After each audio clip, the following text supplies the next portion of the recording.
do we have going here? A new one?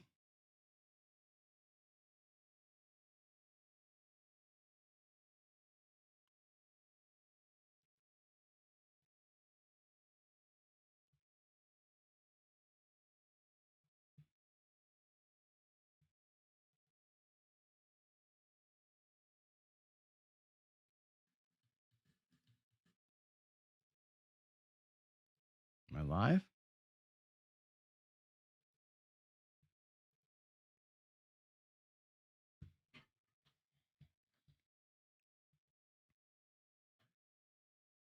Ooh, something's happening. All right, it's playing on Troy's channel. That's good.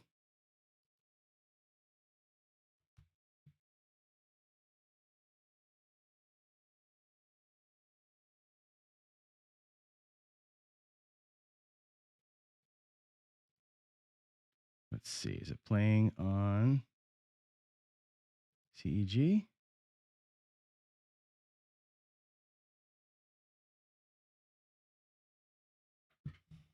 It is. All right.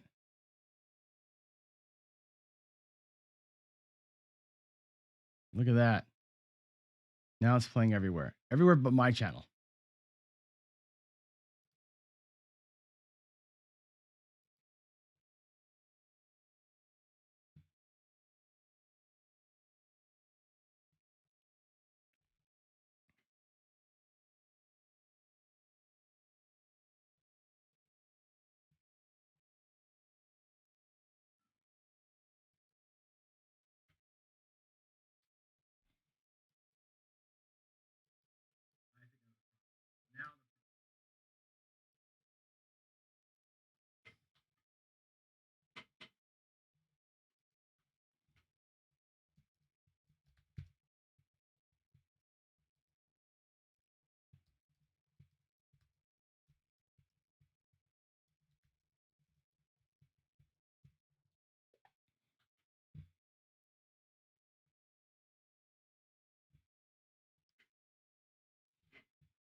Hey, y'all.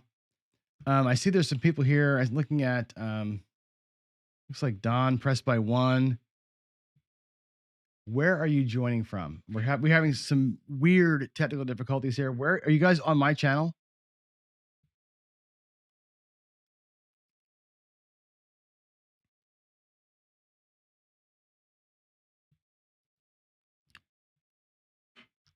Skill. Let's see. Where are you guys?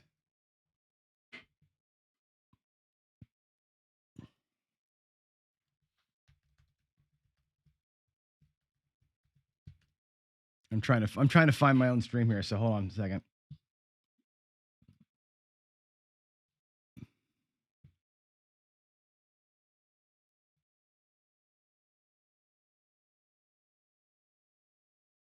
I don't see it.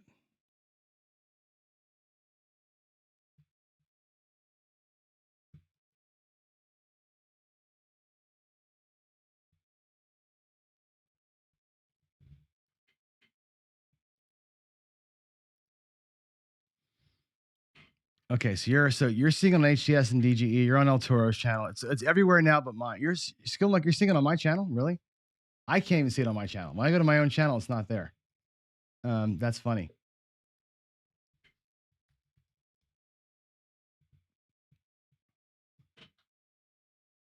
Wonder why that is. So if I go to content and then live,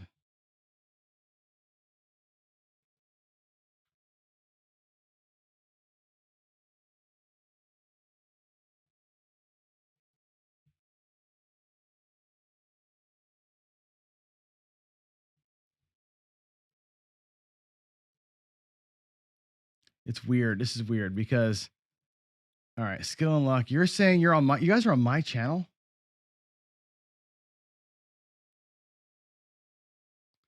Because on my channel, I can't find it. And that's strange that I can't find it on my own channel. Even in my YouTube studio, it shows that it's not there.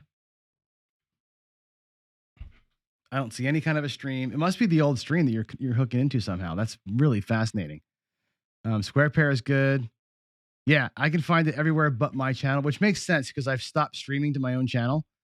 But it's not. You're finding it every place but my channel, which means if I do this, check this out. I'm going to go ahead. Um, okay, something might be occurring. I wonder if I add my own channel back.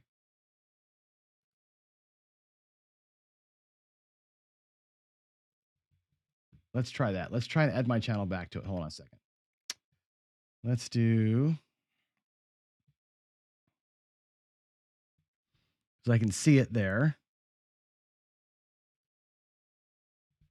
My channels. If I turn the add a channel, YouTube.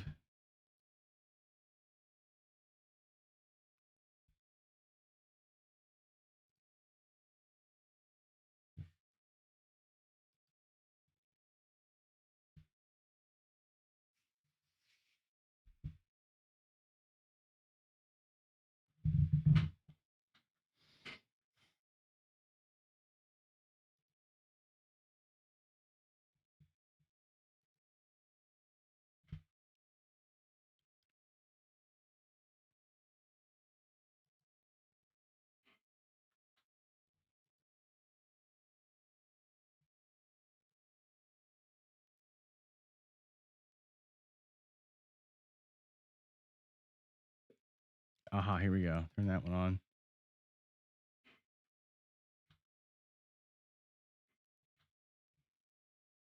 Let's try it again.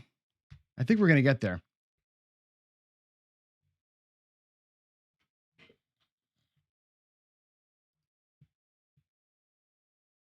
Nope. What I've got is the one that I did before. The first 10 hours of it.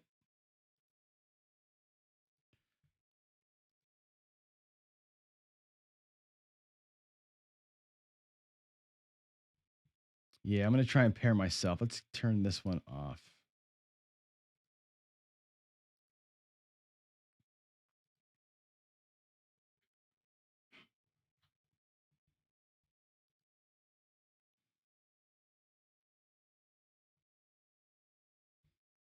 Here we go. Let's try this one more thing here. We're going to take this.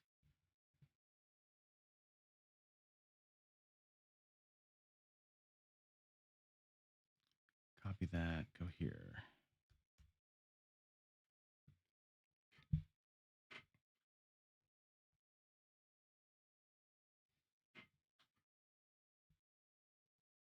You are the host. Stream this on my social channels. Yeah, well, let me do that. Damn it. Grr. All right. Well, this is weird. It's everywhere but my own channel, so that's fun. Let's try and save that and see if I can't make it happen. Worst comes to worst, we just show it everywhere but here, right? I guess that's gonna be the thing. And here goes our porn stars are here again.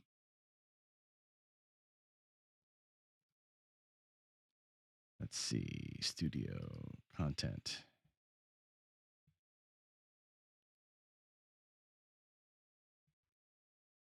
Ooh, it's live. Hey, it's working. Now I'm back on my own channel again. Fantastic. All right, let's go ahead and fix this.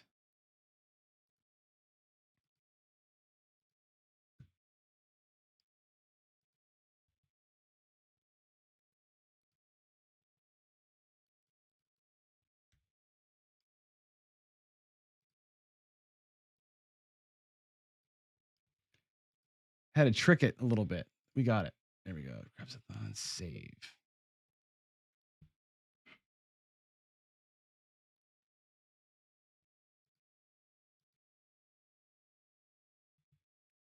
Just put the thumbnail in there and then we'll be good. Thanks for being so patient, everybody. You all are awesome. Projects. This is why we do this overnight, right? Craps. Videos.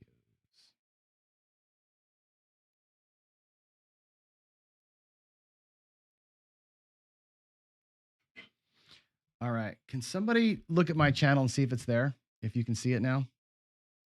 I'm pretty sure you can.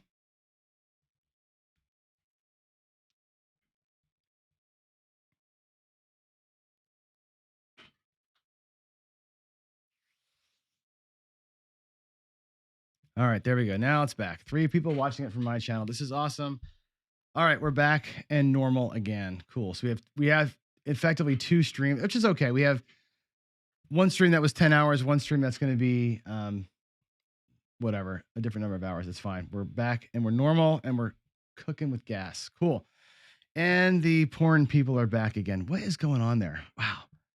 I think we're good. Look at all the funny chat. Yep, we're good. Did it good. Thank you all. You guys rock. I would have a drink with you if you were sitting next to me, but cheers everybody for sitting with me and coming back after that. That's awesome. Now we're live across the whole internet, which is fantastic. We're even Skill Luck, you're still number 1. Yes. We're probably live on Casino Quest too. I think we actually were in Casino Quest and we're good. So Vince, thank you for that. I screwed up, man. I went to the wrong channel to start with. So we're good. We're all good. Everybody's streaming it back to normal again. Great. All right. So with all that said, what do you want to talk about? How am I doing, John? Mike, I'm doing great actually. It's only 4:30 in the morning. I'm doing fine. I'm pissed though, because I screwed up the beginning of this thing. We got off to a rocky start. It wasn't streaming to start because I messed up. We just now figured out why it's messed up. I got it fixed. But kind of blew this last 45 minutes with y'all troubleshooting. But it's 4 in the morning, and thanks you for troubleshooting with me. You guys rock. All right, let's talk about money. Yeah, could have been the whiskey. That's funny. No, we're doing good. Actually, I'm going to go grab another cup of coffee here in a minute.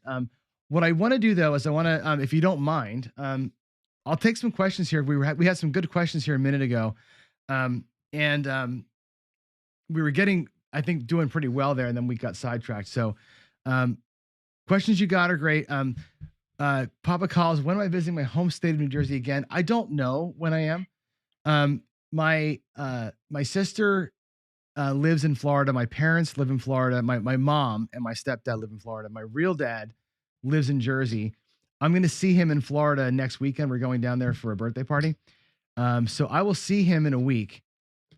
So that means there's no need to go to Jersey again for probably another year. There's a possibility I go back though next summer. We'll see.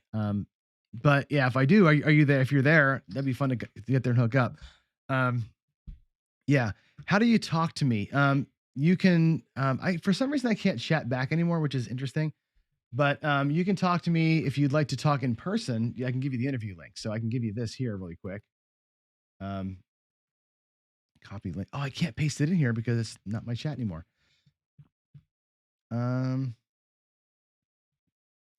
Yeah, Skill, there's no way for me to give you the link unless I email it. Can I email it to you? Are you able to check emails?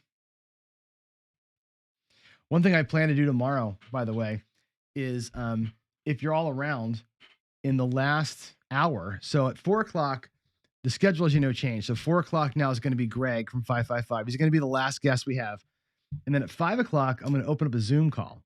And the plan is to have everybody who was part of this thing come back at 5 o'clock and join a Zoom call. Now, some people can't. George, of course, will be middle of the night for him. He can't do it. Jeremy will probably be on an airplane at that time. He may not be able to join us, but we can probably get, 10 or 15 people on the Zoom call, and I'll pass out the link in chat so that everybody here that wants to join can join the Zoom call. And we can have like 100 people on there just kind of talking and celebrating and that kind of thing at the end of the day. So that's a plan for sure. Skill is at the end of the day, get us all together online, one big ass Zoom call. That'd be cool. Yeah, Papa calls. You have showers in Jersey. I don't want to hear it. I live in Seattle. All I have is showers. I have showers. Seattle rains like 300 or 200 and some days a year, and they're all from pretty much like October 1st until May. It rains, never stopping the rain. So it's pretty brutal. Yeah, Zoom calls are great, Vince. I actually live on Zoom because of my work, but I think it'd be fun to get us all on Zoom and just kind of have a bunch of faces and sort of, a lot of you guys, I know you by your icons. I don't know what your faces look like. Vince, we all know, of course, but it's like, it'll be fun. I think it'd be really, really cool to end this thing on a high note like that. So, cool. So, let's see, any other questions here before, because I was going to show you guys the video, the money management video, the 401g account video that I've got. Vince, oh, by the way, I got to tell you something cool. I'm not sure if you saw the updated schedule, but at let me make sure the exact time so that you don't miss it. If you're able to watch, let's see here. If you're able to watch, then at 11, not 11 o'clock, at 10 o'clock my time. So you're on the East Coast, Vince. So 1 o'clock your time. I think you're East Coast time. We're gonna have Steen will be on from Windcraps. So I talked to him over email yesterday. He's gonna jump in and he'll join us at 10 o'clock Pacific. So 1 o'clock your time. Windcraps. We could talk about that, and I can give him all of my wish list items in person, and we can talk about when the Mac version's coming out, so we can have Mac Craps, and we can talk about how to write scripts and all that stuff. So if you've got questions, Vince, I know maybe you can't join live, but you can email me and I can ask him your questions if you have anything you want to ask him for sure. That would be cool. Papa Calls wants to know, is there craps in Florida now? Nada, kinda. There are roll to win tables going in. I don't think they're live yet. I'll be there. Like I said, I'll be there Friday, this coming Friday, Saturday, Sunday. And my understanding is that there's roll to wins, but they aren't manned yet. But maybe next week. They're like, it's like a day-to-day thing. So the difference, Troy, is that in Virginia, you guys get 44 inches, but you get it like in an instant. Like it rains. Here it drizzles. We get this like gray sky drizzle. Yeah, Ross, you're right. Seattle, best summers in the world, right? From July to like September, fantastic. And then it's just gross. Yeah, that's true. We don't get the summer rain.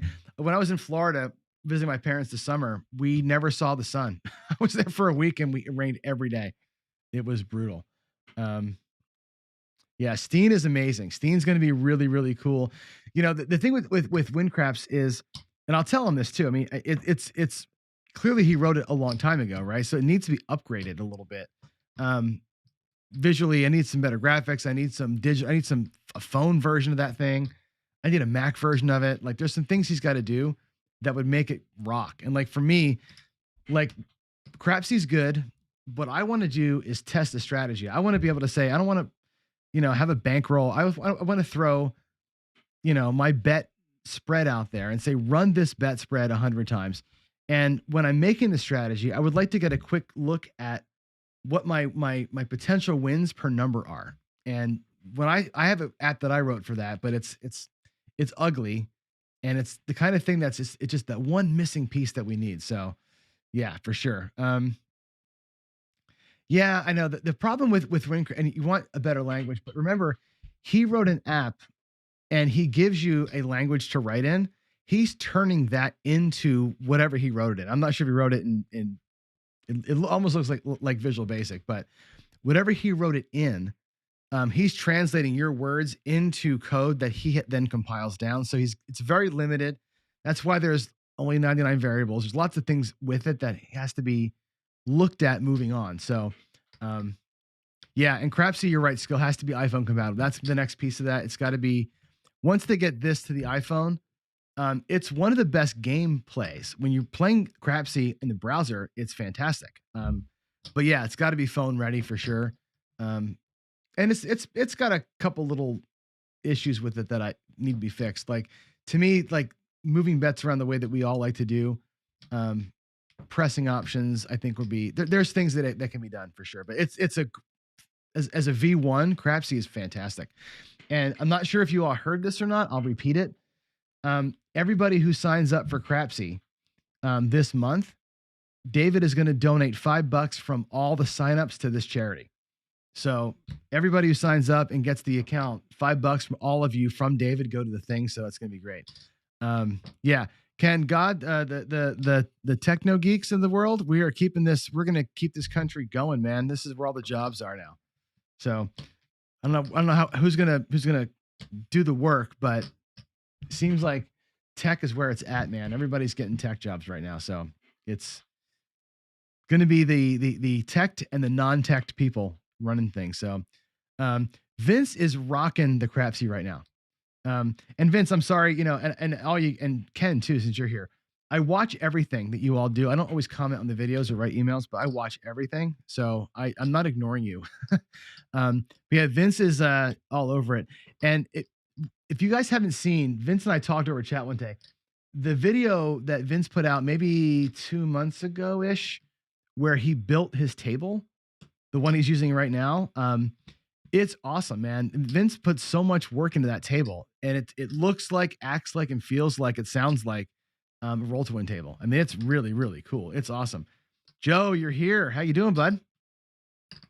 Craps Master Journey has arisen a couple hours early. That's great. You're on in an hour and a half. Are you ready to go? What is your plan, Joe? Let's talk about that. I know you're starting a new YouTube experience. You're going to be building a bankroll up, and I have lots of questions for you about that. Now you've been at this for a while, so you're going to be first up in the morning session. You're actually going to lead us into the Wizard of Odds, which is kind of cool. So I'll send you actually an email here with a new link to join the chat live. So yeah, Shackleford. Oh, you're gonna be at church. Bummer. Well, not a bummer. Church is great. But you can come back and rewatch. I'm gonna repost the video with Shackleford. If you've got questions for Michael, let me know. I've never met him. I've emailed him like 3 times, and his email to me was very much, I hope you know that I don't believe in trends or dice control. So good luck. That's what he said to me. It's all good.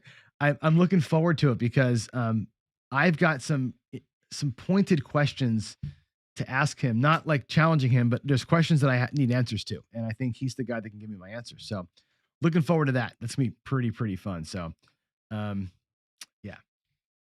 All right. Let's do this. I need to get some coffee and freshen up a little bit. So why don't I do this? I'm going to show you, I'm going to preview a video for you guys, not preview, but I'm going to play a video for you. And I teased it earlier. This is a video that I mentioned an hour ago that I filmed back in June and I never released. It's a money management video that I put out, and I didn't like the production quality of it, and I'm kind of a perfectionist. So I like what I said. I don't like how I said it. I don't love the visual that I did, but I think it's a good message. I'm going to play it for you now. It's another 20 minutes or so. And let me know what you think of it after the break here. After I play it, let me know what you think of this video, if it resonates with you at all, and if I should refilm it and re-release it with better quality. But I'd like to know what you think. So I'm going to play that for you now. Derek, you're right. Crapsy does not work with the phone at all.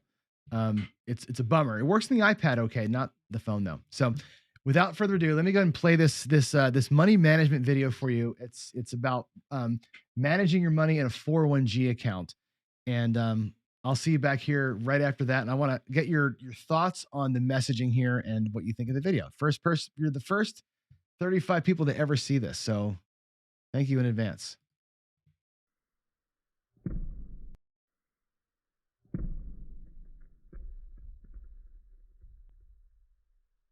Hi, this is John with Craps. We're going to talk in this session about money management and specifically about managing your bankroll and your gambling accounts.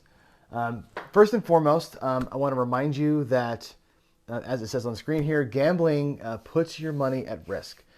There is no sure system. There's no way to guarantee victory. You're eventually going to lose, right? Casinos don't have all those pretty lights and all the shows and everything else because people are winning. Know that going into this thing. Gambling is a risk, and it puts your money at risk. What I want to do is talk about ways that we can prevent and protect our money. Knowing that the house has the edge on us means we have to have a higher level of knowledge about the games we play. That means a lot of practice. It means really knowing the rules. It means really knowing your bet payouts, knowing when you have the advantage and how to take advantage when you do. It means having bankroll. By having a bankroll that you gamble with that's not attached to your life is a big thing. You can confidently go play with this money, knowing that it's not going to affect your way of life. And that's a really important thing. We'll talk about that more in a little bit. Money management is a critical piece to this as well. I think it's what separates the professional or the pro level player from the amateur or weekender, I suppose. Having good money management skills, which means knowing how much you're bringing to the casino, knowing the source of it, how much you're willing to lose, how much you're willing to walk with. Managing your session money at the tables is a critical piece to this. Money management, so much money just leaks away from tables through poor chip management, poor rail management, poor strategy, and just poor general money management. You got to be on top of this. Money management, along with discipline, are the two most critical factors here. You've got to be disciplined in knowing when to get up and walk, and sticking to your strategy. By bouncing around and by being a little bit unattached to your strategies and maybe not so plugged into your money, that's where leakage happens. So we got to make sure we prevent that. I will remind you to, again, only gamble with money that you can afford to lose. You're not bringing your mortgage money to the casino. You're not bringing money that you're using to pay bills at the casino. You bring money to the casino that is set aside for the purpose of entertainment. And again, think about gambling as that. It's fun. It's entertainment. You may walk away with something extra, but it's not a guarantee. So you gamble with money you can afford to lose that you're willing to lose. And know that going in. One of the ways that you can help identify what that money is to set aside a separate bank account. We call it a 401g account. This has been a name, moniker floated around for years. It's been talked about in books. A lot of folks online talk about it. My turn to talk about it. The 401g account is a bank account that you set up. For me, it's just a debit checking account that I load full of money specifically set aside for gambling. When I say that, it's not just tables. It's the money that I use to get to the casino. It's my flight, it's my hotel, it's my food. If I'm going local, it's my gas money. Maybe even the McDonald's on the way home from the casino. That's all coming from that account. Not a thing that I do going to, at, or coming back from the casino ever comes out of my regular bank accounts that we run our house with. That's critical. How you load that account, up to you.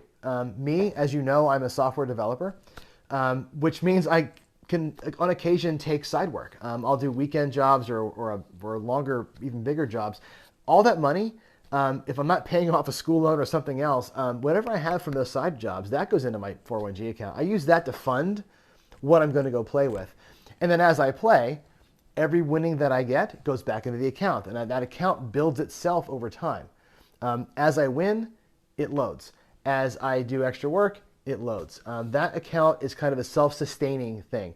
And I'll actually give you a window into that. I'll show you some software that I use to help me manage that account, to give you kind of an idea of how that can look for you to keep yourself organized. It's important to know, and for you to set up an account like this with the proper funding sources, and ensure that you don't touch your other money when you go to the casino. If you burn through your 401g account, your gambling days are done until you can refill it. That's an important thing to remember. We're not chasing gambling losses with house money, and I mean your house money. And when we reach our goals, win or loss, we call it quits. I think it's important to roll the idea and the concept and the love of discipline and organization into this conversation. If you're not organized and you're not disciplined, you're going to lose more than you would lose otherwise. And what I mean by that is when you get to the casino, you're going to have some portion of your 401g account with you that you're going to use to gamble with. And it's important that we manage that money right as well. I want you to follow what we call the rule of tens. I've seen this called the rule of fives. It depends on your bankroll and the way that you're going to manage your sessions. But the idea is you have in your 401g account enough money to sustain you for 10 sessions at a casino. Again, the casino trend, right? You're going to hit the wave. You're going to win some, you're going to lose some. You may have a long streak of losses before you have a nice big win. Your 401g account should have enough money in it to support you for 10 sessions. So you can sustain and survive a downward trend while you're building yourself back up again. Similarly, at the table, the thing we recommend is to have enough money for each session, each table buy-in, to cover you for 10 shooters. Again, you may win on the first shooter and then you're good. It may take you till the shooter number 9 to hit your goal. But you're bringing enough money to survive or to work on or play with 10 shooters. The rule of tens. 10 sessions in your 401g account, 10 shooters in each session. And it's important that we don't cross those streams. You don't bring more than one session's worth of money to the casino. So if you're, let's say you've got $1,000 in your 401g account, that would be 10 sessions of $100. So when you go to the casino, you're bringing 100. You're not bringing 150. You're not bringing two just in case. You're bringing $100, one of your 10 session buckets out of your 401g account. At the table, you're playing 10 shooters. So in this scenario, you'd have $10 per shooter. Whatever strategy you're running, you're gonna use $10 on. Great. You run through 10 shooters. If at some point you win whatever your win goal is, you pack up and go. If at some point you go through your entire $100, that's it. You don't dig into your pocket for more. You don't go to the ATM machine. You're just done. You are going to be done when you hit your win goal or when you hit your loss limit. What should your win goal be? 10, 20%. You can win more. You can have a great run. You can be in a session where you're just crushing it and somebody's on a 27 roll streak and you're just rolling in it. That's great. When that streak's over, you get out. 20% doesn't sound like much. You know, if you bring $100 and you walk away with 20, it doesn't feel like you did anything, right? $20 is not a lot of money. It's enough for a burger on the way home, depending on where you live.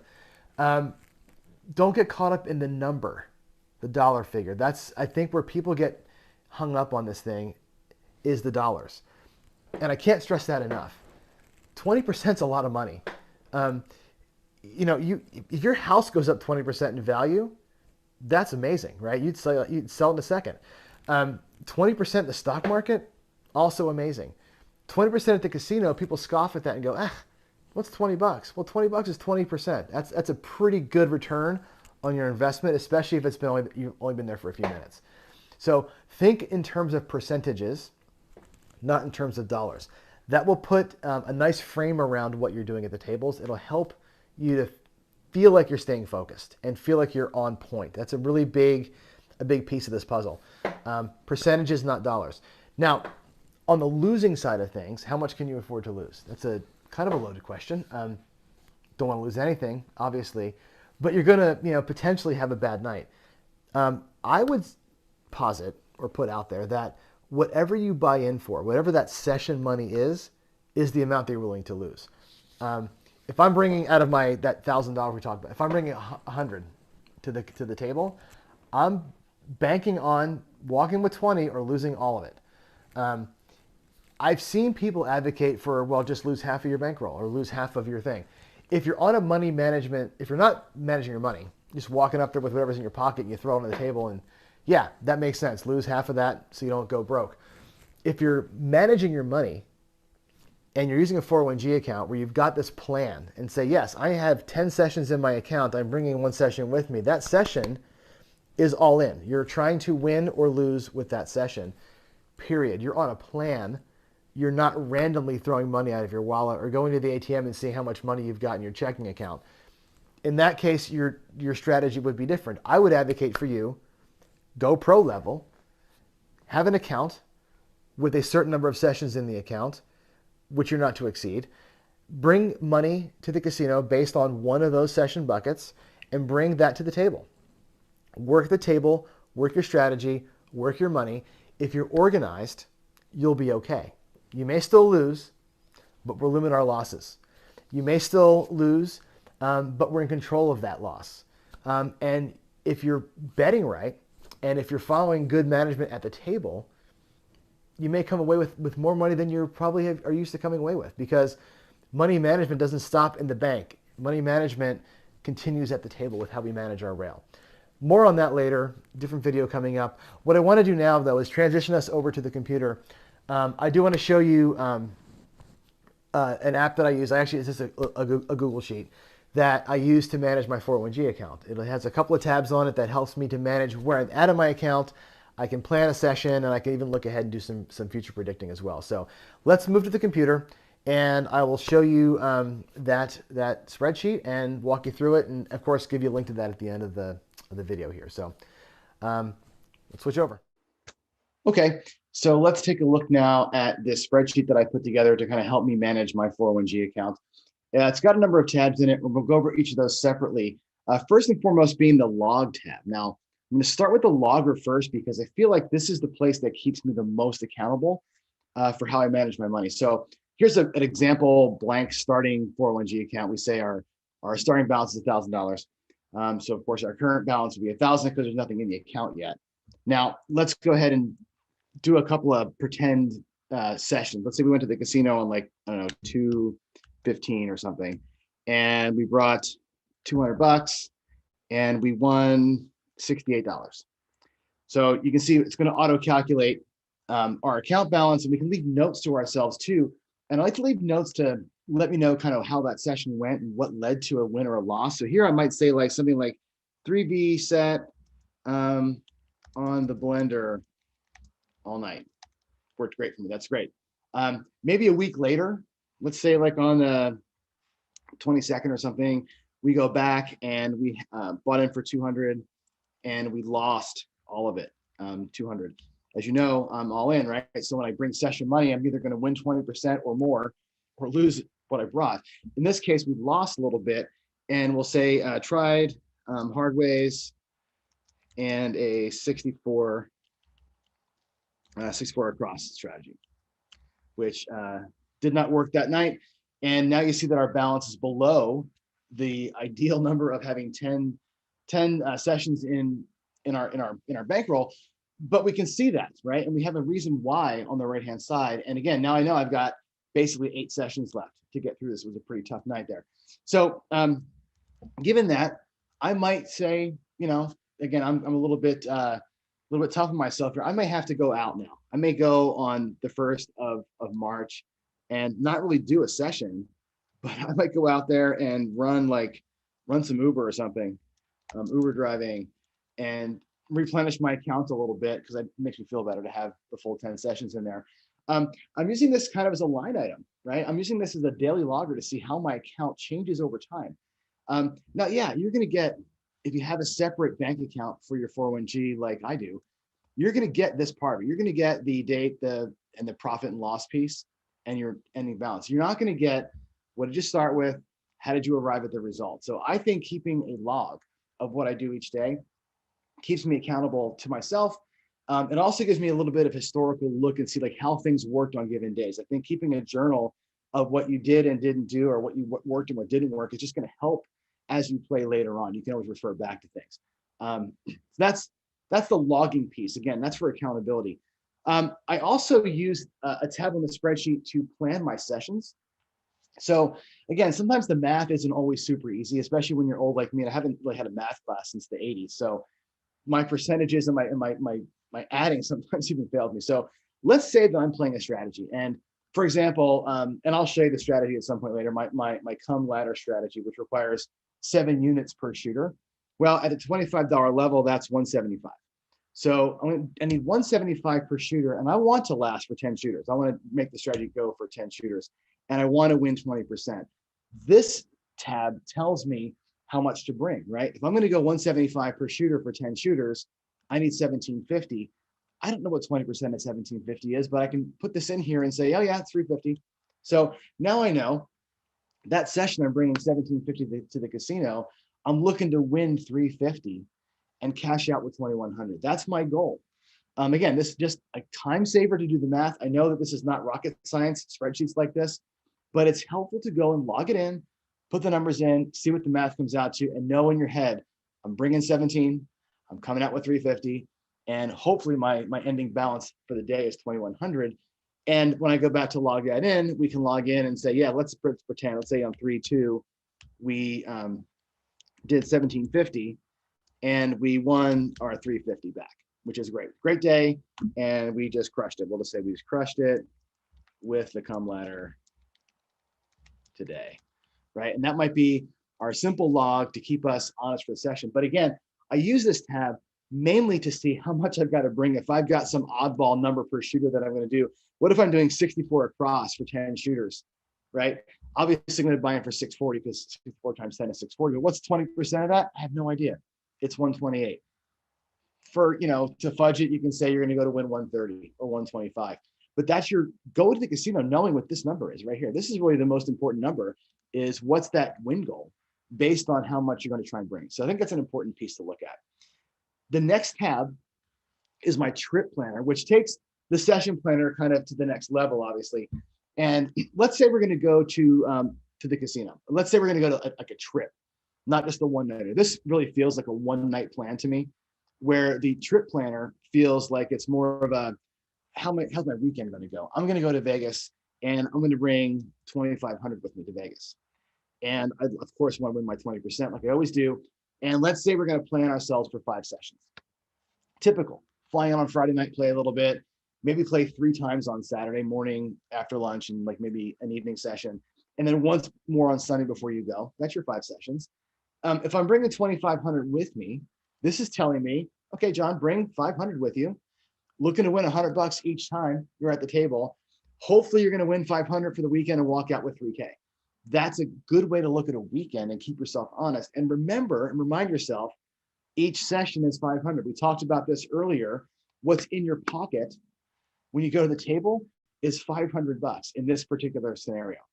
No ATM card, right? Maybe your Players Club card, no ATM card. You're bringing $500. You're buying them for 500. You're looking to win 100 and get out.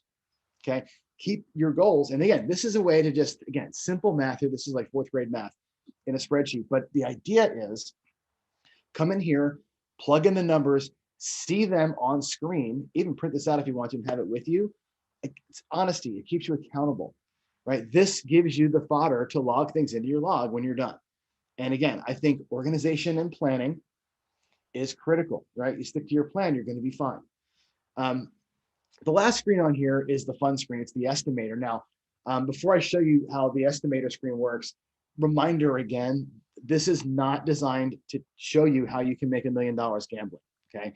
It is designed to show you how your money can grow over time if you're diligent about it, okay? Eventually, I'd love to be able to retire and just play craps for a living. It'd be awesome if I could work a system to where I can do that. This kind of shows me that it's possible if I'm sticking to my plan. Now, let's take a look at how it works. The blue are obviously, as you can tell, the things that we're able to change. So let's say that our session win goal is more conservative, 20%. We'd like to keep 10 sessions in our hopper, as always.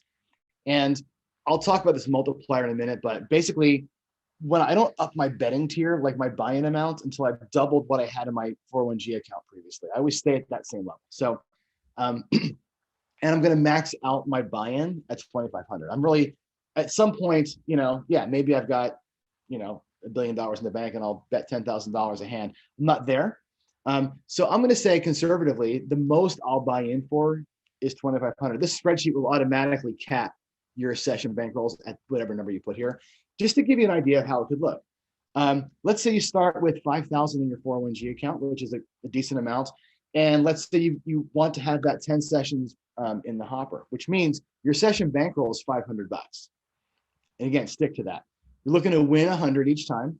And your goal, your next tier goal, is to double the money in your 401g account to get to $10,000. Well, if you're going to bet $500 per time, winning 100, it's going to take you 50 sessions to get to that $10,000 mark. Now, depending on where you live and how your situation is, that could be once a week. It could take a year to get there. Frankly, if you can make 5K in a year gambling, that's pretty damn good. If you live in Vegas or in a city like in Colorado, somewhere where there's lots of casinos around, you may be going more frequently, and this 50 becomes 2 months instead of a year. Again, your timelines are different than mine. Once I've doubled up, I'm on the next tier, and the next tier says, okay, we're at $10,000 now, which means that my 10 shooters in the hopper, now it's $1,000 per session that I can afford, because then there's 10,000s in 10,000. So now I can bring 1,000 to the casino for each session. Each session I'm looking to win and pocket $200. That next tier, doubling my money, is 20,000. And again, with the math, it takes 50 sessions to get there. After 100 sessions, I should be at 20. If I started with 5, that would be the goal. And this spreadsheet goes on and on and on through that, doubling around until you get to about here, where you hit that threshold of like, I'm not ever going to bet or bring more than 25 to the casino. So at that point, it starts to level out a little bit. if you're following this plan, again, here's my life goal, right? I'm following the plan. I get to, let's say it takes me 230 sessions to get to 80,000, and then another 160 sessions to get to 160. Okay. 160 is not a bad amount of money to retire on, is it? Right. If you'd like to make 160 a year gambling, which is actually kind of doable, right? You can live on 160, most of us. Look at what happens here. When you start with 160, you're buying in for 2,500. You're only looking to win 500. You're not looking to kill them. You're looking to win 20%, $500, right? Every 300 sessions, you're doubling that money. So if you're going to go to the casino, every morning, you could go there in the mornings with 2,500, win your 5, and make another 160 each year, and live on it. I'm not advocating to live on this, right? I'm not even going to try to live on this. I'm showing you this for fun, because it is nice to see that if you stick to a plan and you're actually diligent about winning what you're supposed to win, and staying true to the system, you could potentially pocket some pretty good money if you're diligent about it. Again, spreadsheets are fun. These first 3 sheets, the logger, the session planner, and the trip planner, are really useful spreadsheets to keep you honest and keep you on target. The estimator is just for fun. It is nice to have a target and know potentially when you might want to double up your session bankrolls. It's good to live in this world in here, really, where you're feeding your account from your winnings and knowing that you've got a goal. Right? I'm not going to bet more than $500 per session until I've got 10K in the bank. Then I can up myself. And I think that's the magic of this sheet here. The magic of this sheet is not looking at how can I make 320 or how can I make 5.5 million. The magic of this sheet is say, yeah, I'm going to stick at 500 until I've doubled my 401g to 10,000, and then I'll move up to the next tier. I'm not just going to be feeling great this weekend and bringing 750 because I think I got it. That's not the plan. The plan is $500 per session until you hit your $10,000 goal, then move on. Really critical that we don't get caught up in the emotion of things and feeling like, man, I got $9,300. I'm almost there. Well, you're not there yet, right? You're not there yet. Make sure you stick to the plan. Again, it's boring. It's discipline. Discipline's not fun, right? But discipline does get you to goals. And I think that's the thing. I think we say this all the time here. Money leakage is a killer, right? Don't let your money leak out. Don't jump to another tier when you're not ready to jump to that next tier yet. Stay to the plan, stay focused, stay on track, get to work, right?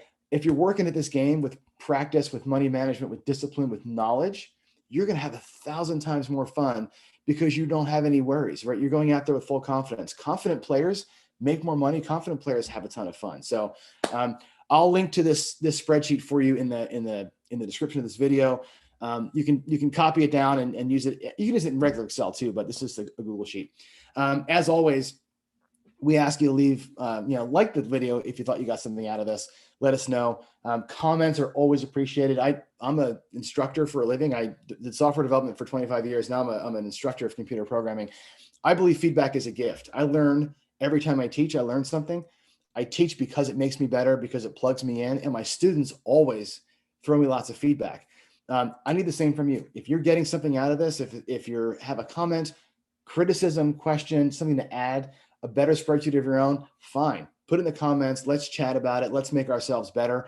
We are a big community here, so let's work together to make this thing rock. So that's it for this session. Thanks for tuning in. Thanks for your time and your attention.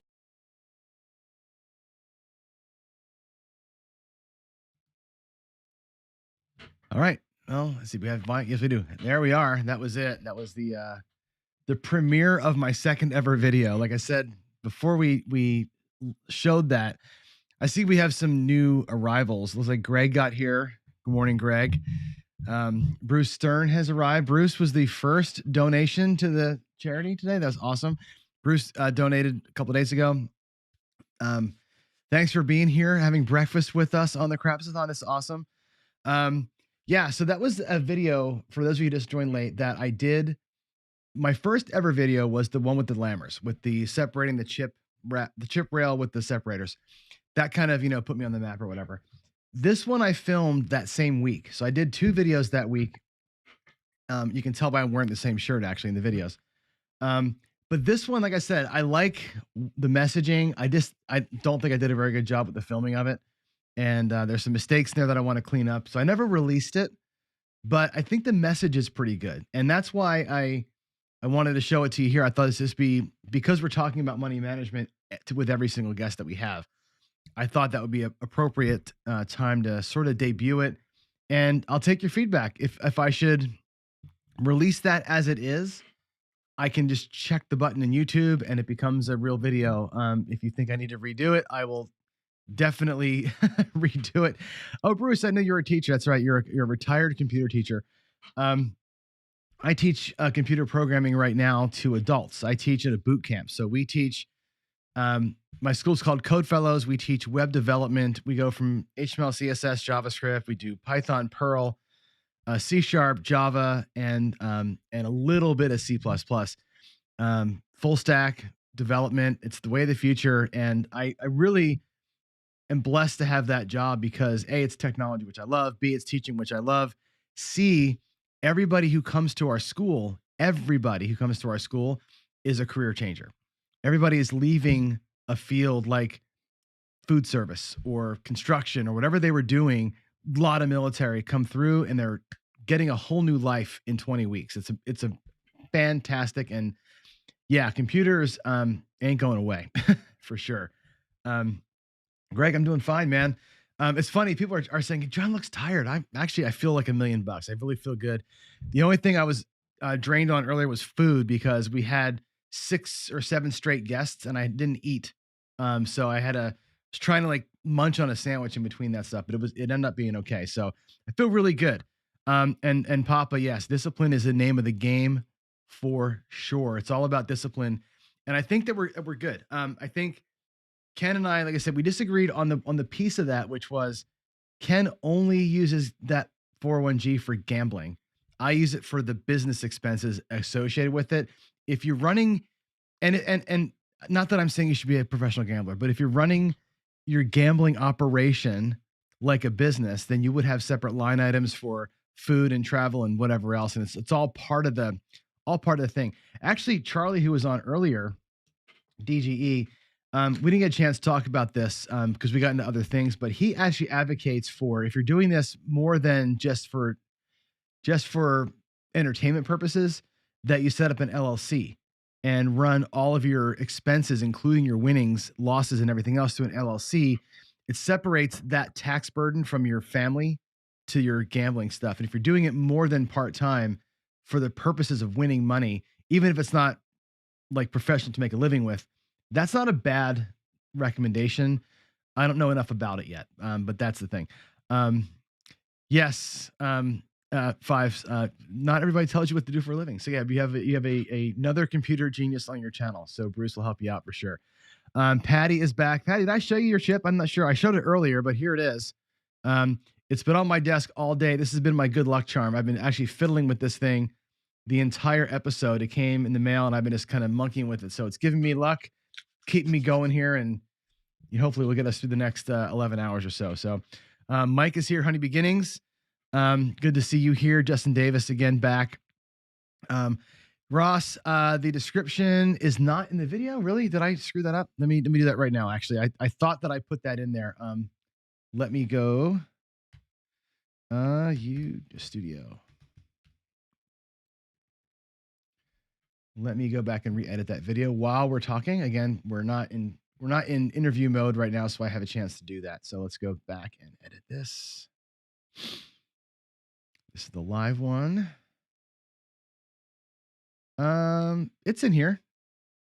It's wrong, but it's in here. This should be 555 Craps.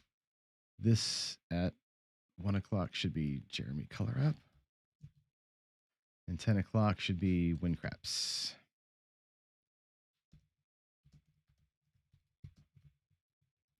Now, my channel has the right stuff on it.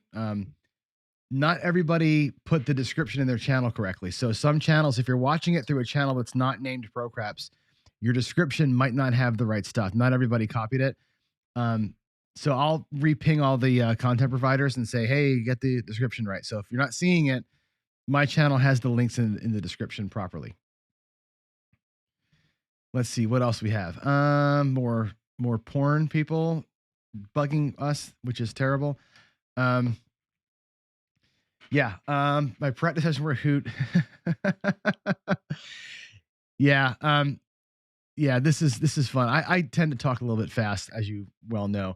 Ken says release, release, release. I should put it out there. Actually, that video is pretty good. It's got a lot of good things in it. Like I said, I've learned more about video editing since I did that one, so I could do a better job of it. Um, I'll think about releasing it. I don't know. I might put it out there. We'll see. You taught Excel word processors. This is from Bruce here. We're just going to talk shop for a minute. Old students are the best students. You know, adult students are interesting. They learn differently than children do, for sure. Their brains are matured. Adults are very set in their ways, so they're harder to get through, but they're also very highly motivated, which is good. I think that's very true. And oh boy, we're gonna have to have this conversation. Is Rust really the future? It probably is. R as well. I just don't know those languages well enough. I'm not a professional developer anymore, right? I've moved on from pro development into teaching, so I'm teaching computer science concepts and engineering principles and that kind of thing, not so much the language, how to use a language. And Rust and some of the newer languages, they're so functional in the way that they code, you code in them. It's different than OOP. So I know I'm nerding out with you guys, but it's different now than it used to be. So it's kind of fun because it keeps the old noggin like alive. Like Craps, to me, thinking game. It's a thinking person's game, and you're always here. So it keeps me young. And I think coding does the same thing. That's why I love that industry so much. So good to have you all here. Ken doesn't want the government knowing crap. Just me. That's fantastic. Yeah, I hear you there. It's those hand pays and that kind of thing that if you end up in that world and if you have a separate little thing, you keep it separate. It's all good. I don't know. This is why I say old number 7. I don't know how that works. I want to have Charlie on again because I know he does this. And I want to have him on a separate episode just to talk about how he manages that, because the tax implications are different if your earnings and losses can be claimed there or versus your house. So I think it's an interesting conversation. I don't know enough to give you any kind of a good answer on that, other than I know that he does that. So it's definitely good. Yeah, definitely so. Let's see. John and Bruce playing side by side. You know what, Greg? Let's make that happen sometime. Let's make that happen. Yeah, I would love to pop down to your place and play with you side by side with the cats. That'd be so cool. Yeah, definitely so. Coding for a living is not bad. Troy, it's actually it's fun. People who code for a living are actually funner than you think they are, believe it or not. Greg, you're not getting comments on your channel. It just depends. Here's the way the comments work. Now, I do want to explain this because you and I think Jeff might be here too now. The way that the comments work on the streaming thing is weird. When people hit the live stream, whatever channel they're on watching the stream from, in other words, if I'm at Big AZ's channel and I'm chatting, my chat shows up on Big AZ's channel, but not on your channel. Me here in the control center, I see every chat. I can see like one stream of all the chats in the app that I use. So I get the collated thing. But you all on your channels will only see chats from people who are watching from your channel and typing into your into your channel. So your chat stream will be probably pretty light. I'm seeing the full thing. So that's kind of a bummer about it. Not much that they can do about that, unfortunately. Let's see. I'm not sure what else is going on here. I'm running through chats here, make sure I didn't miss anything. So yeah, you and Bruce are talking to yourselves. That's great. But that's the reason why you can't see them all, is because it's just weird. There's no way that the thing is the streaming service that we use to broadcast all the channels doesn't have access to write chats on your behalf to the other channels. Otherwise it would broadcast them everywhere. It's just tough. So there's no answer to that. Unfortunately, we're just going to have to deal with it. Or everybody comes to one channel. You guys can all agree to go to one place and we'll be fine. 0.7 now updated my description for 0 users. That's great. I don't know why there's a blank description on some channels. Jeff said that he updated your description, but it's not showing up. I don't know why that would be. That's weird. That's a YouTube thing. Let's see. Yeah, people aren't up yet. the good thing is that the links for the donation sites are here on screen. So you should be able to see the links at the very top of my screen. The very top of the video, it should be showing you that. And I'll keep showing the totals and all that kind of stuff soon. Yeah, Robert. So if you run it through the LLC, higher taxes on income, but you can claim losses. Now you can't, I don't know that you can claim personal losses on your regular taxes. That's why I want to have somebody on who knows. That's not me. I don't know the answer, but I thought it was interesting. So I figured I'd throw it out there. All right, let's go check a quick tally board here. We're getting into morning time. So it's now 8 o'clock in the morning on the East Coast. Sun is up, birds chirping. Here it's still 5 a.m., which means we're going to start seeing more people show up, which is good. I think we're going to start seeing the viewership rise here as we get into this. So Ken, good day at work. I'll see you later. The current stats are this. We are at 939 on the donation screen. So we're getting close to that 1,000 mark, which is great. The auction site, we're still not where I want to be on the auction site. So I'm going to challenge folks. Greg, I am seeing, let me go actually and show you the screen here so you can see it, the donations total page. As I look at the page here, I'm seeing some interesting things.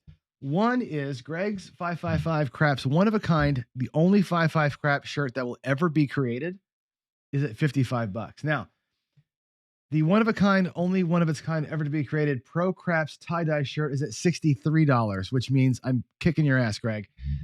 So challenge your people to bid your shirt up for sure. I'm seeing bids on random things. I'm not yet seeing bids on the color up layout. I'm not yet seeing bids on golfing and gambling with Big AZ. Now, the Blue Wrench crew is a hardcore bunch, right? Somebody's got to want to go golfing with Big AZ, right? Get on bidding on that thing. The picture here, I cannot stress enough how awesome this picture is that our subscriber Zoff did.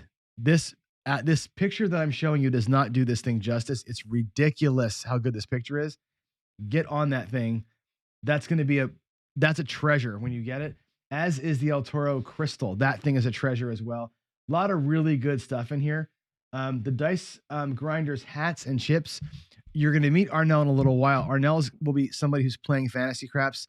Arnell's been a member of Craps Nation forever. He's great. He's such a cool dude. And he gave us 6 hats and 6 chips to donate here. So the top 6 bidders on his hats get them. They're really, really cool. So get on those things, will you? The auctions here, I think, are really interesting. Very unique items. They're all one-offs, right? Nobody else will ever have an El Toro 2-pound square crystal cube with his logo etched in it. That'll never be developed again. Greg has said he's never doing a shirt again. This is amazing. We got to get on this, right? Get on these auctions quickly. We got, like I said, we're going to go till 6 o'clock, but I want to see them numbers up. That's going to really drive the donations for this thing way through the roof.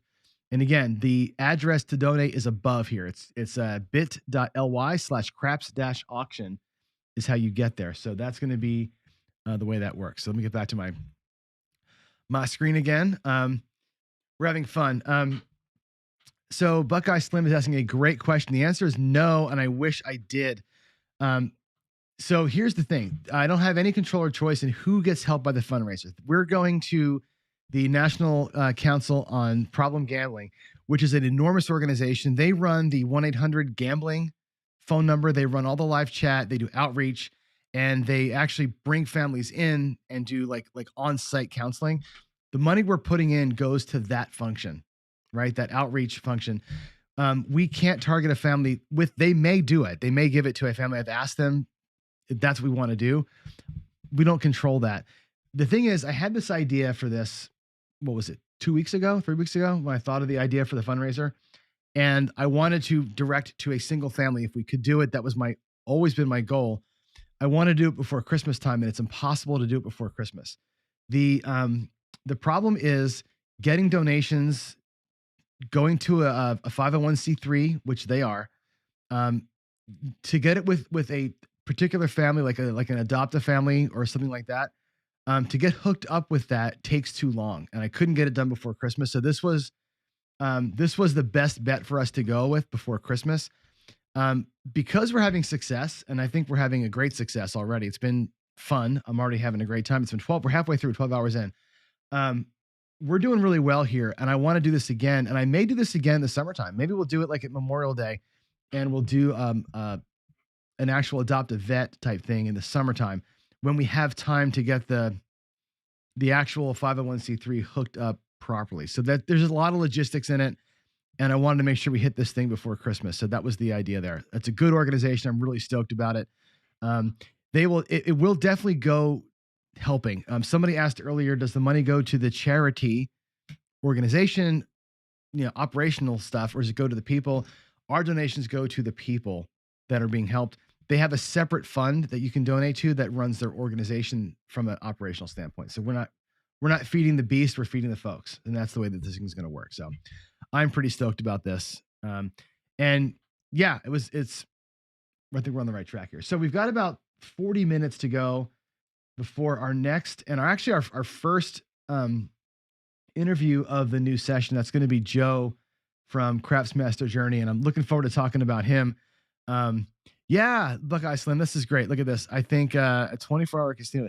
What I actually thought about this. So here's the genesis of this idea. I think that would be so cool to do. When you stay around for 8 o'clock hour, the 8 o'clock Pacific hour, when we do the fantasy craps, you're going to see that George from CY, he sets up like a 10 screen thing with all 10 players playing craps at one time. It's like a virtual casino. It's really cool. And Crapsy can do the same thing. FYI. When I first thought of this idea, I thought of it because there was two impetuses for this.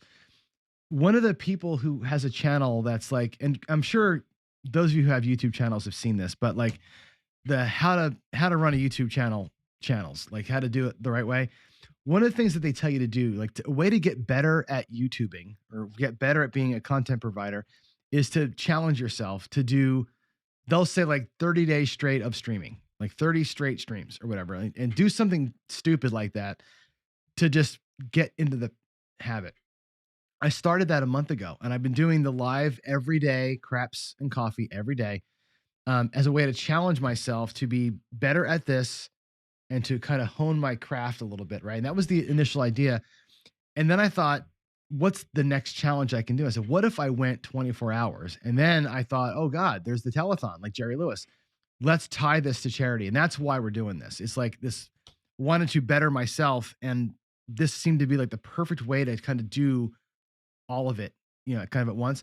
I love the idea of a casino night. And if we could do something where we had like a room of like go from blackjack to baccarat to roulette to pie gal to craps and sort of rotate, and had people like run the room and deal the game. And we all just as a group kind of go from game to game to game and watch either fantasy or whatever. Man, that would be, wow. That'd be awesome. Roll to win. Ed, you're playing live fantasy and you're going to be on with me? You're doing both today? Is that a real thing? Because I've got you at 11 o'clock my time. So you're doing both. That's awesome. Yes. Bruce Stern is saying on the schedule on your channel, I see you're at 4 o'clock. So yeah, Greg is going to be on at 4 o'clock Pacific time, 7 o'clock Eastern time. My channel should be showing that right now. I'm not sure what Greg's channel shows, but he might want to change that in the description there. But yeah, Greg's on at 7 o'clock Eastern tonight. Greg is going to bring us home. Greg's the last guest. He's going to carry me across the finish line here at 4 o'clock. And then in that last hour, if you're all still with me, the plan is to have everybody on. So everybody who presented today and any of you in the audience that want to join in, we're going to have a massive Zoom call.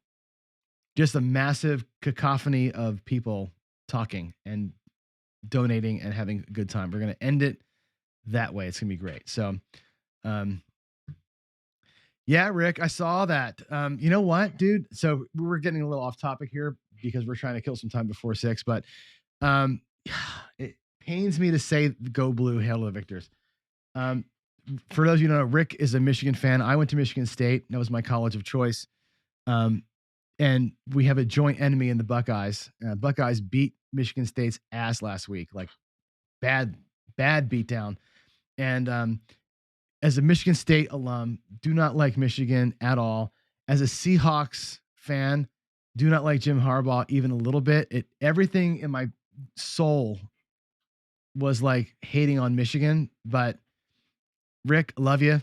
So you had my heart all day. I was like, yeah, let's go blue for you today. I actually spent the day today at a volleyball game. We went to University of Washington volleyball with my wife and daughter. My wife's a Washington State alumni. We were at the University of Washington, bitter rivals, but a girl that my son graduated with was playing today, so we went there to watch that.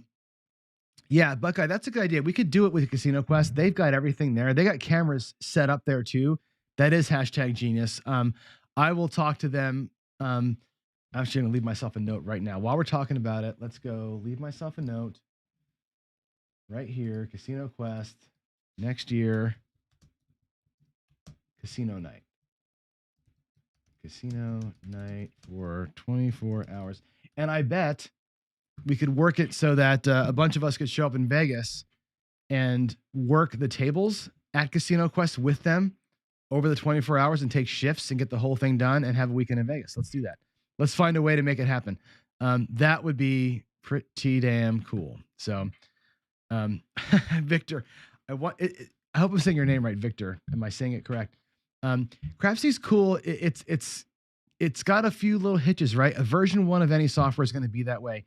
But they're on the right track with it. I think you've got Craps players and Craps dealers making the game, and they just need some UI love. So they'll get there, and it's going to be great for sure. Yes, I can roll out some horsemen for sure. You want to see some horsemen? Let's do it. I'm going to turn my camera on and let's do it. Let me go back to the thing here. Let's go about a half an hour, roll some out for you. I'm going to switch my screen to the table.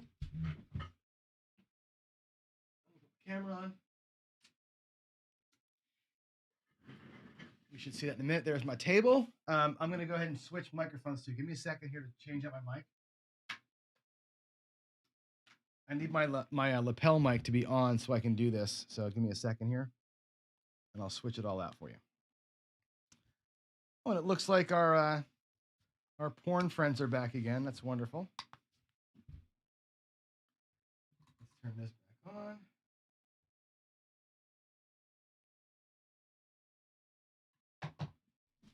And we'll go to Reaper and change the source. Reaper preferences.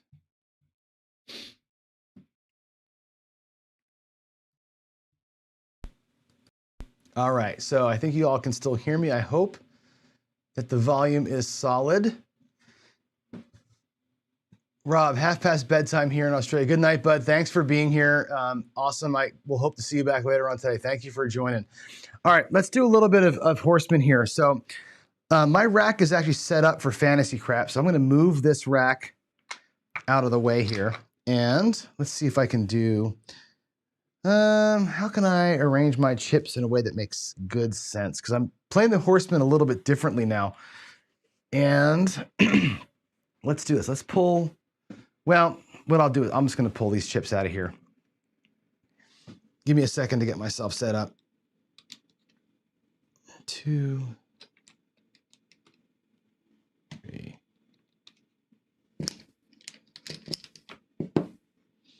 Okay, here we go. Puck's off.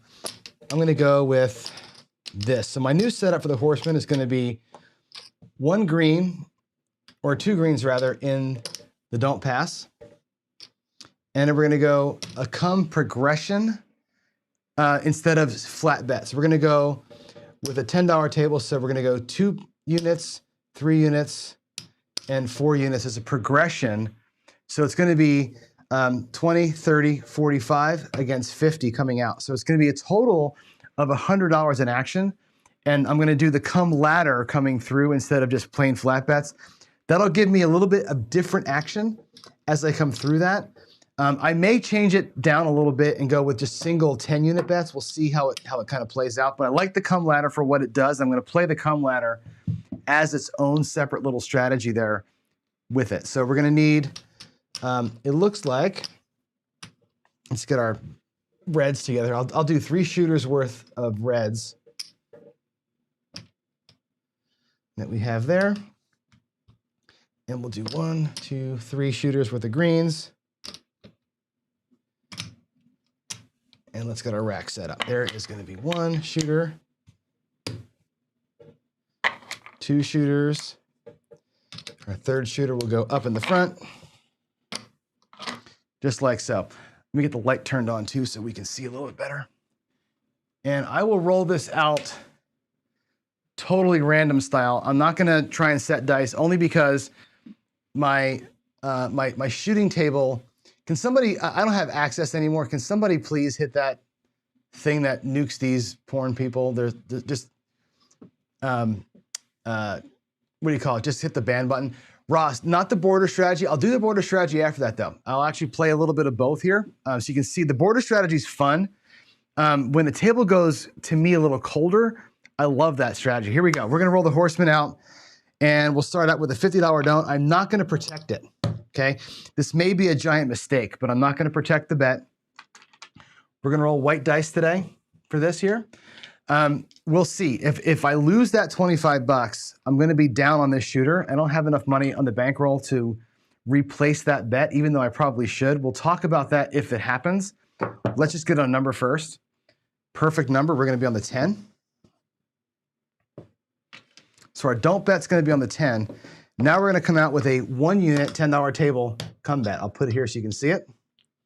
I'll spread that out too so you can see those. Here we go, $10 coming. 7 here is a great thing for us. We get an 8, which is also decent. So our first come bet goes to the 8. Next come bet is gonna be 3 units in size. I'm playing the come ladder.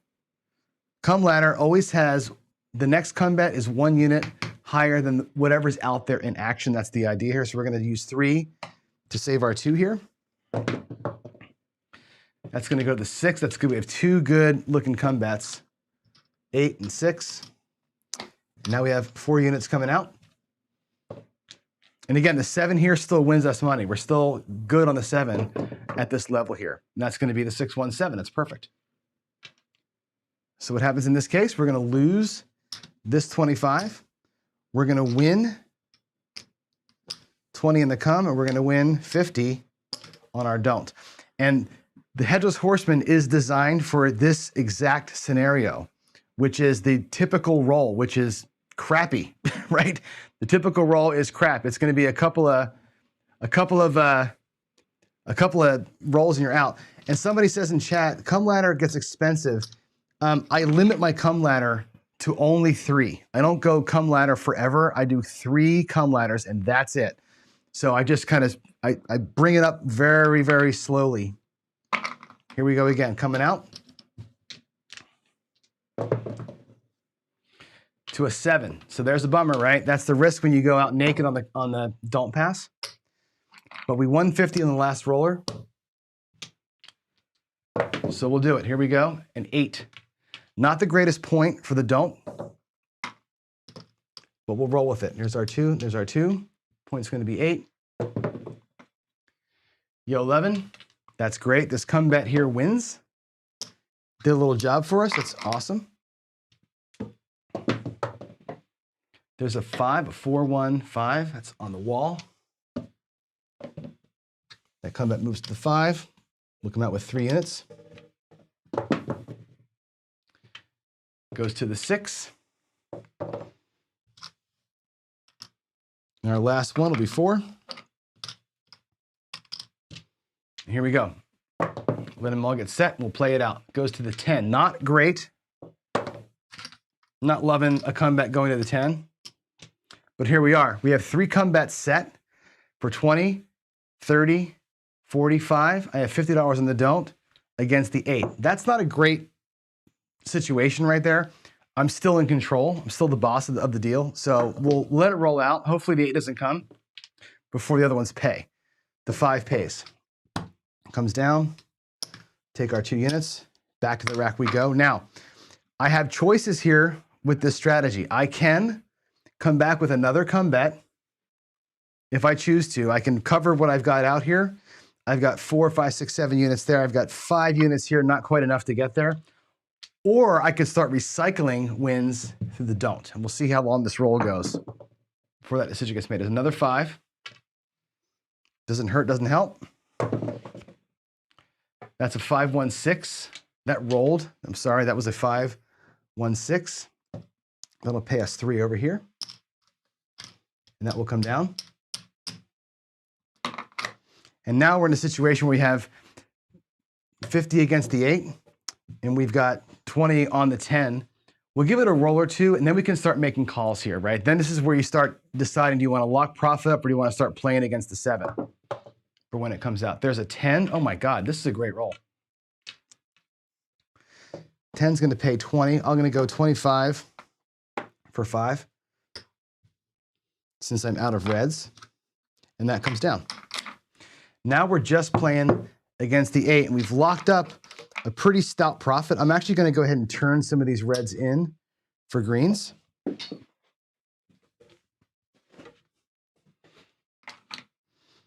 Let's do one more set of reds for green. There we go. So in our rack here, we started out with 50 plus the 45 that we had for the play. We're already here, right? We've already got profit locked up plus the 50 that's out there. This is what I talk about all the time when I say, do you want to pull a don't down? Let's look at our rack. We started the rollout with 50 for the don't, and 25, 35, 45 was our come bets. What's in our rack right now is exactly where we started the roller with, plus we have 50 still out here. This 50, technically speaking, is profit. It's profit. What do you do with that profit? Here's the question, right? I'm doing a $10 table, guys. What do you do with that profit? Here's the question. I say sometimes you can pull that don't, right? You can pull this down and lock it up. I have locked up 50 bucks in profit, and I don't care what happens the rest of the shot. Done, right? You have options on the don't. I could pull down a quarter from that don't and say, take this quarter back to my rack and ask for the 6 and the 8, or in this case, the 5 and the 6, right? We can grab a $12 6 and a $10 5 for that quarter, take 3 back, and now I'm back in the game with a little smaller don't, right?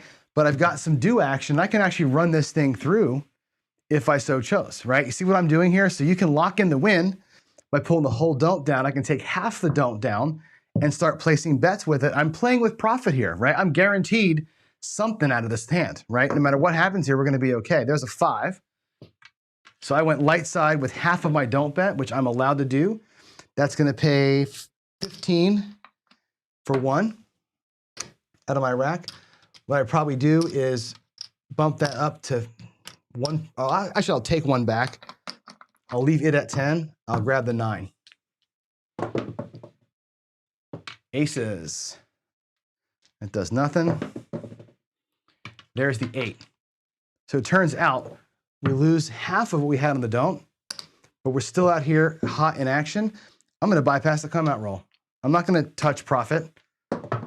Let the next shooter get a point. It'll be a 6. Let's roll it out and see what happens. 5. Beautiful. It pays 14 bucks. Let me get some whites over here. Again, we'll do 15 for 1. 15 for 1 out of the rack again. Choices. Grab the 8.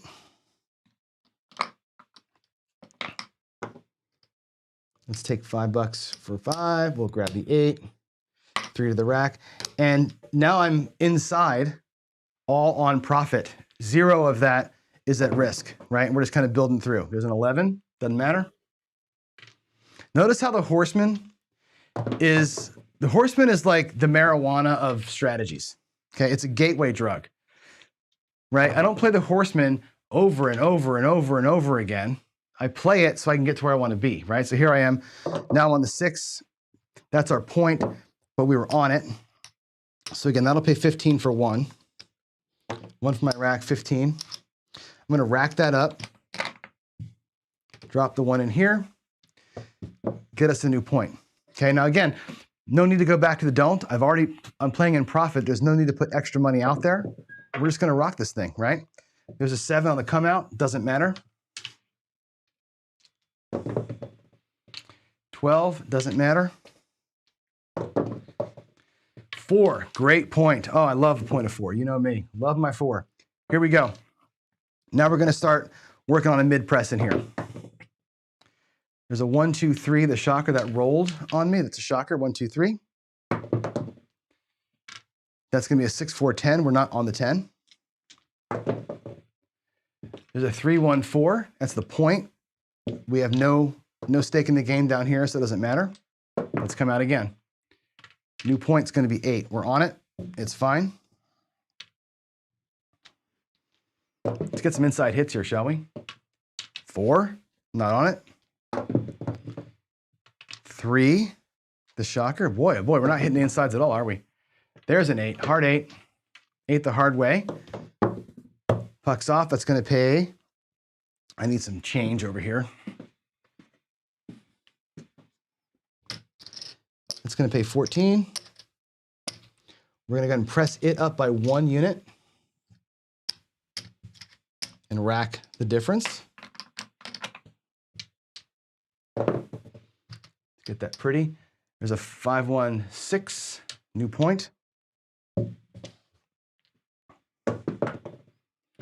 7 out. Okay, so that hand ends, but we ended with a really good profit. And again, I got to highlight this to you. The Headless Horseman got us in there, right? We got into the hand from the Horseman. We transitioned to an inside bet. This is all profit in here, right? We rocked that roll pretty good by using the Horseman to get us in. So that was the idea. Let me ping Joe in here. All right. There's a round of the Horseman. Somebody had asked me, did I pay? Those bets, Chris, were turned off on the come out. So I would not have paid myself on that. So there we go. And I know don't pull the don't bet down. But you know what? What I did there with it, I pulled half the don't down. I got place bets with it. Those place bets paid the way that we worked out. So that was actually pretty cool right there. I like that a lot. Okay, let's go and do one round because somebody asked to see the border strategy. Let me show you the border strategy. The border strategy, this is a play on words. I call it the border strategy because if you remember during, I think early in the election, or early after the presidency, Kamala Harris was given the southern border, and they made a meme video out of it where she said, do not come, and then of course they had Trump saying, I'm coming. So the border strategy is 2 don't comes and a come in that order, and they're leveled. So the way that we do the border strategy is this. I'm gonna need a different level of chips here. It's 3 don't come, 3 unit don't come. It's gonna go somewhere, let's say it goes to the 8, doesn't matter. Then a 2 unit don't come. That's gonna go somewhere different, we hope. And then it's a 3 unit come bet. Okay, so you need a total of 1, 2, 3, 4, 5, 6, 7, 8 units. Whatever the unit is, if it's greens, reds, black, whatever you're playing with, 2 don't comes, 1 come.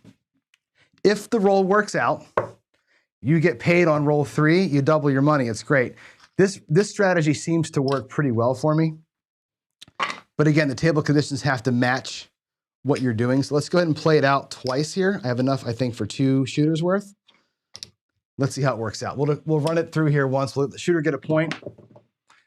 That'll be a 4, fantastic point. I think that's Joe calling in. Let me answer the phone there. Let him stay in. All right, first bet, 3 unit come bet. This is the danger point. This is the bet that you can lose. 0.7 out, this will kill you here. Hopefully it gets set, we're good. Nope, 0.7 out, we lose it. Bummer. Big bummer. Next shooter's up. So that shooter there is light a few now. We'll try it again. Where's my dice? 5, 3, 2, 5 is the next point. And again, we'll do don't come for 3. 12, that's barred, no effect. There's a 1, 3, 4. That's great. So the first come back, don't come goes to the 4. We come with 2 now. So the 11 would take 2. That would suck. The 7, we'd win 3 and lose 2. We'd win 1 unit. That's fine by me. We're in good shape. There's a 5, 2, 7. So what happens? We lose these as they're coming out, but we win 3 here. Our net for that shooter is a nickel, right? Nickels aren't great, I guess. But if these were greens, you just won $25. If they were blacks, you just won $100. If you're playing this, whatever level you're playing it at, it's all good. You can make a unit is a unit is a unit. Come out 7, do not care. 4 again, 1, 3, 4. And here we go. 3 units in the don't. Do not come. It goes to the 6. Not favorable, but it'll work. The next 2. 1, 2, 3. The shocker pays you. That's a pretty good little victory right there. We'll take that. Another one. 1, 2, 3 again. Love it. Anytime you're playing the don't, I look at the 1, 2, 3 and the aces. They're nice wins. I don't bank on that. That's not why you play this. But they do help you when they do come to eat up when that happens, when you get that 7. So we lose 2. You win 3 back here. How we doing in the rack? This shooter back here needs 8 units. There's 6 units there. Now it's a full shooter. There's your 1 shooter. 2, 4, 6, 8. There's your second shooter. We're up 3 units. Now again, I'm playing with nickels, so it doesn't seem like much. But if you're playing that same strategy with quarters, you're $75 into this thing, right? You're $75 to the good, and you're thinking about getting out of here, right? This is actually kind of a cool little strategy. It's quick, it's easy, it's relatively inexpensive, and it's a good way to scout the table. I'm gonna play it one more time before I start talking to Joe here, because I like to get to the point where we have a combat set. We haven't even gotten past roll 3. And, you know, I put a video out a long time ago where I made the wild claim that 28% of the time, it's a 0.7 out. And another 15% of the time, it's 0.1 shot and out. And that's exactly what we're seeing here. We're seeing no rolls so far that have gotten past 4. So let's get it on here. Let's get another point established, and we'll play it one more time. Boom. Come out 7, do not care. Playing in a Washington casino, you have to worry about that. In my casinos here and locally, we have to have a bet on one of the lines on every shooter. That's coming soon to a casino near you, I'm sorry to say. Point's gonna be 9. Don't come with 3 units. Let's avoid the 7 right here.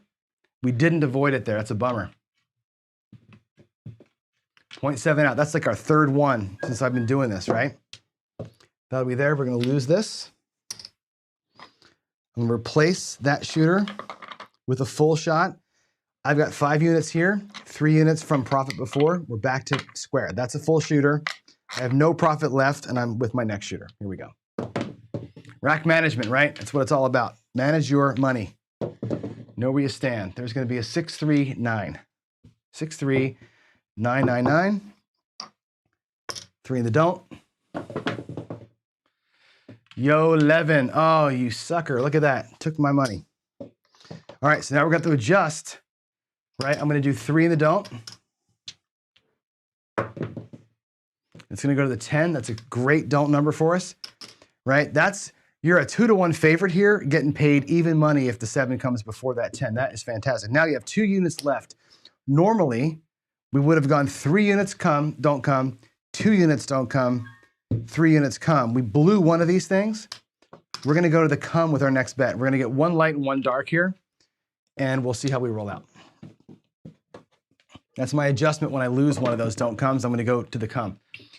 Come back goes to the 4. Now I'm playing both ends of this thing, right? 7 loses 2, wins 3, net 1. That's good. Anytime you can net anything, happiness. Let's get a 4, and then we'll get a 7. That's the goal here. There's a 9. There's the 7. I don't care. We lose 2. We win 3.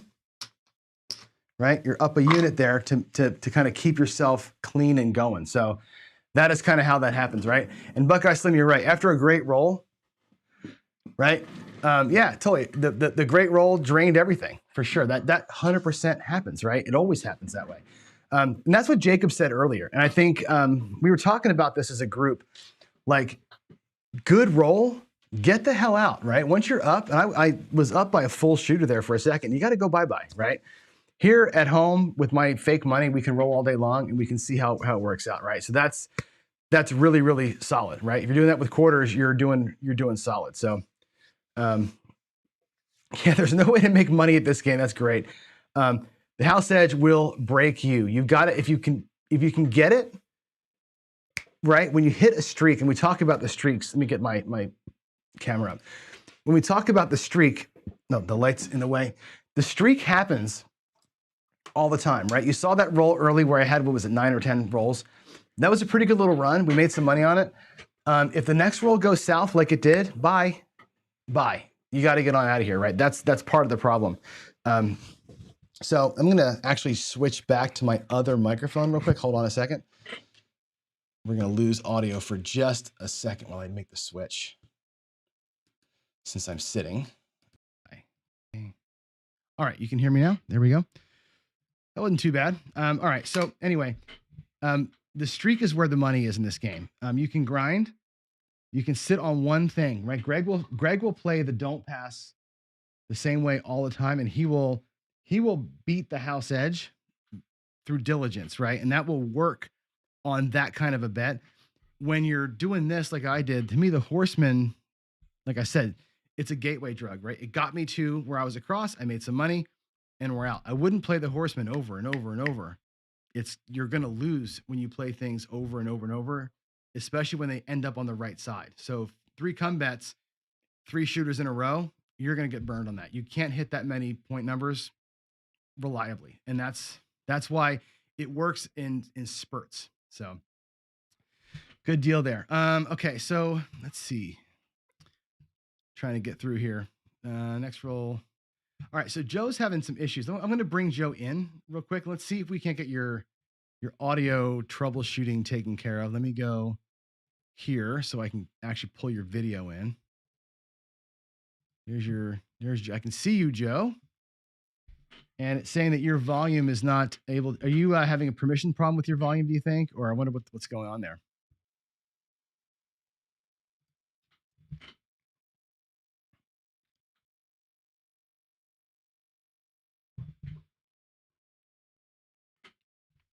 Just going to be the app picking up your picking up the right mic. Oh, I thought I heard something. Say it again. Nope.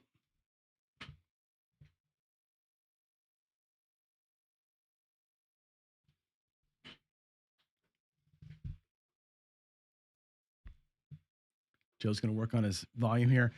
I'll talk about some of your comments here. So yeah, go to your lowest investment strategy, see what you can do with some of it in the profit. We did this, Buckeye, the other day. I think it was Wednesday we did this, where the whole day we talked about what do you do with your extra profit, I call it plus money. So I hit goal and I had like 30 or 40 bucks left, and we just worked a strategy with the 40 bucks. Like, what do you do with the money you've earned above and beyond what your profit goal was? And I think you're right there. You go with your lowest strategy and work that thing through. And what I did there was, $12.6, $12.8, the lowest possible thing I could do, and see what we can do. So yeah, you don't necessarily go in hard after a huge win, for sure. We switched strategies here only because I wanted to show you that strategy, because somebody asked about it. So the table wasn't calling for the border strategy, but somebody asked about it, so I thought it would be fun to show. Joe's still working on volume here. My thing, Joe, if you can hear me, it says guest has muted themselves. So you might have a mute button hit somewhere that you don't know about. That's what it says to me.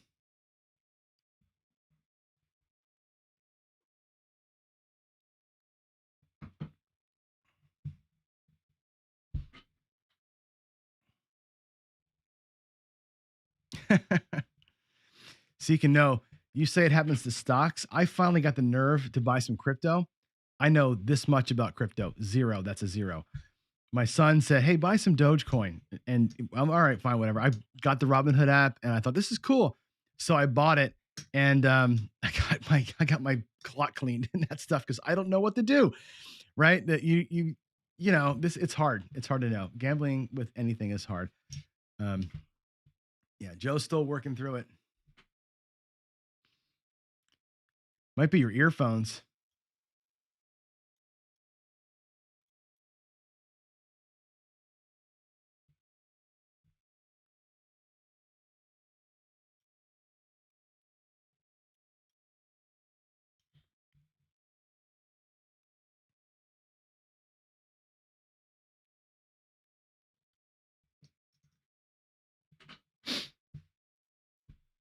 It's gonna change something up. Looks like over there. I'm not sure what's going on.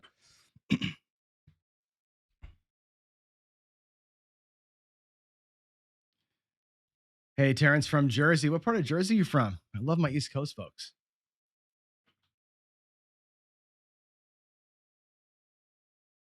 Nope, Joe left. A chip in a chair is real. I've done that too. I have absolutely done the same thing.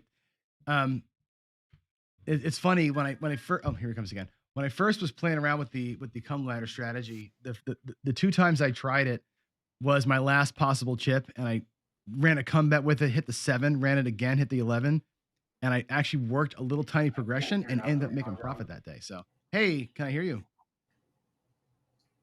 I thought I heard Joe talking.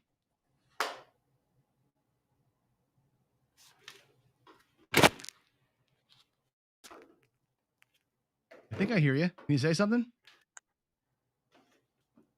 I feel like I'm hearing his table. Oh, you're up north. Oh, you're in Absecon. Okay, yeah. Up north, though.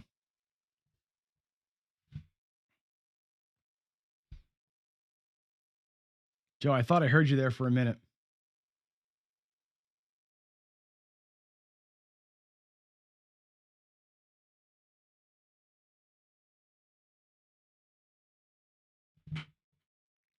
Oh, with his mic plugged in, he can't hear us. That's interesting.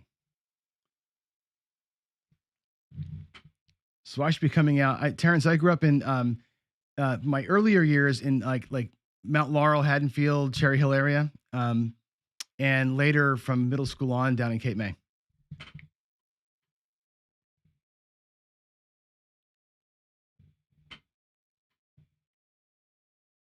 I think Joe can hear me, but I can't hear him. He said when it's with his microphone not plugged in, he can hear us. When he puts his microphone in, then he can't hear me. So that's weird. That's a weird combination of things.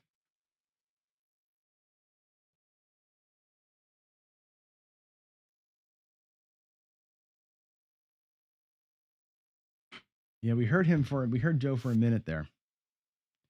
Yeah, Cape May Point's great. My favorite fishing spot actually was off the jetty where Cape May Point and Cape May proper meet. There's a little alcove down there, or a little inlet down there. I used to love fishing off there. And now a word from our sponsors. You got it, Joe. Not much I can do though while Joe is trying to get connected here. So we'll have to just kind of bear with as Joe goes on. So ask questions, guys, while Joe's getting his volume figured out. Chat us some questions. We can kind of talk through it. So yeah, I heard you, Papa. When he had his earbuds on, they were out. We heard him. What about now, John? There you go. Gotcha. We got you. Magic.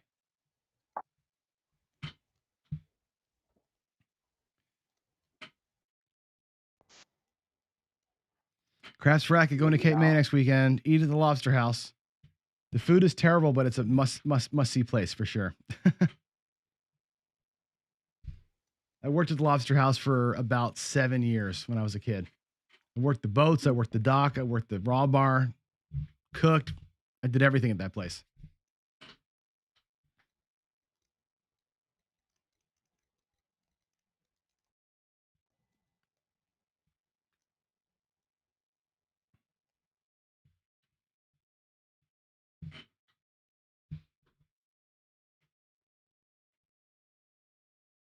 Joe, we had you for a minute there. What happened?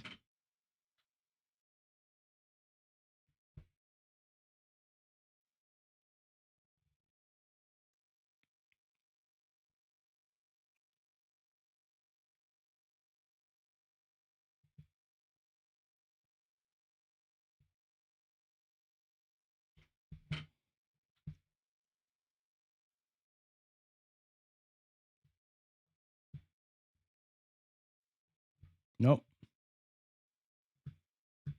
Yeah, Joe's table build videos are awesome. Joe's really good. I mean, I was pretty proud of my little table, but damn, he put y'all to shame for sure. Yeah, I don't see you as mute anymore either. I just we heard you for a minute there. You were talking, and it was fine. Then it went away.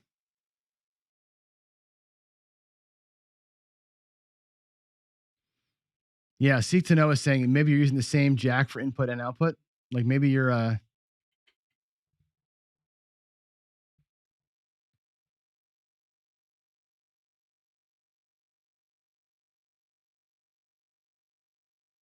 yeah, it sounds like you're getting like you're using the same mic. Your microphone is set to input and output. Maybe that's why we can't hear it. I don't know.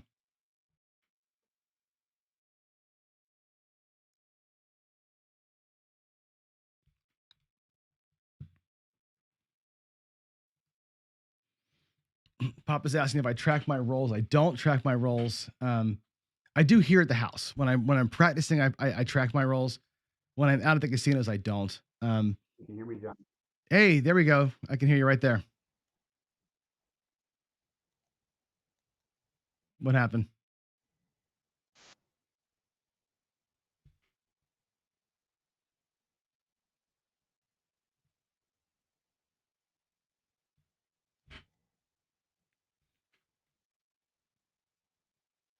Let me ask a skills question here. Answer skills question. Skills is asking, what is the chat, folks, and my opinion on axis rolling? So, I just had a conversation with George about this, and he gave me some education.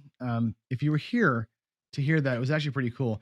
The slow motion video shows there's no such thing as an on axis roll, right? I think the misconception is the dice leave your hands on an axis and they will roll on axis to the back wall, hit the table, hit the back wall, come back on axis. It doesn't happen. And and George says that's not possible. Mudslide Mac, who I respect, says that's not possible, and it's not. When they say on axis, they're saying on axis result, and George explained it as the dice hit the table on axis. In other words, if you were off axis, he's saying you're off axis in the air, which makes the result be an off axis result. So what George is saying is you control the dice as they fly. So they're either separated, cockeyed, or not. And if they go off axis in the air, implode or double pitch while they fly, that's what he's talking about. George is saying double pitch, implode, explode is the behavior of the dice in the air. That may result in a number you expect or a group thing that you expect, but he does not expect that he can ever target a number. George, his exact quote today was, the dice are in your control until they leave your hand. And from that point forward, you've done all you can do. And if they hit the table square into the back wall square, you hope for the best, that you set them up for success. Hey, Joe, we got you there. I can hear you. Can you hear me? I can't hear you, though. That's weird. What do you have set for your speaker? Let me unplug here so I can hear you. Yeah. Let's see. How about now?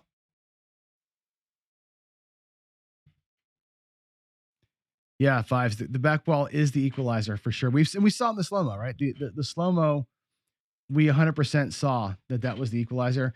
Seek to Know what's the equivalent to card counting, but for craps, it's cheating by sliding the dice, right? By a way of sliding the dice to the back wall without hitting it would be the thing. You'll hear the box get mad at somebody for not hitting the back wall. I'm famous for that, right? I throw the dice so softly, they barely hit the back wall and they barely roll off it. I try and avoid the gators as best I can. That's as close to card counting as you can get. I don't try and whack the gators. I try and kiss the bottom and avoid them at all costs. So that's kind of where I get to. And yeah, you know what? Greg's right. The seven's a beast, but there's 84% chance of not hitting it. So your chances of rolling some numbers are pretty good. I'll tell you this though. The seven, right? On every dice every two dice can always make a seven, right? That's the reason why it's so powerful. It's not because there's 6 ways to make it. It's the dice combinations always work out. that the same dice, you can always make a 7. So Ross, my most memorable roll probably was, it was one of my good stories actually. My one of my favorite memories was at the Excalibur. This is going back probably, oh boy, I want to say like 97 or so. We had just gotten married, my wife and I. We had done one of our first trips to Vegas, and we were playing out there. And as you know, if you know me, I'm a John Patrick disciple from way back. And so I'm playing a little do we don't to come out, and I'm doing a no 4 and a 6 and the 8. That was my strategy back then. It was simple, do we don't to bypass the come out roll. Based on the point, I would lay or set odds, and then I would come 6 or 8. That was all I played. And the dealer says to me as I do that, he goes, "Oh, you must have been watching some videos, right? Here's an internet expert," he said, right? I'm like, whatever. And so not only did I, play my strategy as was, I rolled like 40 times that day. And I just held the dice for, it seemed like forever. It's probably only half an hour, but it was great. And that was a good roll because the dealer was giving me shit, which I hate when dealers give you grief. There's no reason for that. And he got no tips, of course. And that was a good roll only because I've rolled longer than that before, but when you have somebody kind of chirping at you about, you're an internet expert and blah, blah, blah, love it. So that was a satisfying roll for me for sure. But guys, talking about the roll to win table. I know, man, I love these things too. To roll on them because they're so easy to roll on. And Greg, this is where dice control works. On the roll to win table, dice control totally works. You can 100% helicopter spin those things. The back wall has no impact on those things. It's friggin' beautiful. Roll to win is great. So yeah. Yeah, Merlin, sorry, man. I'm not sure what channel you're watching from, but we screwed up the live stream early on. So the channel you're watching from probably didn't have it streaming until just recently. So it's my fault for not starting it properly earlier in the evening. All the channels are streaming it now. I made a mistake early on. So that's why you wouldn't have seen the notification. I'm sorry about that. It's my fault. But yeah, you'll be able to get, you can go back and watch on my channel, the Pro Craps channel. The first 10 hours of it are still there. You'll be able to see those later on. So you'll see it for sure. Yeah, Papa, that glass has no bounce. And I'll tell you what, my local casino has that same glass under felt. So I have that glass plus felt. I have no bounce on a regular table too at the one casino, my local. It's fantastic. The par throw I had trouble with on those tables. To me, the helicopter was where it was at because they kind of skip, like skipping on the water, and land almost what they had faced up. So it was interesting. John, what about now? I can hear you now. Yep. Can you hear me? I can hear you now. Yes. Yay, we're doing it. Hey, and we're right on time. Thank you. And we're right on time. Hey, I plan it big time. I get just on time, smooth it. No, it's all good. It's only 6:07, so you're actually just a few seconds late here, and we're solid. So that's good. Awesome. That's good. All right, chat's been blowing up. Of course, we've been talking about all sorts of other things, but Joe from Crafts Master Journey is here, and I'm going to. Hey guys, how you doing? Reset the recording here. So as you know, Joe, we're talking about gambling problems all day, right? And yes, a big part of it is bankroll, money management, all of that stuff. And I know nothing about your history in the game. Do you have a long history playing games in the casinos? Are you new to this, or how does that work for you? I am by far the newest person you have on the guest lineup here. I actually started playing about 4 years ago, 3-4 years ago, and it was mostly on bubble craps for the first couple of years. And originally what happened was I was going to the casino up in Green Bay, and I was playing for a couple of years, and there's this one guy that I ran into that always played. He always played the real table and that. But when the table was fully full over to the bubble craps, and finally one day he said, "Hey Joe, come over and play on the table." So I bought $100, and it lasted about 5 or 10 minutes. So it was a fast run, and it really scared me. So. I went back to the bubble craps, and at the time I was watching Jacob's Wager Me This, all his videos and that, and learning strategy and trying different things on this and that. And I really wanted to get over to the real table. because that's where the action's at. That's where the fun's at. That's Right. where, a lot of things are happening now. And again, it's scary. So I thought, I'm the type of person that I kind of go over the top on things. Kind of like you, John. I set Yeah. the standard high, set the bar high, and then I make myself earn it. So I thought, okay, how can I learn this game? So I built my own table. And in the research phase of building my table, I looked online and there was not a single site that I could find that had a complete table built from start to finish in detail, measurements, all that kind of stuff. So what I did is I found, I don't know, somewhere between 30 to 50 sites, and I just kind of pieced everything together, and YouTube was one of the places that I did research on how to build the table. So I thought, well, why not start a channel? If I'm looking, there's obviously other people that are looking. And, kind of everything goes from there. Once I got the table built, I'm like, okay, now what? I love teaching just like you. So I started, creating videos. I do a little bit of computer programming aside, self-taught. So I made my own little dice tracker program. So I record all my dice rolls and everything. But I was at the point where, okay, I need content. So then I went into that 10 tournament strategy.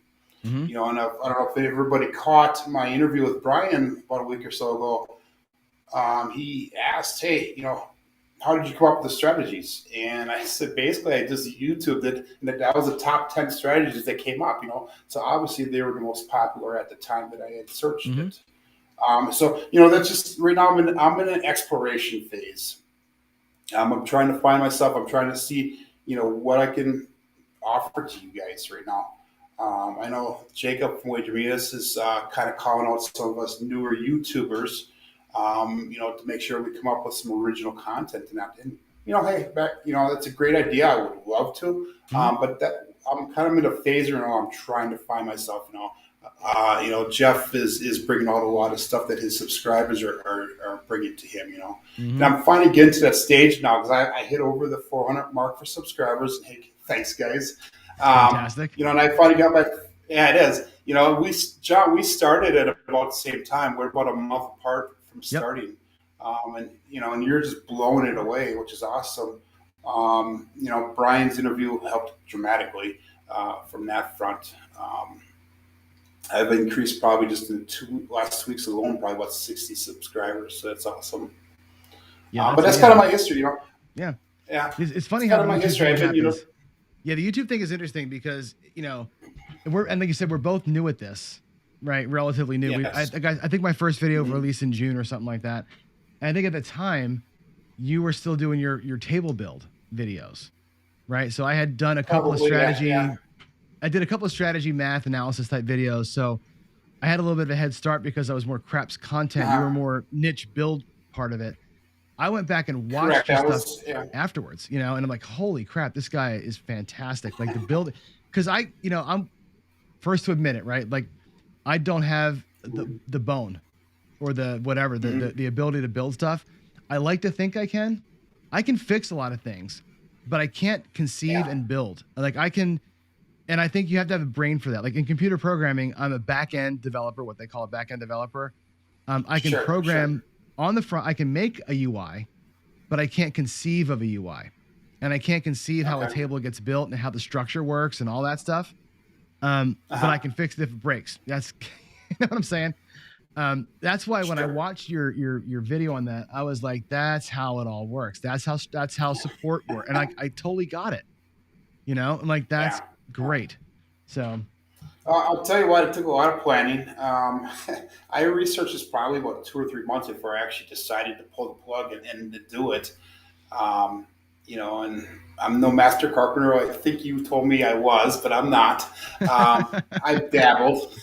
I enjoy making things, and this just happened to be one of them. So, and now my big passion is trying to teach everybody the game. I'm by no means a professional. Like I was watching Jacob yesterday. I was watching Ken last night with you. Who else did I watch?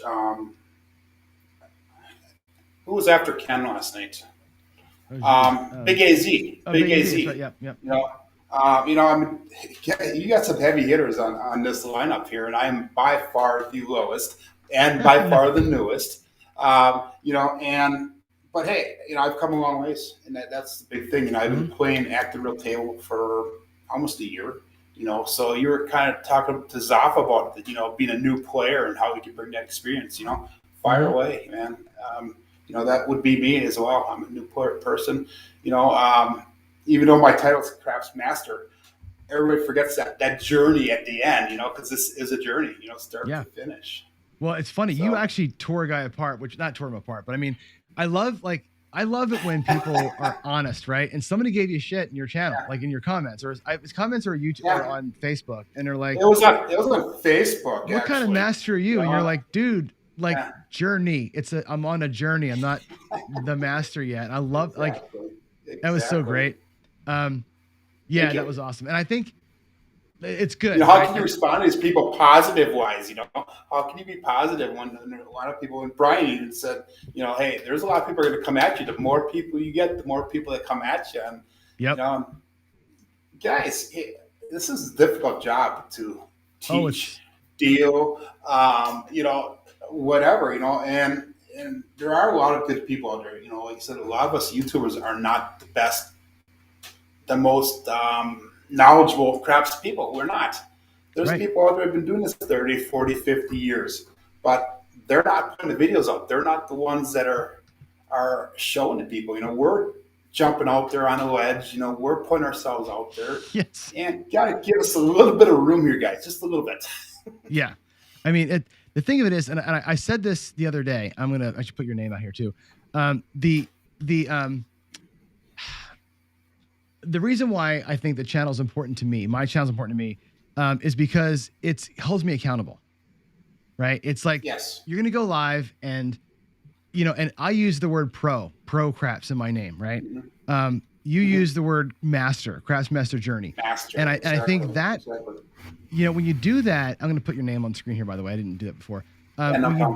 When you do that, you got to be accountable to yourself, right? You're putting it out there like, I got to perform, right? And I think that makes you better. Makes you better. That is a big part of it, John. It really is. But I remember watching when I first started doing YouTubes, and when you started, your biggest thing, and this is in one of your first videos, you said, hey, I'm no pro. I'm striving to become. I'm trying to do daily activies as if I was, so that way I will become. Yep. And I remember you talked about that in one of your earlier videos. I do watch you. I mean, you can be a professional level player without being a professional player, right? And that's kind of how I describe myself, is like I play at a pro level, but I'm not a I don't do this for a living. Because I'm not going to put my family at risk, for one. And you'll hear tomorrow when Ken talks about this tomorrow, when you go professional, like, it's no health insurance. You're not eating. If you lose today, you're not paying your rent. Like, there's a different level of stress there that we don't have to worry about. So, but I like to I like to level it up. And I think, to me, that's what the channel's all about, is giving me a reason to be good. And I honestly, and this, we have subscribers out there. Gaynor Mason Rob from Australia is one of them. He's a great example, because I mess up my dealing all the time. You do too, right?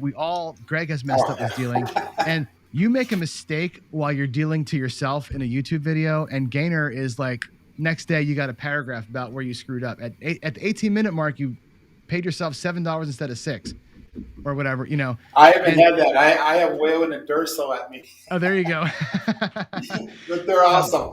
We need people like them. We really do. Yeah, but you need that, right? You need those guys to hold you accountable, because that makes you, okay, people are watching intently, and they're watching every roll that I make, and folks are playing along with you while you're rolling out your dice. Like, I just rolled for fun here for 15 minutes.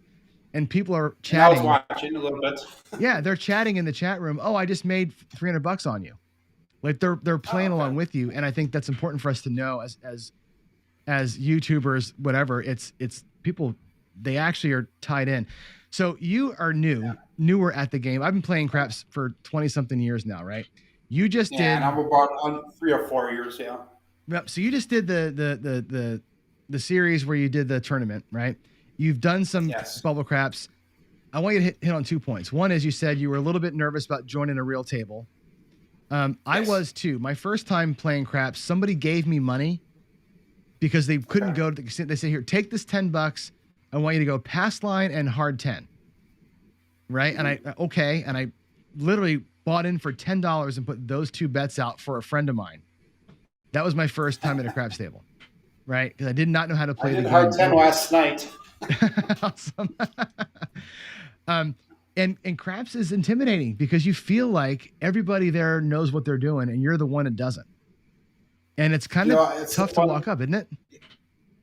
Yeah, it's kind of funny. Last night I played the table. I played for about 2.5 hours, and I was actually playing a combination of 3 different strategies.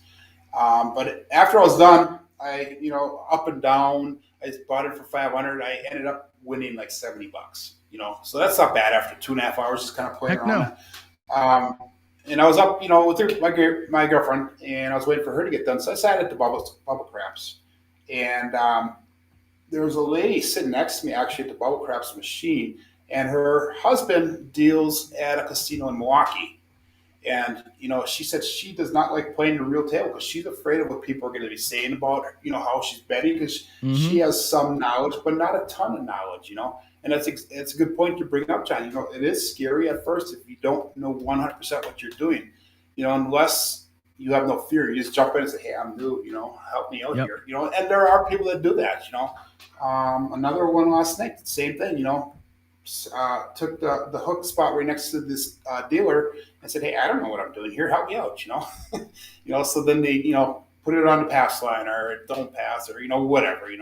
So Yeah, I can relate because I wish when I was younger there was bubble craps. There wasn't. There was only tables and you had to figure it out. sure. And what I would do is, and it's funny, like my journey into this thing.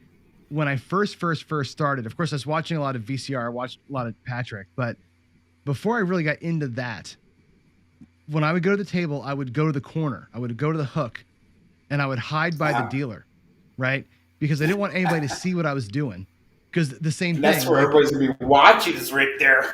Well, the thing is, if you're at the very corner where the dealer is, right, and you're kind of slow rolling your bets, and I remember whispering like, $12, 6 and 8, and just kind of slide my money to him a little bit and not know what I was doing. Well, that's where all the don't betters are. Right. And I say to this day, I hunt down the table by looking at I look at the hook and I see, is there old guys with a bunch of black chips in the hook? And if there are, table's cold, that's where I'm going to play. Or at least I know it's cold and I can make a decision. But by playing in the hook, I learned how to play the don't because I was around the cigar smoking old guys making all the money. And that's how I learned it. It's kind of funny. That's like where I got my way because I was so scared to play. And I think it's a personality thing. I think some of us are wallflowers, right? I was the guy at the high school dance that would sit in the back and look like a badass, hoping the girls would come to me. They never came and I never talked to anybody. Right. And that's, if you approach craps that same way, you're kind of in the same, right? I mean, so I got last night it was kind of fun. Good. Yeah, go ahead. No, that's right. Finish up. Last night, it was kind of funny because I was one of the, I'm a hybrid player also. That's my style of play. Last night I was playing hedgeless. I was playing my new subscriber strategy that I'm rolling out right now, and I was playing out skilled rocks strategy. But it was kind of funny because I was, putting don't pass bet on a table, and I was the only one, and it was hilarious because everybody's kind of laughing at you. Hey, he's betting against us, Oh no, we lost him. Don't pass in here, but I'm gonna start putting some place number, transition it over to the light side here. It was nice because I kind of, I was up and down above that even line, and until the end, the last 2 shooters, myself was one of them. I had a couple of good rolls that brought me into that positive, but it is hilarious watching people. They do not like dark side players, and I think a lot of them have a hard time with that whole hybrid strategy. You're the dark side or light side. There's no in between, but really there is an in between. People strategy, they take it very personal. And everybody's talked about it. That's not. It's funny. The dark side has become a thing. Like used to be dark side players were like really quiet about it. Now, here's an interesting point, right? When you go to YouTube, except for Jeremy's channel, right? Everybody who's on YouTube teaching strategies, we're all relatively hybrid to dark, right? We all kind of, Correct. right? And that's the reason for that is because that's where the math takes you. And that's where the longevity takes you. But the books never do that. The dealers never tell you that. And frankly, you know, I always rail on about crapless craps. And I say crapless craps is crap because there's no dark side to it. You know, anytime the casino takes a bet away from you, it was because it was beating them. They don't do that because they feel like it. Right. And, you know, they've taken half the game away and they've made the other half of the game worse. You know, what's worse than having a pass line bet and the point becoming a 2? You know what I mean? That's the worst thing. I would love to try crapless just once. You know, I have not really tried it. I don't have access to it around here. I know your biggest thing is the roll of the win topic now. Nearest roll of the win is in Milwaukee, which is like an hour and a half trip. And I just learned that last night from the lady that was sitting next to me. You know, that they have a roll of the win table down there. You know, and I think the buy-in Milwaukee is like anywhere between $15 to $25 is the table minimum on the regular table. You know, that to me, you know, I'm a single father. $15 to $25 buy-in, that's our minimum bet. That's a lot for me, you know. Yeah. I'm used to Green Bay, which is, you know, we have $10 on weekends, $10 minimum bets, you know. And that's about right for me, you know. During the week, it's nice. Get spoiled if I can make it up. There's $5 minimums up there, you know. But again, you know, where you're raising money for people that have problems, you know, and you know, bankroll management, I know that is a big thing for you. It's huge for me too. I'm not as structured as you are, but I'm working in that direction, you know, trying to build a bankroll and, you know, I don't spend money unless it's specifically for that. And that's a big part of that's super smart. Craps for me. You know, super smart. You know, I try to get up once a week to play. But if I don't have money, you know, I go 3-4 weeks before I get back up to play, you know, at the casino. So yeah, those minimums are tough. One of them. It is. Yeah. Well, the thing is, you know, especially if you want to regress, right? Or even not if you're a regression player, but you got nowhere to go. Like it's nice to have, you know, even on a $5 table, I might roll out $30 bets, but I can go somewhere from there. If I feel like it's too long of a roll or whatever, I'm getting this, I can always drop to $10. But if it's at 15 already, you're kind of at where you wanted to drop to, you know, and they're forcing you. It makes it hard for a low budget player to get in there and play. It's really tough. You have to be creative, you know. Like last night, I was using headless, and normally I'll do the $10 with the headless, which is, I mean, minimal. Yeah. But last night I was doing your $25. I was doing $25 don't pass, $25 come, but I was throwing the 6 and 8 out for 12 each, and that gave me a little bit of flexibility. If I needed to bring my bets down some, I could pull the 6 and 8 off. Then, you know. So that was, you know, $24 that I could save there, you know, in order to make it, you know, affordable at times, you know, or if the roll is going in a way I don't like, you know, it gives you a little bit of flexibility. So, yeah, that's the skill and luck way of doing it, right? I like that a lot. I do. It worked out nice. It did.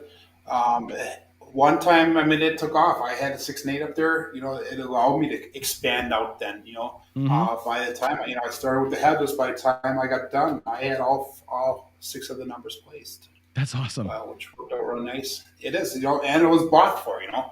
Yeah. It was taken off of profits. Yeah, the horseman's success is seen when you're not playing it anymore. Right? Like I just demonstrated that, right? You play it to get going, and if 3 shooters in, you're still playing the headless horseman, something's going wrong. Like you should be out of it by then. You should transition to all don't comes or all place bets or something like that. That's the problem with it, right? If you're still in it, that's why it didn't win your tournament, by the way, because it doesn't survive over and over and over again. You need to use that as a move to something else, kind of a strategy. So, but I'm not holding it against you. Exactly. It's okay. No,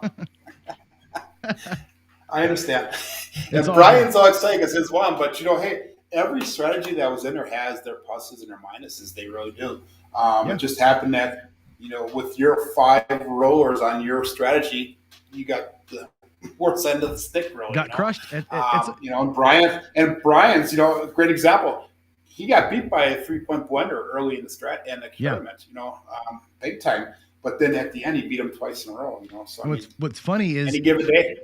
I've tried, and we'll talk strategy for a minute. I've tried the 3-point blender. And when I first got on YouTube, I got stuck in the rabbit hole like you probably did, right? I was watching a lot of Jeremy. Everybody watches Color Up. And one of the early channels that I got hooked into. I don't watch a lot of Jeremy. I love really? his videos, extremely professional. I watched some, but my big one was Jacob. Okay. And you, John. Interesting. I remember my two. I found Jeremy first. Yeah, I found Jeremy first, and I found Wager later. Actually, I was on Jeremy and Bone Thrower and El Toro was my first 3 big watches, right? As far as strategy stuff goes, and then I found 36 Full Press, and he had a ton of content out there. And for a while, yeah, Joe, your video's frozen, but I want to mess with it right now. But 36 Full Presses, the 3-point blender was the thing. It was like the Headless Horseman of a year ago. It was like everybody was playing that thing. I have never. Oh, I think we lost him. I'll be back. Oh, there you go. Hey, I have played the blender. I've lost my ass on that thing every time I tried it. I can't get the bet set. When I play the blender, I can never get all 3 points going. Something always whacks me. I get the 11 in the don't come. I get the 7 out early. I get the point hit. I've just never been able to get the thing set. And then when I do, it's a $9 win. And I'm like, you know what? I can't make it work. I tried it. El Toro did the El Toro style blender. That's great. He plays at like the $600 level. I'm like, yeah, I'm not bringing $30,000 to the casino to try a head strategy. So I tried blender. Yeah, I never tried to blender adding the actual table in a casino, but I have tried it on the bubble craps, and it's very difficult because a lot of times if you have a pass or don't pass bet, they won't let you place the bet later on, on that point. So, it was very difficult. So what I would have to do all the time is I altered it on the bubble craps where I would actually place every number before the come out. And then after the come out, I pull everything down except for the one. Yeah. That's a cool way to back into that. I like that. That's pretty funny. Yeah. That's funny. It is what it is. Let me ask you this. So you're rolling in now to your new series is going to be what? You're doing a Build a Bankroll. Is that right? I started it. I have 3 videos in. I'm kind of halting it a little bit. I need to find something that I'm happy with on a consistent basis for a strategy. I love a lot of the Vince strategies, and that's what I was starting to do in this Build a Bankroll. And it was an awesome strategy. When I rolled it out, not like you, John, when I rolled it out, I was making money. And all of a sudden I get on camera, it's like I lose. And, it's just like that camera has that power over the dice, I think. It does. So I need to find that strategy that I'm comfortable with, both on and off camera. So what I'm moving over right now, and I'll come back to the Build a Bankroll because that is a huge topic for me. That is part of the journey going forward for Craps Master Journey.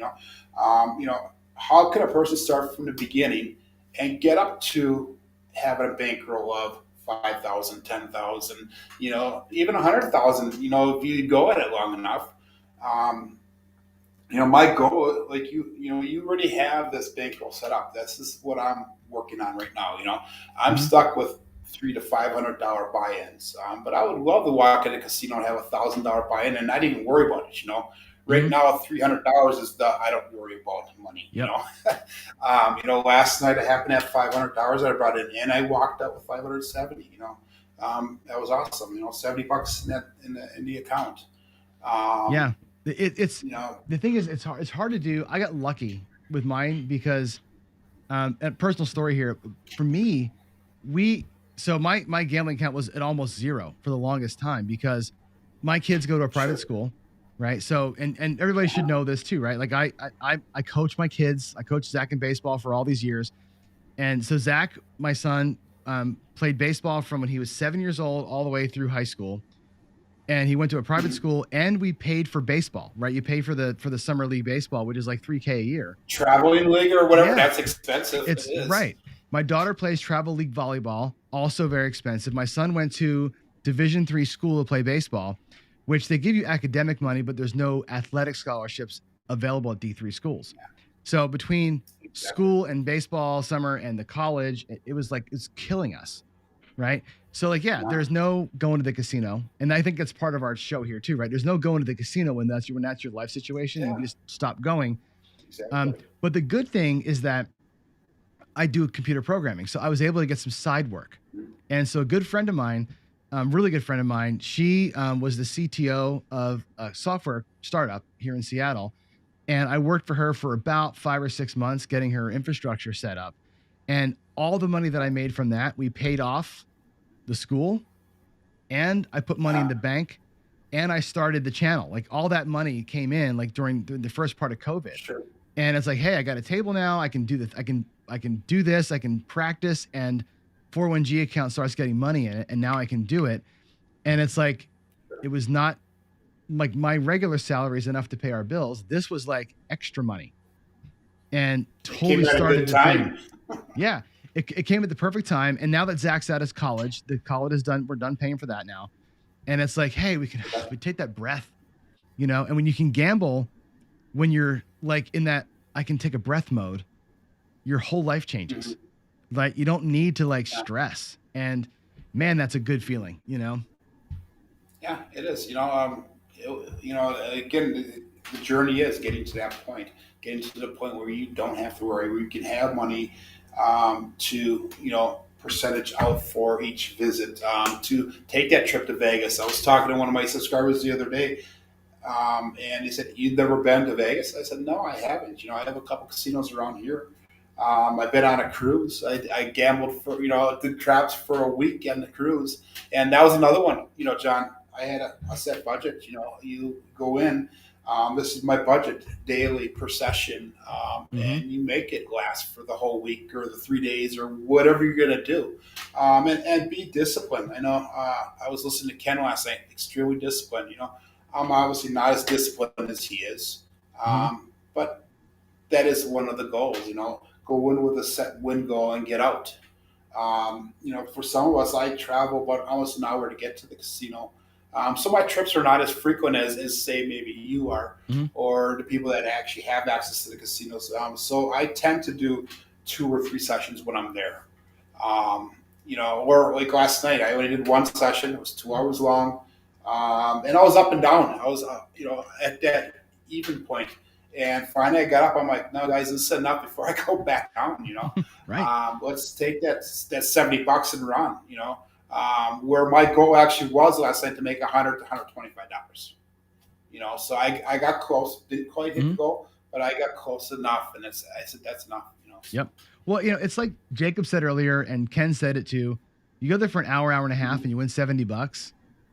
Most people don't make $35 an hour, right? And that's what you did. Right. And you got to remember that that's actually really solid work, So yeah, it is, it's good stuff. Got a lot of people showing up in chat. This is great. I see Arnell came. That's great. Arnell, welcome. There you are. Morning, Arnell. Yep. Yeah. Everybody's waking up now, right? This is great. Yeah. Right. So, Craps-a-Thon's here too. I see your ladies are back again. Yep. Craps-a-Thon is here. This is great. Yeah, we're still talking. Can you believe I'm still talking for all this time? So I got to ask you now. So you're going to start something new, right? You were going to go into like maybe the build a bankroll thing. You ran the tournament, and you've played for a few years now. I think the tournament is probably really cool. I watch a lot of tournament play because I'm in the Color Up group, right? I watch a lot of Fantasy Craps. I watch they have a tournament that goes, and you see a lot of folks' strategies. Now you've had your fingers on 10 of the best strategies out there. You ran those, how many games, with 42 games, whatever it was. That was the whole 19 matches, but it was actually 29 videos I made. So yeah. So what is your takeaway from all that? Like after all that, you probably have a good sense of what's going to win, when, and in what conditions. Like what was a favorable role for which strategy? Do you have a sense of where you feel like if you're going to start building something new, what's the base you want to build from, and which one of those things sort of resonated to you the most?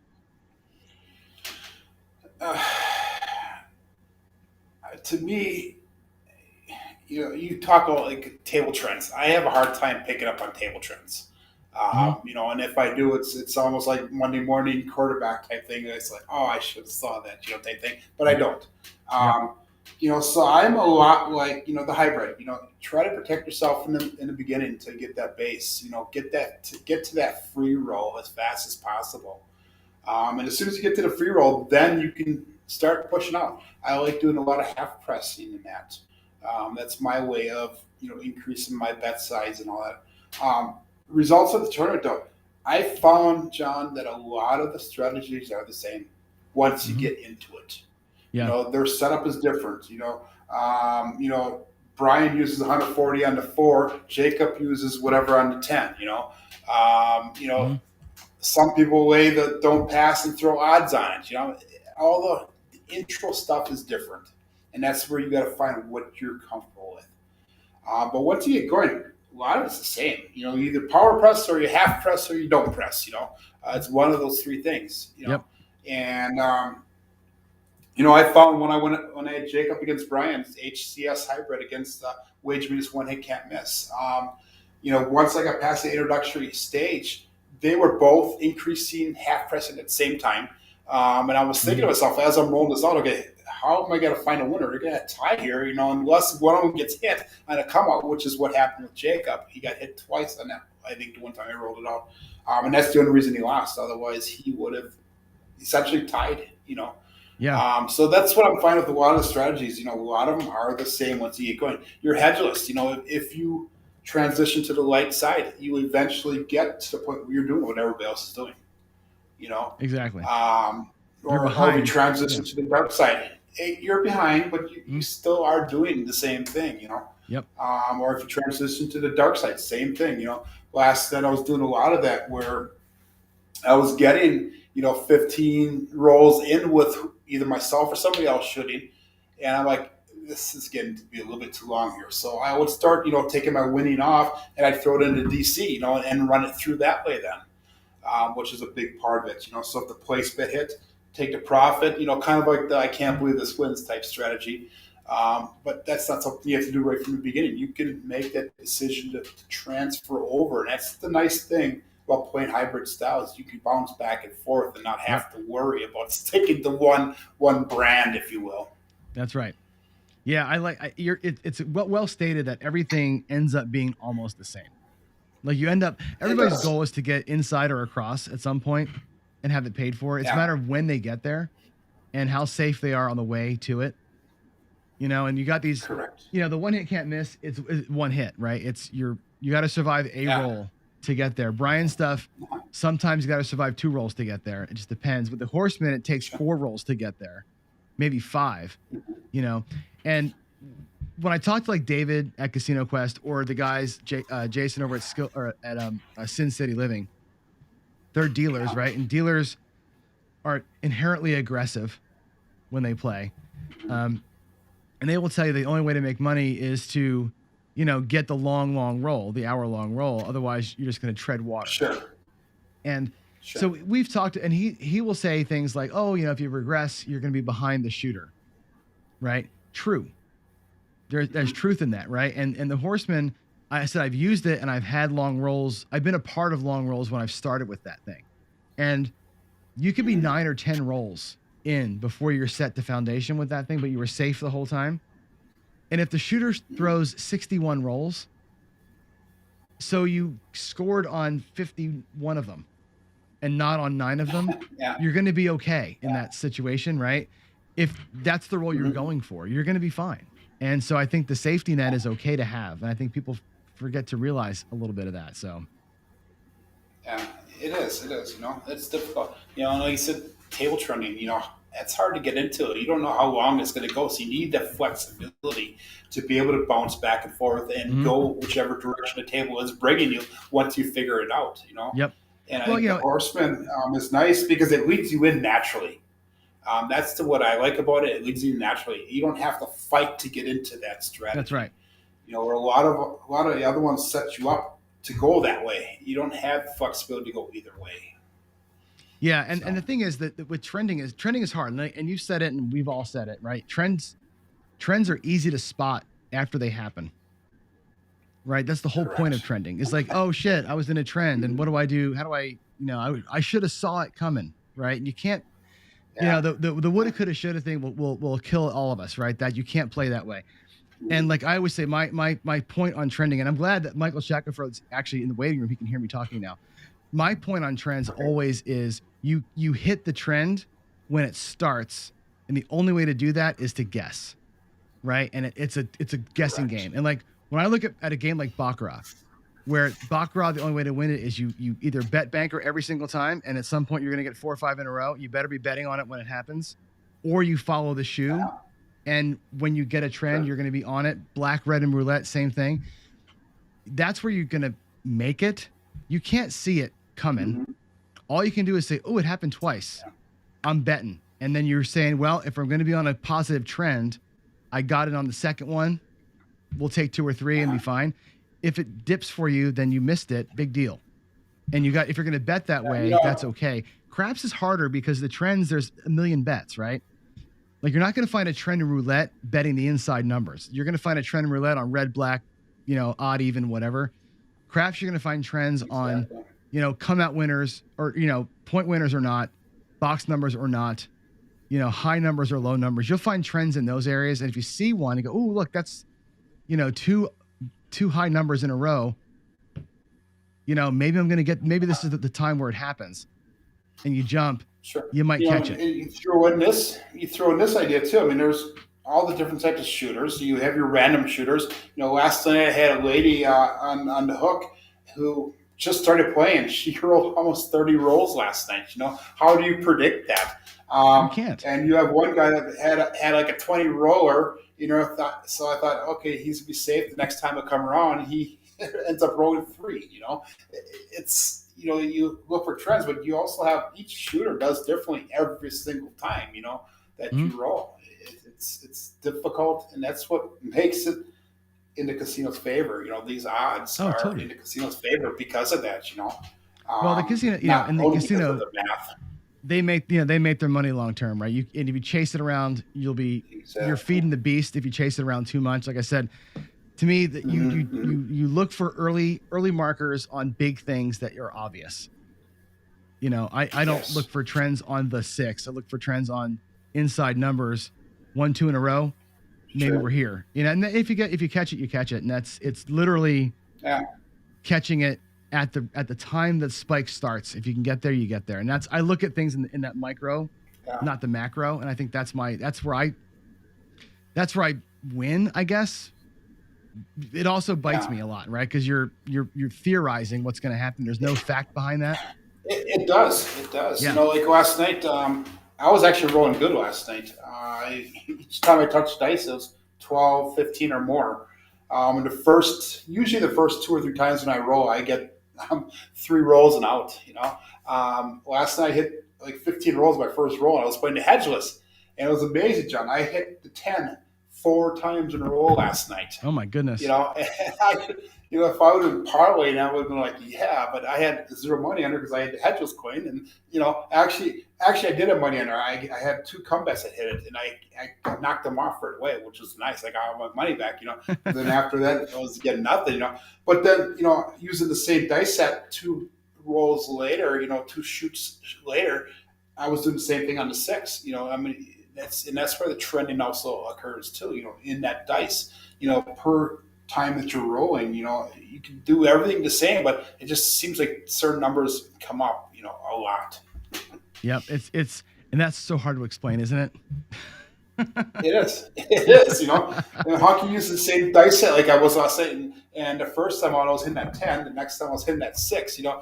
I was playing a different strategy at the time. I had $180 all paid for off of profits on that 6. That it just kept on power pressing and pressing up, and that, and And, and I got to the point where I was making enough profit where I didn't Mm-hmm. have to worry about the pressing up. So, And which is a like, good position to be in. right. And it's, like I said, the harder part of the whole thing is you can't predict when that's going to happen. And what you're hoping for is the roll that breaks the probability, right? If everything went the way that the 1 out of 36 ought to be, nobody wouldn't make any money. So there's going to be times where the 6-7s that are supposed to come in the second set of 36 rolls, not the first. That's your long roller, right? And if you can find the roll that breaks what should happen, if you're lucky enough to be there, that's what you're saying. That's your 4 10s. Exactly. That should never happen. But when it does happen, if you're on it, congratulations. But you can't predict it. And I happen to be kind of on it, but yeah, you're near it. What it is. You can't predict it. Exactly. I was on the 9 though. Just kidding. That's awesome. All right. So what's next for you? Again, we're going to be rolling out the subscriber strategy going forward. I have a couple of the subscribers that are commenting, hey, this is not my type of strategy, but hey, good job rolling it out, Joe. And I agree. The strategy that I'm going through is actually a very aggressive strategy. And I promise, the subscriber emailed me. He's from Florida, and he was actually up in Green Bay visiting his wife's family for over the Thanksgiving holiday. And he kind of explained the strategy over an email to me. And I said, hey, that's kind of interesting. I said, do you mind if I roll it out? And there's a lot of moving parts to it. So so my goal right now is just to roll it out for at least 10 shooters and see how it does. Like I said, I used it in the casino last night, not 100% my strategy, but I was actually surprised on how well it worked in a short run, even though I had a lot of money out there in the beginning. I have $150 to start off in the beginning with the shooter on the table, right? And it was amazing on how neutral balanced it was. It worked out a lot better in the casino than I thought it would. But my goal is to roll this out for a bunch of shooters, and then kind of pick it apart, kind of like what you do, what Greg does. What all you guys do is you take a strategy. Hey, this is what I would do differently. That's what my plan is with this strategy. Well, what you got to do. So I have a couple videos that rolling it out. What you should do with that is roll, once or twice, it'll do good or do bad. Roll the same strategy 50, 60, 100 times. You'll start finding all the weak points. Where's the soft spot? Where can I improve it? And that's what Jacob's challenging too, right? Is find the weak points, make it your own. The Horseman, we started it a different couple of ways. Now I have a new way that I kind of roll it out, and I transition from it because I've found the weak spots in it as I play it more. And I've morphed it again to where I want it to be. So that's I'd love to see you kind of take that tack, take that strategy, and just kind of work it, make it yours. That's gonna be great. So and that's my goal is, I want to make it so it's something I'm comfortable with, and maybe that might be part of my building the bankroll strategy then, the strategy is definitely not for beginners. It's definitely a strategy that has a lot of moving parts. It's kind of like Brian's stuff has a lot of moving parts. And it also is a strategy that takes a little bit of guts because you're putting, a lot of your profits are going right back out there. You have to roll quite a few rolls before you actually start bringing some of it back in. And that might be one of the things I fix, who knows? Again, like I said, I need to roll that out many times here to get to the point where actually the stuff jumps out to you so you know what you want to do with it. Yeah, and that takes hundreds of trials. It really does. You can't just try to once. It takes hundreds of trials to get to the point where you get a feel for, like I said, soft spots and everything else. So, all right, cool. We're gonna we got to roll. I'm gonna do a quick check-in on the money real quick. And hey, congratulations! You were almost at 1,000. That's awesome.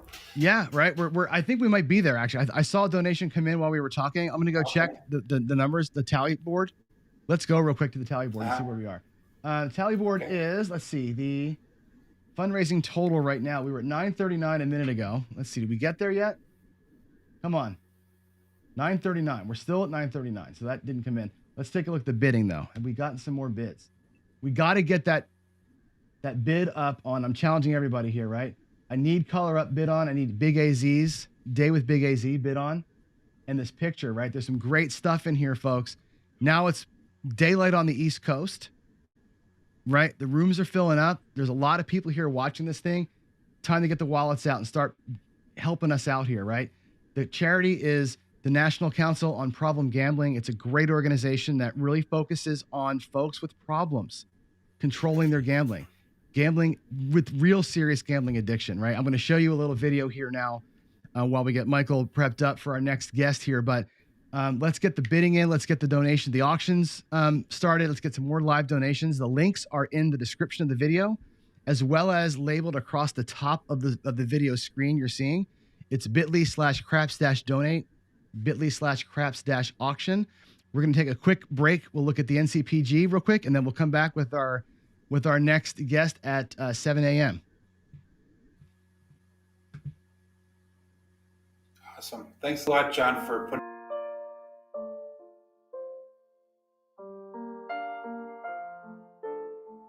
Our National Problem Gambling Helpline is like a 911 service.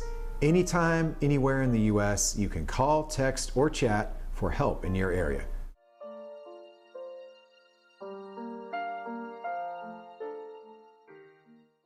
I just learned how to play at a very young age, and then I started playing in junior high and high school, and it was just such a part of my life.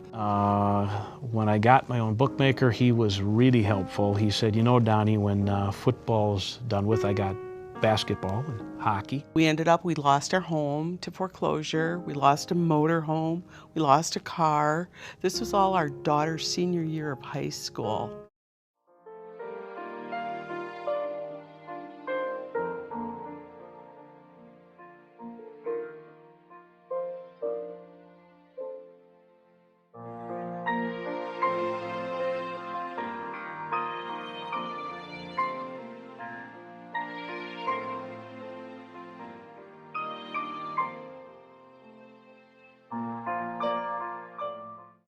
I started going to meetings and got that feeling of hope, which is so important because I just identified so much of myself as a gambler, but now I realize, well, this is not going to be a healthy lifestyle for a family man. Until I got in the door and started identifying with everybody else that was there and realizing that I wasn't unique, I wasn't the only one. It was an amazing place.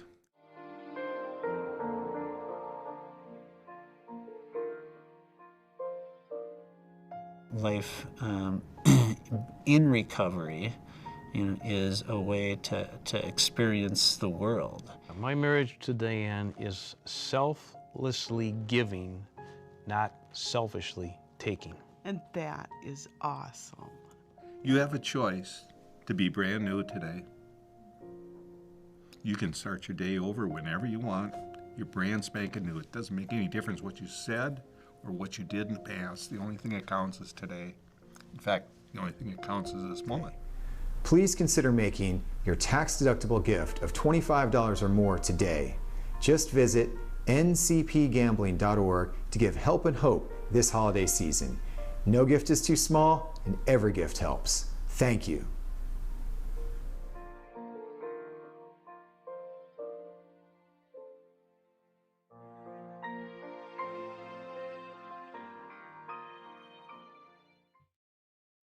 All right, we're back. We'll get Michael's going to step away for a second, and we'll get kicked off with the interview. I've got Michael Shackelford, the Wizard of Odds, joining us in just a moment. Couldn't be more excited about meeting him. I've never talked to him. This is my first interaction with him. One of the smartest men going, for sure. And I've got lots of things queued up to ask him, for sure. So we're going to go ahead. I'm going to quickly do this to restart the recording. We're going to get into, I'm going to ask him some dice control questions. I want to talk about bankroll management.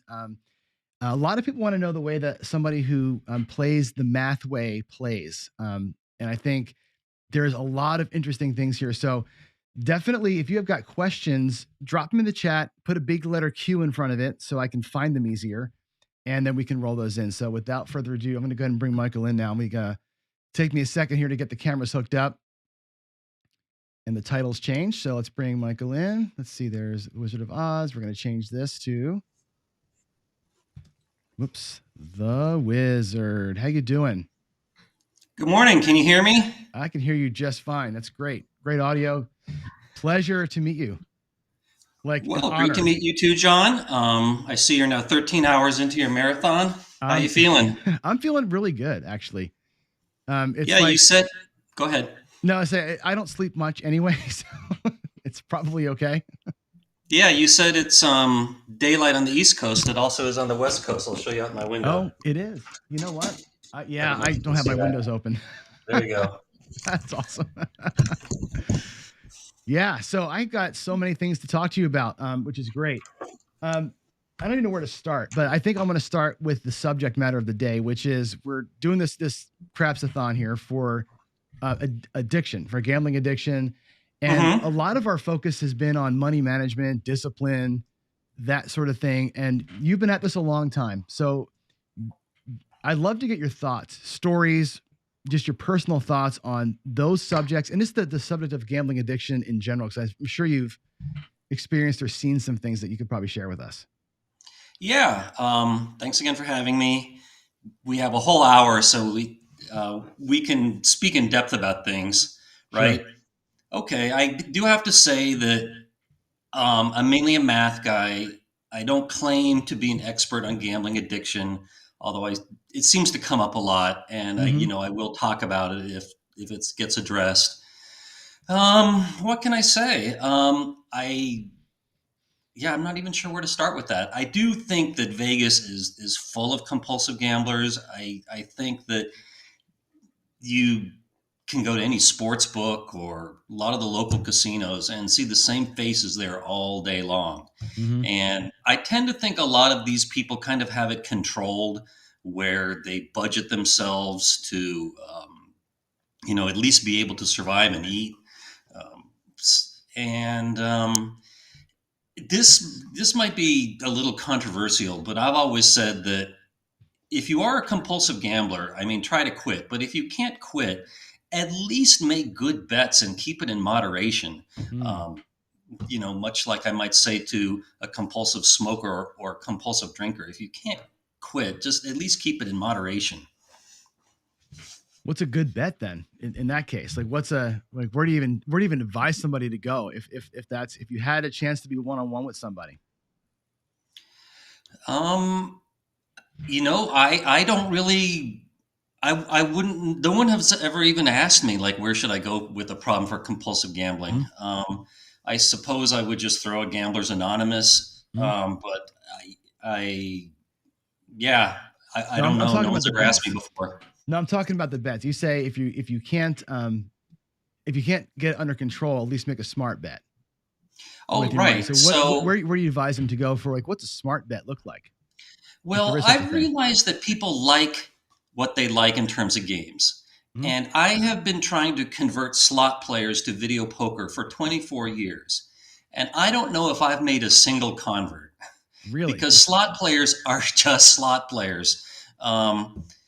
So I try to at least keep people focused on the game that they like. For example, if it's a sports bettor, I would say just make straight up bets, either against the spread, the total, or money line.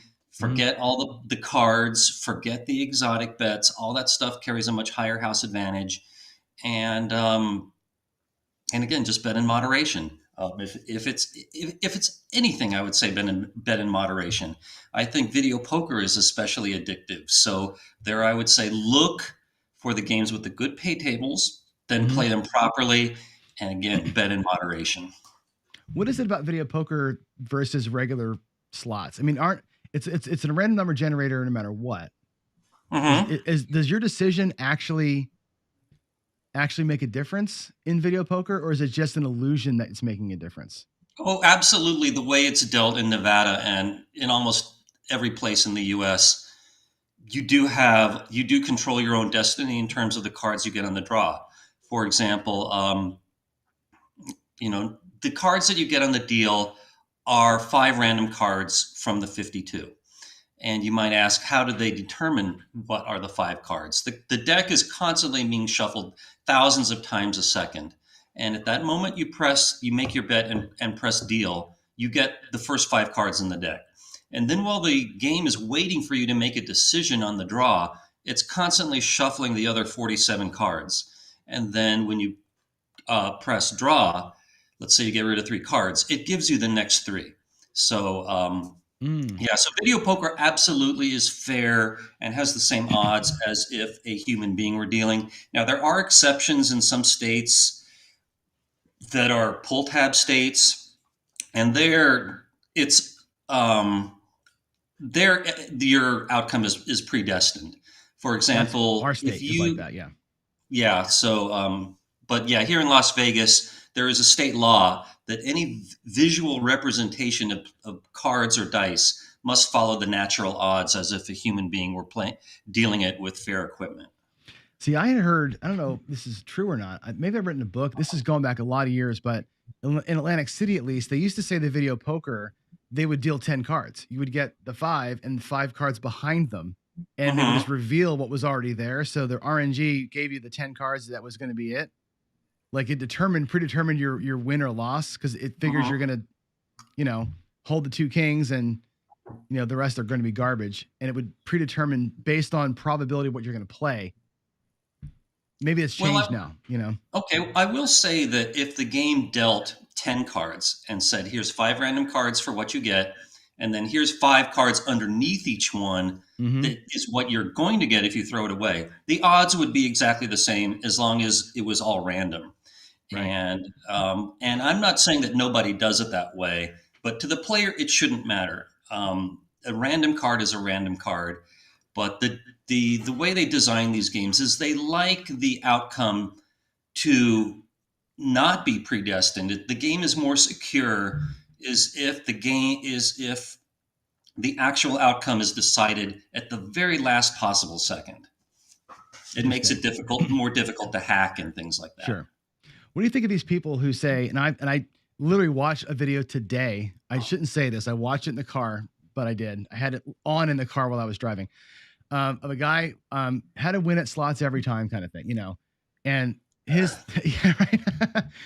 And I'm like, is there actually a slot strategy? And his strategy was basically like, wait for the bonus thing and do something special with like check out the bonus money or something every time. Is there a way to win at slots, or is it literally just when you happen to show up? Okay, I could talk about this a long time, but in general, with most slot machines are not beatable. The odds, I would say, much like in craps, are the same every single spin. So there's no strategy like wait for a bonus and then quit or anything like that. However, there are advantage plays in particular slot machines, and one could talk about this for a long time. For example, games like Ocean Magic and Golden Egypt.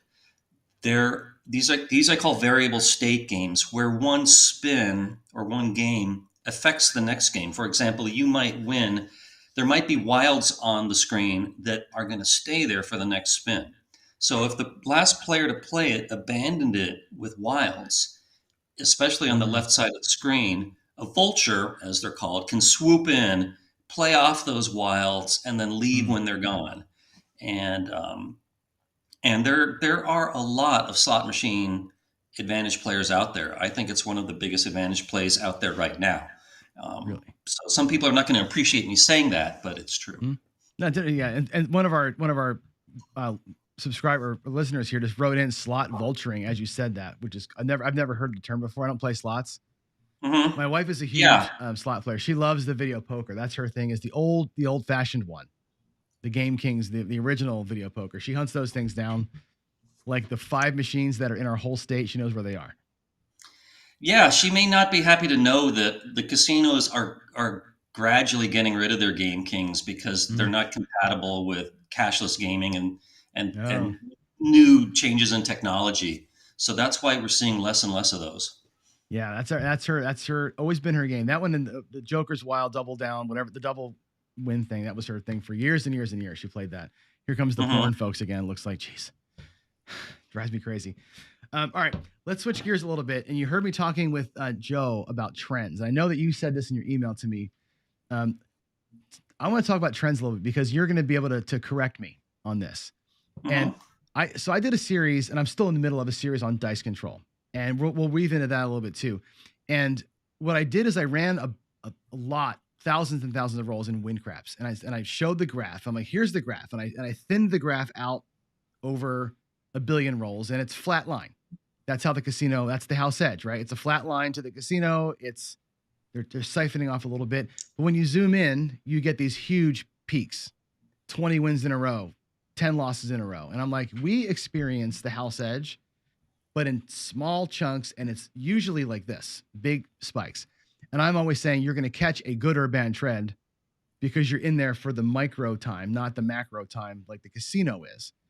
And I try and catch that. You said in your email to me, let's talk about trends because you don't necessarily believe that there are trends, or how do you view that? I will say that it's to be expected mathematically that in the short run, you do see a number of wins in a row and a number of losses in a row, and then maybe a choppy period in a row. Again, that's perfectly mathematically explainable, but you can never look at the past and say, here's what's likely to happen next. Things could change at any time. The dice do not have a memory. So I absolutely do not believe that following trends helps you. Okay. Not following, hoping to catch that's why I describe it as hoping to catch. Like if I see 2 in a row, I'm hoping that might be the start of something. And I'm hoping that I can catch the budding of a wave. Mm-hmm. It's not a thing you could actually like document, but I hope for it. You know what I'm saying? Okay. If that makes the game more fun for you or for anybody else, by all means have at it. I mean, gambling is supposed to be for fun, and I don't want to, I don't want to not make it fun for anybody, but you should be able to document if whatever you're doing is working for you. Mm-hmm. So, I mean, just write down rolls, write down your bets and say, and see how something is doing over a long period of time. And I think you will see that if you make the same kind of bets, that over the long run, you see the same house advantage no matter what you're doing. Yeah, the house advantage will for sure grab you. There's so many questions coming in. My goodness. Quick shift of gears. So I have to ask, because I see 3 people asking the same question. This is about blackjack, actually. Blackjack automatic card shufflers. How did they change the game? Like in terms of the math of it, because I made this point earlier where if you're a card counter, and my parents were huge blackjack players, they don't play anymore because of the card shufflers, because they feel like the shoe was the shoe. And my dad never counted cards, but he thought the shoe would get thicker towards the end. And he just kind of feeling about the shoe, and they felt like basic strategy was designed to kind of work the shoe. And there's no more shoe. Does that, in your mind, change the math? Well, the basic strategy is the same regardless of if the game is hand dealt with a continuous shuffler, or dealt with an automatic shuffler. And I will say, though, that the odds are slightly better with a continuous shuffler than with an automatic shuffler or a hand shuffler. And this is a little bit difficult to explain why, but it's extremely small. It's kind of significant in a single deck game, but in a 6-deck game, it's off the top of my head, it's like 0.003% better to have a continuous shuffler. Really? That's interesting. I would have thought the exact opposite of that. Well, I mean, this is difficult to explain, but when you have a cut card game, when you hit that cut card, the dealer is still going to finish that hand.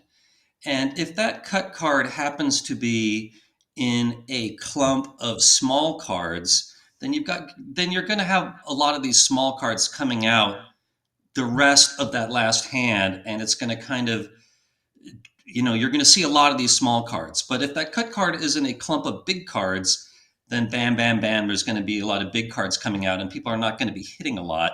So you're going to enjoy those big cards for less time. And of course, it could be choppy too. Sure. But this is the best way I can think to explain it. But simulations, which I've done and other blackjack experts have done, absolutely confirm what's called the cut card effect. That's interesting. I've actually never heard of that before. Right. It's interesting. Right. But this is not something that I tell players to go out and chase because it's such a small thing. Yeah, we said 0.006. So what you said it was? Yes, I think I said 003, but on my website, I have a page called The Cut Card Effect, and this endeavors to explain it in depth. Yeah, it's like one card out of 100. I mean, that's ridiculous. It's zero change. Yeah, but I will say that for card counters, continuous shufflers are absolutely terrible. They kill the game. Right. And that's only for betting purposes, right? Like this, just you said the strategy itself, the card counters don't necessarily change their basic strategy. They're just what they're going in with. So. Right. It's card counters will vary their strategy according to the count, no matter what type of shuffle it is. But for the basic strategy player, just stick with the basic strategy and don't care how the game is shuffled, except I like to advocate a hand shuffled game because it slows down the hands per hour and you're being grinded down by that house edge for less time per hour. And I also think it's a nice break in the game. It's a nice chance to chat, and it's kind of like halftime watching football. I think it's a nice break to the game. Interesting. I got a question here from Brian in Hawaii Craps Shooters. He wants me to ask you, if you were to play 5 days of craps, what would be the best single bet for a player in terms of house edge? The best single bet would be if you had a gun to your head and could only bet one thing, then it would be the don't pass. Now, I would rather bet the don't pass and then lay the odds, but you said just one bet. Right. So if you're playing for 5 straight days, you're just going straight up don't. Now, everybody in my chat is loving that. I can tell you that right now. It's funny, the YouTube craps folks, for the most part, are don't players. Yeah, they're right. The odds are better on the don't pass than the pass by 0.01%. It's a small difference, but I think what I like about it is the payout, man. I love the 1-to-1 payout when you have the hammer, which you never get that. I mean, you got to beat the come out, obviously, but once you have it set, that's the best deal in the casino. Right. I mean, it's an extremely small difference. So I am not out there preaching bet the don't, because again, it's so small. And I think a lot of players just find it more fun to bet with the table. You get more of that contact high and feel that energy more. So, however you like to play, whichever side, that's what I would recommend. But for mathematical players who, you got to go with the don't. Right. I was figuring you were going to say that, but that was my next question was, as a mathematical player, what would you do at the casino? And you're more of a don't. Yeah. If I were playing craps, I would most likely be betting the don't. I would make a don't pass bet, lay the odds, and then I would probably make some don't come bets and lay the odds on those too. How many, it doesn't really matter. It might be depending, how, what my mood is, how much do I want to bet right now? And however, I will say that if I am, say, going to a casino with a friend and he likes to bet the pass, I will probably bet that way too, just so that we're not rooting against each other. And, I think it'll be more fun for him if we're both happy at the same time. Sure. Well, that makes total sense. And that's a groove play, right? That's what you do when you're playing with friends. I like that a lot. So you said, if I play craps, that's what I would do. Do you play craps? I really don't play that much. To be perfectly honest with you, I really don't gamble that much anymore. I've been living in Vegas since 2001, and gambling gets kind of old, and I'm into other hobbies. And certainly, if I see an advantage play out there and it's a good one, I'll definitely be all over that. But my name has been passed around town as an advantage player, so I don't. At most places, I don't get the benefit of comps and points and stuff like that. There's things called a DNI list, meaning do not invite. Like, let this guy play, but don't give him any comps, and don't invite him to anything. And without the niceties, it's not worth it to me anymore. Oh, okay. Wow. Next question, and this is here's from Bruce Stern. There's only one wizard. That guy is amazing. That's a pretty great comment. Thank you for the compliment. Yeah, you're your site is awesome, by the way. I mean, you know this already, but it's such a wealth of information. I reference it constantly. I don't know, I've tried to like understand. I actually put up one of my videos, the calculation for house edge, and I was like, I don't understand how this works. But I looked at it like 6 times, like I think I understand it, and it's fantastic that you break it down the way that you do. We got to talk about dice control, because I know you don't believe that it's possible, but let's talk about it. Because I have one of my good friends, George from CY. He's he calls himself a controlled shooter, or an experienced shooter. He doesn't believe in dice control either, but he practices it for thousands and thousands and thousands of rolls. What are your thoughts on it? Okay, I wouldn't say that I don't believe in it, but I'm extremely skeptical about it. In the many years people have been talking about that, I've yet to see any convincing evidence that anybody can do it. Now, to that, people say, well, the people that really can do it are keeping a low profile, which is entirely possible. But when I look at books and TV shows about people like the Dominator, I say, show me some log files, show me some tax returns, show me anything in writing that shows exactly, how you're doing over the long term. I don't want to just hear a lot of stories about the good days. I want to see some hard evidence. And I have thrown this out there for at least 10 years, and nobody has ever come to me and says, Mike, here's the evidence I can do this. So, and Right. furthermore, it just seems kind of ridiculous to me. I mean, I once, when Stanford Wong and his companion Little Joe were out there claiming they could beat craps, I watched them once over about 50 throws, and those dice were tumbling all over the table. And I've also been out with Bo Parker. And again, to me, it seemed like the dice were just tumbling all over the table. I didn't see anything that looked especially precise. Now, again, I don't claim to have seen everybody. And so I will say that, is it possible there's a small number of people out there who can do this and have a slight advantage? Yes, but I've yet to see the evidence.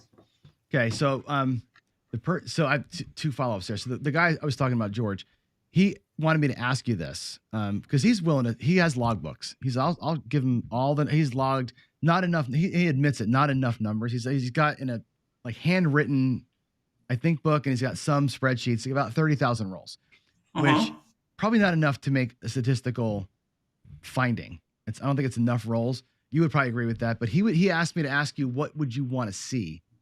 Like what kind of logging should he do and present? Because I think he wants to open up the conversation. And what he says, I take him at his word here, is I can't control the dice. He said, I can control everything until they hit the table. Like how I hold them, how I throw them. When they hit the table, it's in God's hands. He's like, I hope I set them up for success, is the way he describes it. And he says, I have a lot of success. I'm exceeding what you should see probability wise. And he's like, there's things that I feel like I'm doing that are setting them up. But he agrees too, the slow motion is a nightmare, as you have seen too. So. Okay. Well, to that, I would start by saying that anyone can claim that they only control the dice until the moment they leave your hands. And then it's up to chance what happens after that. So, so even the best dice influencers, I'm sure, would say that they are not successful 100% of the time.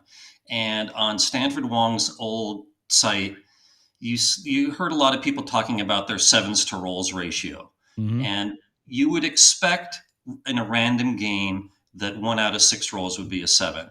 And the dice influencers are trying to avoid that 7, and they would say, well, I've gotten it down to 1 in 6.5 or 6.7, or maybe even 1 in 7. So you saw this statistic a lot. So as to the gentleman with 30,000 rolls, I would say that let's start by showing me how many times in those 30,000, how many times did you roll a 7? That's a great way to get started. I can very easily do a test to show how likely that outcome is. And here's a question for you. With the dice influencers, if it's a come out roll and they've got no old bets on the table, Are they Mhm. trying to roll a 7? Or can you answer that? Everybody's different. George doesn't. I know he does not try to roll the sevens. He looks at the come out roll as a practice roll. The way he describes it is Mhm. if my mechanics are bad, if I'm not feeling right, I'll use that roll to fix it, because if I roll a 7, it doesn't hurt me. Mhm. But he uses it as kind of just mechanical practice. Mhm. So if it happens, Okay. it happens. Some people target it. I know he doesn't. Okay. Well, I would say that if the gentleman with the 30,000 rolls, if some of them are come out rolls where he, shall we say, they don't count, then just don't tell me those rolls. Mhm. And if somebody is trying to roll a 7, that data should not be mixed in with the data where he's not trying to roll a 7. So just make it Right. clear. Here's the data for when I'm trying to roll a 7. Here's the data when I'm not trying to avoid a 7, and here's the data where I don't care. And I'll take it from there. Okay. Do you think it's relevant at all if a person who's setting, let's say, finds Mhm. themselves with a certain set and a cluster of outcomes? Is there a way to give you data that would provide relevance on that, or is that really just happenstance in your mind? Um, I will say that I know dice setters will talk a lot about what set they use, like the V set. And I don't Mhm. remember all the other ones. And if, what I could do is if someone were to send me some data, like here's set number 1 and here's set number 2 and here's my results, I could do what's called a chi-squared test to compare them to each other or compare them to expectations and see if there's a significant difference. Um, but I think a good way to start is just looking at how often you roll a 7. Okay. How much data do you need to make it right? Like, or to get a really good, like, comfortable look at it? Yeah, there's no magic number, but I think I would like to see at least 10,000 rolls. But I can work with anything, but the degree of confidence is proportional to the square root of the number of rolls. Okay. He said he's got like almost 30,000 rolls logged, but I don't know that he's got them, excuse me, logged with the set used or the target he was trying to achieve or whatever. Yeah, So well, neither I'll, do I, but let's yeah. just start with um, we can start with as little as how many of those 30,000 were sevens. Mhm. We can break it down if he knows the actual outcome of every single roll. Then let's see that. Here's how many twos. Here's how many threes, etc. Sure. And he's totally transparent and wide open. He's not wearing a mask and trying to hide from a casino. He's literally filming himself twice a day for 2 hours doing his Yeah, practice. So it'll be a legit set of data from him. I trust his whatever he's logging. I trust it. Um, yeah, yeah. By does the it? way, this is a good time if you like wearing a mask in a casino.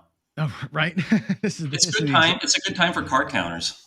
Oh, I bet. Yeah, I bet. And poker players, right? You can just lower the hat, put the sunglasses on, and you know, nobody can see anything. Yeah, It's like absolutely. But that knife cuts the other way, as you can't see as much of your that's true. opponents. That's true. That's true. On the dice setting thing, so number of sevens is important, obviously. If a person is getting, I don't know how you can say it, demonstrably longer rolls, like if they're averaging, like out of, let's say, out of 10 shooters, let's say, if 6 of them are going 10 plus and Hmm. 4 are going, 4 minus, Hmm. that breaks the expectation of 8.5. And I actually say it's less than 8.5. I always say 8.5 is like the number of rolls between sevens typically, but not counting the come out rolls. But if you're getting that kind of thing, does that matter to you? Do you think that that's relevant at all when we see a higher proportion of longer rolls, even though the total number of 7 ratio might be the same? You're still getting sevens when they come, but you're Okay. getting these like long stretches in between them. Okay, if I understand the correct question correctly, first, 8.5 is the number of times the average shooter will throw the dice before he sevens Right. out. So the number of rolls between sevens should be fives, should be 5, not counting the Mm, sevens themselves. right. And if you're asking, I'll just say this. I'm not sure if it answers your question, but I'm not big on betting according to how other players are rolling. I know that it's fun to bet on the hot shooter, and that's when the whole table gets, excited. And if that's why you're playing for that contact high with the other players, then by all means go ahead and do that. But I believe that a roll is a roll, and it doesn't matter who's making it. So I'm going to probably bet the same way on a stone cold shooter as a really hot one. Regardless. Okay. Somebody's asking me to ask you, what about guys like Dominic Laurigio who have been banned from casinos? Is that story true? Is that the same guy as the Dominator? The one? Yeah, he's the Dominator. Was he actually banned, or was he? I really don't know. Yeah. I've got some of Frank Scobletti's books, and I think I've seen a thing about him on Beating Vegas or one of these shows, but I have never met the man, so I can't really speak to that. Okay. I've heard that some of these guys who claim to have been banned for their great dice control have been banned for their attitudes and how they act. Yeah, to be honest, I would probably agree with that. I know a lot of people that work in casinos, and their attitude is, as long as it's a fair roll, as long as you don't take forever to roll the dice, come on in and play. We welcome your action. And but I know this is a small sample size, but I do know one person who's a big believer in dice influence, and he at least had his own table and practiced a lot, but he was said to be a very obnoxious and rude player and got banned at some places, because he was so disruptive to the game. Sure. Is the casino's biggest beef time? I mean, I've always figured that it's the biggest beef is like rolls per hour. You start affecting that and you start not hitting the back wall. Then they start getting fancy, Yeah, no, I know dice dealers, and they find people that take forever to roll the dice because they're very carefully setting them and gripping them just the right way. And, before they throw, they hate that. So, they find that very annoying. So that's why some places, like I noticed this rule in Aruba all over the place. They just said, when it's your turn to shoot, you just pick up the dice and throw. So that's what they like to see. And I know it's not what dice influencers like, but sure. One of the things this is my personal thing, and I'm going to ask you if there's a math way to answer the question. I don't know if there is. So this is I have no idea. I'm a believer, I think, that if you throw the dice and you can control how many times they roll off the back wall, you can eliminate some of the possible 36 combinations. Like, in other words, if the dice hit the back wall and only like 2 faces ever show up on one die and 3 on the other die, because they rolled so lightly off the back, you've eliminated like 7 of the faces or whatever. Does that change the probability of a 7 coming out? Oh, sure. To the positive or negative? And how do you apply math to that? Knowing that I can't tell you which of the 5 faces will ever show. Only that 5 will, and 7 will not. Okay, I'm not the best person to speak on dice influence about the fine points of it, but it's my understanding that what they are trying to achieve is to keep the dice on axis. And so whatever, do I have some dice here? Let me get a couple dice real quick. Go for it.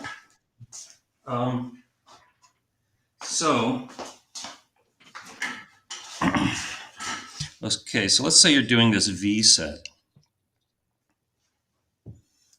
The idea being that when the dice are in the air, and hopefully after they hit, they're going to stay on this axis, and they're not going to land on, the 2 sides. This is supposed to be a 1, by the way. And what's in here? It's like as if these dice are glued together. And if you're successful at doing that, you're not going to see any 1s or 6s. So between the 2, 3, 4, and 5.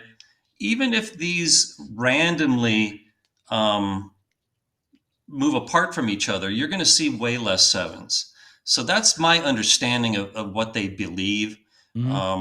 So if you can keep these on axis, even when they hit the back roll, if this one, shall we say, double pitches, which is I think what they call it, you're still going to get way less 7s. And I don't. It's possible that I know they try to put backspin on it, and maybe some are successful. So that's about as far as I can take that. And again, I want to emphasize that I'm not saying that dice influence is impossible. I just have yet to see anyone make a convincing case Yeah. that they could do it. And I've looked at a lot of slow mo on this, and the dice are never on axis, right? And what George will tell you, and a lot of folks that I know that practice this stuff, they say it's not on axis when it hits the back wall. It's on axis in the air, and the double pitch happens as they're flying, and the explosions happen as they're flying, not after the hit. And they say, well, if you can keep them kind of cool in the air when they hit, you've given them a good chance. If you have low energy and you're controlling that part, I don't know. Slow motion to me shows me every single face is visible to the top. Like I always say, if a face shows this to the ceiling, it's a possible landing spot.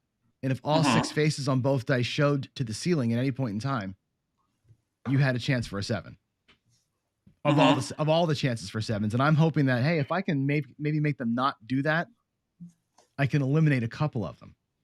Right. So, I think that is what dice influencers say. And you said before that we have control up until the time they leave your hands. But I think dice influencers will say, I think I have control all the way to the point where they hit the back end. And then there's some randomness. But if I have low energy, as you put it, then I still can influence the chances enough to have an advantage in the game.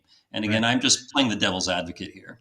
Oh, totally. And I think, and honestly, and again, the math on this is interesting, because if you could do it and you could hold the 7 off to 5 out of, instead of 7 out or 6 out of, or, 1 less, how much advantage do you actually get from that? Like you had a chart on your site, I think, that kind of shows you what the expectations would be. And it was interesting, but it wasn't like eye popping.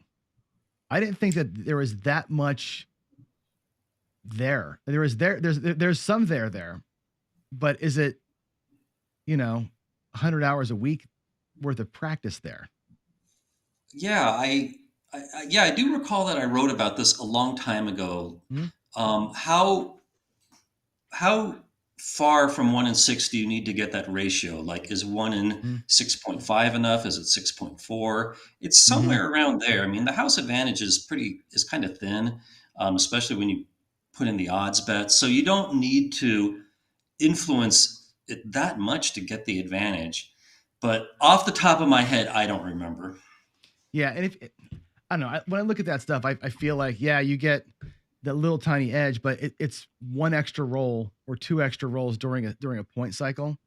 Is that enough to make it, I don't know, worth all the time? I guess that's always been my question about it. Like I try it myself, and it's like, are you going to get that much money out of it? Like that, at the end of the day, it runs into how many more bets will you win if you can do it?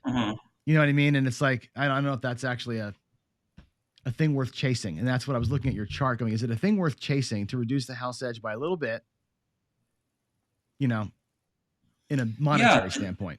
Yeah, the player would have to ask, why am I doing this? And I think a lot of them are kind of hobbyists that just love craps, and they would probably correctly say that if I'm going to play, I may as well it's better to have an advantage than a house advantage. And maybe, maybe it's not technically worth my time, but I enjoy it. So, I would respect that. Like, I know with card counting, there's a whole bunch of just recreational card counters that may have plenty of money, but still bet red chips. And it's just because they enjoy the challenge of beating the casino. Yep. And they like the game. And it's like, like, let's say we're playing chess. There's no money in it for that unless we're gambling, but you just enjoy the game. And I totally respect the pursuit of being good at something. That's where I land, frankly. I'm pursuing it for fun. I don't know that I can actually make a difference. But to me, it's like, if there's a reason to try, why I might as well try. That's kind of how I look at that. So cool. All right, let's Brian, this is a betting question. Brian, and this goes beyond craps. This would be for, I guess, sports betting as well. What's your opinion on hedging? I'm against hedging, especially in craps, because the hedge bets like the Any7 and the Yo are terrible bets. They carry a house advantage up to 17%. So, absolutely no hedging in craps. In other games, it may not be so bad if the hedge bet is doesn't carry such a big house advantage. But in general, I like to say if you're out there gambling, then just gamble. And I have, Mm. a good situation is, let's say somebody makes a 6-leg parlay bet and they're one away from hitting the whole thing. Should they hedge? And let's say they're going up against a 4.5% house advantage. If they hedge, I would ask them: Is life-changing amounts of money are life-changing amounts of money involved here? And they usually Mm-hmm. say no. I would win $2,000. I would say no. I would go for the whole thing. I would not hedge and go for it. The only time I would make an exception is if life-changing amounts of money were involved. Like, let's say it was a 12-leg parlay and you're one game away from winning $1 million. That, for most people, that would be a life-changing amounts of money, and I might consider hedging there. So, Interesting. yep, Okay. that's about as far as I can take that one. No, that's good. That's good. We talk about this a lot on my channel, actually. Like when you're a don't pass player in craps, when do you hedge that flat? I don't would bet? say never. You say never. Right. You are there in the casino to play, so just play. And like I said, the hedge bets in craps are awful. If it's on the 7 or the 11, any hot bet. And Sure. yeah, so just play. Interesting. I've always given the advice of like not life changing, but I say if it's going to hurt to lose that bet, like when you get your don't pass bet up to like 100 or 150 or $200, like that's going to really impact my bankroll.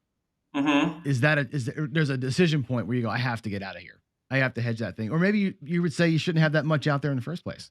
Absolutely. Life-changing, You shouldn't be betting that much in the first place, where if one roll is going to hurt. Mm-hmm. What about these hybrids? A big trend we're seeing in craps is hybrid strategies where you get, $50 on the don't, and then you bet 44 inside. So you're basically playing both sides, right? And you're hoping that, you can win a little bit and sort of, one bet pays for the other bets kind of a thing until at some point you're even. I think that's a really bad strategy because you're facing the house advantage both ways, and a lot of your action is canceling out. I would view that as like betting on the black and red at the same time in roulette.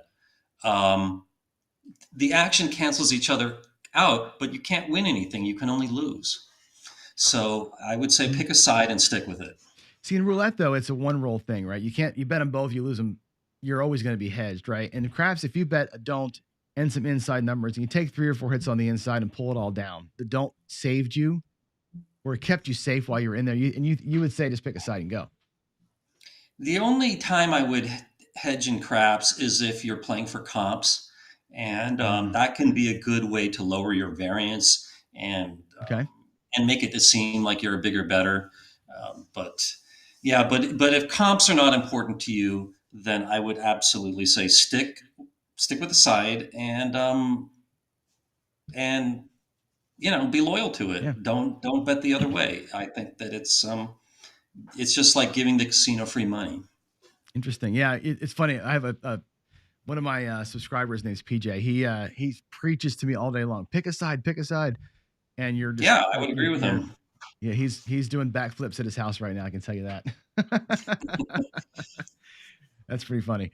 So another question coming in is how you feel about? So he's saying the same thing. Lay bets to protect the don't pass. So a one-time lay bet. So lay $200 lay forward to protect $100 don't pass for one roll. Pull the lay bet down. Like a short-term hedge that's not going to be a guaranteed loss.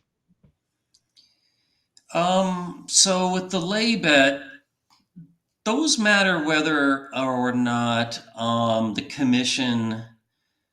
So when you make a lay bet, say on the 4 or the 10, is it usually that you have to prepay the commission, or is it only on a win? It depends on the casino. We're at the Fremont in Vegas, you prepay the commission. If you pull the bet down, you get your commission back. Yeah. I don't recall the house advantage on that off the top of my head, but I believe it's one of the lower ones. But if the house advantage is higher than whatever you're trying to protect, I would not hedge.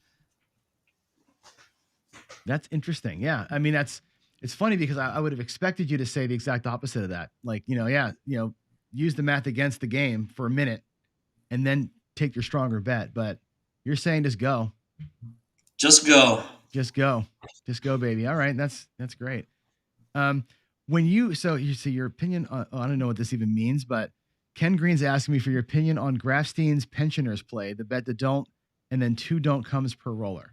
That sounds like what you were talking about before. That's your preferred way to go, right? Yeah, as long as he's laying the odds, I would say that's a good strategy. It doesn't matter exactly how many come bets you make. You can fly by the seat of your pants with that one. Mm-hmm. But I'm always preaching just make pass, don't pass, come, don't come, and lay the odds. And however you do that is up to you. There, you can have free will. Okay, we play a strategy a lot where we do a don't pass bet followed by 3 come bets. And you're getting a little bit of action on the 7 for 3 rolls, basically. So the early rolls, you're kind of safe. Then you get three do bets and a little bit of seven love on the don't. How do you think about a strategy like that? Well, I know I said to pick with a side and stick with it, but I'm not going to criticize that strategy because at least you're making good bets. And I will say that that lowers the volatility a lot. So if you don't like volatility, that would be a good thing to do. But I also view it like I gave the comparison before about roulette, that if you have bets that are opposite, that to some degree they cancel each other out, and you're just giving the casino money without even getting any action for it. So why would you do that? But some people want to do that. Depends on the reason for playing. Are you a proponent of come bets versus place bets? Come bets with odds or don't absolutely. Come with odds? Really? I just before this show, I was reviewing my email, and somebody made a big old long argument that place bets are better than the combination of come and laying the odds. And that person is wrong, but I think I'll make an Ask the Wizard question out of it and show why it's wrong. But say the place bets on the 6 and the 8 have a 1.52% house advantage, where if it's a 3, 4, 5 times odds table, then the combination between, say, the pass and the odds has a house advantage of, what is it, like 0.35%? I don't remember off the top of my head. But that's well below the 1.52% with placing the 6 or the 8. So if you take this idea of, and that's a question I've written down here for you, is the house edge betting style like that you're talking about. When everybody says the come bet with odds, pass with odds, don't pass with odds, best house edge. But the likelihood of hitting it twice for the come better, you're fighting pretty hard for that, right? Where a place better says, well, all I have to do is hit it once and I can pull my money back, right? If you say $12.06, take your money and run, versus a come better has to hit it 2 times. How do you come back at, like, what's the counter argument to that? Because I'm sure that the person who emailed you wrote that in there. That's always the argument, right? You got to hit it twice. I'm not real big on people who argue that, I only have to achieve one thing instead of 2 things your way. I'm very mathematical, and no matter what way you play, I can analyze it, and I can show you how much you can expect to lose per roll. And if you're making high house edge bets, you're going to pay for that. And it doesn't matter the reason that you make them or how you combine them together, whatever your strategy is, it all comes down to bet selection. And the reason for the bet should have nothing to do with it. I'm looking forward to that Ask the Wizard article on this, because it's a pretty hot topic, and you get people that say, all the experts write the books, that says come bet with odds is the best thing you can do. And casino people write the books because they want you to bet that way because it's terrible, and then so they're place bet with pressing, proponents, and all the math people say the exact opposite. And I just, I love a come bet. I do that all the time. My most of my strategies have a come bet component to them. Right. I believe in that. I believe that there's I get more gains from them than anything else. Now I don't do max odds. Can't afford, typically to go 10x odds in most places, but I live in that world, and the counter argument's hard because they are right. I get to the 6, they've been paid on the 6. They can pull their bet Mhm. down and they're ahead of me. Mhm. And that's hard to come back to.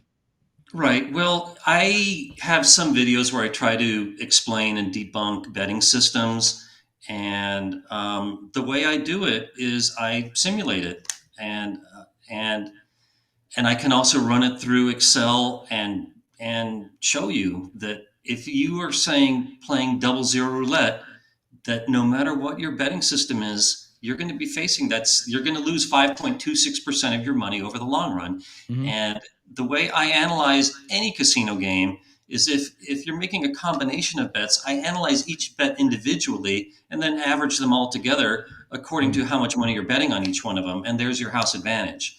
So, yeah, that's how I analyze any given betting strategy.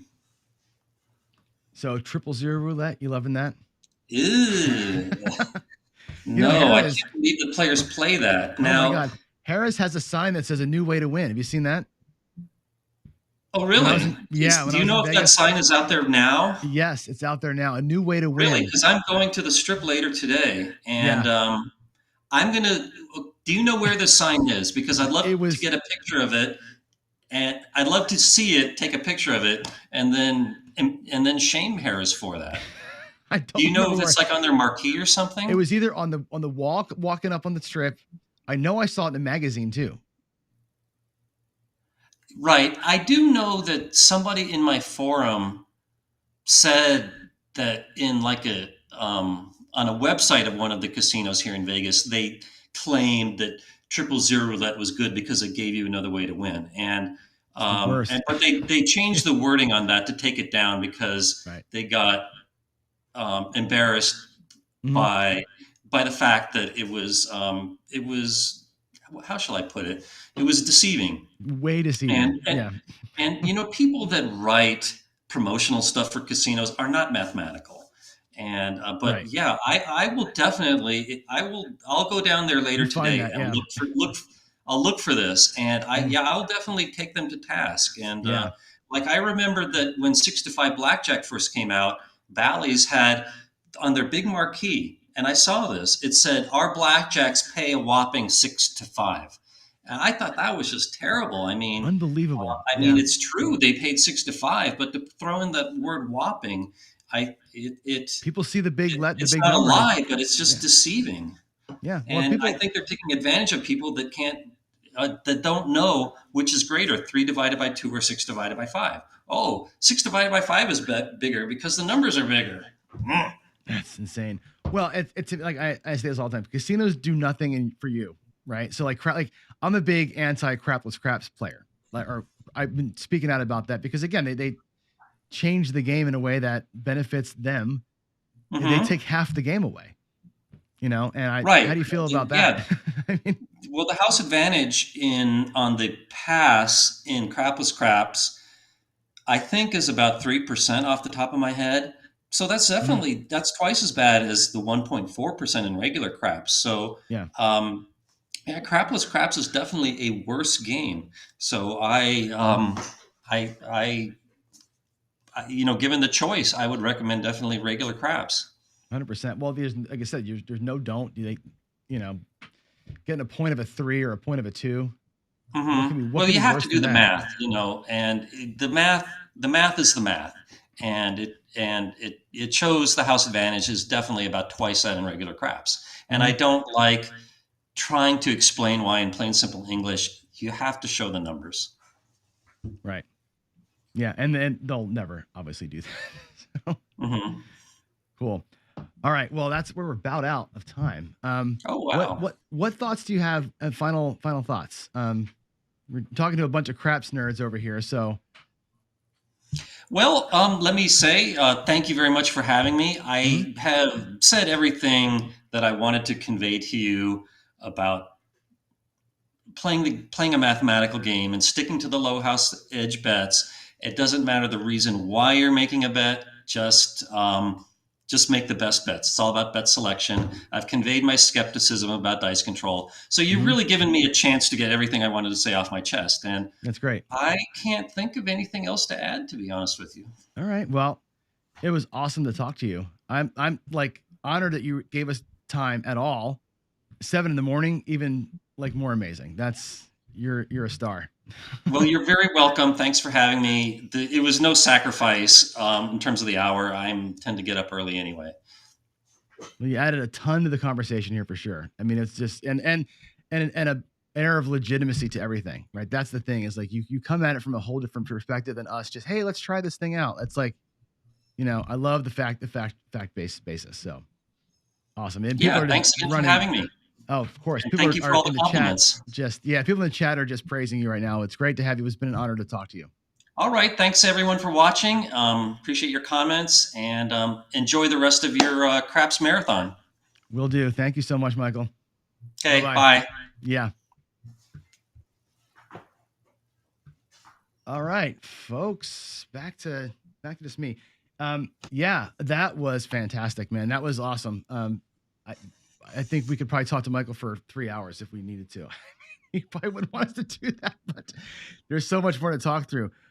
Great stuff there. So I want to run through the board real quick and take our commercial break, and then I'm going to go help George get fantasy craps set up so we can watch 10 people play craps together. So let me go ahead and run to the board and show you where we are on the donations front. Let's see where we are. We'll go to the donations page first. Fundraiser page was at 939 before. Day shift has brought it over 1,000 thanks to Toothpick Ted. Awesome. Look at us go, right? This is great. 18 people just donated. We're crushing it right now, right? 1025. It's awesome. Big things to come, right? We've got a hell of an awesome lineup coming. We got live fantasy craps for a couple hours here. It'll be a chance for me to get some coffee finally. I've got Steen, who wrote Win Craps, coming in. We've got Ed from Roll to Win, El Toro, Jeremy from Color Up, Jeff from Mid Atlantic Craps, Ken again, and Greg back to back coming up here. Let's get those donations flowing. Let's get some bids going. Let's see what the bid board looks like. I heard through the grapevine we've got a bid on the Color Up layout from Rick, which is fantastic. That is Craps history there.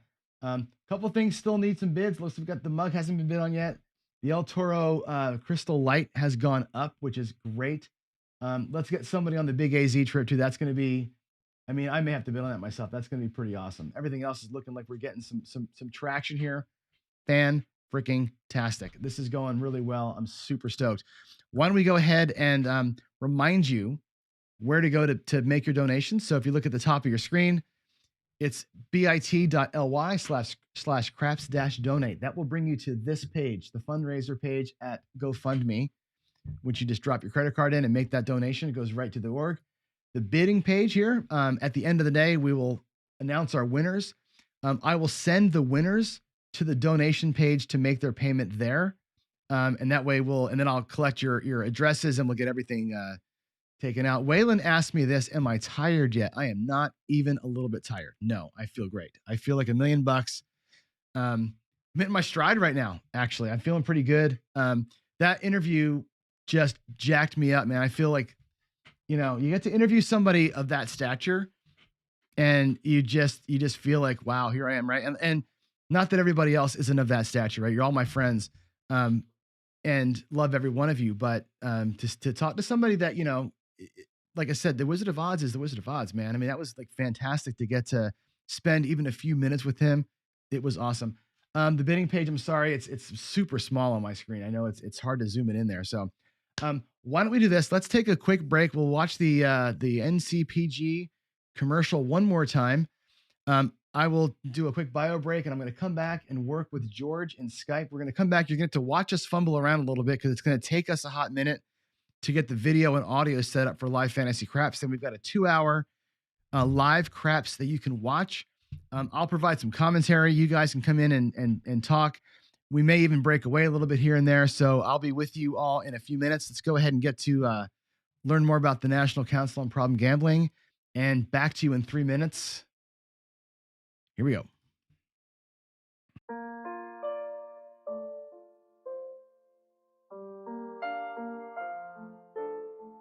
Our National Problem Gambling Helpline is like a 911 service. Anytime, anywhere in the U.S., you can call, text, or chat for help in your area.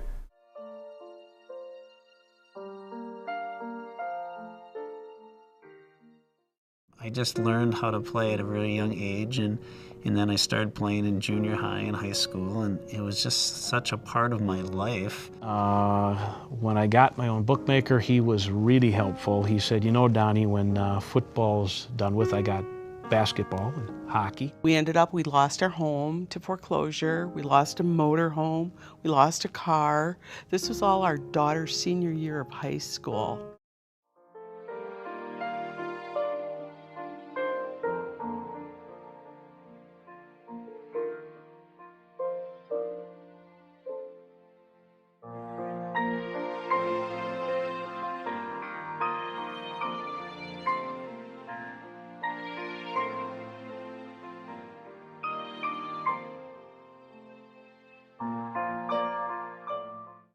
I started going to meetings and got that feeling of hope, which is so important because I just identified so much of myself as a gambler, but now realize, well, this is not going to be a healthy lifestyle for a family man. Until I got in the door and started identifying with everybody else that was there and realizing that I wasn't unique. I wasn't the only one. It was an amazing place.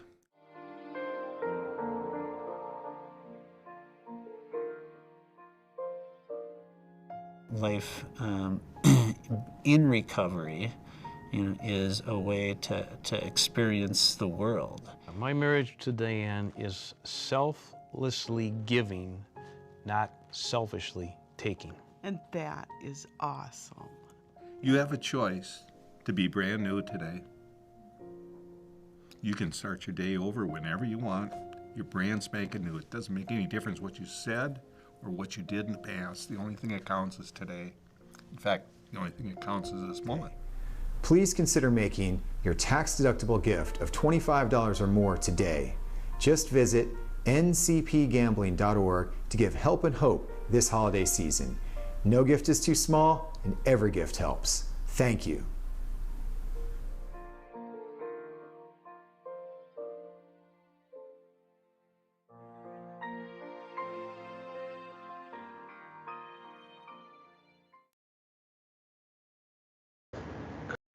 Okay, everybody, I am back. There's some background noise here for a minute. I can't really turn that speaker off, but there we go. We'll mute that for a minute.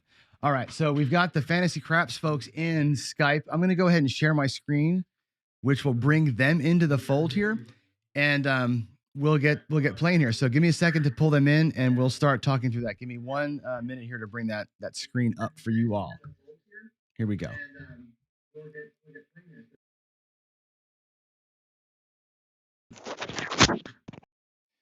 There is the Skype screen. Let's bring this up there. All right, so there is Fantasy Craps. Can you all hear me? I think you all can, right? Yeah. All right, so I'm gonna narrate here a little bit. I think I can do this. Hold on 1 second.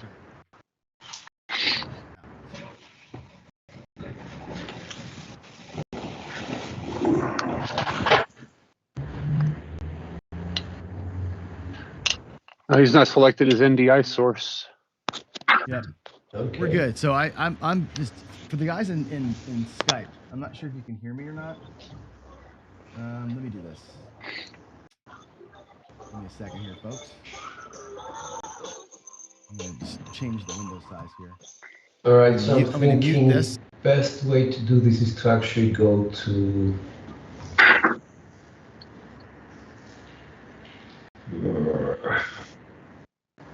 Yeah. Yes. Yeah. Yeah.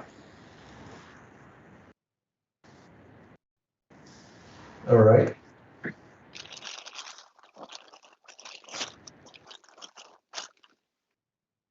Okay. All right.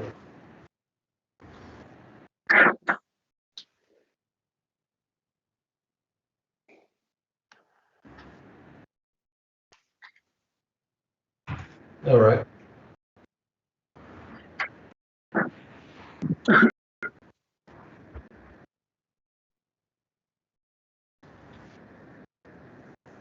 Well, it's 8, including myself.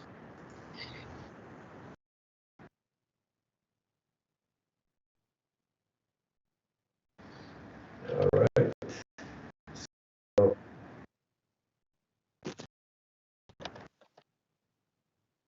Yep. yeah. Howdy. Howdy, howdy.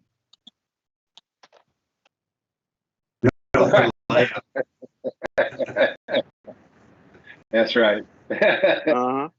Yeah.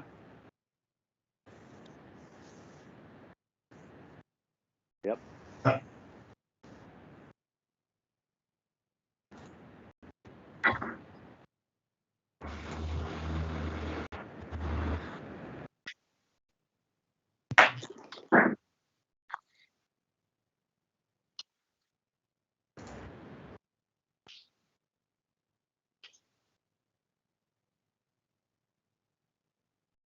Okay. All right. So I think the way, sure, the way that we are is basically Craps goes first, then Matt's like Mark, roll between third, Jeff from Mid-Atlantic, Craps goes fourth, then we've got Jim, and then we've got others, and on the next page we've got Burdock 301 and myself, and that's how we're going to do it. We have a $1,000 buy-in, $10 table, and we decided on the pledging rules a couple of minutes ago, actually. The pledging rules are quite simple. What we're going to do is every player that gets a 7, whether it's a come out 7 or a 7 out, will contribute $1. Every 4 rolls that the shooter shoots, he contributes $1. And at the end of these 2 hours, we're going to put bankrolls together and make a contribution of 1% based on the final bankrolls. What we're hoping is that this is going to be sufficient amount of money to help the cause that you have started, and I hope that's good. Wow. So let me get that right. You're gonna donate $1 for All every right, 7, so right? A dollar per 7. Let me get let's actually see the who correct goes number here. first. We've got Troy. Troy, you're first up, sir. Yeah, sure.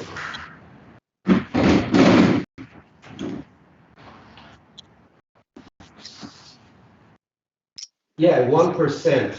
1%. Yeah.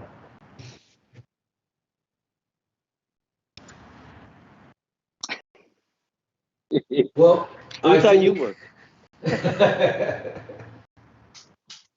Yeah. Well, Yeah, let's give him a break. So I think Troy has taken over the idea of keeping some score, and because we have a tracker of our rolls, it should be easier. Hey, Born to Roll, good to see you, man. I'm sorry. Okay, that's probably my mic being turned up.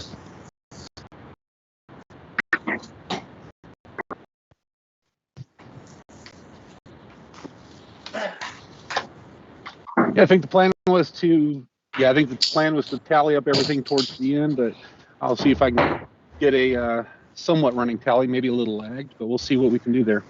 Cool. All right. Troy, you've got dice in hand, sir. Good luck. All right, so I'm the first one up, and in LFC tradition, I'm going 555 across the top. And for my personal strat today, I am doing something similar to Hawaii Crap Shooters option 70. I'm doing a $205 Iron Cross. It's going to be working from the come out. Looking for 2 hits. Then I'm going to go 66 inside. And then there's a little gambit I've taken to running, which is a Fibonacci sequence on the 10. Anytime it loses, I'm going to increase the bet until it wins, and then we're off and going. All right. So with that, guys, I'm going 555 ATS. And good luck. 1-2 ATS. Here we go. I got $10 on the line for the All dealers. right. Good. All right, and as always, George, if I roll too fast for you on the virtuals, just let me know and we'll slow it down. Thank you, sir. Appreciate that. All right, guys are out. Okay. I'm working. And we are going to start this off with 3-2-5. 325. Point is 5.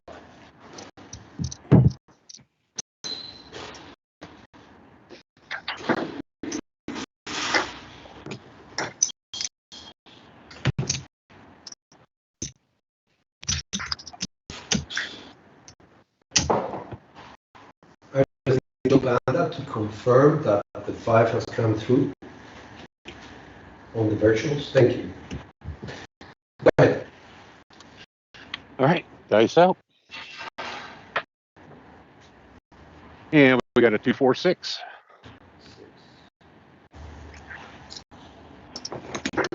That's going to pay me another 30 pounds. So we're still on the point. I take all this down, and we're going to go 66 inside.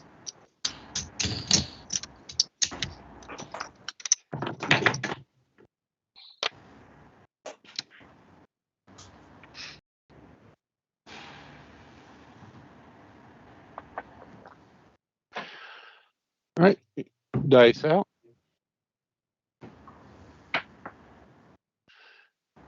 Break them down. That was a fast one. Did you send it out? I 7 down. What happens? That's $1. That's $1 for me for the cause. Yeah, that's right. Because you know, Myself, guys, I'm just up in the corner of the table. all right. As I go along. Good idea. All right. So next up, we've got Matt's like Mac. Matt's like Mac. You got that answer. Pleasure to have you guys for the first time. So, Well, it's a pleasure to be anywhere. Maybe from California. yes, That's sir. right. And I'm wearing my plaid shirt in honor of the old bone thrower, right? All right. Okay. So I always start off slow, so I just that's line bet. I'll go from there. Here. Ready? Dice out.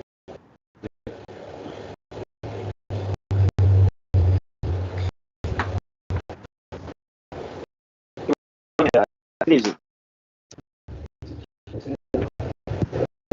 10. All right. My next strategy is I'd take a 0.7 out hedge on just a come bet. That's it. I'm doing a just a simple hard way. 4-2-4-2.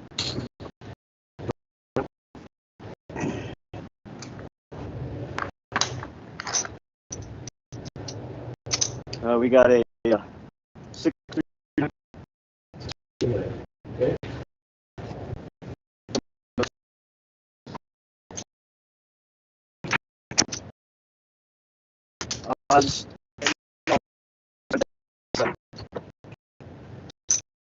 All right.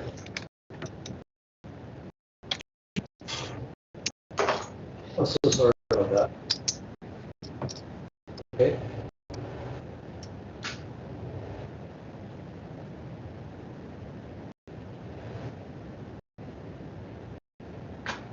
Okay.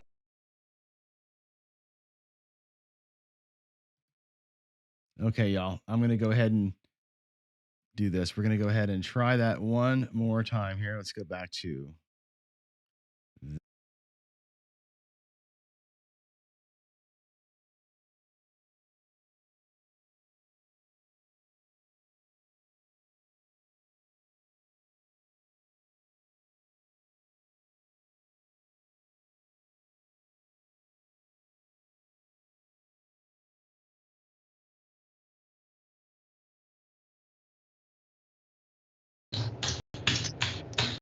right. So, cool.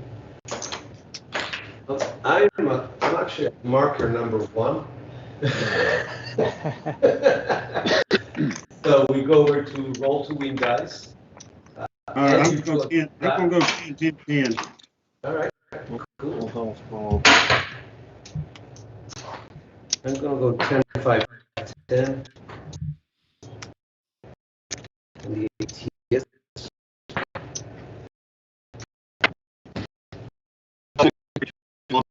Just see 'em. Nice. 555. 212. Dice out. Got a 9, 6, 3. That's 9.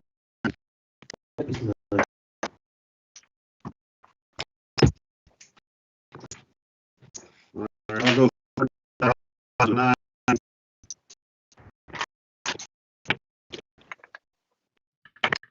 Yeah, we're losing the audio completely, so I'm gonna have to make a decision here in a minute. To move ahead or not. I think what's happening is just so much. I'm gonna stop this right now and leave the thing. Yeah, there's too much interference. I think what's going on is there's just. Yeah, let me go and well, the thing is, if I try and show George's channel, I'll try it. I'll try and pull up his channel. He's streaming it live. I'll see if that works better. So let me let's give that a shot. I'm gonna go to let's go to Safari and let me see if I can't. Actually, I'll go to yeah. Let's see, YouTube.com. Let's go here.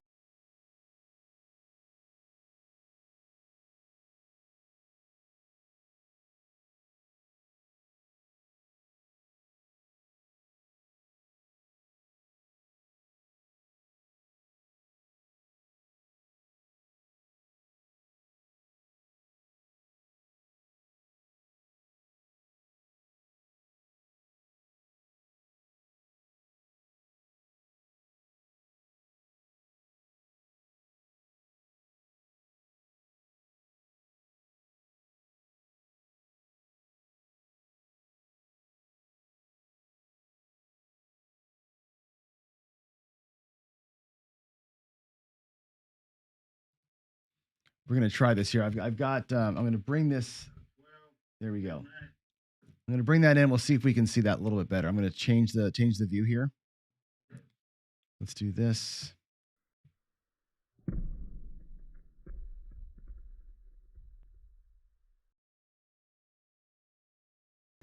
we go.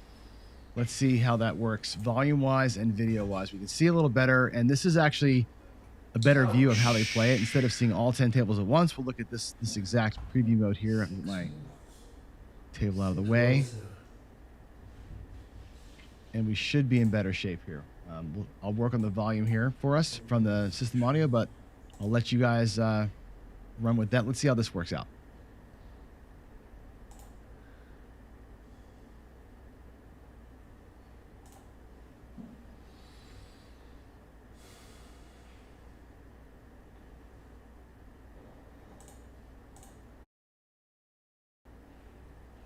All right, just give me 1 second, guys.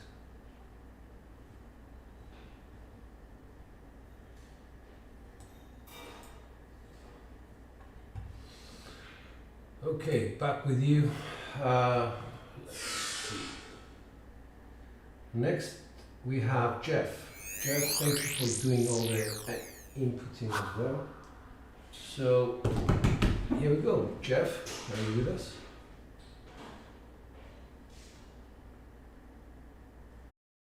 Is Jeff with us? I think I must have lost quite a few people here.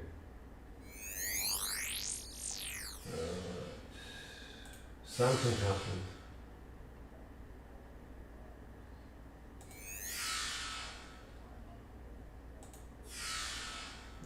Okay, I lost a couple of people from the stream. I don't know why. Let me just see. Is everybody with us? Yeah. Okay, cool. Jeff, go for it.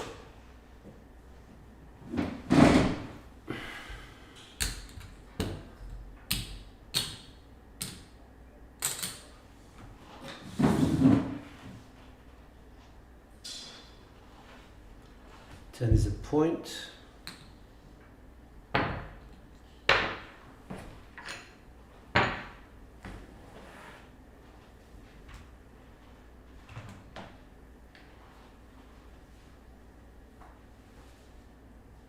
Could you update the KPI? Okay. All right. Cool. Yes, sir.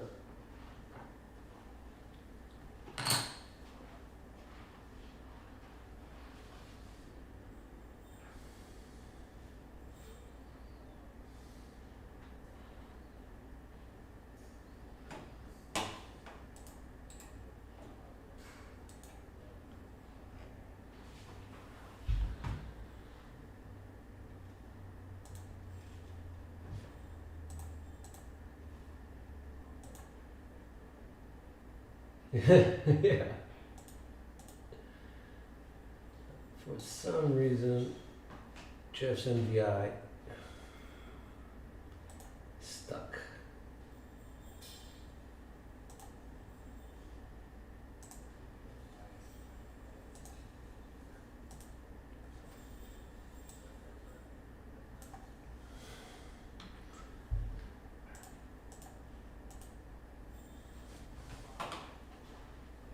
Two, five. Okay.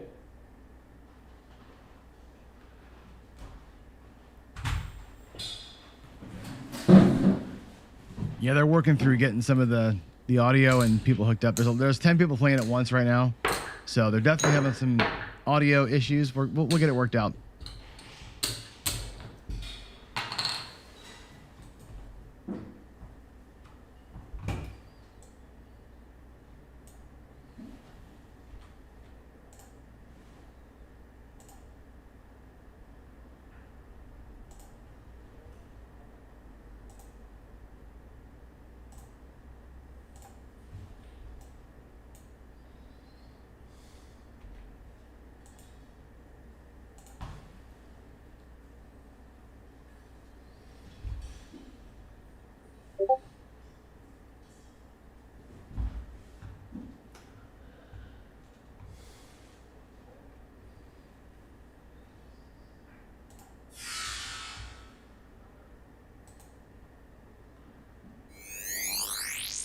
Alright, for some reason, guys, everybody's frozen on my computer, so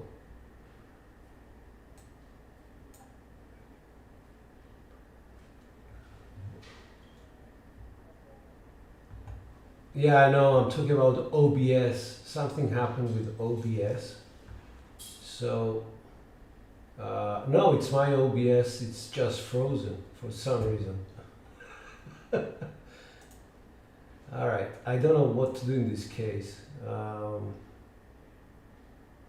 Hmm.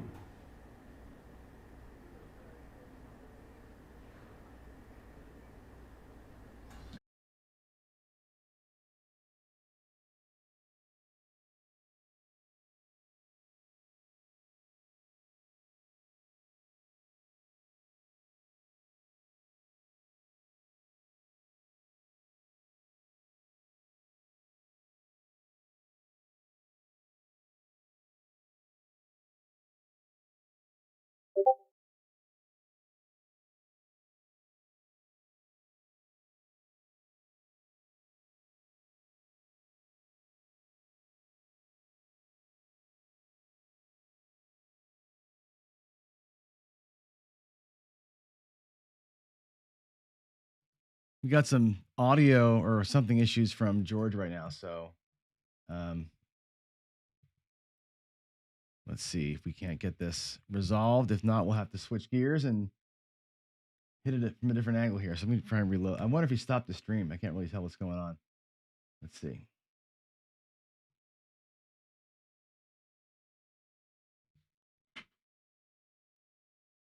Yeah, it looks like his stream may have just be stopped. I'm not getting anything from it at all. So it's all right. We'll go ahead and switch gears here. And That's we'll right. let. Oh, do I hear him? I think he's trying to reconnect everything. We'll give him another minute or so, and if not, we'll wing it for another couple hours. It's totally fine to do that. We have plenty of things we can talk about. In fact, I can run back to my table and play a little bit too. Looks like I'm getting a text from them. Let's see what's going on there. What is happening here? Third time is a charm. There he is. He's back. Look at that. This is just George's practice channel. We don't want that. We want to get the actual live stream.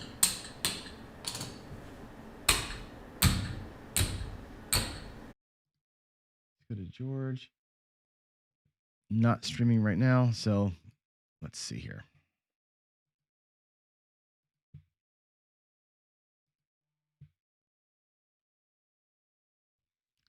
Let's see what's. Yep. Hey guys, can you all hear me? So the problem we have here is when I'm in this view, the audio is really choppy. It's like there's too much going on.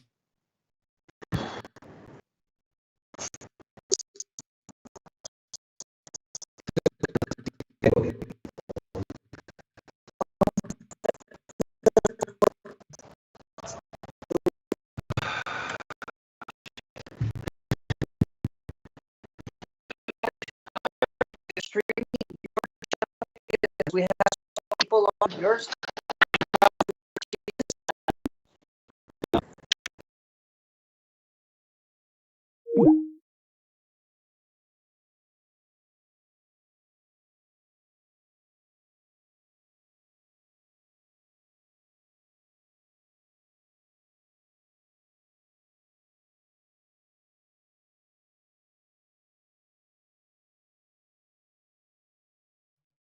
All right, so it sounds like the audio is not going to work out. We're trying things out, but it seems like the audio is not going to happen. So that's okay. We'll just adjust here, and yeah, I guess instead of having breakfast, we're going to talk for 2 hours. Yeah, so George's OBS crashed. We have lots of things happening. So Troy's keeping us up to date. I'll monitor chat and I'll monitor the Skype room, and we'll see like that, and we'll go. So Rick. By the way, Rick, it looks like Rick is the person, by the way, who has bid on Jeremy's layout. So I think that's you, Rick. Thank you for that. That's good. The first bid on Jeremy's layout is in. That's fantastic. Yeah, we're still looking for somebody to get on the owl picture and AZ's trip and all that kind of stuff. So let's not be bashful about this, folks. All right, so we've got a couple hours here before our next guest is coming on. George's channel's down as well. Waylon was up $200. That's great. I love it. Waylon, you're one of these guys that plays along with everybody as they're playing. I think that's really kind of cool. And I think, when I started my YouTube channel, one thing I didn't know was that was what's going to happen. I did not expect that people would be actually rolling along with us as we're doing our thing. So it's fun because, I always say this, Craps. One of the cool things about Craps is that you have 10, 12, whatever people at the table, and the same 4 or 5 rolls of the dice affect those 10, 12 people in totally different ways. In blackjack, dealer busts, everybody loses, or everybody wins. Dealer, scores 21, everybody loses for the same reason. In Craps, it's so different, man. We have like this, 11 different ways to kind of play the same thing. And, unfortunately, we can't watch them play because the live fantasy Craps is actually really fun to watch. And it's cool because you can like look in and see what their strategies are going. So yeah, it is what it is, guys, right? Yeah, this is why Crapsy is good, because the Zoom feature is integrated and runs on a server. Crapsy does come from a server. Have you tried, Vince, the live version of it? I haven't tried the tournament version of it yet, but that would have been a good go-to to try something like this. But guys want to roll and they want to show their tables, and that's part of the fun of the live fantasy Craps is exactly that. But I feel like because we're streaming across multiple systems today, it's probably more than the network can handle. I think that's what we're seeing when you get the choppy audio like that. It is what it is. So um, we'll deal with that. Ed is saying that George is trying to get it reloaded. I'm just going to wait around until you guys have another shot at it, and I'll for sure just go ahead and launch it back up again once you all are ready to give it shot number 2. But in the meantime, let's open up for whatever questions you want or thoughts you have, or you know, stories and that kind of thing. So Vince is saying yes. Vince has tried Craps-a-Thon in tournament mode, which is cool. I think it's a neat one thing that George always talks about with the fantasy craps thing is he's written an app that's designed to let people have a virtual table. I think Crapsy solves that problem. Crapsy definitely solves the idea of, you know, being able to practice and play without having to invest in a whole table. If you don't need to roll your dice, then Crapsy's a perfect alternative to that.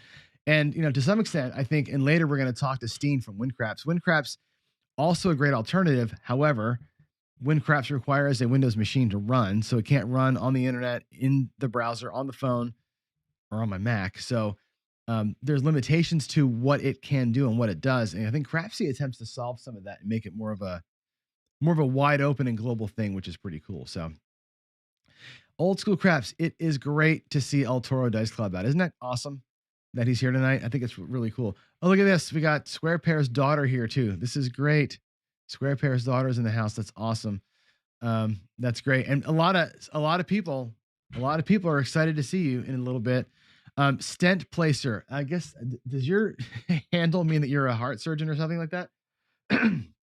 That's interesting. That's a great studio name there. So yeah, we're waiting for them to restart the Fantasy Craft stuff. We'll see what happens. So what questions or thoughts do you guys have? Actually, Vince has been working with Crapsy for a couple of weeks reporting bugs. Vince has been crushing that. I mean, if you watch Vince's channel, it's Crapsy almost every day, which is really pretty cool. So yeah. Let's see what else. Zaf has a question of left field. I don't mind left field questions. We have an interesting break in the action, so fire away, man. Just keeping an eye on the chat over here to see if something else rolls out for us here.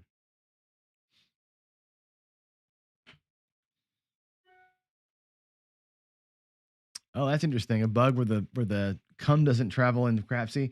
I noticed that it doesn't automatically. I think it didn't automatically get the 6 and 8 bets right the first time I tried it. I'm not sure if that's been fixed or not since, but that was a bug that I noticed early on with it. Not a bad game though.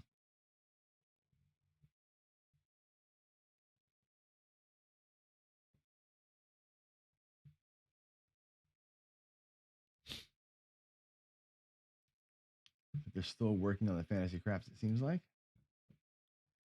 I'm going to run back over to George's channel and just see if they've gotten the stream going. Not yet. Yeah, right. I have 2 good questions here. One from Zoff here talking about my dice setting when throwing the chopper or the Apache. So I call the chopper the Apache because the chopper is Cashier's Cage's name for the helicopter style throw. It's a helicopter style throw. I chose the Apache because when I was in high school, I wanted to be in the Army more than anything, and I wanted to fly helicopters. So the Apache was my chopper of choice. So what I do is this. So let's just let me go to my table so you can see it a little better. Let's do this, and I'll zoom in so you can see my hands. And the way that I do this, hopefully you can. White dice are actually better for this view. So let's say that you've got a set, and let's say that it's going to be the hard way set. The hard way set being this. I'll put the dice up close to the camera so you can see. We've got the hard. I put the 4s on top, and I put the 6s on the end. So it's the 6s facing out that way. The 4s on top.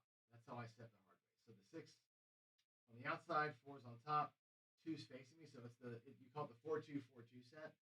If you're going to throw it the normal way, and somebody asked earlier in chat, what's the par toss? What does that mean?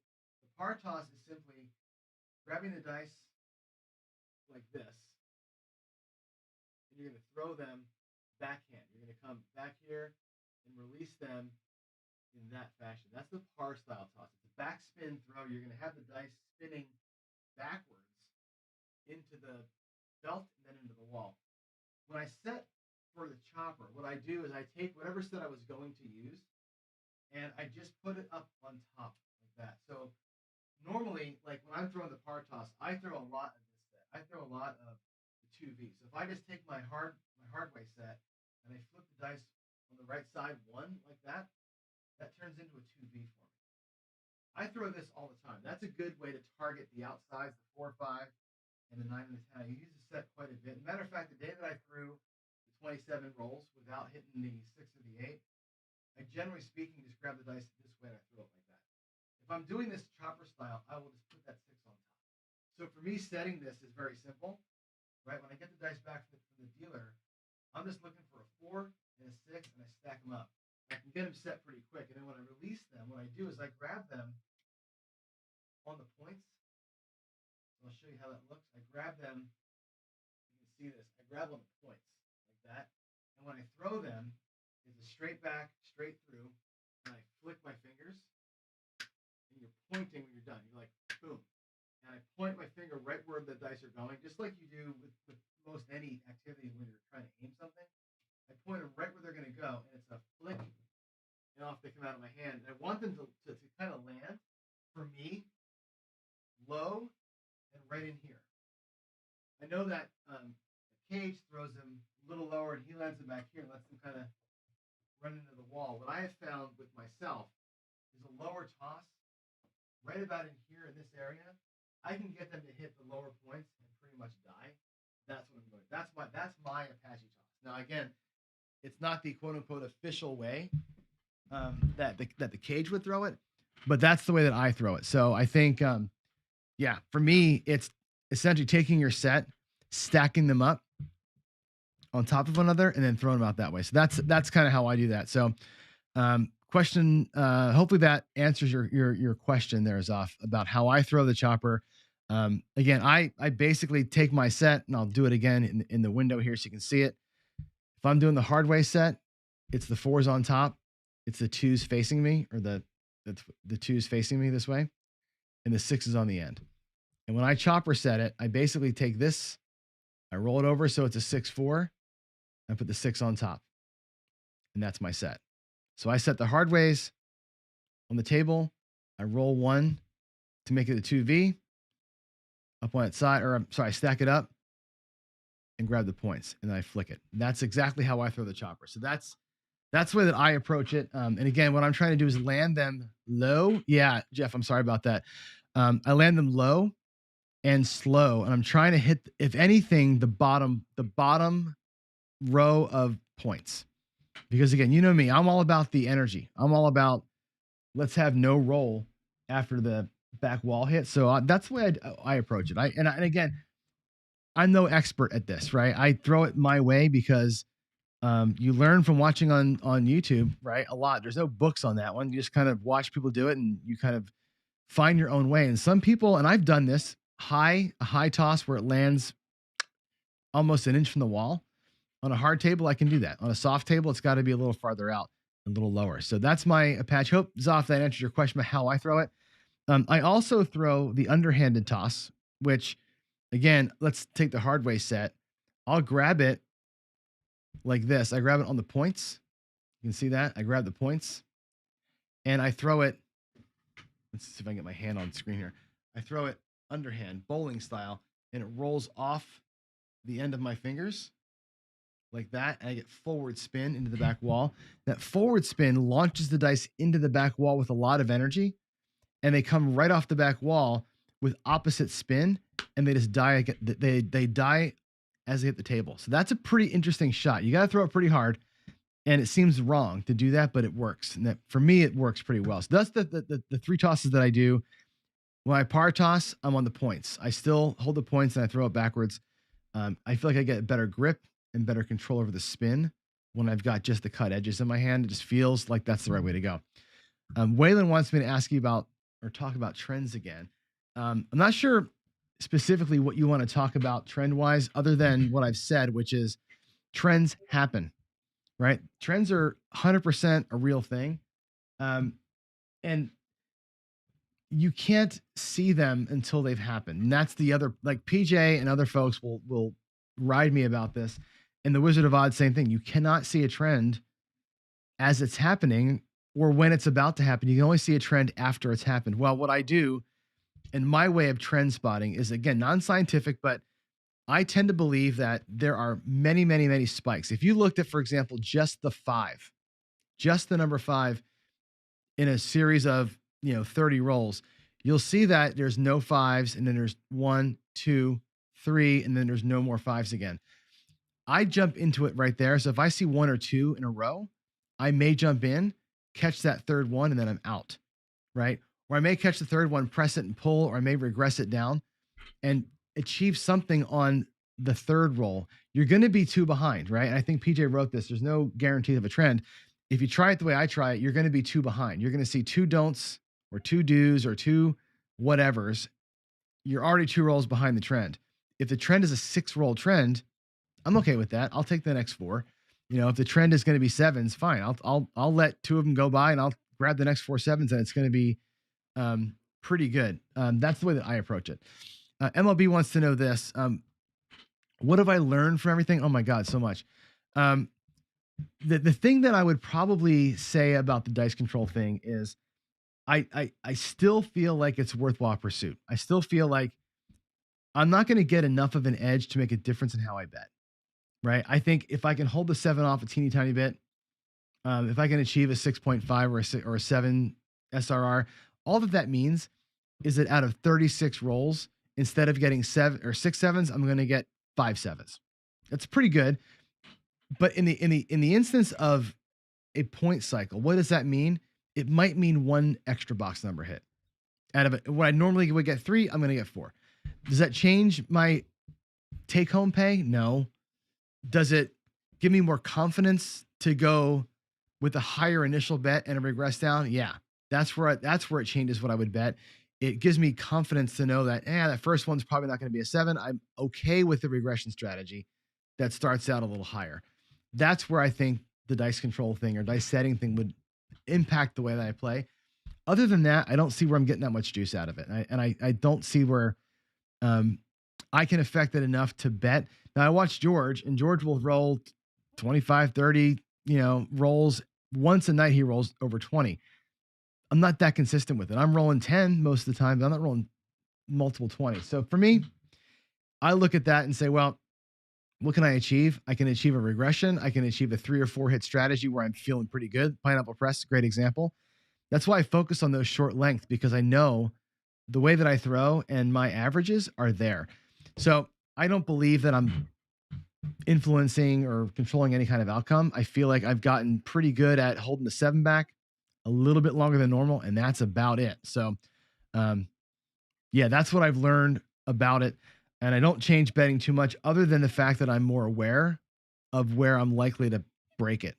El Toro, finally, right? We got the channel stream working. Yeah, I got them working in the overnight. We figured out what was the problem. It was my fault, of course. So somebody yelled at me for switching mics. When I went to the table, I had this mic here that I'm looking at. This is the one that's on. This is a podcasting mic, so it doesn't do good when I'm far away. So I apologize for that. Didn't realize it when I walked away. Low and slow. Yeah, absolutely. Right. Right.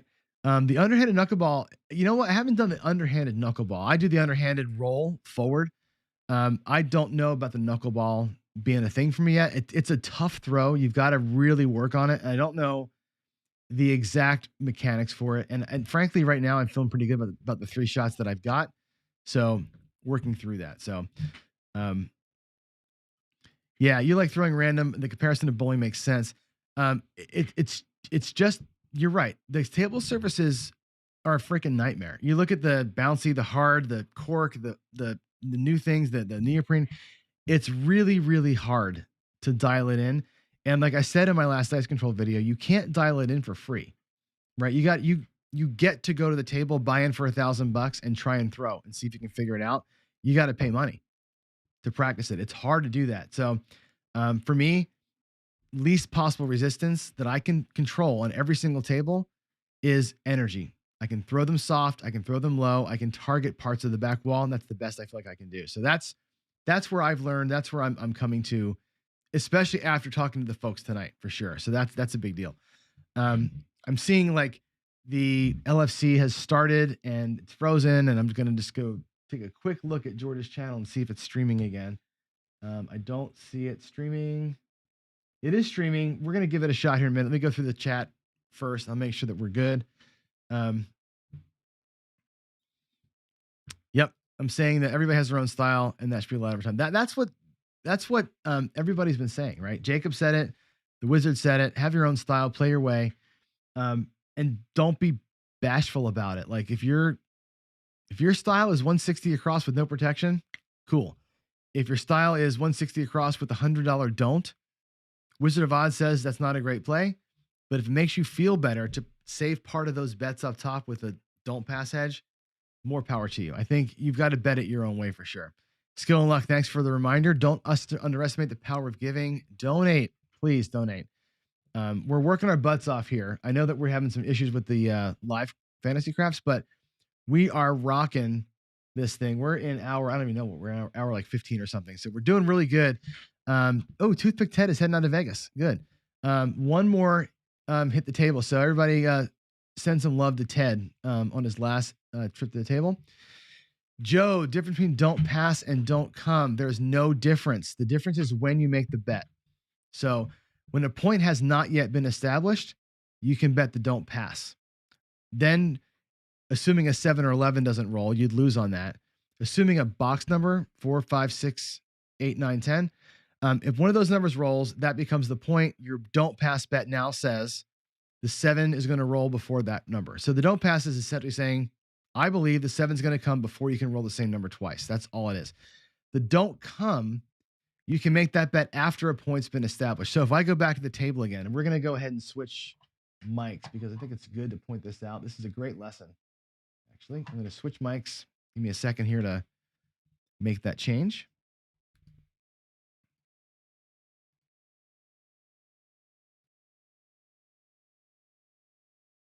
External. Okay, check. So we should be on the right microphone now. So if I go to the table now, you'll hear me. And I'll switch over and get the mic in here.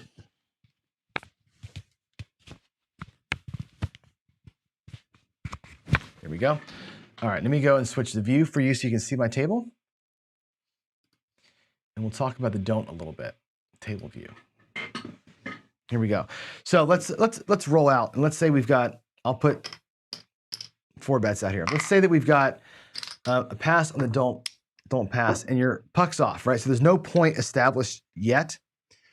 When we roll a number, whatever it happens to be, it's going to be, well, a 7, good example, you'd lose this bet on a 7. Another 7, lose another one. There's a 9. So the point becomes a 9. Now what you're saying is, I believe you're going to roll a 7 before you roll a 9. So the don't pass has that danger zone where the come out roll, the 7, you'd actually lose that. We would have lost 2 of those $25 bets there. Once you're here, though, now that there's a point going, the don't come is now the next thing you can do if you want to stay dark. Now you roll the dice, and the next roll of the dice, it's a 6. This bet goes, and we say it goes behind the number in these boxes up top.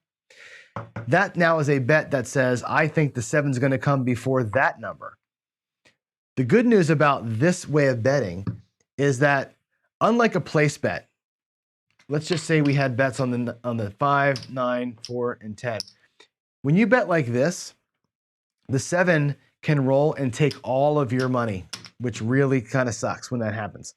With the don't pass and a don't come like this, one roll cannot take all of your money. One roll can take this one, another roll on a 6, you lose that, but you can't lose both bets in one roll, which is the idea. So the don't come with the don't pass together is pretty powerful. If you put another one in here, and again, Big AZ did this today, when you're rolling multiples of these in, this goes to the 5. Now I've got, if the 7 rolls, I win here, here, and here. The worst thing that can happen is they roll another 5 or a 6, and I lose one of these bets, but not all of those bets. So the don't come and the don't pass are the exact same bet. It's just a matter of when you make the bet. Don't comes can be made once the puck is on, and they will travel behind the number. We say it goes behind it, and that's what that means. So that's a really powerful betting system for sure. So they're saying LFC is back up. We're going to go ahead and run give this a shot. Let's see if we're getting a better feed here, and we'll try and get them plugged in. Whoa, Nelly.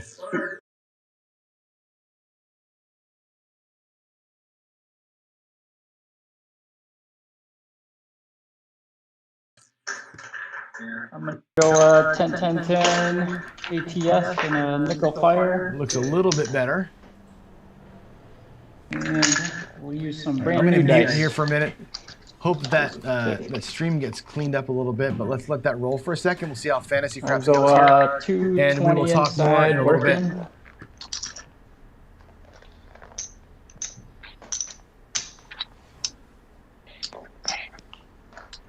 And all the hard ways working. All right. Go an iron cross on your bird dog. I'm using a 1424 set. All right, dice out. Okay, I'm on coming out. All right, we got a fever 5, 415. That audio is so much better now. So good. We can let these guys rolled over, listen in. 415. And if you want to play at home with them. They're going to be rolling and talking, and you can look at the roll tracker as well and see how the totals are going. So that's good. Remember, every 7 that you see, every red 7 is worth $1. So root 'em on. Yes.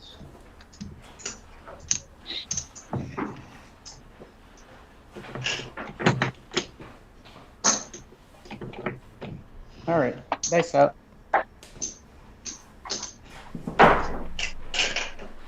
All right, the 358, 358.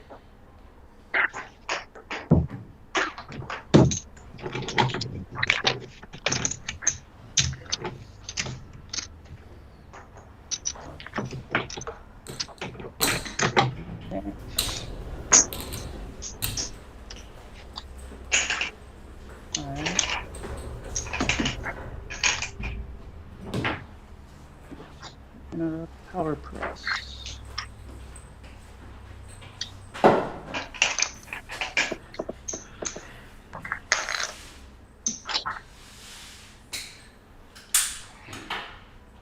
All right, face out.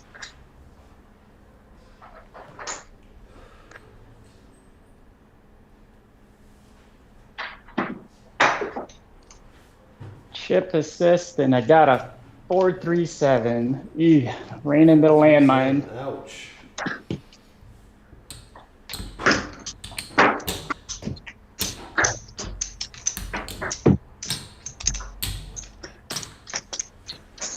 Sucker. That's an understatement.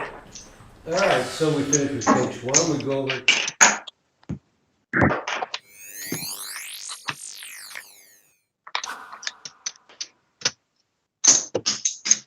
Yep. Bird dog looks frozen. Yeah, his screen's been frozen for a while. He's not doing much because it's the landing zone, but let me just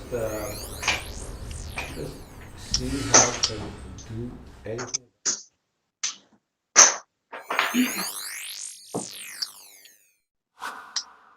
Yeah. I'm just okay.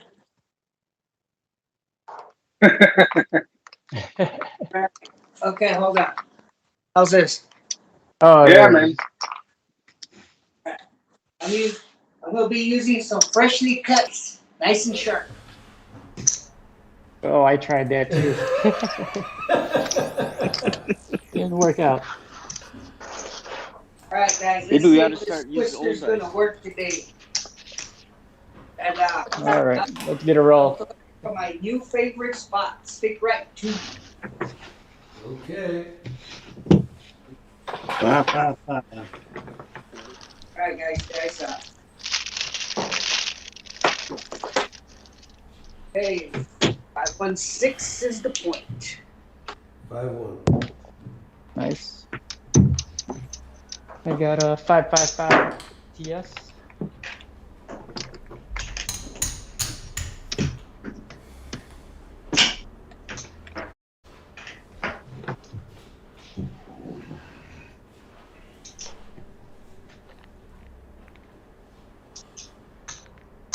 What's up, Scott? Good to see you, man.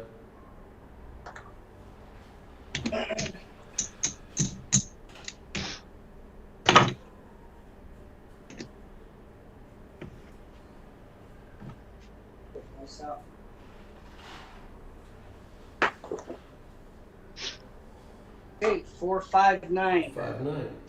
Very nice.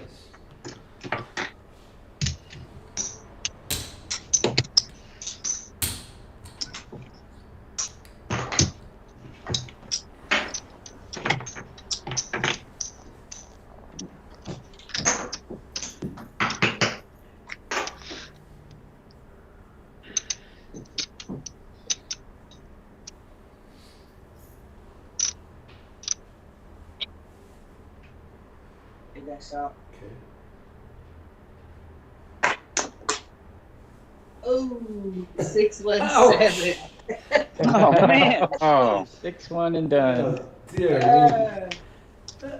Yeah. Cold tables, boys. All right. Down 6 markers and 25.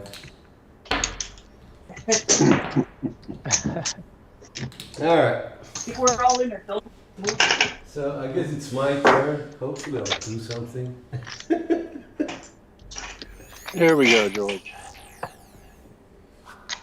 All right. All right. Gonna start with a 3-1-3-1. See where it takes me. Dice out. Got us both up 555. Unfortunately, I don't have that luxury, Arno. Dice out.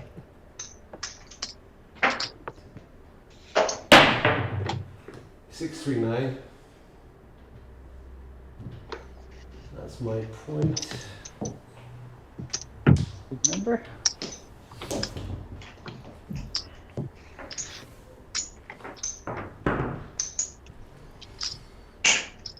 So it takes me to 6363.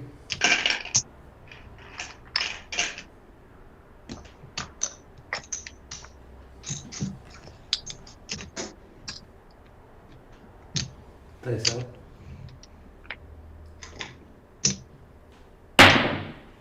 Aces in both places.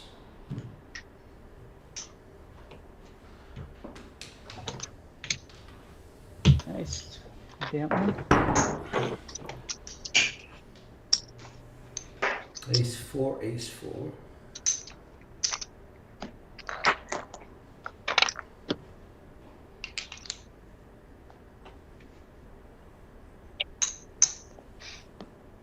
Dice out.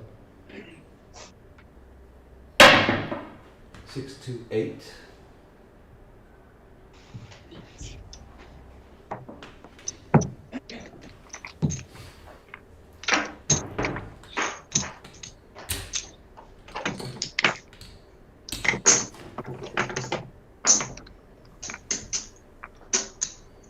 Six two six two.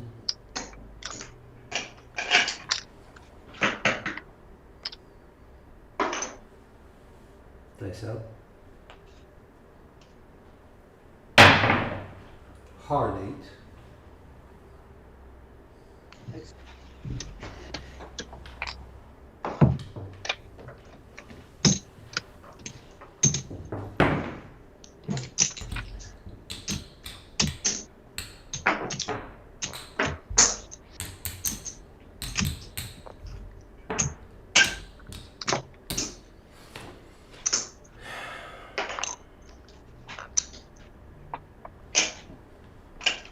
Four two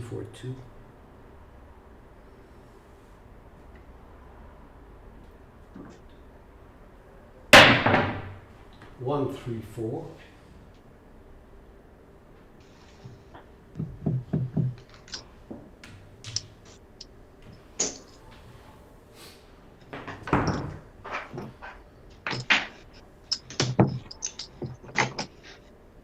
One three. Bringing us back, George.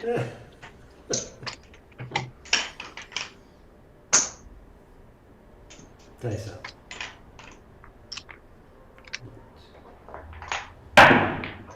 4 6 10. Nice.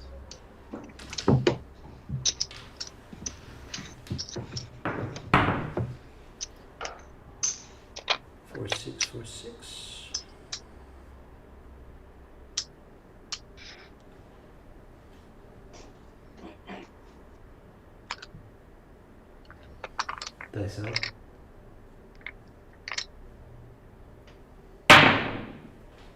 Six, two, six, 2, 8. That's an 8, George. 6, 2, 8.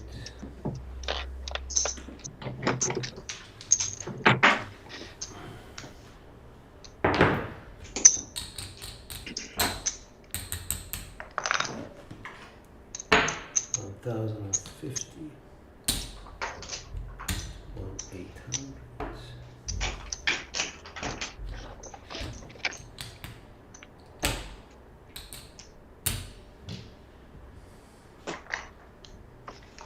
Six, 2, 6, 2.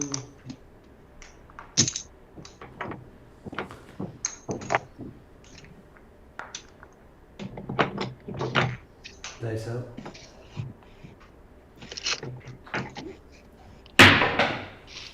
Sorry guys, 6, 1.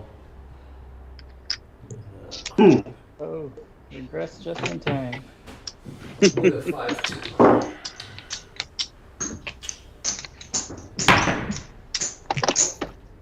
So you put a That'll dent in be Bank's working stack. Excuse me? $3 for the cause, George. All right. What was the stats? Somebody said something about the stats. I said you made a dent in the working stack. The working stacks. Yeah.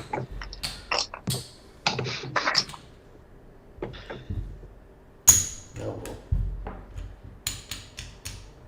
7,000. We may need markers. Oh, now you're getting markers. All right, we're back to Troy. Troy, you have dice in hand. All right. Good luck, man. Get all this set up again, and once again, I am running a $205 Iron Cross. And in LFC tradition, go ahead and do the 555 on the ATS. And my Fibonacci 10 is sitting at $20 right now. And that is a buy. Everything's always working. Oh, and not forget the pass line. No pass line, no dice. All right, I'll go 555 with you, and I'll work it. Work everything. All right, and I am shooting a 2, 1, 2, 3. Dice are out. How about a 2, 4, 6? We'll take that. Denver.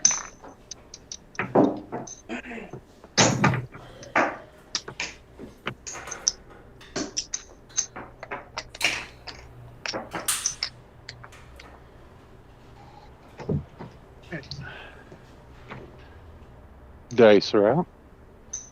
Oh, waiting on Arnell. There you go. Yeah, you're good. Oh my God, there's my namesake. 0.7 out. Ouch. Ow. Ouch is right. Oh my God. All right, so we go over to Matt Slide Mac. Mac, you have dice in hand. All right.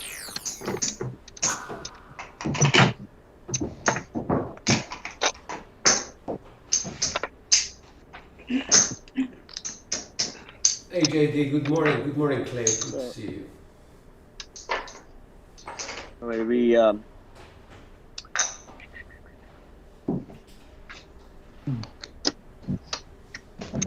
I'm using the modified 2V set here. And we've got an Iron Cross 125 and then 10 here, so 135 in action. All right. And we're working coming out. Okay. All right, I'm working to you. All right. Dice are out.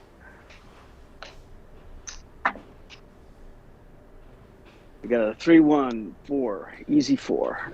1, 4. 4 is point. 4, I didn't like.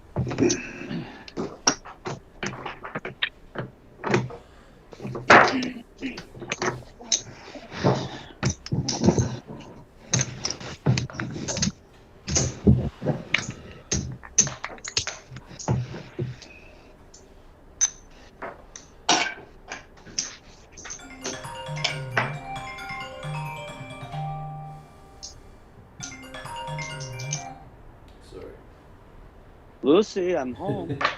Okay, here we go. Dice out.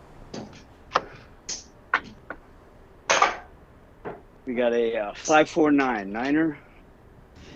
Center field 9. Good number.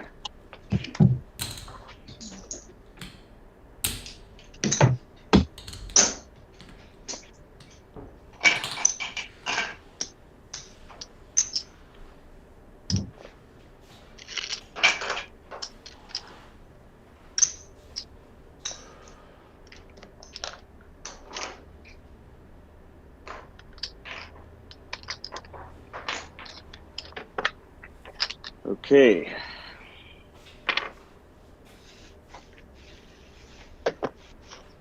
Dice are out. Shooter looking for the 4.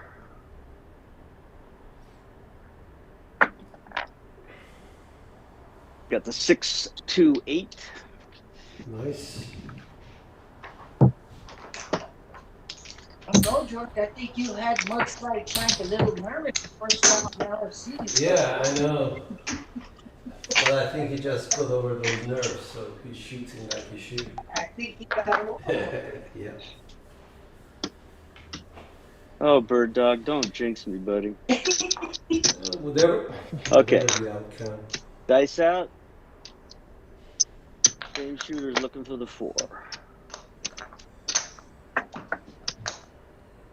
We got a 4, 2, 6. 6 easy. Nice.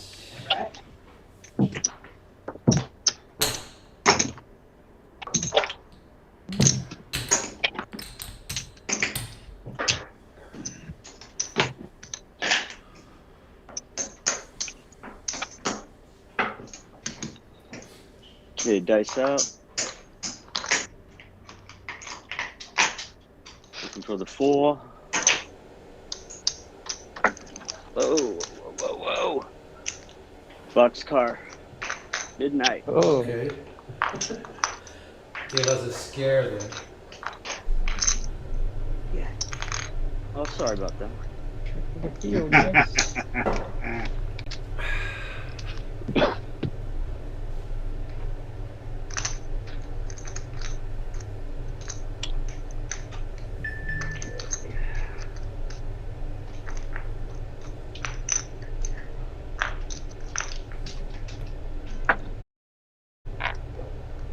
Oh, there it is. Good double. Ace caught a 6. Damn. Not too bad. All right. So we go over to Ed. Roll to win. Ed, you've got dice in hand, sir. All right. 1 sec. I'm gonna go quarters up top. 25, 25, 25. Nice. I got us up 5, 5, 5 on the 5. back line. I'm gonna work the 5 and 9 for 100 each.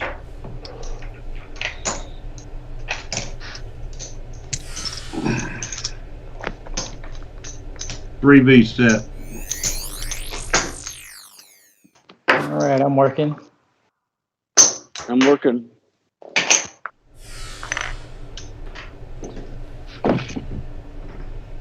Six, 3, 9. All right.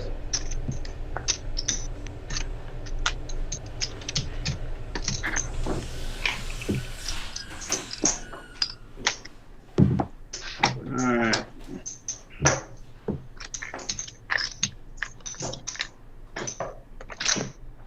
Let me set up here. I'm gonna go 640 across.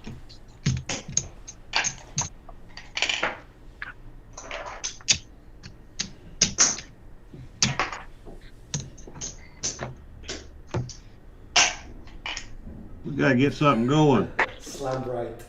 Yes, sir. Hey, Waylon, good to see you, man.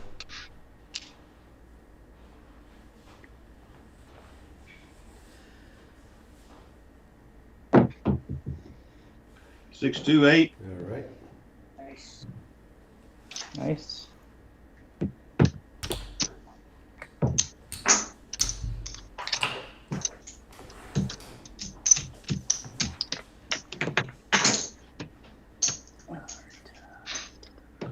Nice, they're out.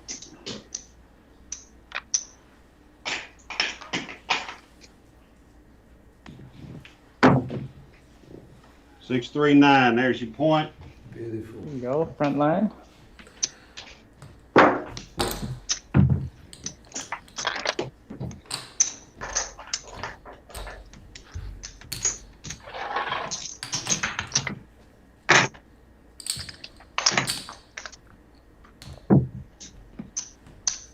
Coming out. I'm all working. Working.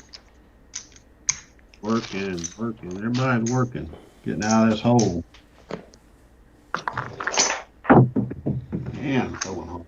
There's a yo. Hey, I like yours.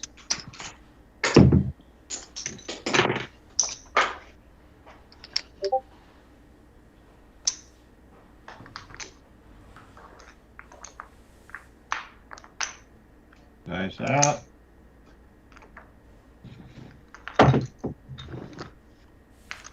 Six, 2, 8. 8 is a new point.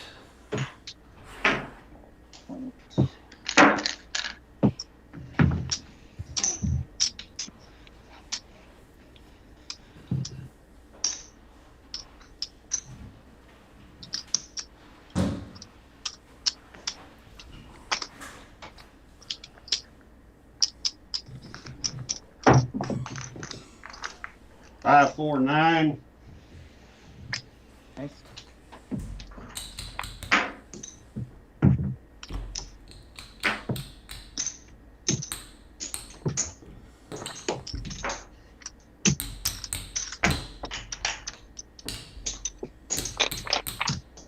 Taking my 9 to 150.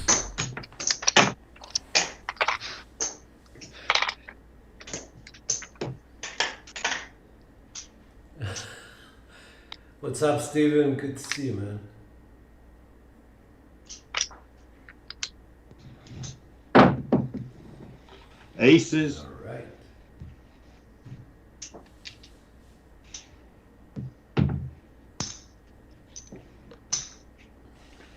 We know where we're at on the all small. That's all right.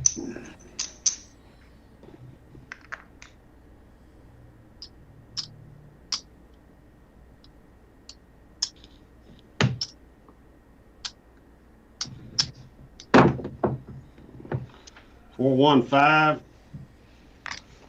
Yeah.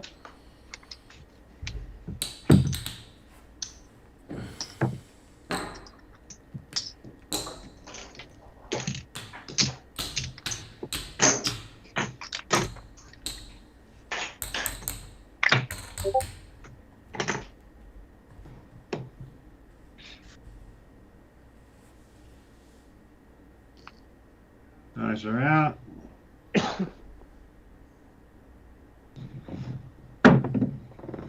Hard 6.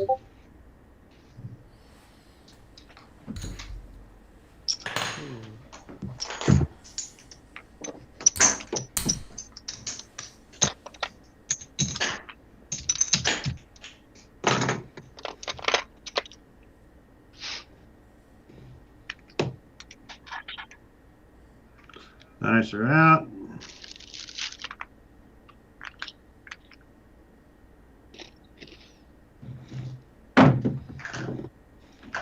Hard 8. Oh, there's your point. There you go, front line.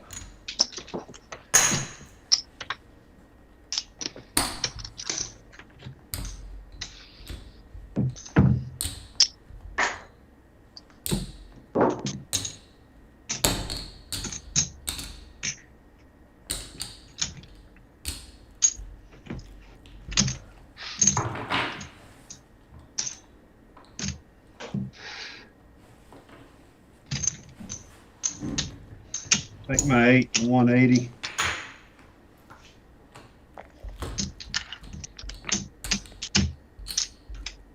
All right, I'm working on you.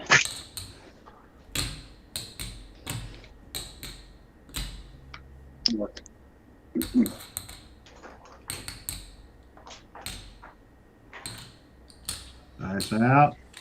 Okay, I'm off. 538. Very nice. Go do it again. Extra point.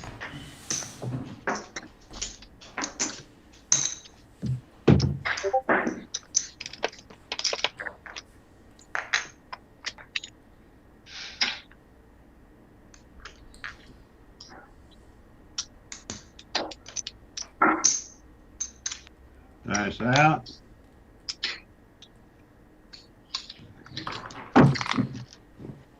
Well, 1-5. There you go.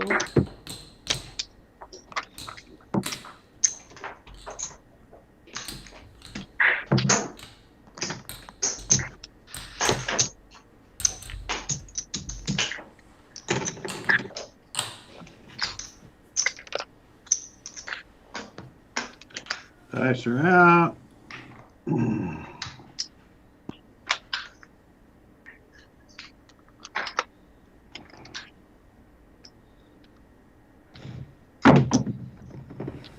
628. There's your point.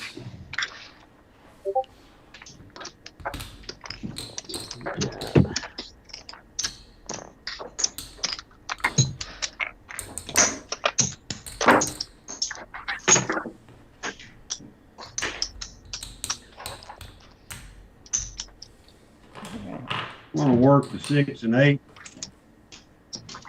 Yep, working everything. Still working.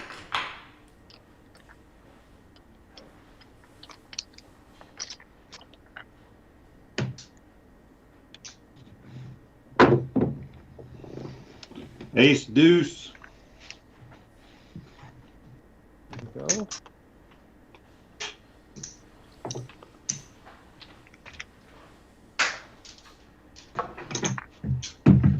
What do we need on the small? A 4? Looks like the 4. Yes, sir.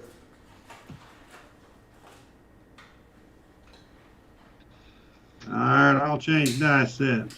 2-1, 2-4. Uh-oh. Sniper.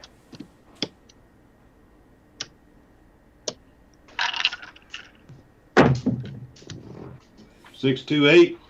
Nice. Nice. Back on the 8.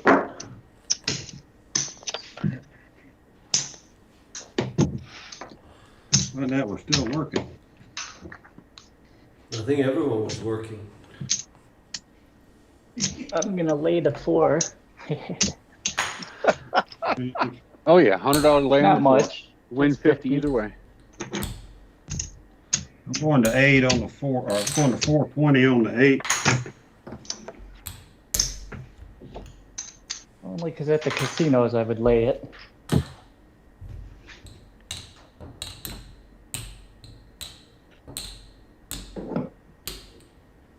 Still going 2-1, 2-4.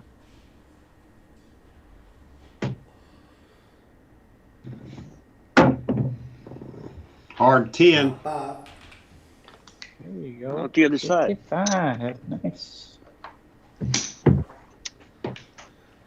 14. We'll make the 10 to 250.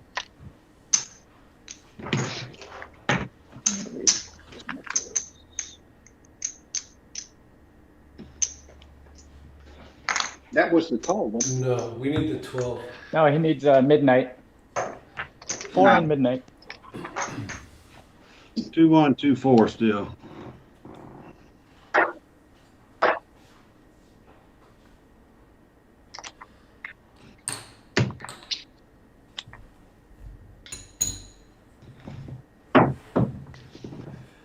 Three, 2, 5.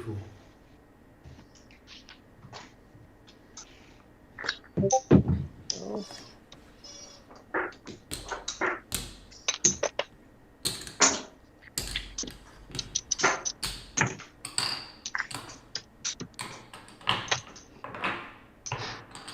Make the 5 to 250.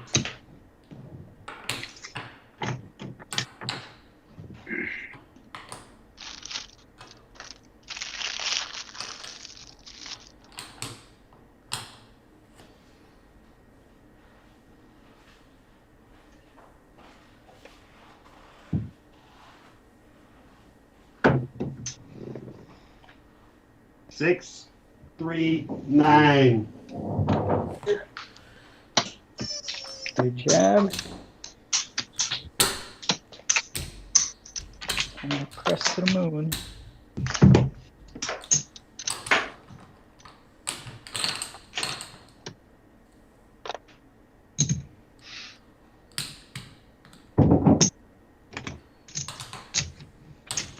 Take the 9 to 250.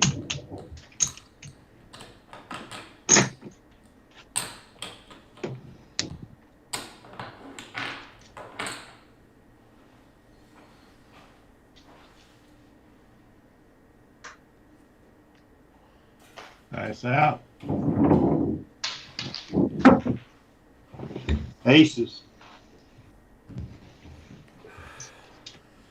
Okay. The repeater wins on that.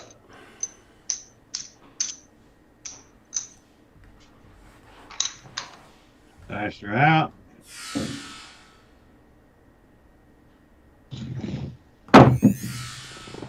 Six, 2, 8. There's your point. Nice.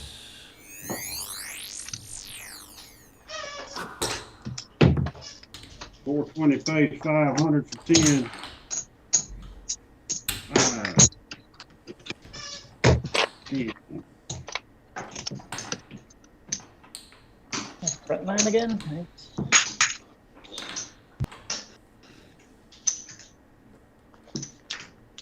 Right. All right, we need to snipe at 4. 2, 3, 2, 1. All right. I'll hop the 4s.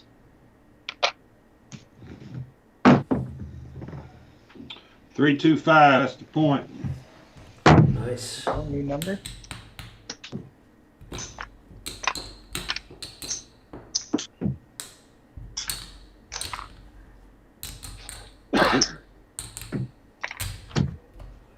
What we need, a Yep. 4 and an 11? 4 to 12. And you're up 4 to to 5 12. bucks on the cause. Hopper's back. 2, 3, 2, 1.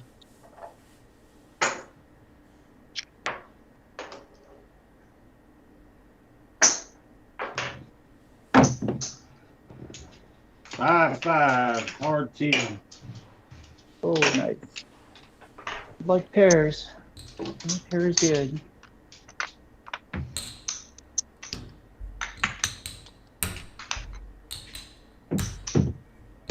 $250 face, 500.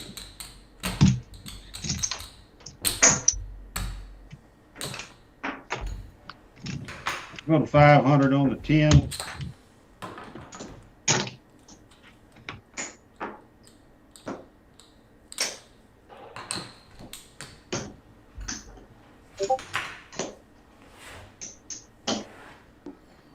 Dice are out.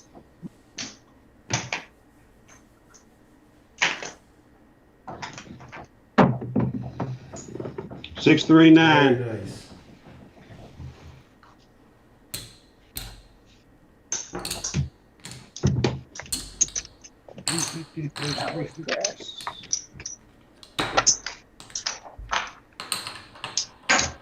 I'm putting that in the back.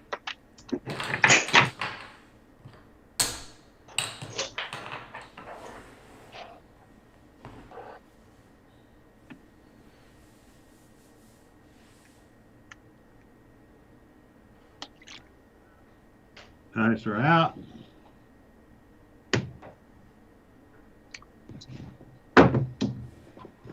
Six, 2, 8. Nice. Hammered at 8. Loving that 8. See, 150 face, 175.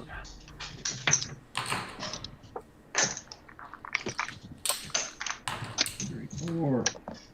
We'll take the 10 of the 8 to 900. Woo!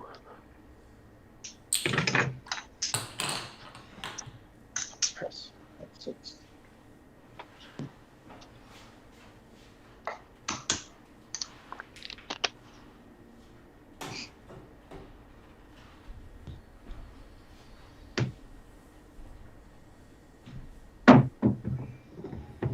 3-1-4. All right.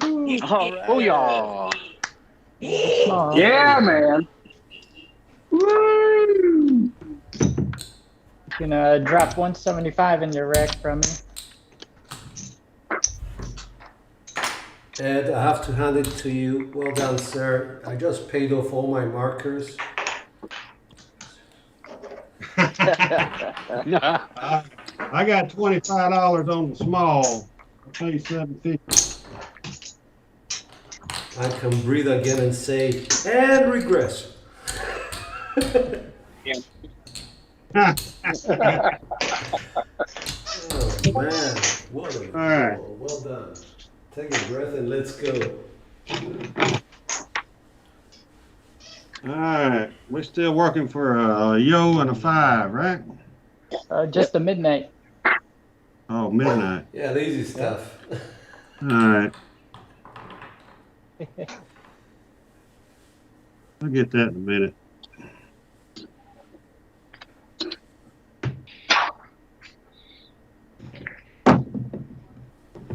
Three, 1, 4 again. All right. Now you're just showing off now, man. Hey, pay myself on the 4 minutes. That was done just in case y'all didn't hear it. Yeah. I'm gonna leave that 4 sitting at 100. I need a 10. I got 500 sitting on 10.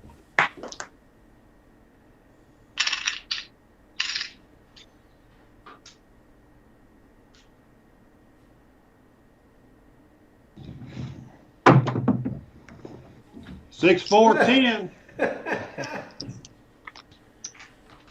Sometimes you gotta ask. Nice. All right, that's banana chip. That goes in the rack.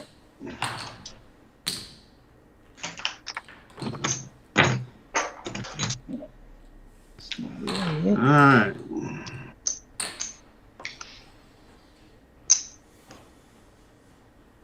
Let's get a yo.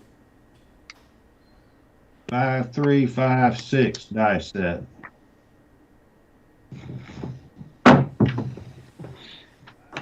Five, 3, 8. We'll take that, man. Nice. Yeah, like the 8.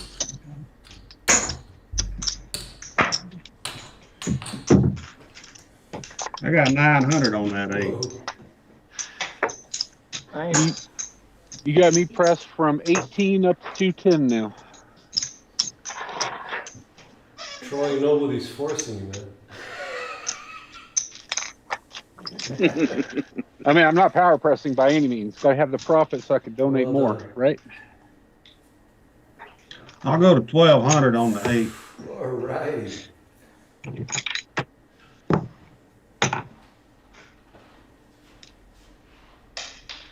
There you go. Max it up. Should be there, really.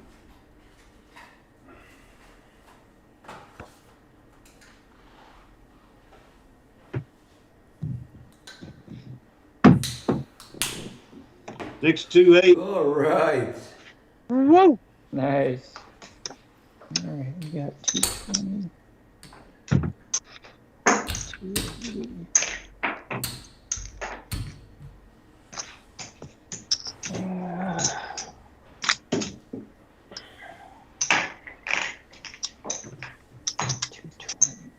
I'll go to 18 on the 8. 1800.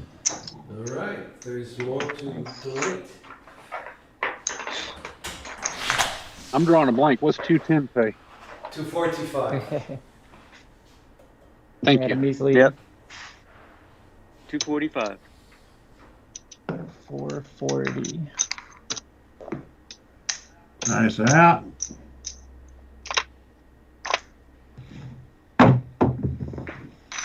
Four, 1, 5. There's your point. Nice. All righty. Go. There you go. Front line. Press.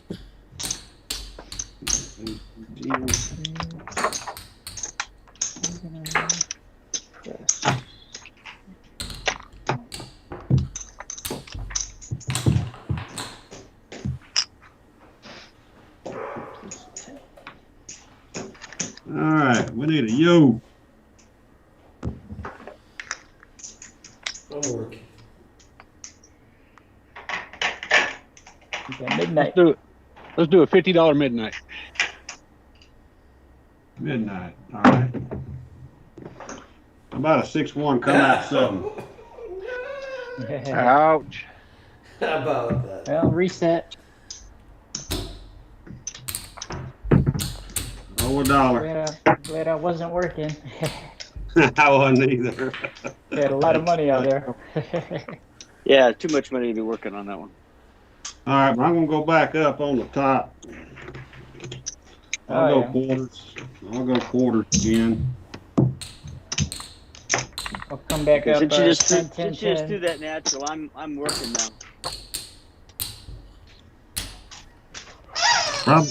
Probably should bet a midnight about now.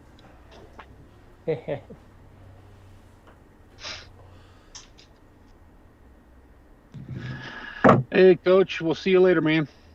415. 5's a point. Very nice. Working 208. 5, nice.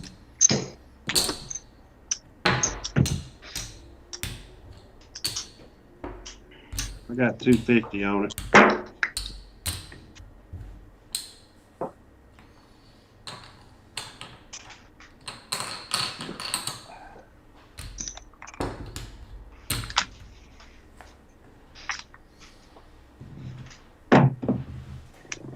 Four, 2, 6. Yes, sir. I thought you were allergic to the 6, man. Well, I thought it was too.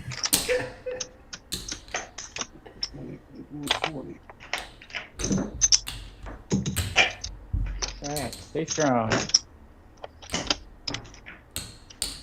I'll put that in the rack.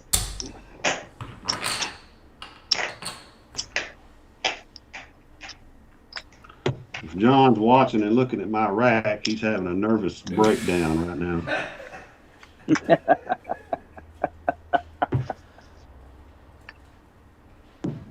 I mean, look at it.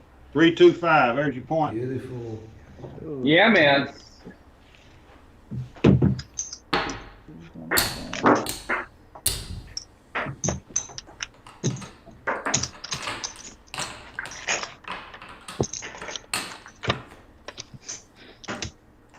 I'll go to 300 on that 5.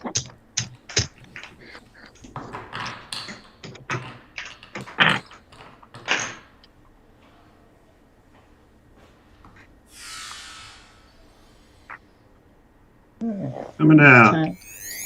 I'm gonna work everything. I'm working. A little regression. 617. So I'm glad I regressed a little bit there. All right. Set. That's the way my life goes. I throw come out 7s too much. Coming out. All right, I'm back. 10, 10, 10. Ace deuce.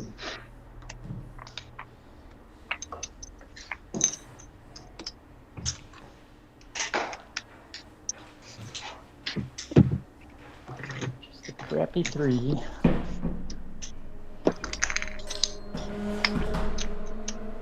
All right, working.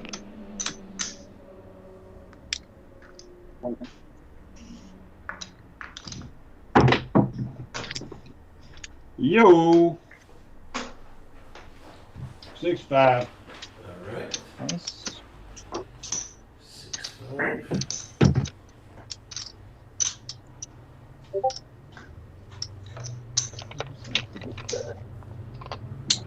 Okay, we're working. Yeah, working as well. Yeah. Press to the moon. 628. There's your point. There you go.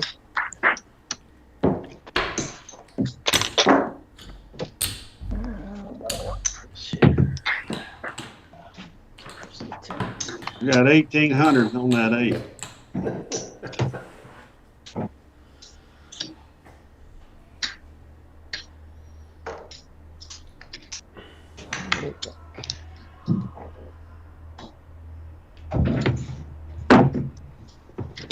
314. All right. Go.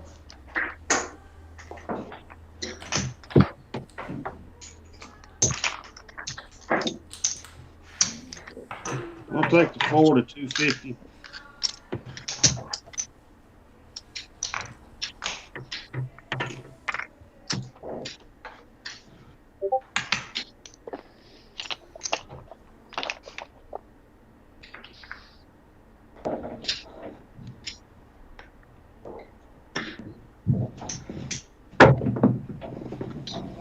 Yo again, 5-6.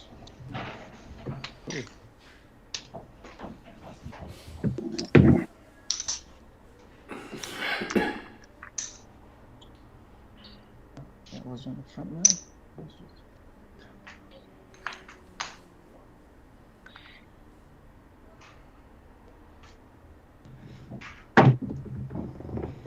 Ace deuce again.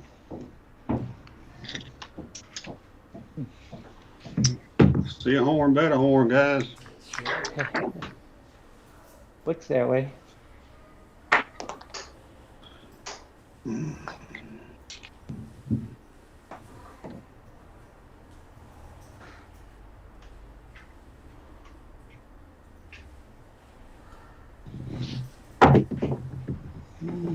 Six, 1, 7. All things come to an That end. was a brilliant monster roll. 42. Incredible. Well done, Ed. Well done. Nice roll.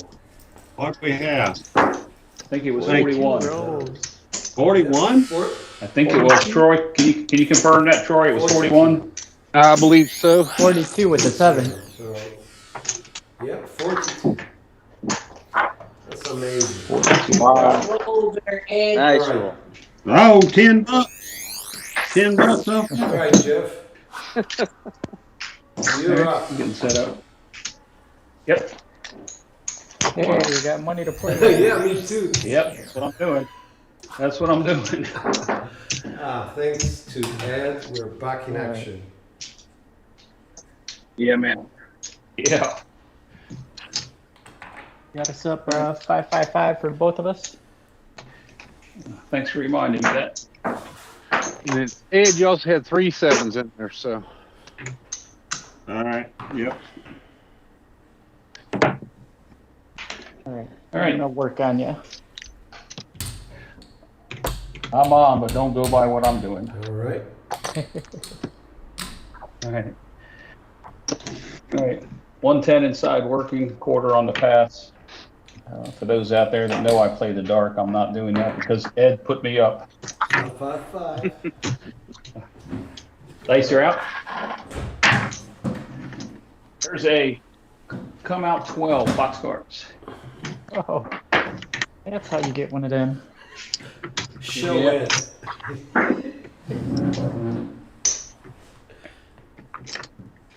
All right. Like that. Triple the field.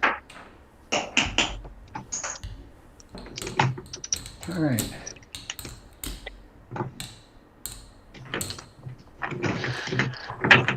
Five, 6, 3, 5. Dice are out.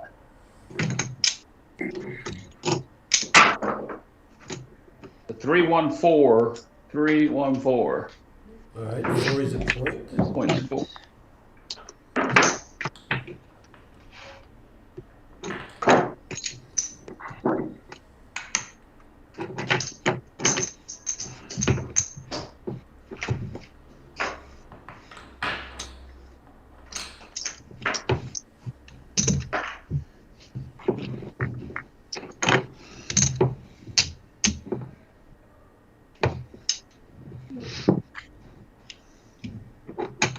Dice are out.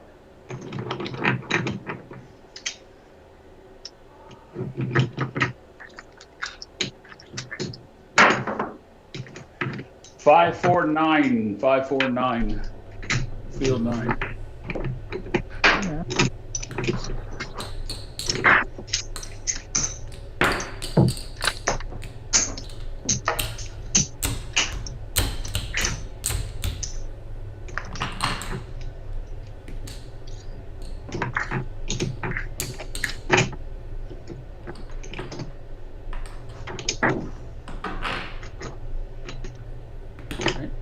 Dice are out. Same set. 5, 6, 3, 5.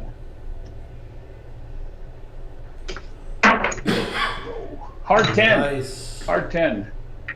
There's a pair, nice.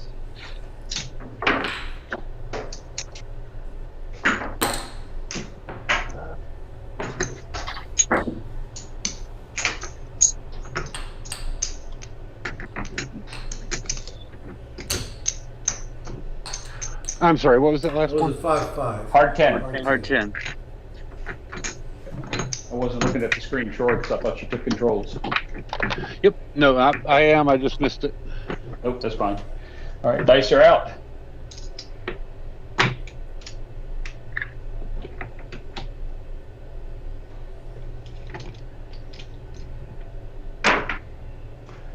AC Doocy. AC Doocy. Nice.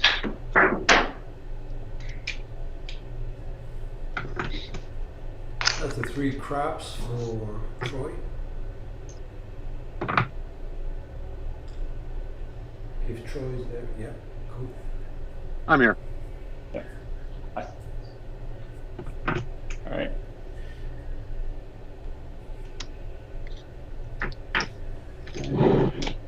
Dice are out.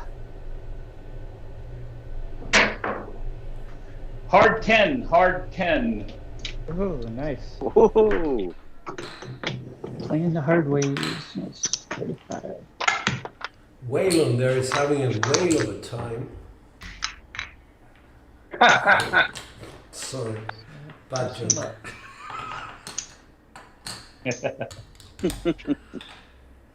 All right. Dice are out. Same set.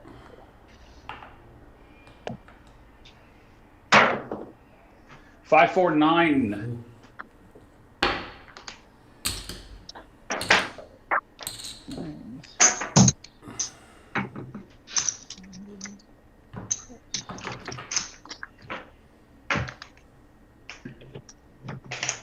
And we finally get our SOR in the green. Yay.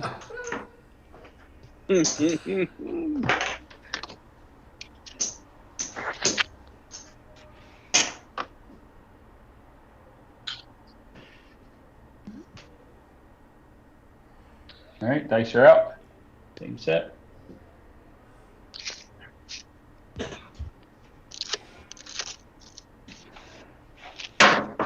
Ooh, 5, 3, 8. Hey, That was a horrible roll on my part. 5, 3, 8. you didn't know how to throw Take- inside numbers. But I will take it. Here we go.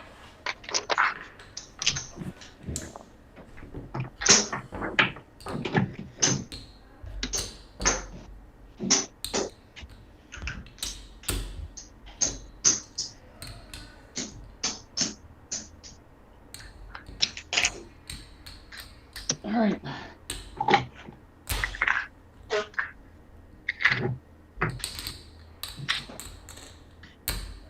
All right, dice are out.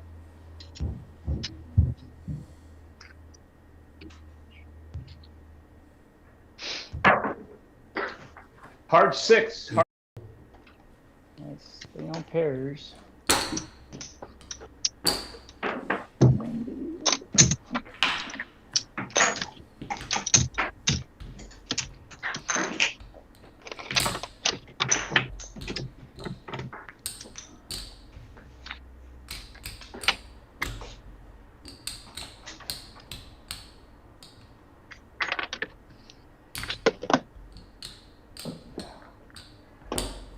Dice are out.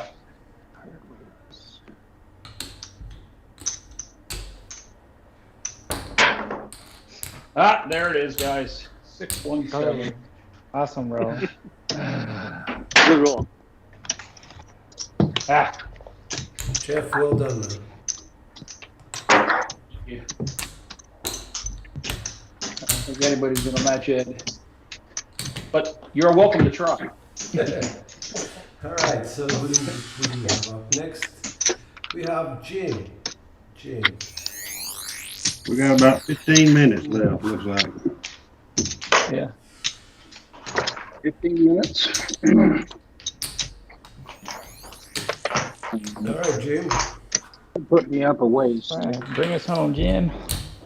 Ed brought me up a ways, so let's see if I can push this and make some money. 4. Got us up 555. Nickel fires.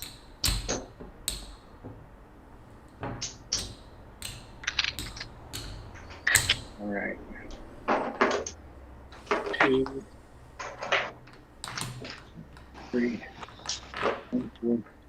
Yeah, 2,400 across working. I'm waiting on you. We're on, working.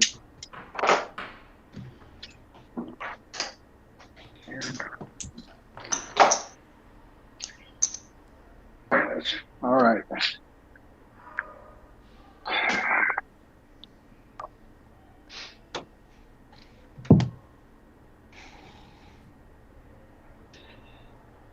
Coming out.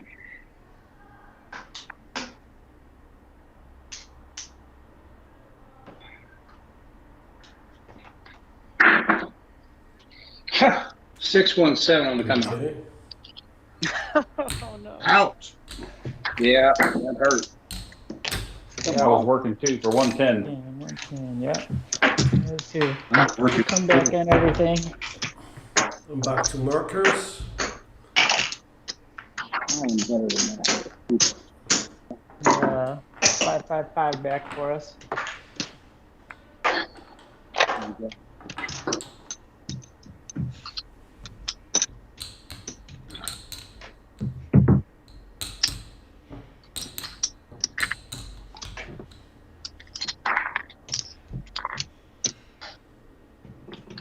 $420 inside.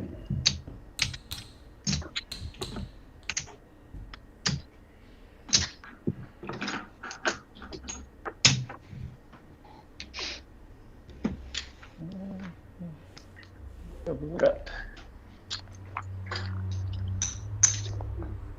Still working. Working. That'll work.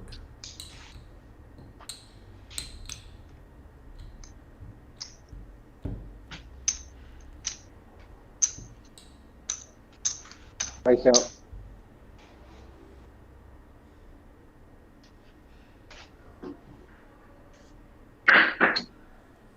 Midnight. Nice. To the field.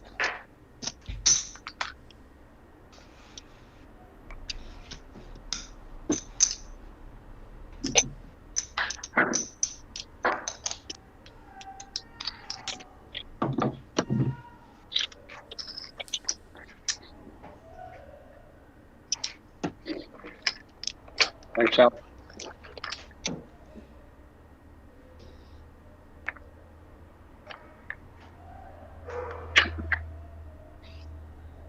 AC Doocy.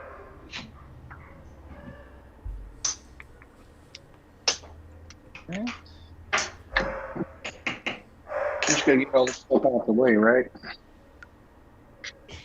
Okay, Jim. Did that hard Just stuff. lower release. Release your dice just a touch lower than you're doing.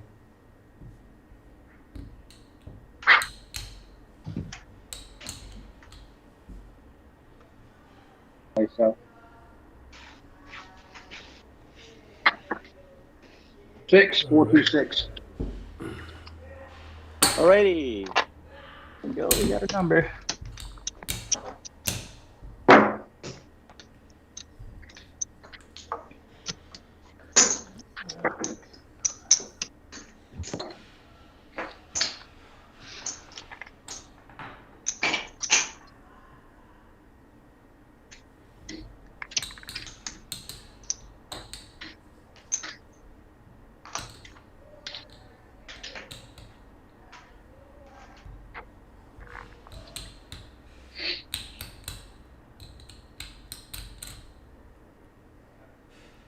Face out.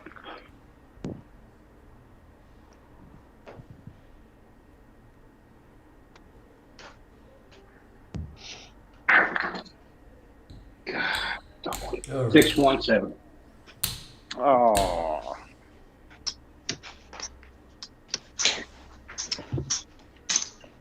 Sargat. Hey. It's all good. Go ahead.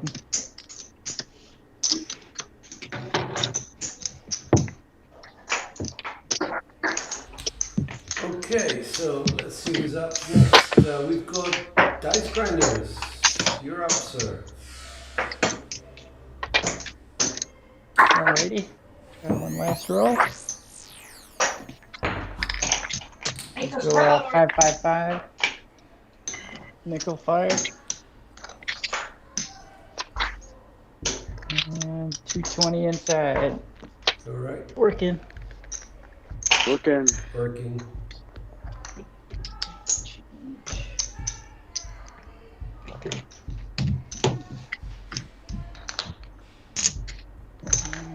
All the hard ways. All right. Same set. 1 4 2 4. I'm working. I'm working. Dice out. All right. So 426. 426.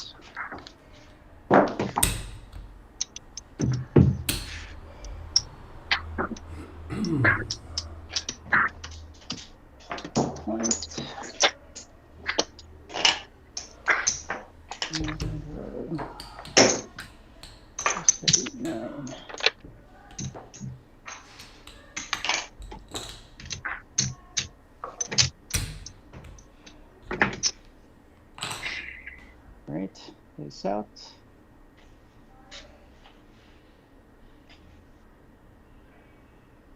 All right, 358. 358. Very nice.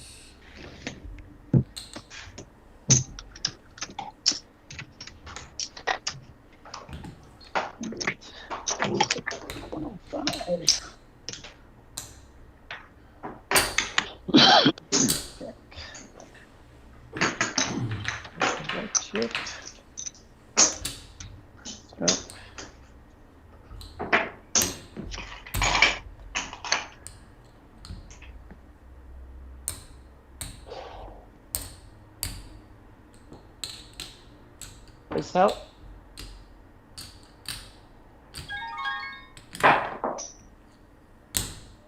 All right, so 415, fever 5.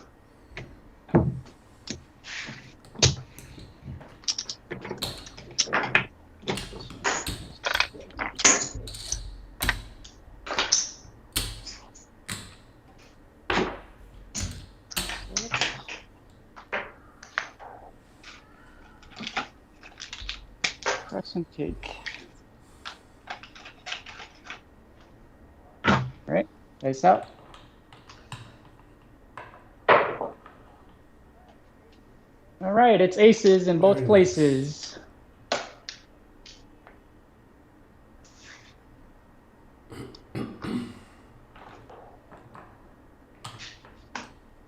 Double the field.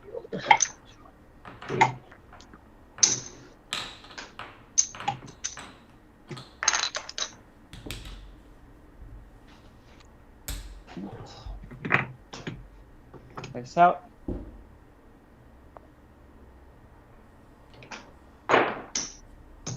Chip assist, and we got a 516. Beautiful. 516. All right.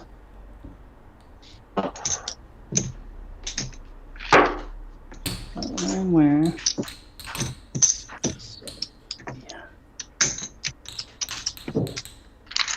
Number 1, we'll press that 120. Heart 6 jack. All right, working everything.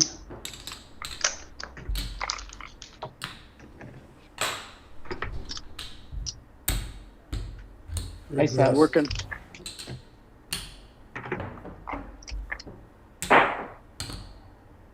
All right, so 358. 358.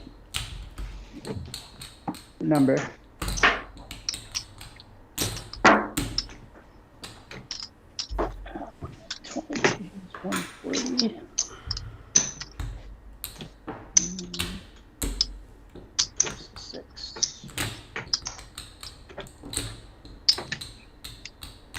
back.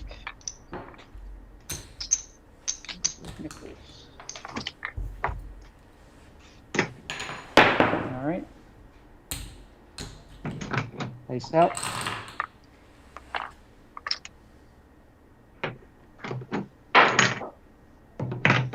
All right, it's a 5-6 yo, 5-6 yo.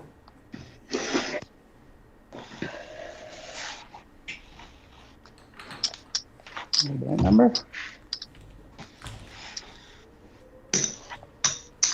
Press.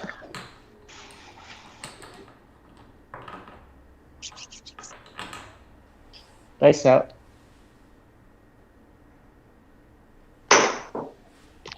All right, so 1-3-4, 1-3-4. That's a nice Whalen result. Yeah, got a chip assist. All right, 20. 5. Go back.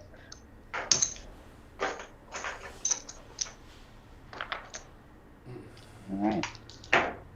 Looks like an ace deuce, huh? 4-2-4. All right, dice out. All right, 6-2-8, 6-2-8. Yes, Front sir. 9. Yep. Number 2.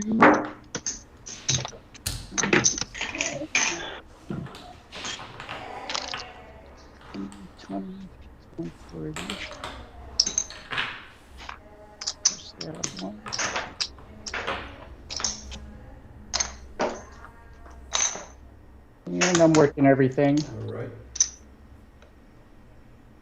I'll go along.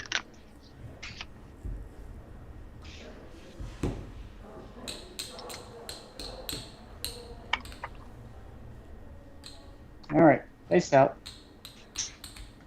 All right, it's a 4-6-10, new number.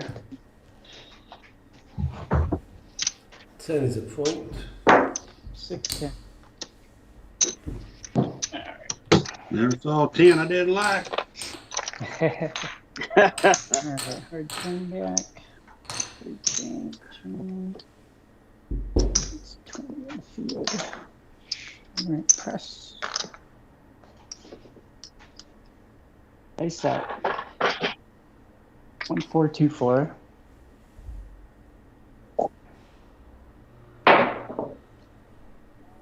All right, it's a 5-3-8. 5-3-8.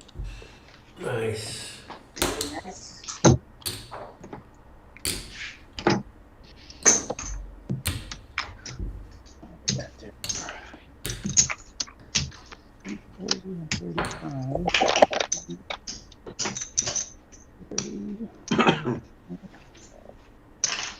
I'll press it up. 60. And Hardy back. All right, dice out.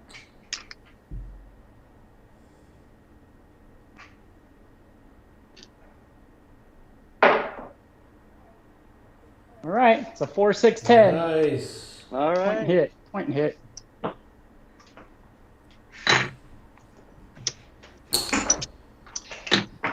All right.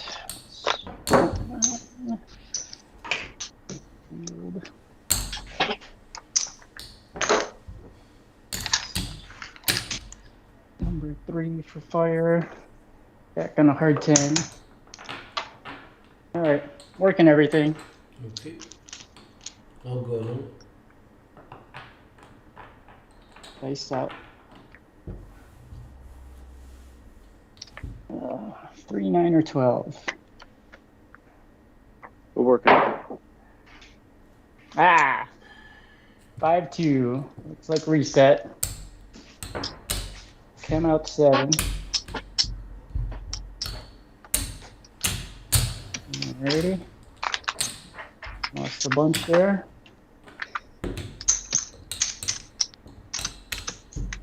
That's alright. We're just going to come back 220 inside.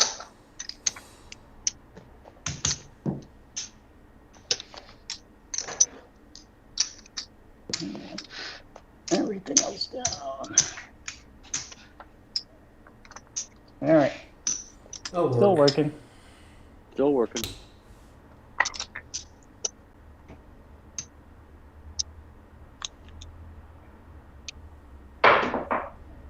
Oh, it's midnight. 66. Of course, needed that last one. Count out 12.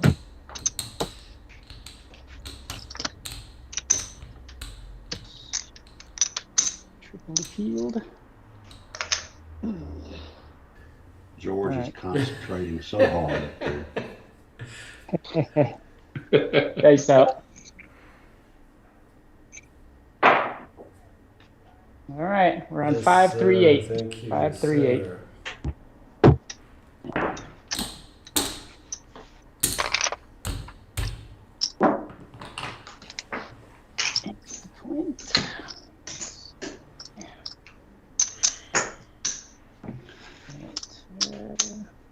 Last I looked, they were still showing. Really? 6-8, 6-8. Yep. All right. Yeah. Still streaming. Okay. I'm sure he needs a break. Yeah, no, you guys are been still on going for a here. while. This will be the last roll though. I've got. Yeah, I got to next be up guest in is an hour on there. Is in the green room. Yeah. So All right, dice out. We finish up here. I think I stayed up and watched them till like 4 in the morning. A couple of amazing rolls. Here, 134. 134. Let's get on the 4 and 10.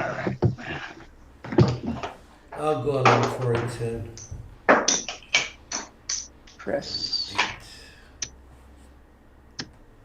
All right, 1424. Dice out.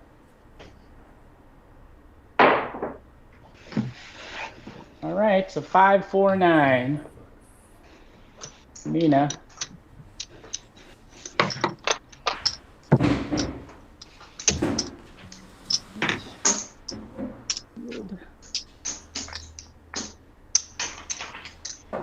All right, Ornell, you're in second place with $7.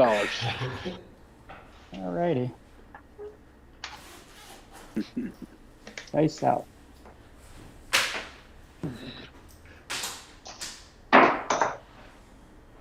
Oh, chip assist. It's a 516. 516. Better fix these landmines. Yes, sir. Hey, George. You may want to mute Mudslap out of that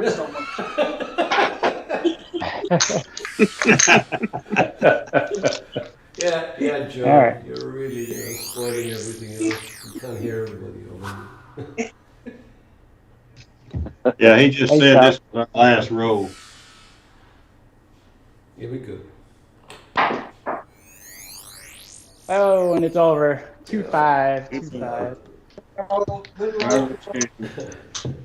right, so we go over to That was great though. You had an 18 roller there. You had a 9 or a 10 and a 41, and my goodness gracious, you guys crushed it. Oh, we're going. All right, we got to color up.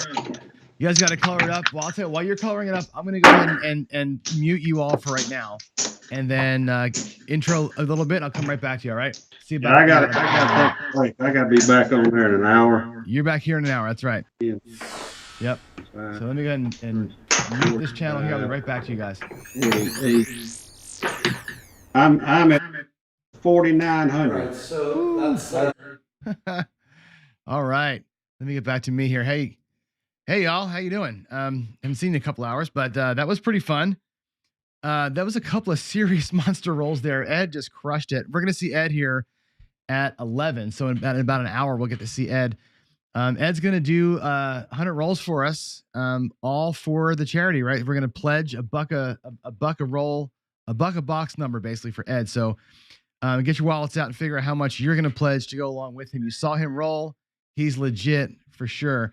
So yeah, there's that. Let's go ahead and take a quick little peek at the numbers here and see if I can entice you all to break in a little bit. Let me lower that a little bit over there, and we'll look at our tally board. Hold on one second.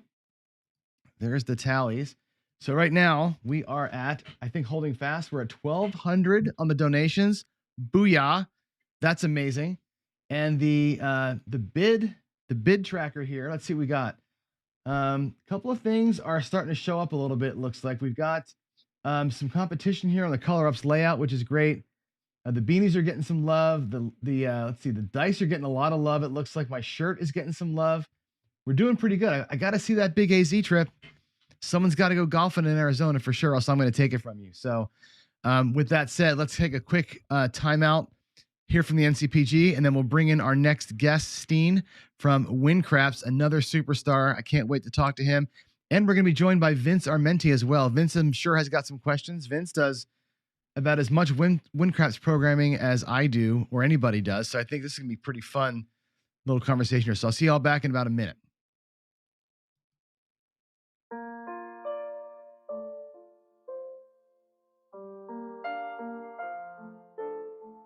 Our National Problem Gambling Helpline is like a 911 service.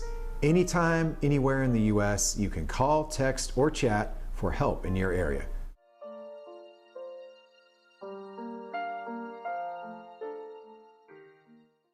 I just learned how to play at a very young age, and then I started playing in junior high and high school, and it was just such a part of my life. When I got my own bookmaker, he was really helpful. He said, you know, Donnie, when football's done with, I got basketball and hockey. We lost our home to foreclosure. We lost a motor home. We lost a car. This was all our daughter's senior year of high school.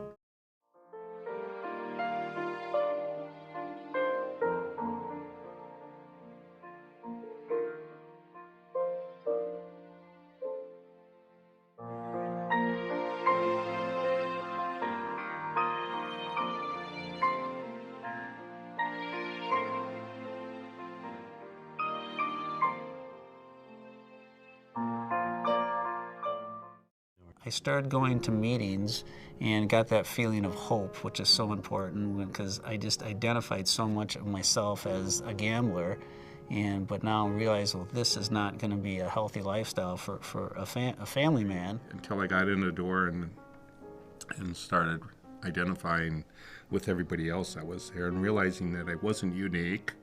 I wasn't the only one. It was an amazing place.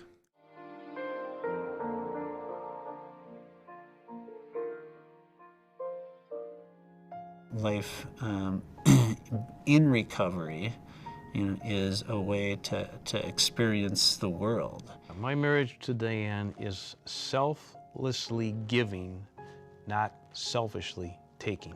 And that is awesome. You have a choice to be brand new today. You can start your day over whenever you want. You're brand spanking new. It doesn't make any difference what you said or what you did in the past. The only thing that counts is today. In fact, the only thing that counts is this moment. Please consider making your tax-deductible gift of $25 or more today. Just visit ncpgambling.org to give help and hope this holiday season. No gift is too small, and every gift helps. Thank you.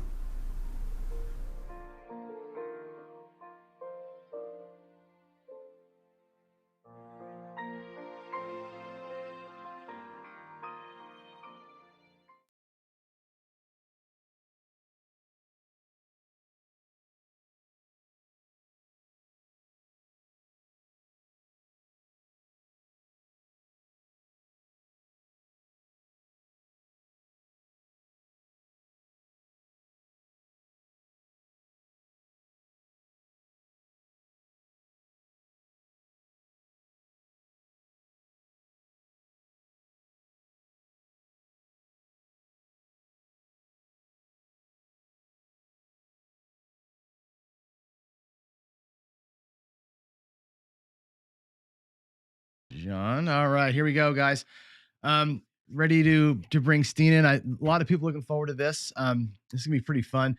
Let's bring you in. I'll have to set your camera over here. Just give me a second to get you in, and then we'll be able to hear you and see Steen. All right, here you are. Hey, John. All right, how you doing, man? Hey, pretty good. How you hanging in there? I'm doing great. This is hour like 19 or something, so I'm on my second win. It's gonna be just fine. My God, that's a long time, man. It A is. lot of talking. It's a lot of talking, but you know what? My guests are good. Everybody's doing a lot of talking for me, which is good. So I'm able to stay out of it a little bit. You know, everybody likes to chat it up, which is good.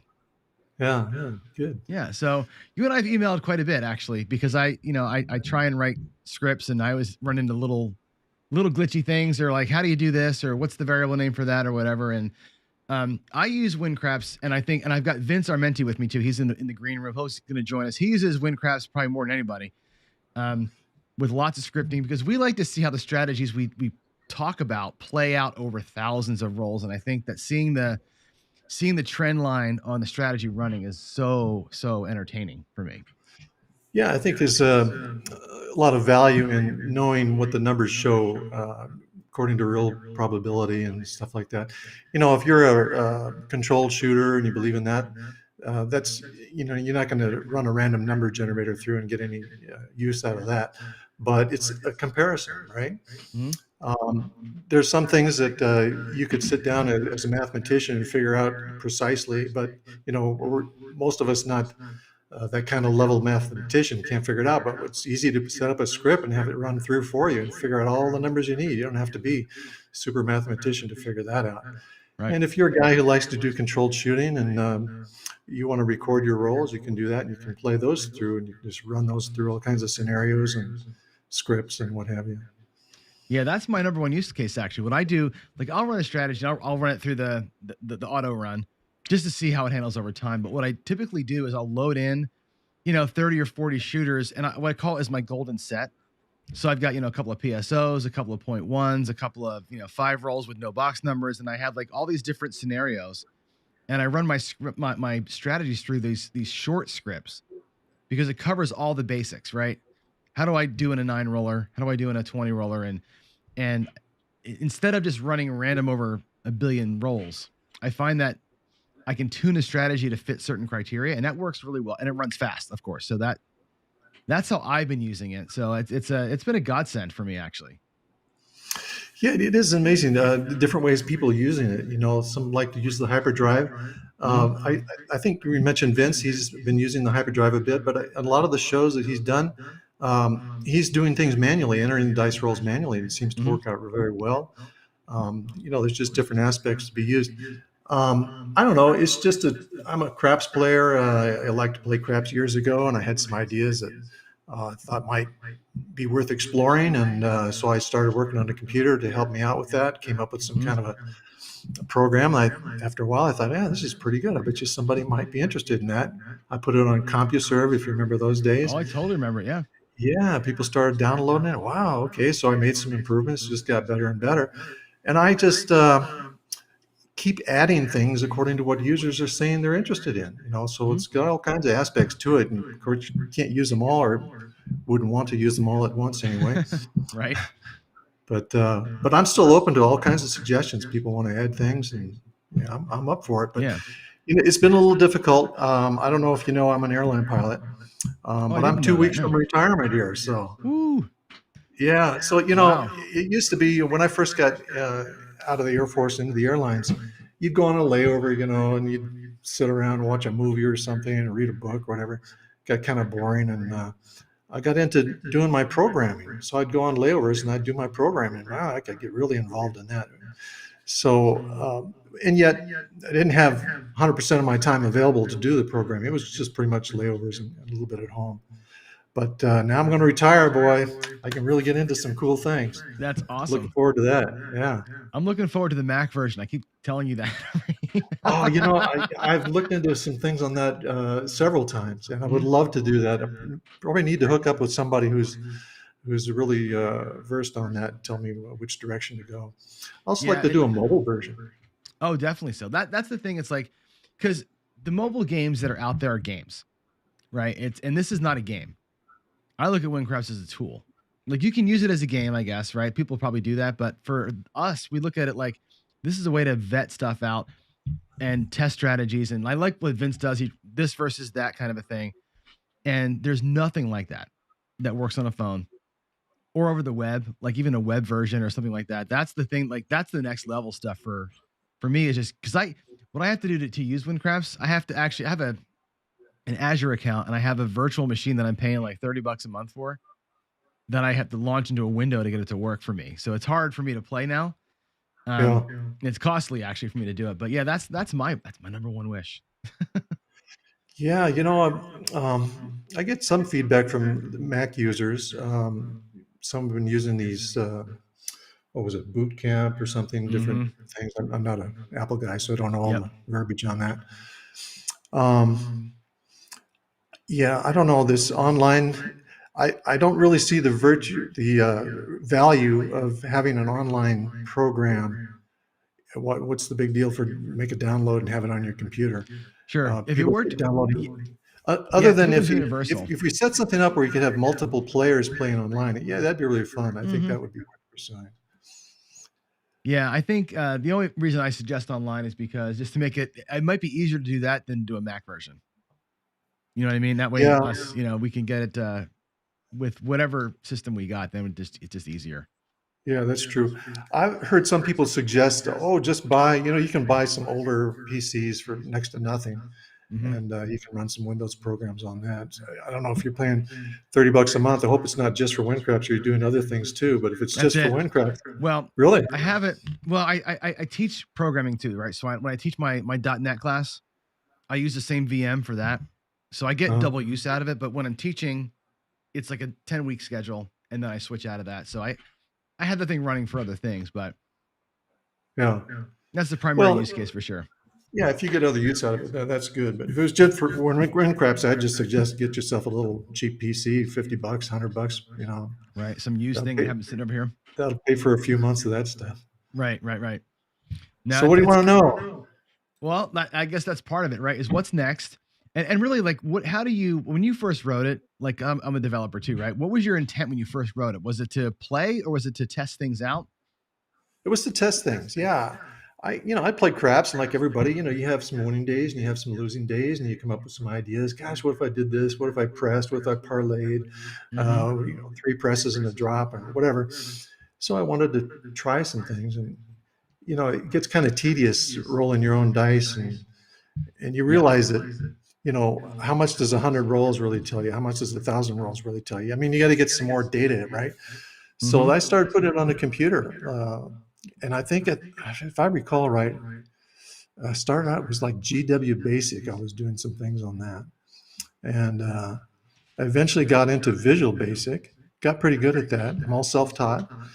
And just like I said, it caught on, and people requested more things, and I added more things, and just got better and better. I'm pretty proud of it, really. There's so much to it. Like there's so much to it. It's the more I dig in, and every time I email you, I'm like, oh, I wish I could do, and you're like, oh yeah, just do this, and there's a feature that somebody's asked for that it's hidden in there somewhere. It's fantastic. Yeah, it's a double-edged sword, I guess. I don't want to get the table so cluttered that it's just a confusing mess. This here, that here. I want it to look like a normal craps table, nice and clean, and yet I want the features to be available. So it's not that they're hidden to make it hard to find. It's just that it's try to be nice and clean. If you don't need that particular feature, it's not there to bother you. Right. And as you get into the program, you'll figure out where it is. And I'm always here to answer questions. I'm happy to do that. Yeah, one of the things. So let me ask you a how-to question, because one thing I do when I do the big rolls, right? When I do like a 10,000 roller or something like that, is there a way to scroll backwards into that graph that comes out? Because that's the thing that I'd like to see, the longer pull, but I seem to get like a rolling window of it, and Yeah, yes and no. Yeah, I've had a lot of requests for that, and initially, we were kind of limited on disk space, and the prospect of having several million roll files sitting there was pretty difficult. So I didn't have it store all those things. These days, that's a different story. I mean, we've got tons of memory. We can do all kinds of things. So I'll probably add something to that. But basically what it is a dice roll file. I mean, you can open up a dice roll file, just a blank one, and record all your rolls into that. And of course, you can scroll back and look at all those. Mm-hmm. You can turn on the events log as well. But if you're going to run some big, long simulation, that eats up a lot of time and space. It takes time to write it to the disk, and it's going to create a huge file, which you can do it if you want, and then you can roll back through and see all the things that happen. I kind of view that really as more of a smaller, a record for a smaller simulation, a shorter simulation. The long ones, I think you're looking more for aggregate data. Yeah, the scroll back. Yeah, the scroll back thing is just for a quick visual. That's all that I use it for. So. Yeah, that's probably one of the things we'll add in time. Right now, I've got version 2.6 almost completed. I've got a few people working on the beta. I gave a beta to Vince, and I think he just mentioned there, I added some new prop bets, hot roller, goes along with the roll to win. Yeah. Well, I reorganized the prop bets that I had. So I basically have 5 prop bet screens, and I changed how you access those. There's a little arrow at the bottom now, so you can just click back and forth through all these screens, or you can open them up all at once into its own separate window. So they're all there right in front of you. You can see what's going on. You can reorganize them. But I put the hot roller. Well, let's see. Actually, can I share my screen here somehow? Sure. Yeah. Let me give you a bigger view. Hold on one second. I'll switch over to you full screen. And let's do. There you go. Okay. Yeah. If you share your screen, we should be able to see it. Okay. So I clicked share screen, and let's see. What am I looking at here now? I might get a different window here when you do that. So once you give you the permissions. Just choose what to share. Entire screen. I don't know if it's going to work for me. Well, at any rate. So 2.6, let me go back through that. Okay, so new prop bets, left, center, and right field, a hot roller, reorganize the center prop bets into the displays. Added the ability to display all center prop bets in a separate window. Sorry, repeating myself.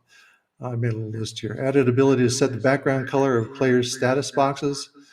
So instead of what it was before, now I had everybody kind of in this cyan color, and then the selected better in yellow. Because, with the computer, really, you can only address one player at a time. So that kind of just highlights it for you. But now I've changed it. So each player, the selected player has a rotating ring around his selected check.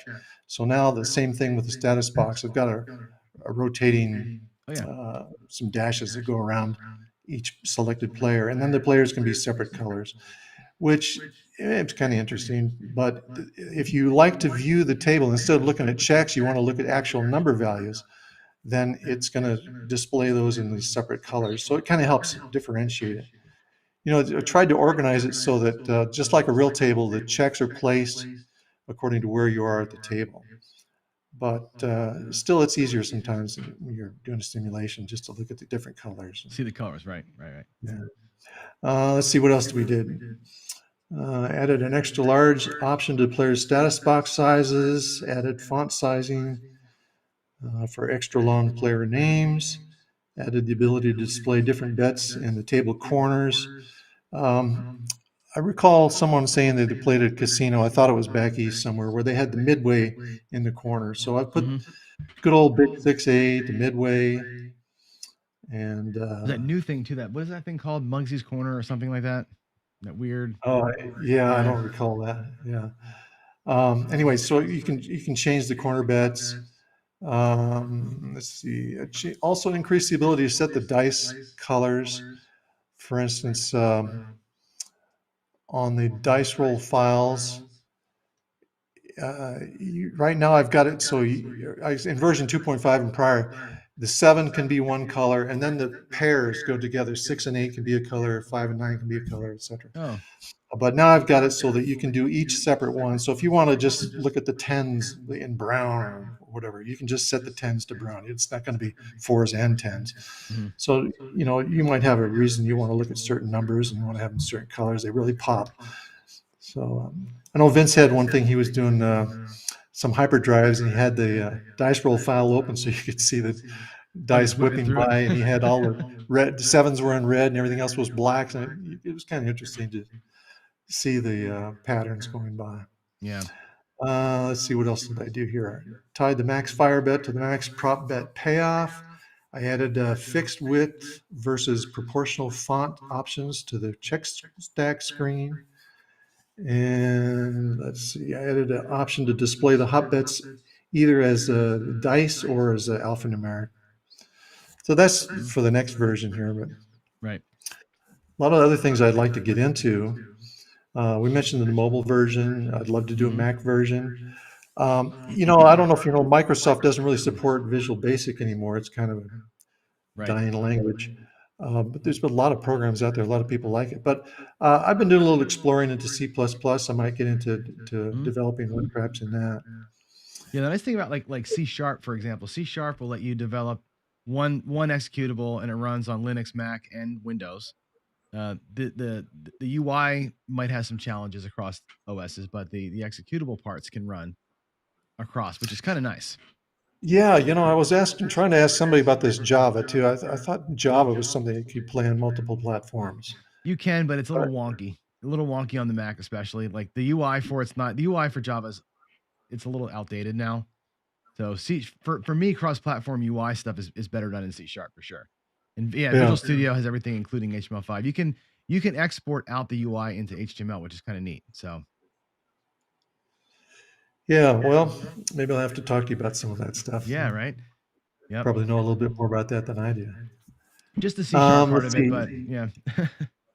Was it? I can't remember if it was you or somebody recently asked me about outputting the text to a text file, the check stack screen. Mm. And I created a little AutoBet script that will do that. But I think I'll try and just incorporate that into the basic program. Yeah, I think I'd that was like to me. be I was able to- trying to, what I was trying to do is I run a lot of things where I don't care about the money. Like I'll run simulations, and my goal is to see how many times a strategy from not having a point set to when the 7 comes, how many times a strategy wins. Just if it won anything at all. Like that's what I do, those kind of things. And I use check stacks all the time to just track number of times I won versus lost or whatever. And and I oftentimes will use 30 or 40 of those things as I'm going through, just to track all these different things that I'm trying to report on, as far as the relevancy of a strategy. Yeah. I've written some scripts that are pretty long, pretty intensive. I probably only used more than the 100 check stacks a time or two, but I've had other people who have done that. And of course, you can access other players' check stacks in your script. You just got to give it permission. Mm-hmm. And one way I'd like to expand the capability there, as a programmer, you go in, you can initialize variables and come up with whatever list you want. And I'm not really allowing people to do that in here. I'd like to, but it gets to be so complicated that really not many people can do it. They're certainly not going to enjoy to do it. So I wanted to keep it fairly simple. I want to use Craps lingo, good old if-then logic, and maximum flexibility. If you want to write it, this way or that way or whatever, if the program can figure it out, it should. It shouldn't have to force people into a certain type of format. Right. It does a pretty good job of that, I think. I think where I struggle sometimes is finding the right variable names to use, or like how do I reference, if come bet wins, do this kind of thing. And when it's hard to find those, what I should be saying in the if statements, or what the next bet should be. But once you figure it out, it comes so natural because the whole thing is written like English. Yeah. Well, I provided a lot of scripts on the website also people can access to look at, well, how does somebody do this? Oh, here, okay, seems pretty simple. Absolutely. There's no one way to do anything on here. You can do it a million different ways. And as long as it does what you want, that's really all that matters. Right. But I think also sometimes people they think they got to write the final product right off the bat, and it's very difficult, and they get frustrated and they give up. But really, it's kind of like anything else, you sit down and brainstorm. You kind of just say, well, this, okay, write this down. Okay, well, what about this? You write it down. You listen, you write down all your ideas. And then after you've got them together, you start thinking, okay, well, this goes together with that. You move things around, you get it organized, and then you start to develop some logic to it and flow to it. And it takes a little while to develop what you want. Of course, if what you want is kind of already out there, you can get a script that's already written and you can just modify it. You won't have to go through as much of that thinking. I've done it, but I've learned every programming language I've ever learned is from modifying somebody else's stuff. And so I grab the sample scripts all the time, look through them and go, okay, that's how we got to that. And, but I look at this thing always like, and I think it took me a hot minute to figure out the fact that the script runs after the dice have stopped rolling. And then it goes, okay, then it goes from top down. And I look at it like like I coach baseball and look at it like on a baseball team, if the ball's hit to you or this guy, what happens? And I say, okay, for every bet I've got active or everything I wish I could do, what am I doing? Right. And if you think of it top down that way, it works really well. Yeah. Sometimes you need some subroutine logic, but most of the time it's just like, yeah, if this number hit and I had money on it, half press and come down. That's the way you think about it. Yeah, I think when you're writing programs, I guess you're just so used to it. It seems obvious, but it's not obvious to a lot of people. You write into the script, if it's come out roll, bet $25 on the pass line, and you think that it's going to go roll the dice then and come back to that point and continue on after that roll, but that's not the case. Now you could make it do that way programmatically, but you could write a script and say, on roll number 1, do this. On roll number 2, do this. I mean, you could go through 1,000 rolls telling it what to do on each and every roll. Yeah. But, that would be pretty tedious, right? So it makes sense to try and figure out, well, what am I trying to do here? What is repeating about my system? Is it repeating every shooter? Is it repeating every 7 out? Whatever. Every time a certain number rolls. Whatever it is, it's got some repeatability to it, and then you can start paring down. You don't have to have what happens on every single roll. It could be what happens on every decision of a place 6 bet. Right. Whatever your criteria is. And that's part of the thing. When people sometimes write to me and they say, well, can you help me out with this? And of course, I'm happy to help. But if it's really involved, I mean, I might have to charge a little bit. But if it's just a simple little script, I'm not charging anybody for that. But I need an accurate description. They'll say, do this and do that and so forth and blah, blah, blah. And even without starting to write any of the script, just as a person trying to understand it, well, you forgot about this possibility and that possibility. And what do you want to do here? You need to have clarity before you really can get going on it. Oh yeah. Clients are the worst at describing what they want, right? Yeah. Always, right? So one of the things I think I asked you for this once, and we got it done with the script, is I always want to know. So when I'm developing a strategy, I'll drop a bunch of bets out there, whatever it happens to be. Let's say it's a don't pass, 2 place bets and something on the like a horn or something. And I want to get an instant look at what's going to happen if the 2, 3, 4, 5, whatever rolls. If this number rolls, I'm going to win 20 and lose 18, or net for a net of 2, or whatever it's going to be. As I'm working a strategy, if I can see if my hedges are right, if I can see where my payment needs to be, or if I got to move things around, that would be a huge help, because getting that visual as you're going, you're saying, oh, I missed a spot, or I want to take that hedge away and move it over to here. And that's an interesting piece. We have it with the pop-up on the check stacks right now. A visual of that as you're developing would be kind of cool.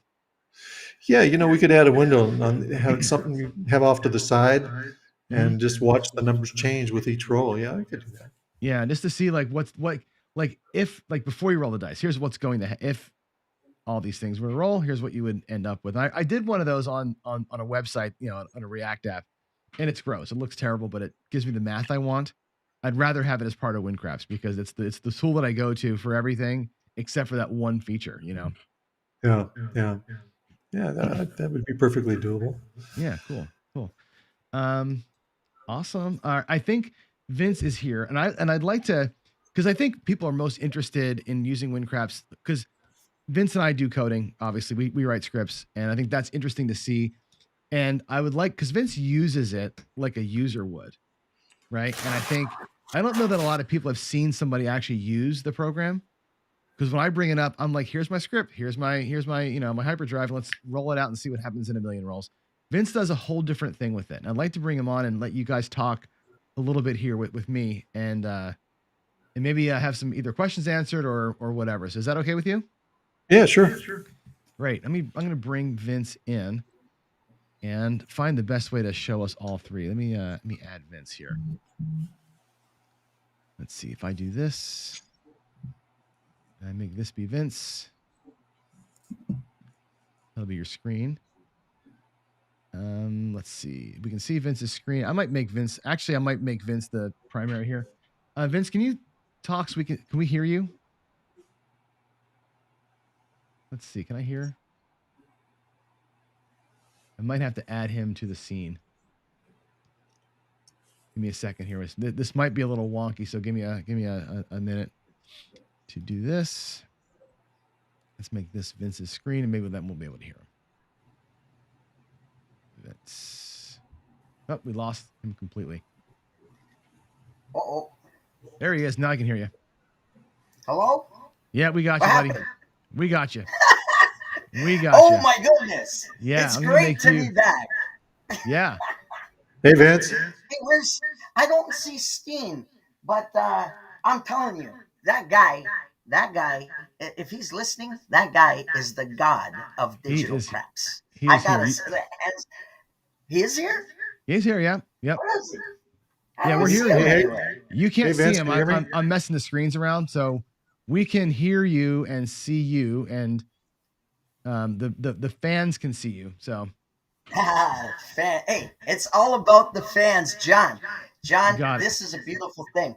You know what? I gotta give a huge kudos to Steen and also the Wind Craps Pro team for developing such a beautiful, beautiful program. It's absolutely incredible, and the reason why.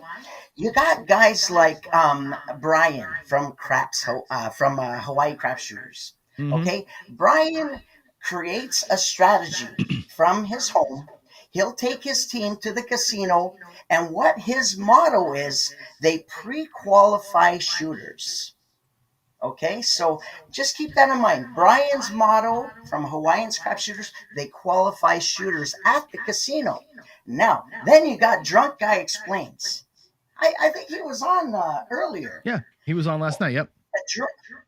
Drunk Guy Explained had mentioned, hey, you know what? I do all my work at home. If I create a strategy, if that strategy qualifies to make $100,000, then it's safe to assume that it's going to make it's going to make anything at the casino in total confidence. And this is what Wind Craps is all about. This is what I want to explain. I don't know if you could see the layout. We can. Can you see the board? Oh, I can that's see your, awesome, I guys. can see your board. Yeah. This is it. This is Steen's baby right here. I got 8 strategies running right now on auto roll. So what I do, I like Hawaii Crap Shooters Brian and Drunk Guy Explains, I pre-qualify strategies. And how I do that with the Wind Craps Pro software. What I'll do is I'll create a strategy overnight. Say some crazy strategy. I'll call it the Headless Horseman. There you go. You know what I'm saying? And what I'll do is I'll go into player one. I'll open up an auto bet file, and I'll put all the steps for the Hedgeless Horseman, starting with the don't pass line. After a point is established, I'm gonna put a comeback. After the comeback gets established, I'm gonna put a second comeback, and keep on going from there. But now what I do is I say, okay, well, I can't just run just one strategy and run hyperdrive 10 million rolls. And if it qualifies to make $10 million, it's good for the casino. I like to take it a step further. What I do, I make a few changes. But what I do is I notice there's also, what's his name? From 555 Craps. He's got another version of the Hedgeless Horseman. So what I do, I write his version and put it on player 2. And then after now I got two versions of it. Now what I do is I take another version of it. I make some tweaks. Guys, when you are developing a strategy, you got 8 opportunities to run 8 strategies at once utilizing the WinCraps Pro software, and you can make those tweaks. Just like you had mentioned to Brian from Hawaii Crap Shooters, this is how I like to play the HP 120.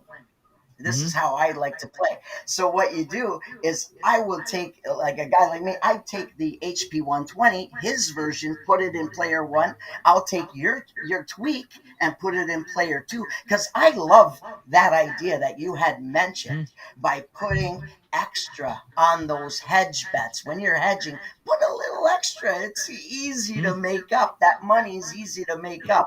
But now, guys, keep in mind, WinCraps Pro is free. Okay, it's complimentary. You could go to the cloudcitysoftware.com and download it and use it right away.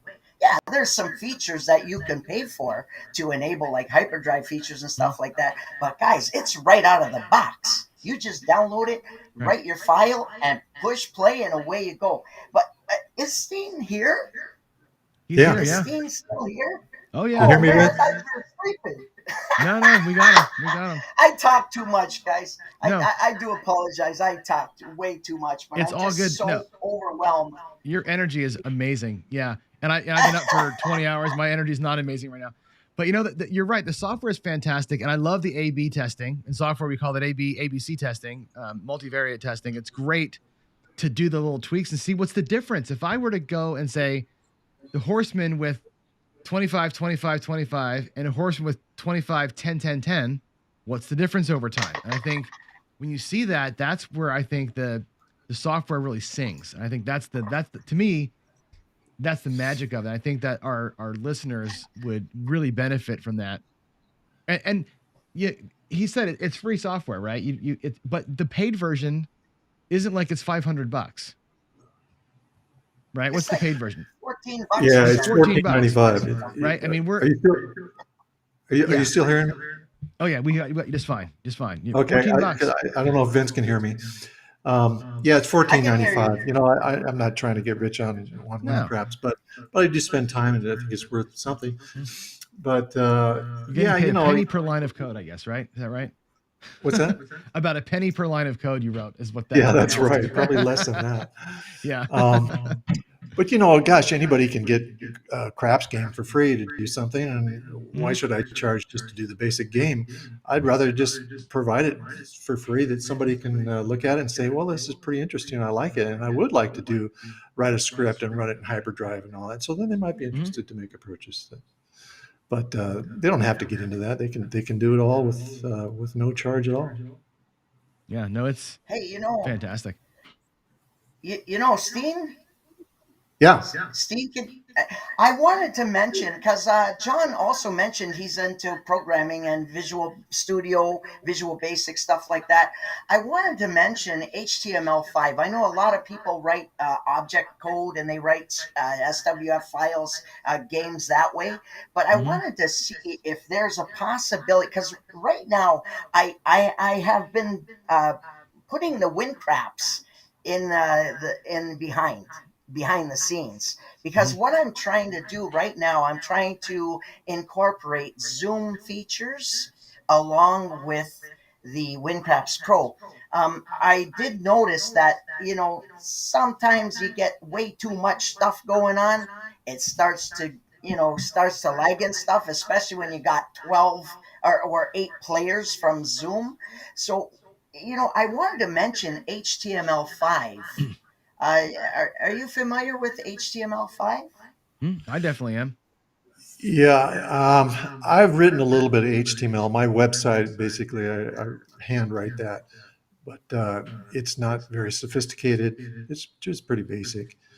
I don't know if I had to write all of WinCraps in that would probably be a big challenge. Yeah, the HTML.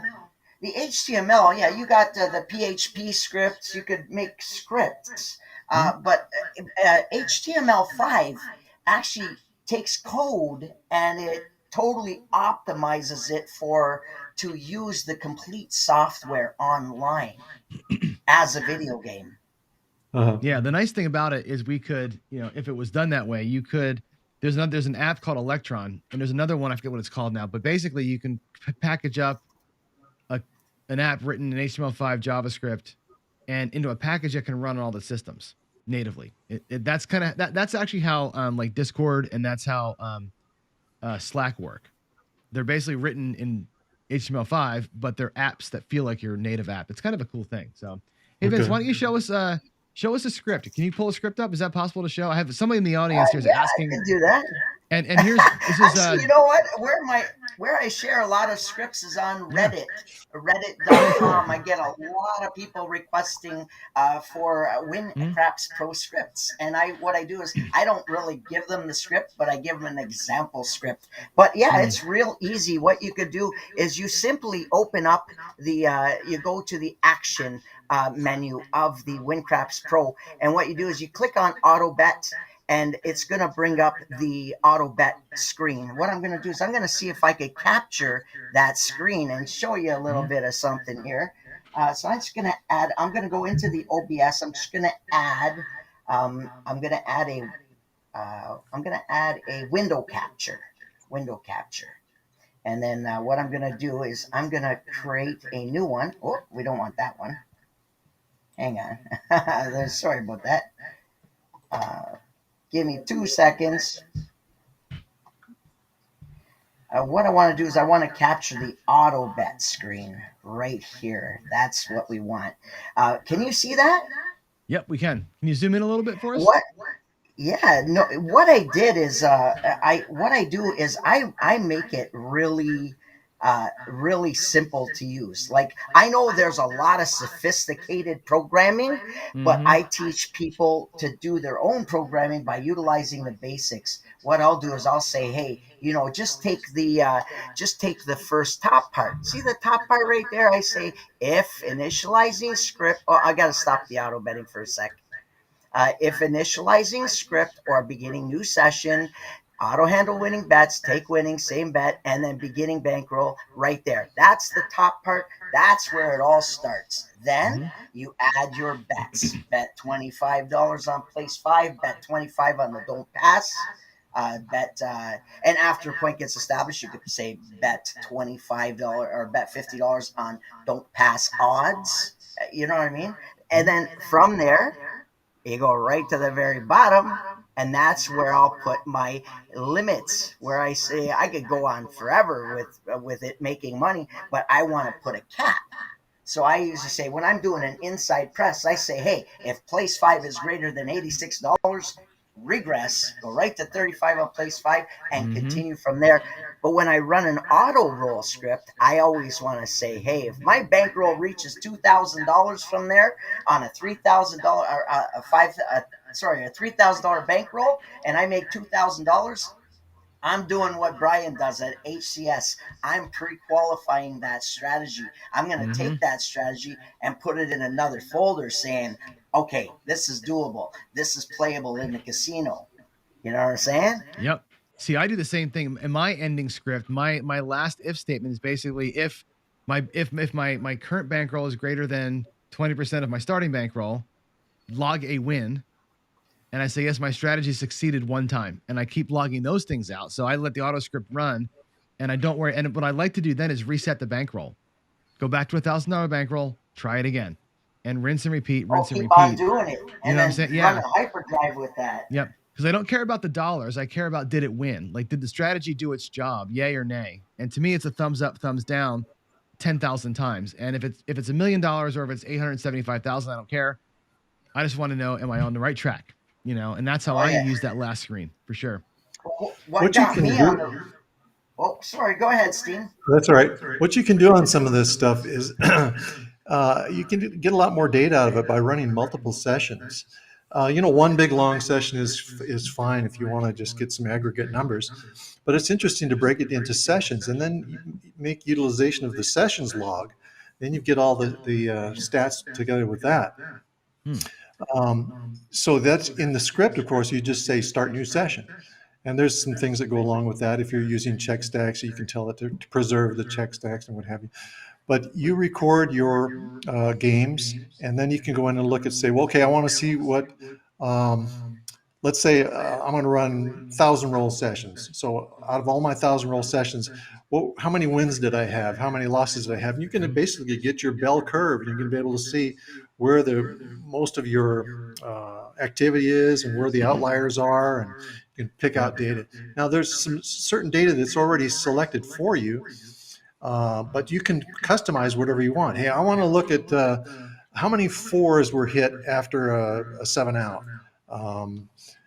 And before the next 7, and I want to graph that out. Well, you can just use one of the check stacks and play that out. And when you look at the sessions log and you look at that check stack number, and there you go. There's your bell curve. It may not necessarily be bell curve what you're looking at, but you get the idea. Mm-hmm. That's interesting, because I think it's interesting to look back, and maybe that's what I'm missing is some of the session logging, and we talked about other logs earlier. Because I want to know, like, when my strategy fails, what's the condition that made it fail? Especially if it fails frequently. It's like, okay, it fails, but the common factor is whatever that is, and yeah. So sometimes I'll put something in there. So you run let's say you run your auto bet script, and you're telling it, when I reach a certain bet, I want to stop. So then you can pick another check stack, and this will be my reasons check stack, or this reasons for stopping the game. And let's say that reaching this certain level this is reason number 1. And you assign that to the check stack, and you start a new game. And then this time it goes through, and you say, well, if I've lost 4 times in a row, that's also another reason to stop. Okay, so that now this is going to be reason number 2. And whatever reasons you have, then later you go look at the sessions log, and you look up the check stack that you're using for reasons. Let's say check stack number 10, you look at it, and here it is. Here's all your bars showing you exact numbers, how many times it was stopped for reason number 1, how many times for reason number 2, et cetera, et cetera. You see the percentages. That's creative. Yeah. Because that's really interesting to see. That's a really cool thing. So we use the same check stack with multiple reasons in it, or would you a reason for each check stack number to do that? I'm sorry, I didn't hear that. So when you're doing that kind of thing, let's say you've got 10 reasons why you would stop betting for whatever reason. Would that be a different check stack for each reason, or one check stack dot reason, check stack 2 dot reason? Yeah, you know what I'm saying? No, just one check stack, and just the value of that check stack. So let's say I'm going to use check stack number 10 for my reasons. So the game ends, and the reason was it reached my max bet. That's reason number 1. And then you start a new game, and this time it ends because you lost 4 times in a row. That's reason number 2, and you start a new game. Now when you go back into the sessions log, you pull up check stack number 10, and it'll show those values, 1, 2, 3, 4, all your reasons, and you'll see the bar graph. Oh, that's cool. I didn't know. That's a feature I didn't even know existed, that you could do that. Yeah. There's so much data people could want, and if you try to pre-select from everybody, it's not going to have much usage. So you have to be flexible. So, but getting people to understand how to use it, that's a different story. Right. Well, I guess that's the reason too for having the script library that you've got, because I can go up to your site, download a number of scripts, and sort of reason through how somebody figured that out. And that's what we were talking about here. Like that kind of logic right there that you just said, that's a game changer already. I'm already in my head coding that out, because I do that all the time. Like, and I'm using like 70 check stacks that log everything possible as a separate thing. I didn't realize I can go back in time and look at the sessions log and see that history with graph data. I've been doing it like run it 10,000 times. When I run out of money, clear everything out, start over again, and just do it. So there's a better way, it sounds like. Yeah. Sessions log. Yeah. And it's got stuff in there already. You can look at the number of wins per session, the number of dollar amount won per session, dollar amount lost per session, number of rolls per session. But like I said, you can choose. I've only got it set up for the first 20 check stacks right now. I could increase that in the future if people have an interest in it. But you can use the first 20 check stacks and set them up for what you want. like I say, you can have one for reasons. You could have one for the number of fours after a seven is rolled, whatever Mhm. it is, you can put it in there, and then you can look at that data later. That's fantastic. I think I've been doing it very, very iteratively, manually. I think this is a better way.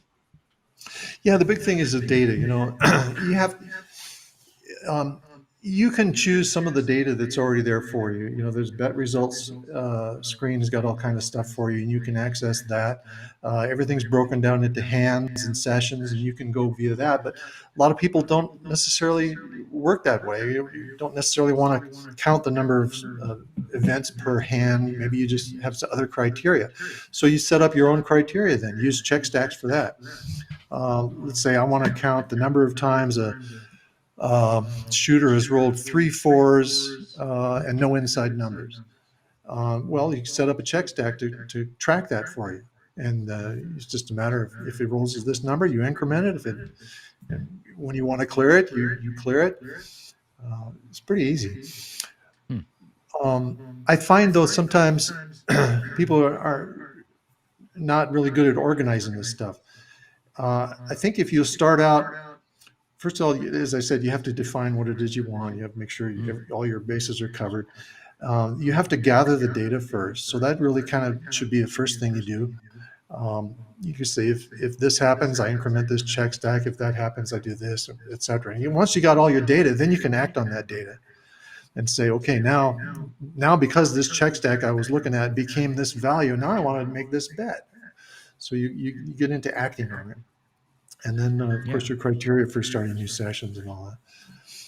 But, you know, I hope it's fairly easy to understand. Even simple tools, though, can be used to make complex structures. So some things can be done very nicely with very complex code. Other things, you can do the same thing with smaller, more simple things, but you have to have many more of them. That's okay. Who cares? No one's going to go in and grade your script. If it does what you need, that's fine. It doesn't have to be done. I always tell my coding students that nobody's looking at your code; they're looking at the results. Sometimes it can be long and gross, right? Like, you know, it's all these if statements, and that's totally fine if it works. Yeah. And it gets and it's speaking English to you, like Vince's script is right here in front of us. That's what you want. So, Yeah. Vince did some really good things there. I really like what he did. I like watching them. Vince is a good talker. He's interesting.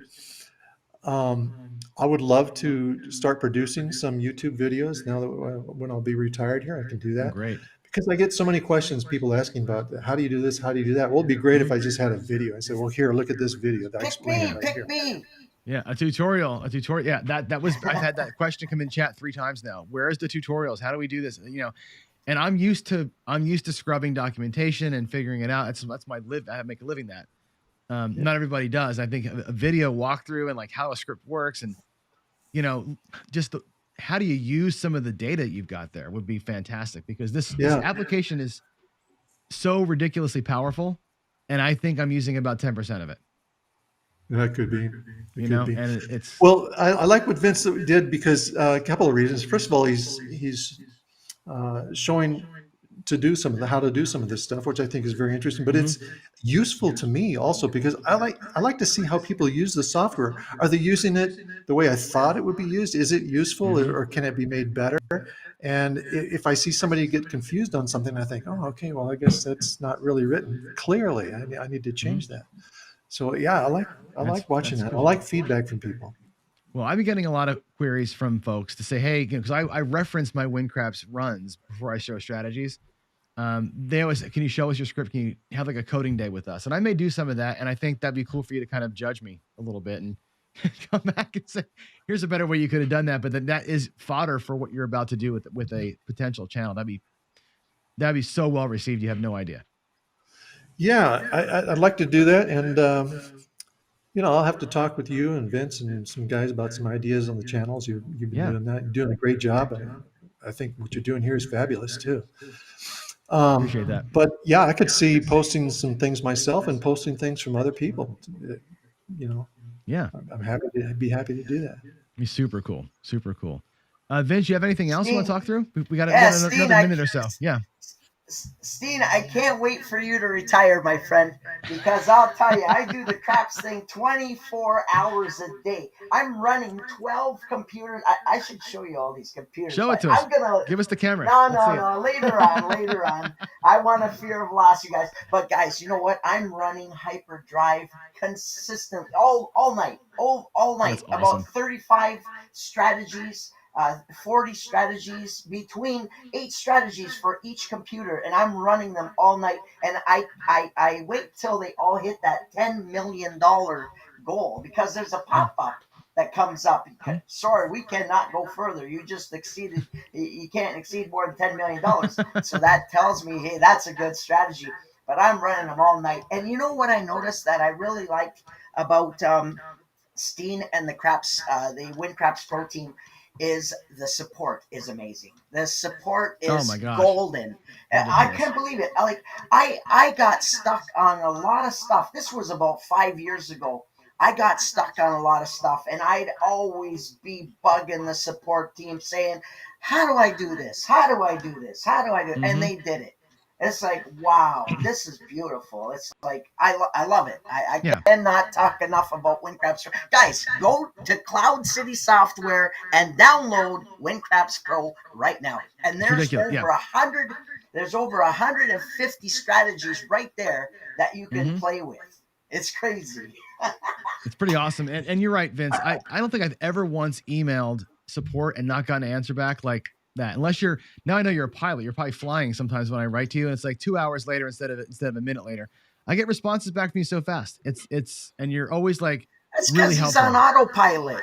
It's yeah, right. The plane. Don't tell me about that. I flew on an Airbus, or not Airbus, the Boeing 800 Max coming back from Vegas last time. I was holding on to the ceiling the entire time because I know it's all software driven. And I know that coders write bugs, not software, and it scared the crap out of me. So, Yeah, all right, what can I say? Yeah, you guys, you're a short timer now. It's great. We were out of time. I got next guest coming. Thank you both for joining me. bet. Vince, I'm so glad you're able to join. I thought you couldn't. Steen, and everybody should know this. I asked Steen yesterday. Hey, spot opened up. Can you come in? And you were like, yeah, sure. I'm back. Let's do it. Like 0 questions. And I think that's great. Well, John, I think what you're shows doing is commitment. great. Appreciate it, and good Thank to see you, and good luck. You too. Thank you so much. Thanks a lot, Vince. We'll talk to you later. Yeah, you're very welcome, Steen, and Yeah. thank you. So thank you, guys. And guys, do support what's going on right here. John's doing something really good right here. So donate. The link is right at the top. https://bit.ly/craps-donate. You probably didn't get all that, so you can still rewind. Cheers, guys. All right. Thank you both very much. Very much. Thank you. Awesome. Take care. All right. Wow. That is some energy, right? I love Vince. I thought Vince couldn't join us. I'd asked Vince before, and I had a hard time getting a hold of him, and I thought he was going to be gone for the weekend. So didn't have a spot just for Vince, but this worked out perfectly. That was amazing. And I got to make an announcement. I'm going to do my first ever one of these. Now here, listen up. Right? There's my clapping. That is for the fantasy craps that you saw. So they rolled for 2 hours, and our next guest rolled 41 rolls in that 2 hours. It was ridiculous. They raised $400, right, for the charity between them. They had money on the 7. They had money on the length of rolls. They had a percentage of their bankroll that they were donating to us. Yeah, it came up to $400 in the end. And we're going to go ahead and take a look here. I want to switch the screen and let's look at the donations total now, because I think it might have changed. Let's take a look here. Let's go back to the this window here, and let's look at the bidding. First, we'll look at the auction. The auction's fun for me to look at. Honey Beginnings is bidding up the 555 crap shirt, but 555 is still about $30 behind me on the shirt. So that's the thing. AZ still blank. We got to get AZ's thing bidded up. The color up layout is now up to 5.25. That's great. Let's get somebody on this custom owl, and other things are starting to show up here, which is good. I'm seeing bids all over the place. Let's get that done. I want to see those things pumping. As far as the donations go, We were at 1,200 when last we spoke. We are now at 1,587. Ba-boom. That's fantastic. There's, I can see Eduardo, Bird Dog is in here. That's great. Will's in there. That's really cool. And if I look back here, you can see that there's $1,500 here. If you add up the number of bids that are actually people bidding on them, we're going to be over $2,500 here by the time this next segment is over. So that is fantastic. I need somebody's help. We have the porn folks back in, it looks like, so somebody can delete those messages for me. I can't do it. They're on all the, now what they're doing is the porn folks find all the channels, and that's what ends up happening. So that's a big bummer. All right, with that said, let's bring in our next guest from Roll to Win. It's Ed. I'm going to go get you on here, talking head, visual, and let's get your video and audio here. Ed, here we are. How are you, my friend? Oh, we got no volume for you. Hold on. Is it me? All right, do you hear me? Now I can hear you. Yep, now I can hear you. Is it me or you? It's just, Okay, you know what? It's just okay. delayed. Yeah. There's a weird delay with your voice. And, yeah. Yeah, that's a weird. Make sure I had the right mic on it. Yeah, you're good, but we're having a delay with your voice and your video. Maybe disconnect and reconnect. Sometimes when you wait too long, it seems to do that. Can you do that for me real quick? Let's have you try that just to get the delay going. Reconnect, hang up Yeah, and disconnect and reconnect, and we'll see if that helps that clear that up a little bit.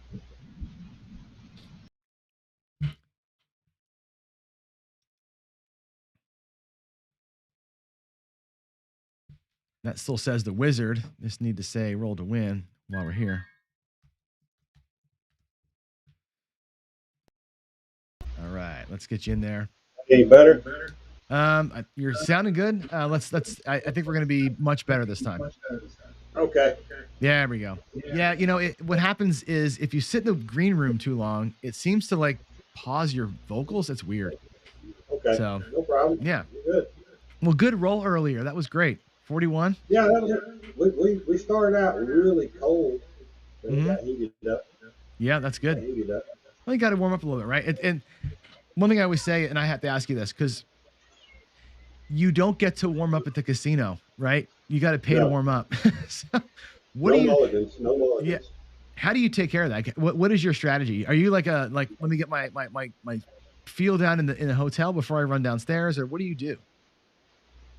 You know, I do not toss in the hotel at all. I will hang around a table and watch the other dice, watch their landing, watch the reaction. If it's a table I know, obviously I'm more comfortable, but I always start out with a really slow bet, first toss or two, just to see if I'm getting what I want. And then you're making it, obviously you're making a ton of adjustments on the fly, obviously, once you see your rolls. Always, yeah. You're always making adjustments, looking for the right LZ, you're looking for the right arc, the right spin rate, different things, even changing die sets, whatever. Yeah, I was talking to George overnight, and I'll ask you the question, and I'll share with you his answer to the same question, which is when you're rolling, you have an expectation, right? Whatever your set is, you think you're going to get this cluster of numbers, and you're not getting it, or you're getting sevens instead of what you expect. What is it that you are looking for, and then what do you change? Well, if I'm getting clusters of different numbers than I expect, I'm okay with that. That's a table reaction, the way I look at it. You know, if I'm looking for even numbers and I'm killing 5 and 9s, I'm just going 5 and 9s and go. If it's sevens, I'm looking to see whether that 7 was a single pitch, or whether it was a double pitch, or whether it was an off-axis pitch. And then I'll adjust my die sets depending upon if I'm getting a lot of 7s. I'll adjust based on that. All the die sets I use require initially that I start out with require a double pitch 7, and then the rest are off axis, so I can make adjustments pretty quick from there. So you're adjusting the set, not so much your mechanics. Do you change landing zones, that kind of thing? Or you're just like, I'm going to work with what I got and let the dice do the work? Usually I keep my landing zone pretty standard. 4 to 6 inches from the wall is usually my goal.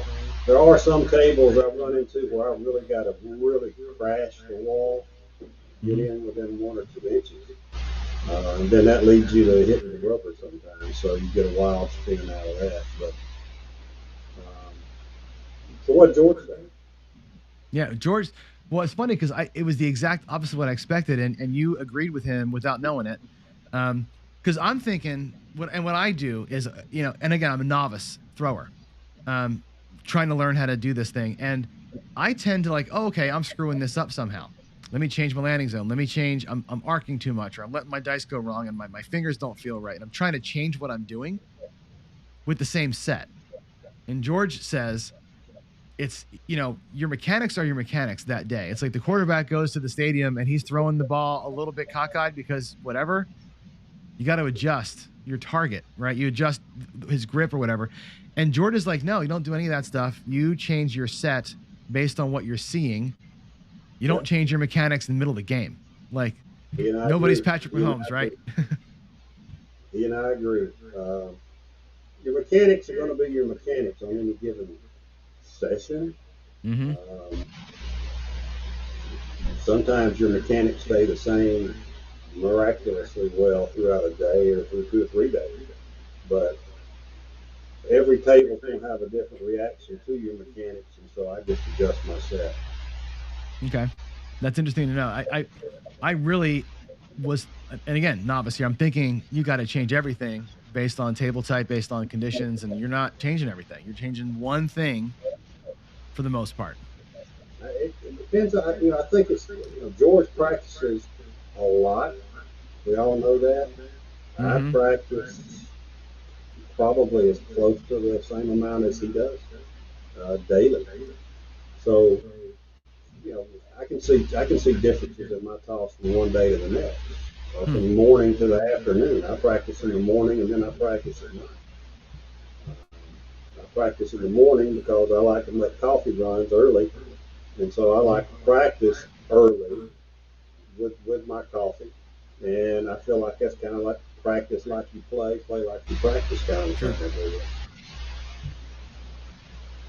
So, talk to me about the concept of axis, because, and again, I love this because you didn't hear George's interview, so I get to ask you the same question again.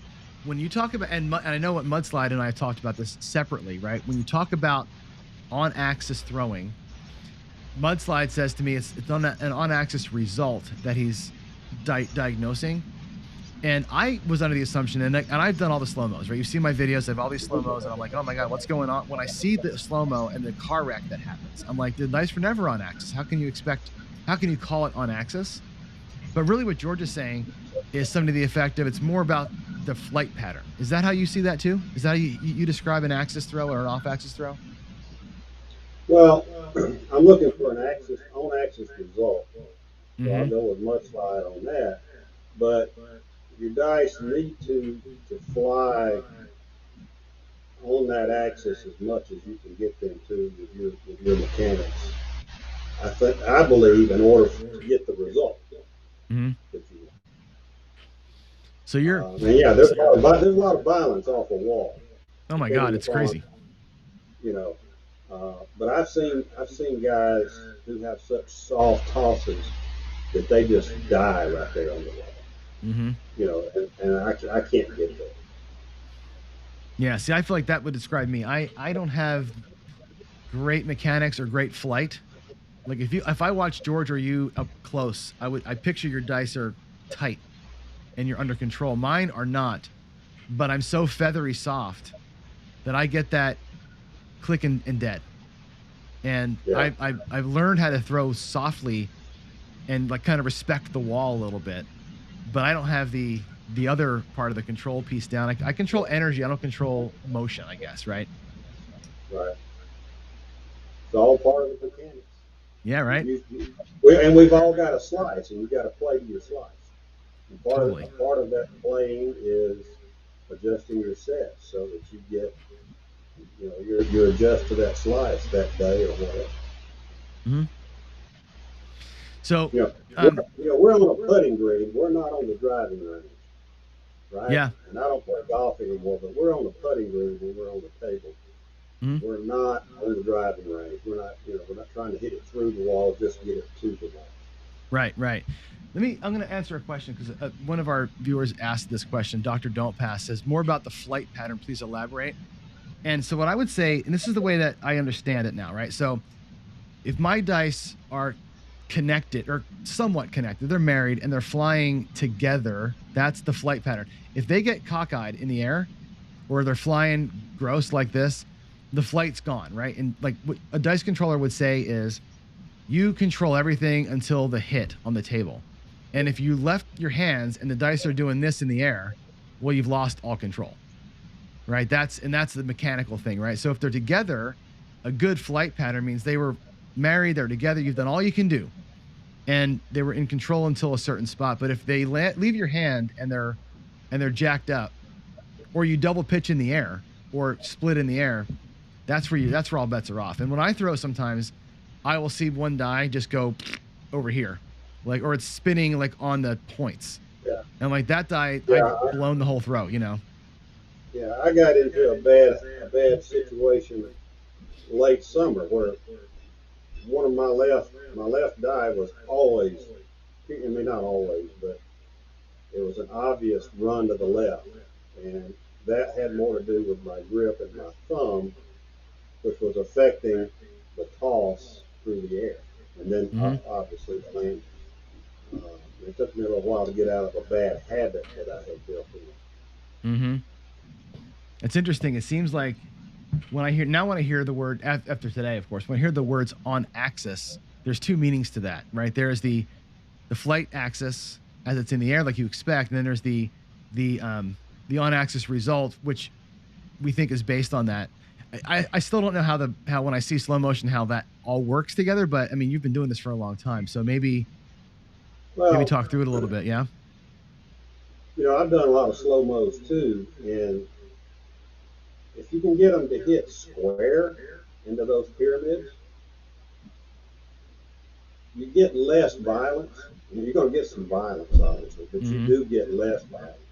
If you go in where one lands and it goes edgewise into that pyramid, then there's no telling where it's going to go. That's extreme violence on the top. Right. The .775 dice, if you're hitting them square, they don't even go into the pyramid. They just hit the surface and come right off of it. If you can hit it square, that's the hard part. Yeah, right. Well, it's funny because like 1 micron of difference, and the slow motion is where you see that, right? If they're like that, like just you can't even see it, like a little dinky bit off, you're done. Like you've lost, right? And that's where the in air axis stuff is hard, because if you're off even a little bit, they're gonna hit and go sideways, and you're kind of screwed. I track throws every day. I track hundreds of throws a week, probably 1,200 throws a week into my computer. And so I look for which die is off axis the most. I'm a 50% on axis result. So which of my die are off axis the most? Is it my left die or my right die when they land? We use the chi-squared, chi-squared, however you want to pronounce it. It's the Greek letter chi that tells you whether or not you've got an edge and you're having control. And so if you get under that 0.05 level, then you're having some influence on the dice. So I've seen books that had a lot of off axis, but the chi was really low because it was consistently off axis. And so chi measures your faces, which faces hit the most over a long period of time. And so that helps you know if you've got a little edge on 2 or 3 numbers out there. And that seems to be the thing that's given us the clusters that I you're love seeing, clusters. right? Yeah, right. So you did a video. Boy, when was that? It was maybe probably more than 2 weeks, maybe a month ago, where you broke down the 3V set like I've never seen before. And Right. George did something like that today, very, very quickly. He didn't have a lot of time to go through it, but can you walk everybody here through like the basics of that? Because that was an interesting breakdown of like, it's a 3V set that, I wouldn't have known there were 17 different 3V sets.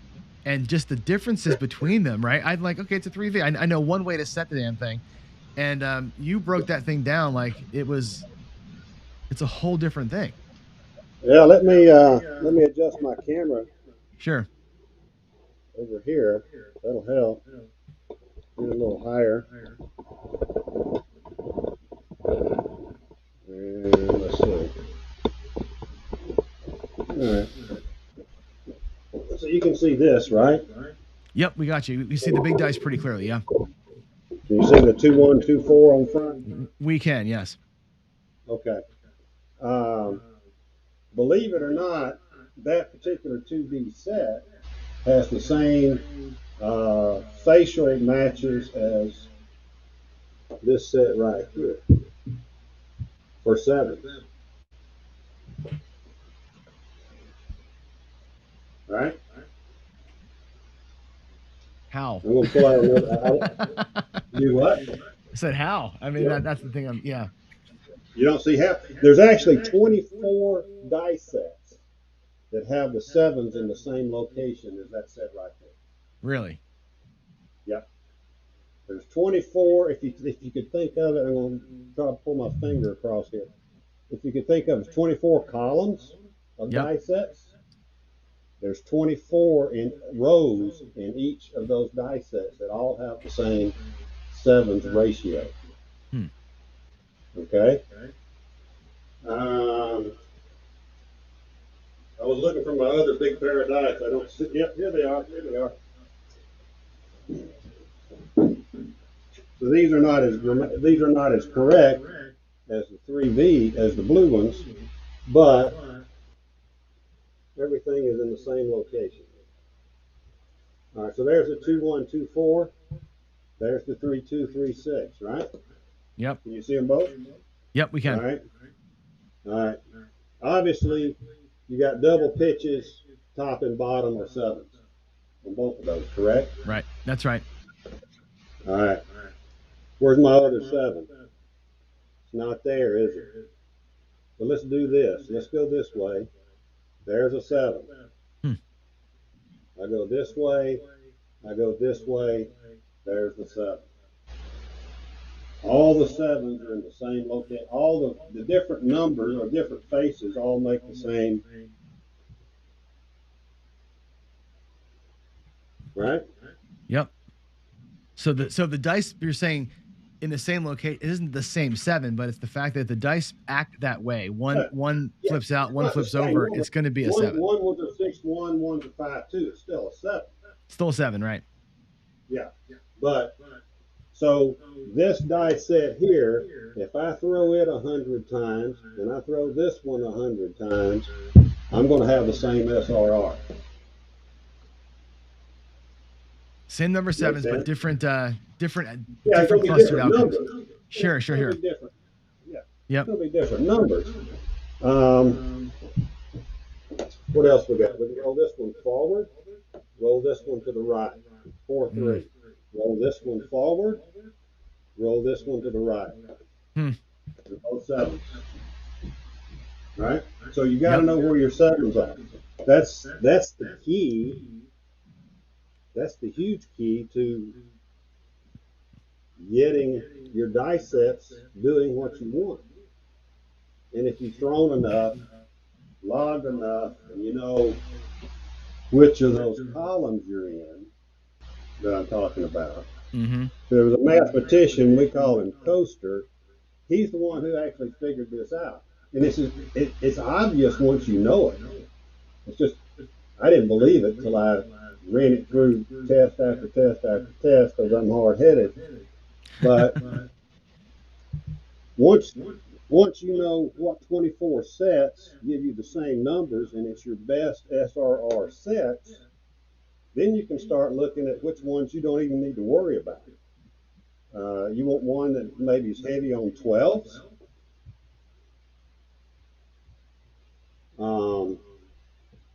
For example, here we go again. That 5-3, 5-6 has the same 7 spots as that right there.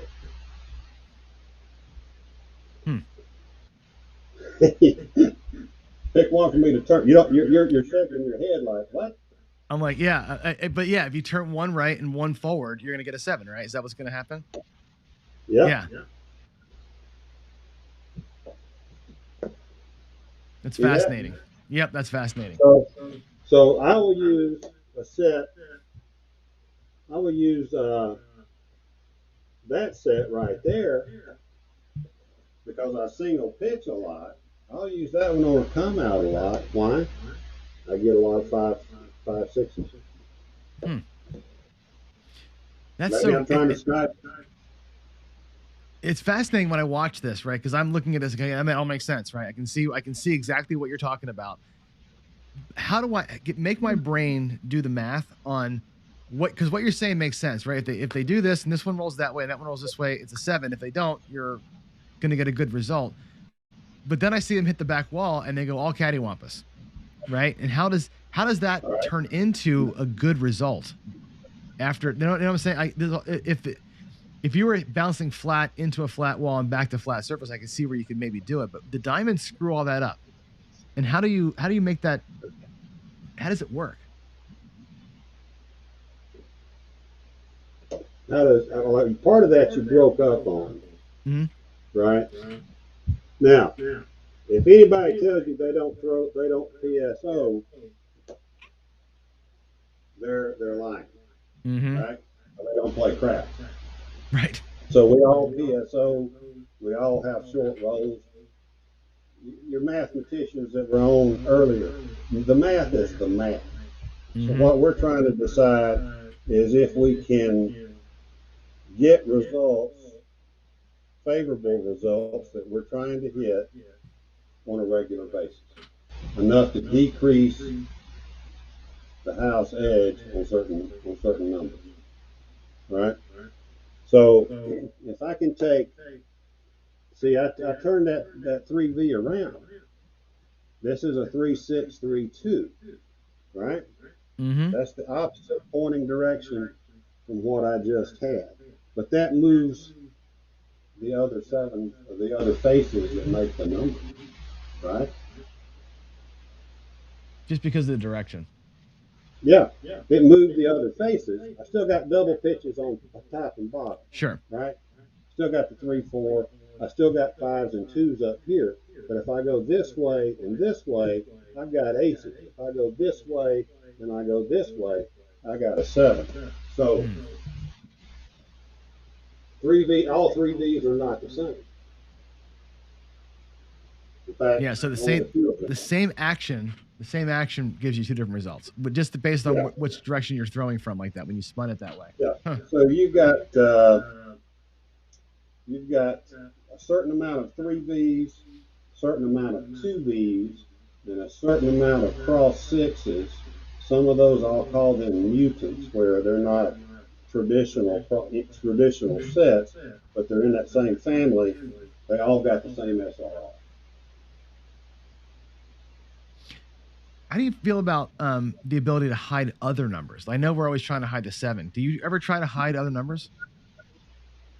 Like not throw a 9 or not throw a 5 or something like that? No, I don't do that. I'm not one of those no 7 or no 9, no 5 guys. I'm not one of those guys. I play in Mississippi too much, and they have automatic buys on the 5 and 9s. Oh, really? So I like them a lot. So I'm not going to avoid them. That's right. Yeah, it makes sense. But you could potentially say the same thing about a set. You can set up a set that would potentially avoid those if those same axes things were happening. You can almost hide them completely. You've got sets that won't give you as many of the same numbers. You know, I use the Bone Tracker software, so it'll tell me what sets give me the most 4s and 10s, the most 6s and 9s, I mean 6s and 8s, even numbers, all the horn numbers, best crap numbers. Gives me different sets within my SRR column to use. So I can change sets, but I'm not ever trying to avoid a number. You know, you could find some that will help you avoid a number, but I never personally try to avoid a number. Okay, I just ask because I know people do that. They're specifically laying the 5 on the come out, for example. You know, or laying the 9 to Yeah. get because it's it helps them a little bit better with having to lay less to protect their don't. And that's a thing, right? Yeah. So if you can avoid one, you can avoid another number, I would suppose. So Yeah, I just it's not something I do. I'm not really big into hedging a lot anyway, and it's probably because I don't have good enough mechanics to cost what I want. it's funny. I mean, there's a lot of shooters out there better than I am.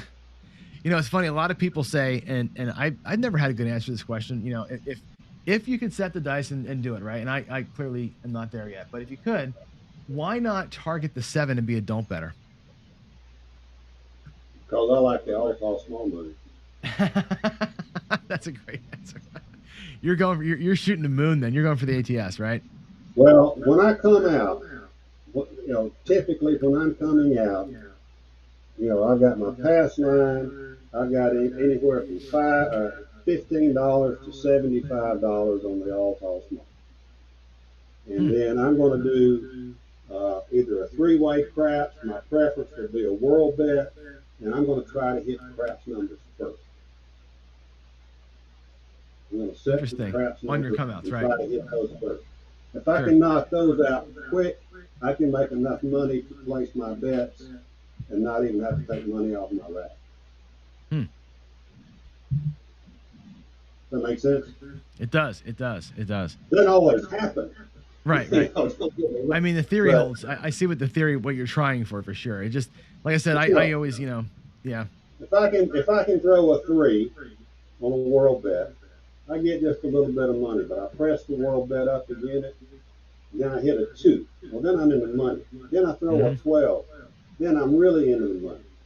I mean, the most I've ever strung together was 4, but that's a good start. That's a good start. You got money in your rack that you're not even going to bet on your hand yet. Yeah. You didn't even set a point. And you knocked off 1 or 2 or 3 of the hardest numbers to get for the ATS. Oh yeah. If you can start your roll, your point cycle with the outside ATS stuff is gone. That's fantastic, right? That's and we play a lot of crapless in Mississippi where I go, so that's part of the game too. I go to a crapless game, and I'll bet a 3-way craps for $15 on a $25 table. If I set one of those numbers as the point, I don't have to take money out of my rack because I got them covered. I've got them covered down here on my three-way craps. Make sense? It does. It totally does. So that's kind of the strategies I use with it. Hard part's hitting the number. Right, that's why you practice, right? That's why you strategy practice. is easy. Hard part's hitting the number. Yeah, but if you're, but like I said, if you're practicing stuff and you're able to cluster them up, and it's working. Like I said, I get clusters of numbers when I'm throwing with a little bit of control, and I'm not able to make any adjustments yet. I'm still, like I said, just working mechanics, but you can, and that's where and people in the chat are always on me too. It's like I see the results, I don't get how it works, but I can see results, and it's fascinating to me. So you feel like rolling a little bit? You got a little bit of time, and you're gonna do 100 rolls. We're gonna do. I don't know if we're gonna get 100 in 30 minutes. Yep. But we're gonna do $1 for every box number, right? $1 for, and what I'm gonna do is I'm gonna run the KPI. Okay, I already owe you $49 yep. from this morning. I already got that set aside over here in my rack to remind me. But what I'm going to do, I've been working on the new toss. Okay. And that won't zoom in real far. Hopefully you'll be able to see it. But I'm I'm going to switch views here. throw out of my normal position. I'm going to get out of my normal position is stick left 1, stick left 2, down to the hook. I'm going to go to my right. I'm going to go stick right 1, and I'm working on a new toss into the hook over here. Okay. All right. So we'll see what we get. And I'm going to start out with a 2-1-2-4 just to see what I get. I'm going to log your rolls here too while we're going. So hard 4.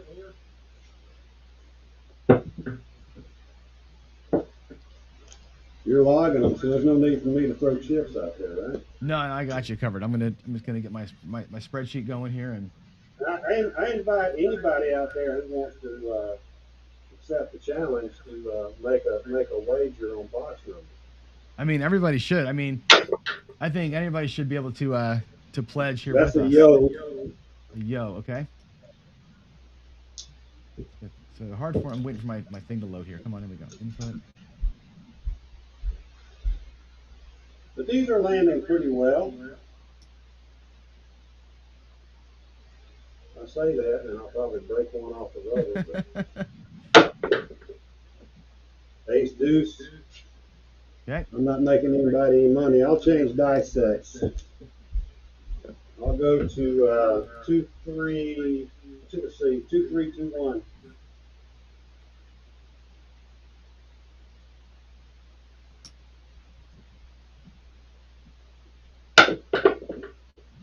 There's a 9. All right.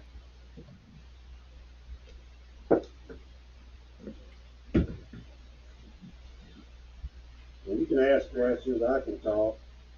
Whatever.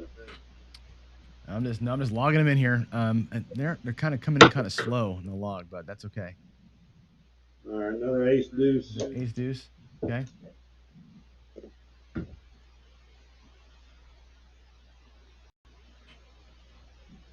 Yeah, I'm really just working this toss out. I'm still practicing with it. There's a 3-1-4. Okay. 3 box numbers there. Good.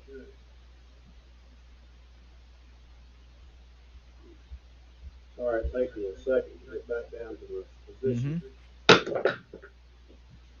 5, 3, 8. Okay. There's an 8. All right.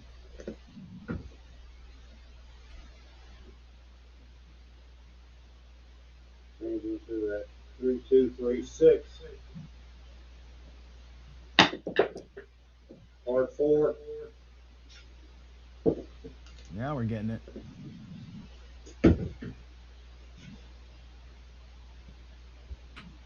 It just takes a little bit. Hey, folks in the chat, let's go. Somebody pledge. Even 10 cents Yeah, 10 cents a box number. What is that? Yeah. That's a hard 6. Hard 6. All right, 33. 33. There we go. And most of these are hitting pretty well. It will. The tracker will. It's updating slow. Arnell. It's my computer's running really slow right now because of all the data coming into it. So. 5, 1, 6. All right.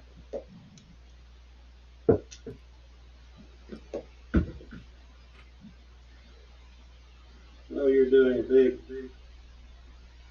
on axis, off axis, dice control reel, and all that kind of thing. Bad toss. Got 5, 1, 6. Wow, 3 in a row.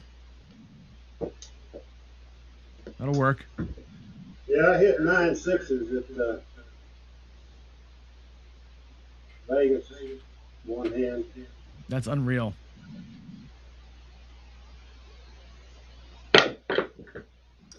Aces. All right. Again, folks, all for charity here, right? Yep. Let's get those box numbers in. Yep. Somebody make a little bit of a wager on these box numbers. I want to see one person throw it out there, right? One person throw even 10 cents. 10 cents a box number would be fantastic. There we go. Journey Life, 25 cents per box number. Love it. There we go. That was a 7. All right. That was quite a few tosses between 7s right there.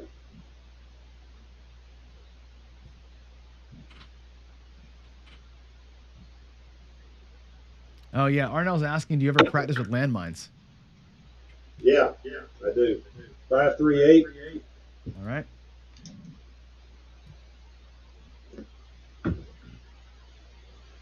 I do, but this is for charity. Yeah, there you go, right? That's awesome. Actually, it helps you. It helps you to focus. Oh, sure. The yo. Okay. You're just hammering that corner. Great. Well, you know, they're landing pretty well. Every once in a while, they separate on there. They get stuck with a finger. 325. Okay.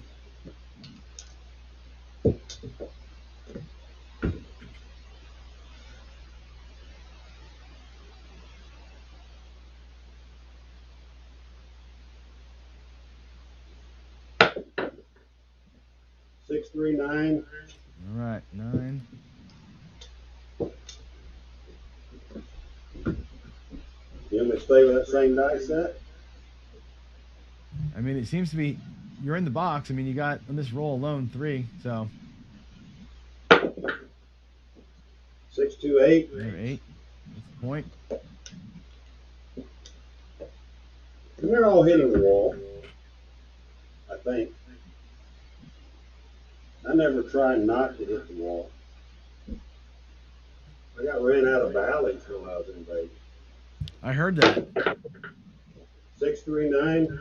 You know, one of the people bitch about, you know, how long it takes, and I think most folks, except for the folks that are betting the don't purely, they shouldn't bitch about dice setters because you're trying to like make them money too, right? It's just about the time. Aces again, yeah. And I can see you. We're just talking. You're throwing, and I'm not seeing like 15 seconds between throws, right? You're getting them set and you're getting them out there, and that shouldn't bring any attention to you. You know? I'm having to be my own stick man too. Right. I mean, aces again. Aces again. My goodness. You know, I have a strategy where I bet the aces every single throw. I'd be banking on you right now. Man alive. You should be on it. But I tell you, you know, what drives me nuts about that is that you're not slow. You are hitting the back wall. There's no reason to get on you at all, unless you're making money, right? Well, I was working my third fire bet in 8 tosses. 3, 1, 4. All right, 4. I've changed to a cross 6 variation. Were you seeing something that made you change to that? 8 aces. Mm-hmm. Now, if I was on crapless, I would not change. 6, 4, 10. All right, first one of those.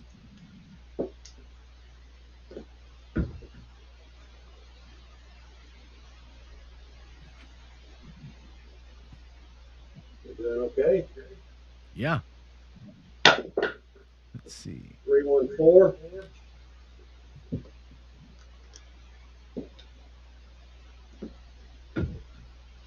Yeah, he just didn't like it. I don't know why. I think it had to do with me hitting the box, working the box number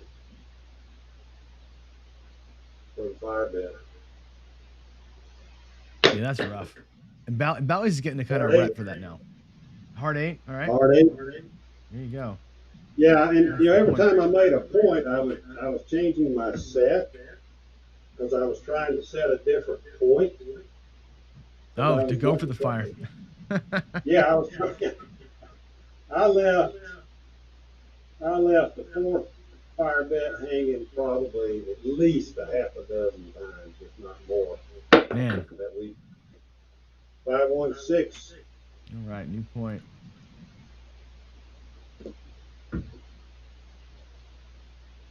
I'm sorry, the 9 is the point. My bad. All right, good, because I have no idea. I'm just throwing. Yep.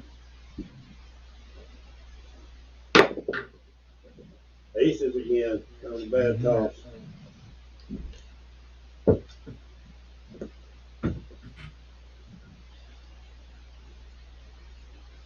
But here we go. 10, 6, 4. Wow. Yeah, since you made that change, that's 2 4s and 2 10s.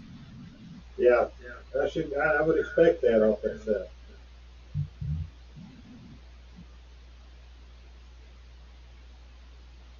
I would expect more even numbers off this set than odd.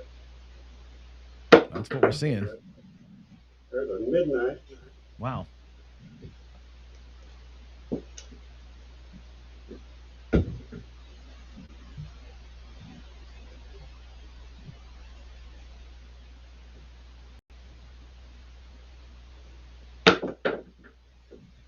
Four, 1, 5.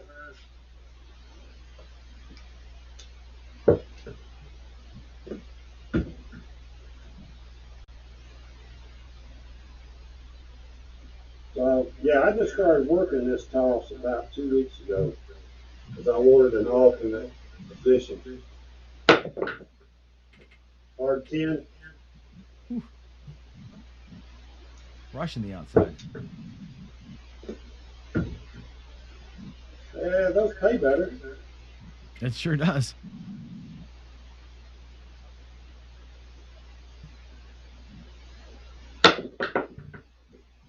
There's a yo. Have you tried roll to win yet? The plexiglass tables? Couple of times, and that's another reason I'm working on this toss right here. Mm-hmm. Was I thought maybe this toss would work on that table, but I don't like them. But I'll be glad to win on them if I can. Yeah. All right, there's a 7. I like those tables because I use the helicopter style toss most of the time, and that thing kind of slicks into the back wall, and they pretty much die right when they hit because the table's so sticky, you know. Yeah.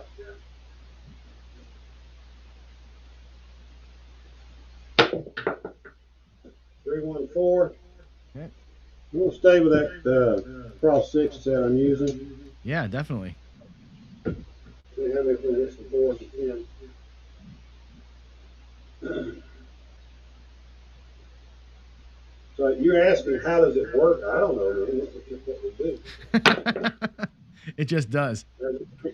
There's a 3, 1, 4. All right. That's 2 in a row, right? That's right. Or the other one, 10. I can't remember. Nope. 4 4.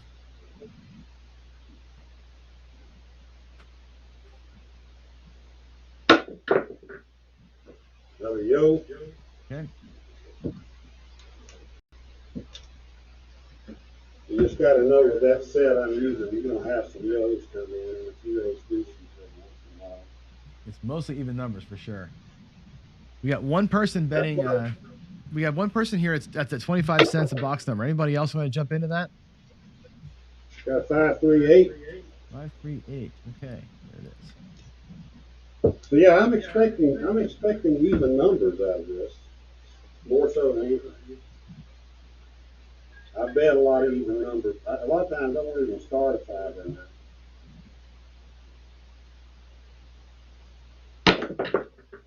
Yep, 6, 1. Oh, shorty there. All right. You want odd numbers or what do you want? Yeah, show me some odd numbers. Let's see. Let's see I what don't target know. does. I'm just being a smart ass. All right, Journey Life is saying another 50 cents each for the horn numbers too, so we'll get a good total of that as well at the end here. Oh, okay. There's a 538. All right, there's an 8. 538. You want horn numbers? We want breaking. Hey, Hawaii Crap Shooter says, hey, let's roll to win. There it is. Yeah. Journey Life is, I'm going to put your pledge up there for another 50 cents for each horn number. Journey Life is Ace all deuce. in. Ace deuce. The Ace shocker. deuce. See, El Toro's in the guest room and people are queued up, maybe. I like El Toro. Oh, yeah. 426. All right.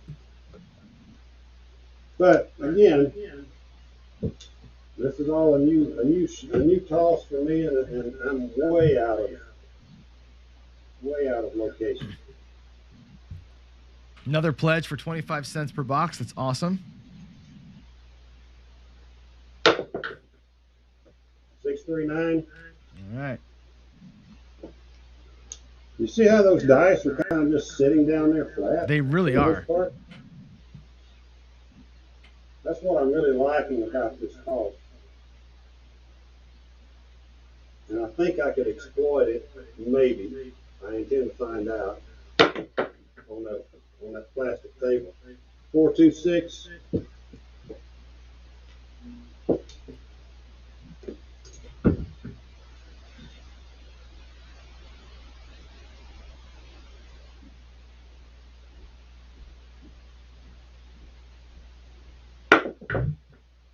Six, 4, 10. Yeah, somebody just asked you for an outside number and you deliver. That's great. Yeah. Yeah, we're loving the SRR too. This is great. What am I at?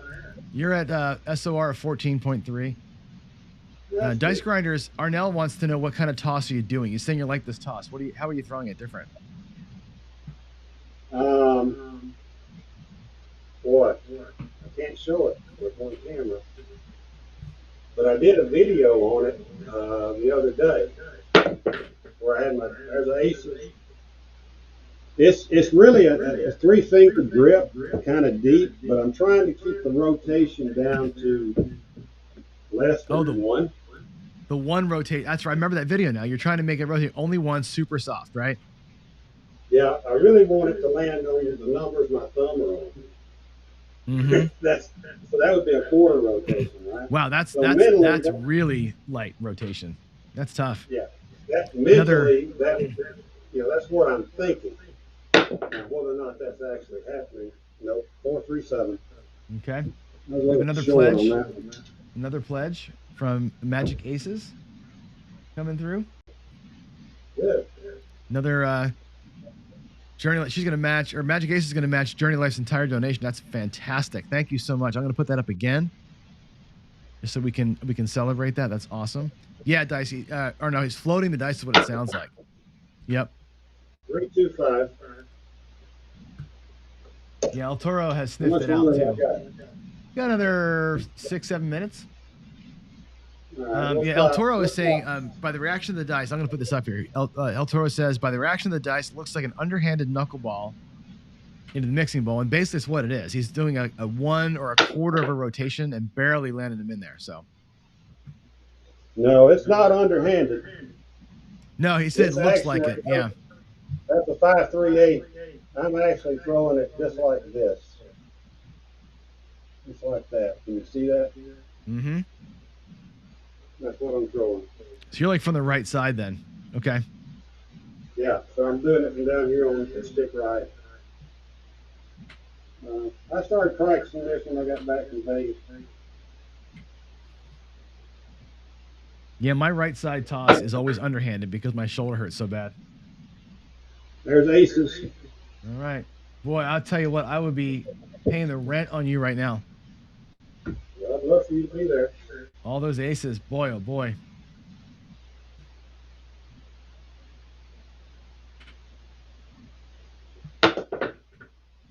Three, 4. All right. Waylon We'll throw a few more. Waylon says, I would love... Wait, where's your other comment, Waylon? You're like, I would love the black dice. Waylon, there's a way that you can get the black dice. There's a secret way you can do it. You can outbid everybody else. The black That's dice? how we get it. And here's Don is going to pledge $1 for every come out 7. I don't We don't try for those, right? 325. All right.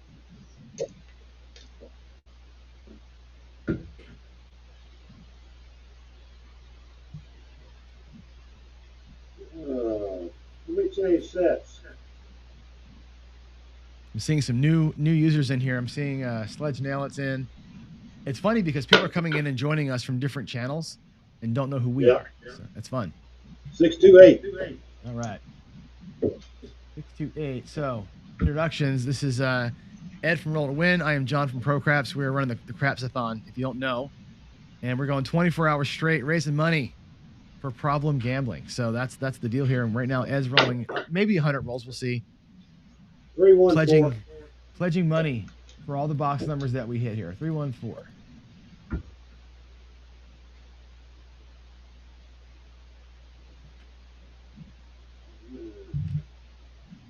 Go back to the 3V. My 3V. Hard 6. All right. 33.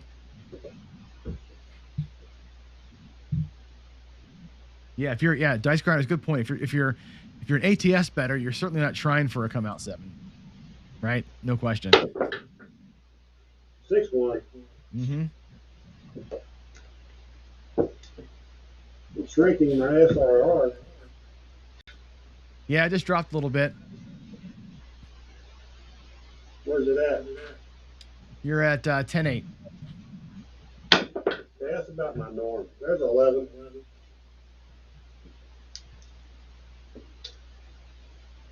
I'll take a 10 SRR from this position that just talked.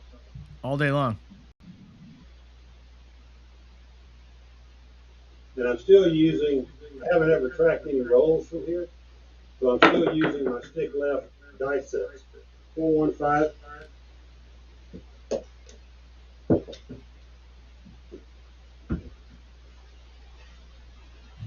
And you're at 55 rolls. Let's get like 10 more rolls in. All right. Ace deuce.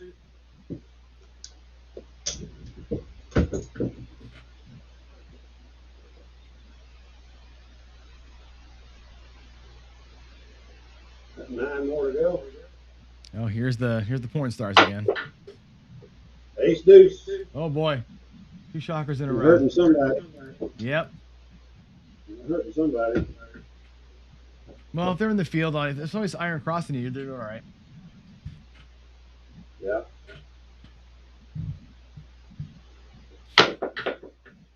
Aces again. Wow. John. Wow. Oh my gosh. Now I have changed sets I changed to a 2-3-2-1 when I started that string. This is a set I would use on the crackle stable for stick left 1. 9-5-4. Okay.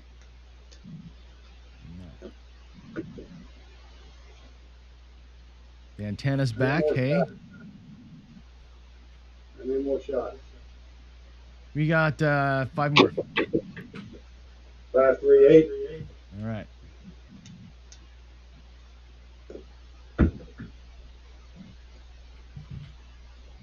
I can't watch this. I can't wait to see El Toro. I'll show you the statistics here in a minute. I used to watch El Toro all the time. 6-2-8. All right.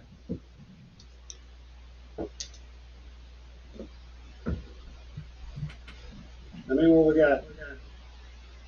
You're at 61 rolls, so 4 more. Okay. 5-3-8. Woo! 3 in a row. Yeah, I had my 8 up to $1,800 in that LFC one day. Oh my God. I was trying to knock it. Trying to hit it. I had it 420 when I had that long roll. 5-3-8. Oh my gracious, that's 4 in a row.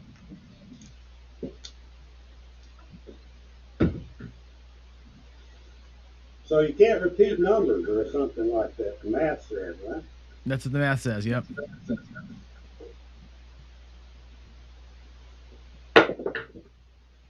628. Oh heavens! Are you kidding me? Nope. That's your There it 65th is. roll. We're gonna roll T7 out now. We're gonna see where this Okay. goes. Yeah. Journey Life just says triple Lux heaven. Yeah, if you're triple Lux in this thing, you are to the speakers right now. There it went. 4-3 right there. All right. You I jinxed jinxed me. you. I jinxed you, totally Yeah. jinxed you. Yeah. All right. Let's take a look at the totals here. I'm not sure if can you see my screen when we're talking here? No, I can only see you. Okay, I'm gonna switch to this. I think I can make you see me. Hold on, I'm gonna go to this page.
You know what? Nobody heard any of that because I was on mute. I'm sorry, guys. I always mute when I go to the screen. I'm sorry about that, folks.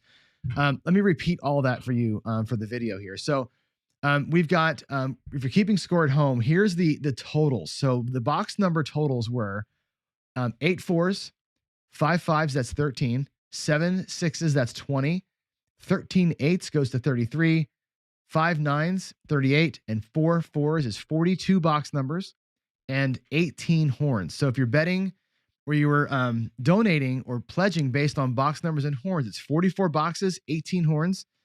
And you can pay up on the donations page, which is bit.ly/craps-donate. Ed, that was fantastic rolling.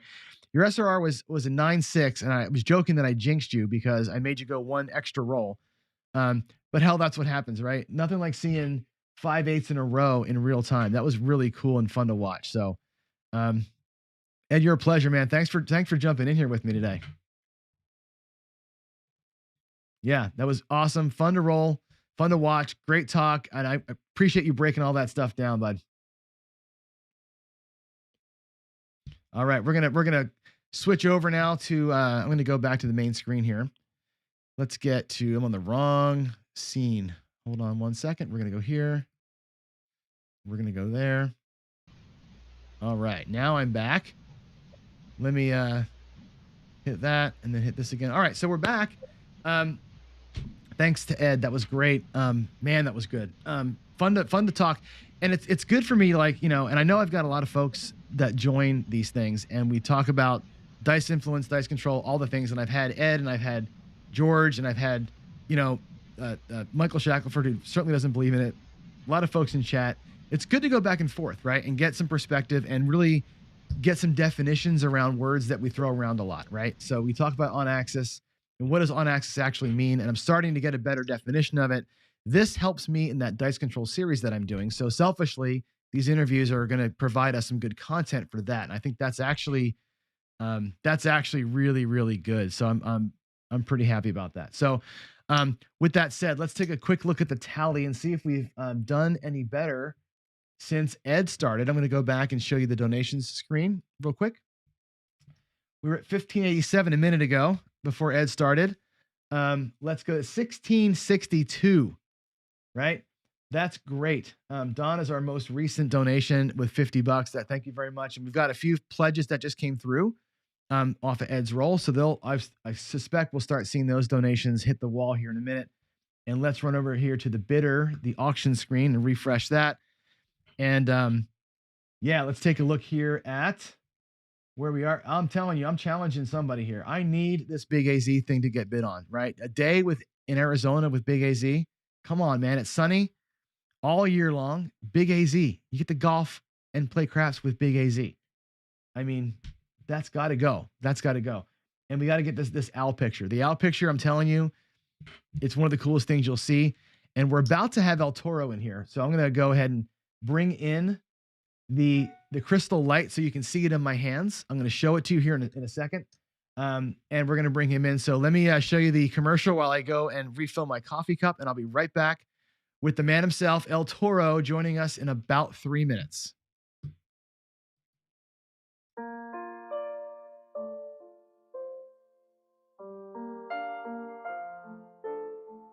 Our National Problem Gambling Helpline is like a 911 service. Anytime, anywhere in the U.S., you can call, text, or chat for help in your area.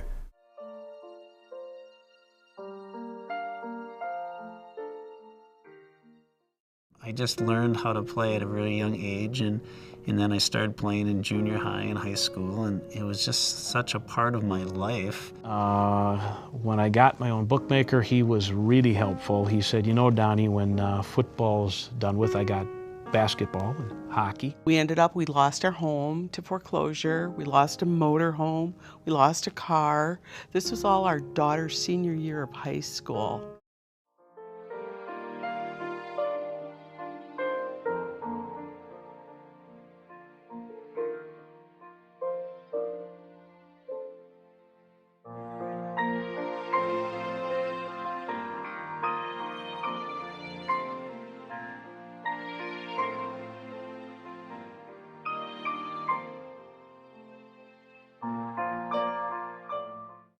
I started going to meetings and got that feeling of hope, which is so important because I just identified so much of myself as a gambler. But now I realize, well, this is not going to be a healthy lifestyle for a family man. Until I got in the door and started identifying with everybody else that was there and realizing that I wasn't unique. I wasn't the only one. It was an amazing place.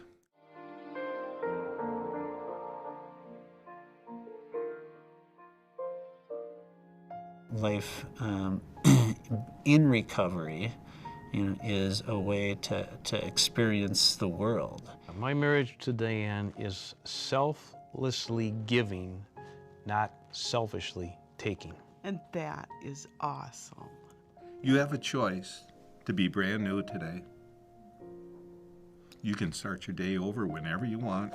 You're brand spanking new. It doesn't make any difference what you said or what you did in the past. The only thing that counts is today. In fact, the only thing that counts is this moment. Please consider making your tax-deductible gift of $25 or more today. Just visit ncpgambling.org to give help and hope this holiday season. No gift is too small, and every gift helps. Thank you.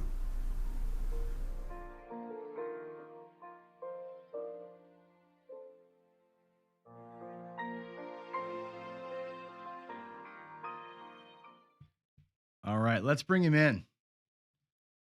Everybody's been waiting. El Toro, can you hear me, bud? Let's hope so. I got no volume for you, pal.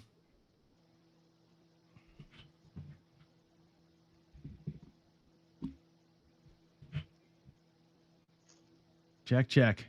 Nope, not yet. Send him a text message here. John, can you hear me? Oh, there you go. Hey, man, how you doing? You're loud. Awesome. We just can't see. We have your OBS screen, but that's okay. We'll just talk to your picture. Hold on a second, buddy. All right, no problem.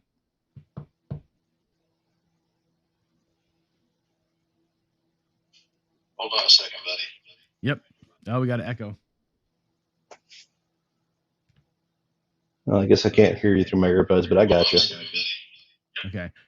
There's a little echo there too from something. Maybe your computer's on or check the Check noise cancellation.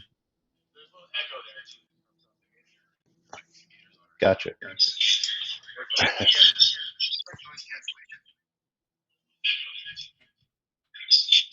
I think I got you right there.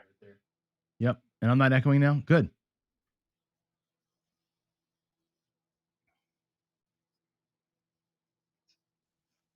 Oh, we might have lost them.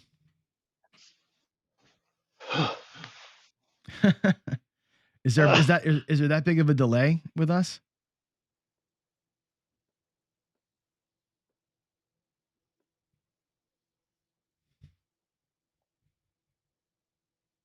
I just now heard you, buddy.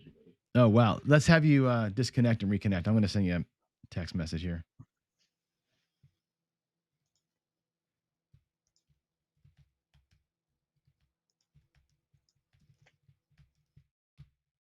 There he goes. Okay.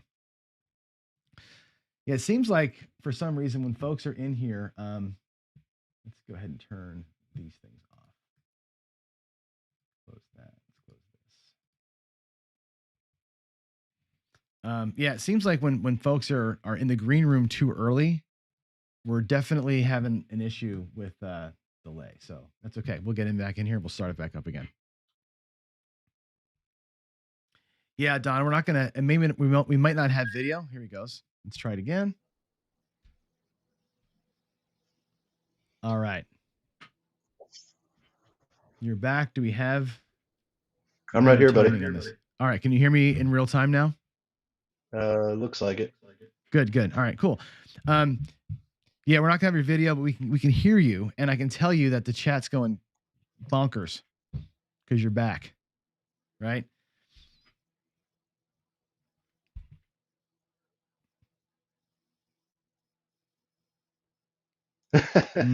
Cannot. Yeah, we're still in that really weird delay, aren't we? I guess I don't know what's going on, but hey, it is what it is. Well, you want to try with your phone instead of OBS? Dude, I am not tech savvy. I barely got this to work. Well, as long as you can hear me and we can have a conversation, it's all good. I just want to make sure that we're timing up. All right, cool. How are you? The world wants to know. Oh, I'm doing good, buddy. Yeah. So let's talk. We we're doing this thing obviously for reasons of gambling problems and that kind of thing. And you do this, right? You play for purpose. Yeah. I'd like to know a couple things. One would be, what have you seen, heard, experienced in the world of gambling addiction or problem gambling? And then, because you're doing it for reals, what is your way to not get sucked into that? Discipline. Buddy, this is not for everybody. And I think really what I see a lot of is, a lot of people go out to have fun, which is great. But then you see a lot of folks out there that are thinking that this is going to be their means to having a short month, let's say financially. Kind of like that guy that plays the lottery ticket and says, golly, I hope I get a scratch off and win. Yeah. That's not the answer to their problem. If folks would really look deep into themselves, they'll figure out that they're, let's see, how can I say this properly, right? Their outgoing is greater than their ingoing. Totally. Yeah. Right. Yeah, We talk about budget. You and I talk about budget when we're offline a lot. Yep. And too many of these folks, whether they're like me, I'm an alcoholic and I'm an addict, right? So I have to make a choice, and that choice is to not start because I don't have that off button. Well, other folks have this addiction, which is to gamble. They're never-ending optimists. They think that, hey, I'm going to get to the table and it's finally going to happen to me. It doesn't. It doesn't. When you and I talk about budgets, we talk about, what's your goal, right? My goal is If I can double up my money, that's a great day. Mm-hmm. But if I walk away 20, 25%, 30%, I'm happy as can be. Me too. You know that. The thing is, Absolutely. when you talk about, man, that's a good way to say it. Like when you're an addict, and thanks for sharing, by the way, that's big Oh, deal. you are too, though. Yeah, I mean, 100%. And the thing is, when you're addicted to something like physical, like food or smoking or alcohol, the end that you get from that is the high or the whatever, right? With gambling, and like you're not chasing it. Like you're not chasing another cigarette or whatever. In gambling, there's a physical loss that you got to go after, and it's a it's a vortex that you get sucked into Mhm. with it.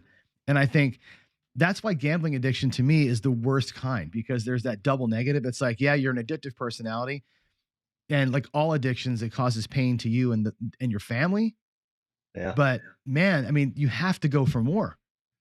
Like you once you lose $1,000 and now you're blown rent, it's like, well, shit, now I got to win $2,000, and the That's cycle right. just goes and goes and goes, and it's like it's tough. And I think you So, used the best word, which is discipline. yeah, so last night, before I before I passed out, you know, I I also day trade too, by the way. Mm-hmm. So I was listening to how people were talking about how gambling and day trading are similar. Absolutely not. Absolutely not. And I'll tell you why. You know, day trading, when you buy or sell a position, you're only winning or losing on paper. You Mm-hmm. don't realize the gain or the loss until you actually exit your trade. In craps, when you put your money on the table, pass line, box number, whatever, wherever you play, DC, once that hand is over, you've realized the loss. In real time with real money. Real time, real money. Mm-hmm. And that's what we were talking about. Once you go in, if you're down $100, and I think Jacob was talking about this too, was when you're down $100, your next hand you got to make up another $100 plus the 100 you want to win just to break Yeah. even. Yep. You know, those are realized losses. Yeah, that's what I was saying earlier about like regression systems, right? Regression systems they're great Love them. if you hit the number though, right? You got to come into a regression and hit the number. If you come into a regression and you're 220 inside or 320 across and they PSO you, well, Sure. now you got to work. You got to That's work to right. get back to where you started, and that's a bitch, right? And that's where Hmm. bankroll, right? And Jacob touched on this, about bankroll meets strategy is the way that you win. The marriage of those two, Hmm. and that's a big, and Yeah. I think that's where you kind of talk through. Bankroll's a big deal for you. Bankroll's huge. Huge is money management too, and that's the other thing I see too at the casinos a lot. Um, Unrealistic expectations Mm-hmm. with an unrealistic bankroll. And no Those two is management a of it. recipe. That's a recipe for disaster. Yep. You know, you can't walk in with, let's say, $500 or $200, $500, whatever you come in with, and expect to win thousands. Can it Right. happen? Sure, it can. There's Mm-hmm. always something to be said about luck, dumb luck. Yep. But Yeah. And the and and, reality of that happening, man, mm-hmm. I wouldn't count on it. So your No, your I hear you. expectation is like what you and I talk about, right? If you're going with $500, what is your expectation? Is it 20%? That's $100. Man, be happy with that. That's a 20% gain in an Yep. afternoon. Yeah, we talk about it all You the know, time. It's like, frankly, anything positive is going to be good because, and I'm going to put a quote up here that you probably can't see this, but this is from PJ. He's a subscriber of mine, and he's interesting cat. Always has great things to say, and he says, "Stop comparing gambling to the stock market." And you're right; it's I see not it. a one for one, right? That's You right. can hold stocks over time; they grow in value. Gambling, when you're gambling in a casino, you are playing against somebody who's got an edge on you all the time. and they're in business to take your money. They're in business to siphon off of you, right? Stock market isn't like that. Stock market, everybody's trying to win. There's no house that's trying to screw you in a stock market, right? You may get screwed. You may make a bad decision. Your bankroll may not support what you're trying to do. But it's way different than craps or any other casino game where you're actually fighting somebody who's unfairly advantaged. And that's the negative EV piece that he's talking about. We compare it to those things because the percentages, right? You're putting money at risk to win some reward. And it's about what's the amount of reward you're willing to be disciplined enough to accept. And that's the hardest thing for me to teach when I'm and I teach every day on this stuff, right? It's like, that's the thing that we got to remember is like, you're putting money at risk and you have some target in mind. That's what you're talking about. What's your goal? Yeah, that's exactly. Hey, I just want to real quickly say hey to Don. Looks like Don Stanley's the one that's winning the El Toro Crystal. What's that thing up to right now? And then and to PJ Strong's point, and this is what really differentiates the gambling and stock market, right? Stock market is a long-term hold. If you decide to stay at the casino long-term hold, you're done. You're going to lose money. That's what it's designed for. But again, this honestly, this isn't about stock market. This is what I see. I kind of compare it that way too because I have investments, and we all have diversified portfolios. We have good, quick, short-term, long-term. I look at the same thing as what's my short game, what's my long game, what's my whole objective of going to the casino, right? Am I going to have fun with my buddy Big Money Mike, or am I going to go make some money, make a living? Right. And what do you normally go for? What's your I'm a 50-50. Yeah? I'm a 50-50. So when you go to the casino, right, you go in there, and if I'm by myself, I'm going in there for business. It's like Mike Tyson in the ring. I'm going there, I mean business. I'm not there to screw around. And that's why I said I'm quiet. I'm super quiet. I'm there for a reason. I'm concentrating and I'm hyper focused. But when I go with my buddy Big Money Mike, we go to have fun, but we also good at trying to make money. But it's hard to do sometimes, especially when one of them gets off script. Which sounds like he does every so often, right? Oh my God, dude! When I go see you in Seattle, we'll see how close to script you stay. Oh, I am on script, dude. I'm on point. I'll deviate here and there when and I talk about the trends, right? When I sense it, I'll deviate here and there, but I build the deviations in. Like, I'm playing this, and when I see that, I'm going to go here, and here's the money for that diversion. I don't get a wild hair up my ass and go, you know what? We're just going to switch the entire thing and go. I don't do that, and you'll see that. And I play with and Brian. I always talk about this because I play with Hawaii crap shooters, and they were like, you practice what you preach. Like you're like a maniac with my rack and the way I do things, and I just I got it figured out. I treat it like a business trip, right? And I think having this channel has helped me. And I say this quite a bit where I think the channel keeps me accountable to myself and to everybody else, right? And when I was in Vegas this last time, I met up with somebody, one of our subscribers, and played with him. And we were talking. And I said, what I do at the table is I actually pretend I'm on camera. Now that I have a show, I do that. And I actually recite to myself what I would say, so I stay on point. And that's how I stay focused. Is I like literally probably my lips are probably moving like an idiot. I probably look like an idiot, out there. But I literally talk to myself as I go, like what's going to happen. And I do the baseball thing. I'm like, hey, if the 4 hits, I'm going to press to here. I'm going to move this over here, and I'm going to collect 6. And when are you saying you're doing incantations over there at the table? All like a Harry time. Potter? If people seriously, if people saw me now, and I know that they don't, right? But if I was literally on, like if they were zoom the camera in on me, right, and watch my face because I'm sure my mouth is moving when I'm doing this. It'd be like the people from the 21 show. Like they're like, where's the microphone? Who's he talking to? Like it might look like that. But I literally do that. I say to myself, in this role, if the 4 hits, we're gonna go up to 15. I'm gonna pull 6. If what, and I got the whole thing figured out. No matter what number hits, and I got my chips or my rail are ready to drop. Yeah. And I have them in a row. And so if the 8 comes, I've got whatever, $2 sitting in my rack. I drop it in. I say go to 30. And I've got my presses figured, and I'm just on. And that way I can talk. And if I feel like if I'm a machine, we can have fun, and I can still not fuck it up. And that's Yeah. kind of how I look at it. You know what I mean? And it's Yeah. Well, it's see, fun, that's but the it's difference also work.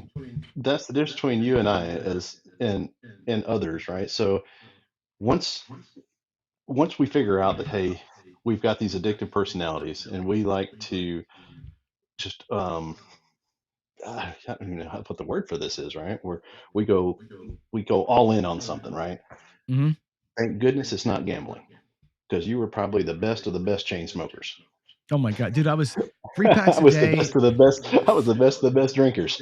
Oh man, I was 3 packs a day, and if I could have stayed awake longer, I would have smoked more. Yeah, right. Like seriously, I I smoked a feel lot. sorry for, but I don't feel sorry for him. It's so tough to realize when you're dealing with real dollars to get Mm-hmm. out of that cycle. Yeah. And that's the tough part. And that's why I really just kind of like what you're doing here. And I think we could raise a lot more money. And I saw a bunch of chats. I know they were some of them maybe a little bit off color about some of this, what it was, but the reality is that the innocents, the spouses that are the ones having to deal with it, if Mm-hmm. that families have children, those kids are the ones that are having to watch as this Yeah. thing goes on. They're the ones that are the real, they're the ones suffering. Oh yeah, And I think that's what this is about. it's collateral damage, right? And that's a big deal, And I Huge. said this earlier. You might have been asleep because I've been talking now for 20 straight hours. It seems like. I don't know how you're doing it, bro. Not me neither. It's just just on fumes, right? But the collateral damage of the family and all that is a part of it. But I think I lost my train of thought now with the addictive personality. It's like I think there's a piece that doesn't connect, right? And whatever, and it takes logic out of the equation, and it takes the ability to make a decision out of the equation when you're in that mindset. If you have that kind of a mind, right? If you are addicted to food or whatever it is, right? There's definitely a piece of you that doesn't work, right? In some cases, there's medication. In some cases, there's counseling, but there's a bit of personal responsibility has to come. You have to make the decision to not want to be that way, but you need help to not be that way. I don't think you can just go, I'm good. Well, if everybody could snap their fingers and do the right thing, we wouldn't be burning our fucking cities down. Right. Well, that's the thing. That's exactly right. And I'll Sorry say for the this, language, but I've been up YouTube, too long. no, I mean, you're passionate about it, just like I am. And I'll say this is some of the good and the bad about YouTube. Mm-hmm. So if you're a gambling addict, you've got now access to everything on your cell phone, YouTube, while you're at the casino, looking for that nugget, right? That says, okay, this is what I'm going to do to get me out of trouble. That's why, as the content providers, we've got to be really, really careful what we put out there. Oh yeah. And for me, again, it's I don't sell anything. It's just school of hard knocks for me. And I think you and I talked about this before. Is the reason I'm so quiet and the reason I don't want folks to recognize me is I feel guilty, man, at the table if someone recognizes me and I point 7 out. Which, yes, it happens. No question. I feel bad because their level of expectation of you is unrealistic. Yeah, there's pressure to that too, right? I've played with people and they've said things like, when the dice come to me, it's like, oh, this is why I came. This is what I'm here to watch. And I'm like, fuck, don't do that to me. I don't know what's going to happen here. There's pressure there for sure. Absolutely. Absolutely. I mean, I've got a conscience about it, and that's why I said I try to stay as quiet as possible. Hey, looking through the comments here, I like it. So California Craps Club, you're exactly right. I don't know if anybody here remembers, but it was 36 full press. Mm-hmm. He and I are still good friends. Just kind of going back to this little thing about the Craps Nation, that it was probably like early in the morning, 3 in the morning. Dex and I were chatting it up and came up with the idea of having a Craps Nation. And then, of course, neither one of us were tech savvy or technology savvy. So that's where George came in and started putting it all together, Mm-hmm. which was great, and it kind of evolved into this. So it started out with, I think, a group of 9 of us kind of getting together on a Sunday and playing, and we were testing out softwares and whatnot, which was pretty cool. And now it's grown into something It's it's big. big. I mean, it's pretty good sized. It's pretty Yeah. good I sized. mean, you look in the Craps Nation, the Skype and all that stuff, there's 160 people in there now. And Yeah, I don't. we said this when Dave Carlin was on. Not everybody's got to have a YouTube channel and be some expert, Yeah, right? That's not yeah, the but point it's a of it. place. It's a place you can go. 100%. And there's the meetups are, I haven't been yet, right? Because I've missed 2 of them because of travel and family and other stuff. But it's it's a collective, and it's like, and you know this, the community that you've got with your subscribers. I'm starting to build that. I have obviously much smaller group, but with Craps Nation and everybody kind of coalescing around it, it's really cool. It's like a miniature family. My Yeah. my wife calls you all my crappy friends. Can somebody maybe stop the spammer again? But yeah, you're all my crappy friends, and I think that's great. And I think it's one of these things that I didn't expect to have happen. Right when I started the channel, I expected to kind of just do a thing, and here it comes. Right? I never thought I was going to have a following at all. I never, Yeah, I never wouldn't even. call That's it. not even when I started it. Yeah, I wouldn't call it a following. It's following sounds like you got disciples or something like that, right? It's just people that are like minded, and Well, there it's a you go. community. It's a I community, never and it's thought I like, was going to have I never thought I was going to have 1 subscriber. Period. well, I knew I'd have 1 because I made my son do it. My son was my first, and that was, and Craps live in the casino CSL. He was my 2nd subscriber. He actually thinks he was the 3rd. I'm like, no, it was me. It was my son and my wife, and then me. And then you came in. Is the first actual like human that saw anything I ever did. And like it's kind of fun to talk about that stuff, but it's real, right? It's like this community that you built and these friends. And I've never, Dan Tanner, right, is here, and I can't put this comment up because it doesn't make any sense. But Dan Tanner is a guy that I've never met. I've never even seen his face, but I consider him a friend because we talk all the time, and you get to know folks. It's pretty damn cool doing this. I wish I can get paid for it. Yeah. You know what I mean? I wish Well, I wish it actually paid money. Like it no, doesn't pay I any see money. all Dan Tanner's comments. I mean, he's making sense. He's Chance great. favors the prepared mind. Yeah, it sure does. Yeah. When luck happens, be ready. Sure. Mhm. And then to me, that to me is the basis of the regression strategy for me. Yeah. And it's kind of when I started out I did an El Toro 200 for what was the minimum, because I had a lot of folks always ask me what's the minimum I can walk up to a table with. Mhm. I never really thought about it, since I don't walk in with the minimum, right? I was like, well, let me see. And to me, that was like, oh wow, that was my oh wow moment. Yeah. How It's do I make hard. this? And then my wife and I talked about it, and we were talking. She says, whatever you do, she says, whatever you do, remember that everyone has a budget. So, and I owe a lot of this to my wife anyway. She's so strong. She says to me, make sure that all your strategies, whatever you put out there, is scalable from the entry level craps player with a small budget to someone who has your budget, right? It's all the same. A loss is a loss is a loss. And that's one of the things that you got to look at is uh, no matter what, try to keep it where it's scalable to the comfort level of the player. You know what I mean? Does that make sense? Totally. And I talk that's about the other units feed. a lot. Yeah. I've seen a lot of guys in here. Smart guy, 5552, I think, 555 craps. I don't know his name, but Greg. He talks Greg. Okay, so Greg, sorry about that, buddy. I think I've seen him say people usually bet way above their means, and I know you and I talk about that too. That's so damn true. Well, That's they so bet above damn their true. means. They bet above their means, and Jacob said this again. You got to have bankroll to make your strategy work. It's a marriage there. They bet above their means, and what Greg and I talk about offline a lot is people betting above their skill level. And I know that people will say there's no skill. I'm looking right here. There's no skill, right? A lot of folks will say that, but you can look at like somebody who thinks they can throw the dice. Me, I'm not a great dice thrower yet, right?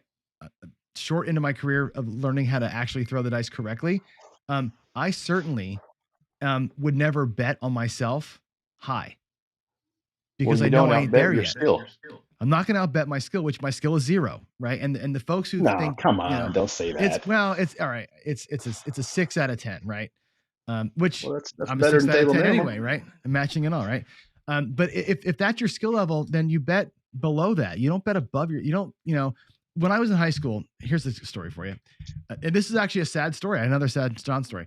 When I was in high school, I wrestled. Right, my sport was wrestling because I'm short and I'm wide. Right, so I was always a wrestler. I tried playing football. It didn't work because I didn't weigh enough.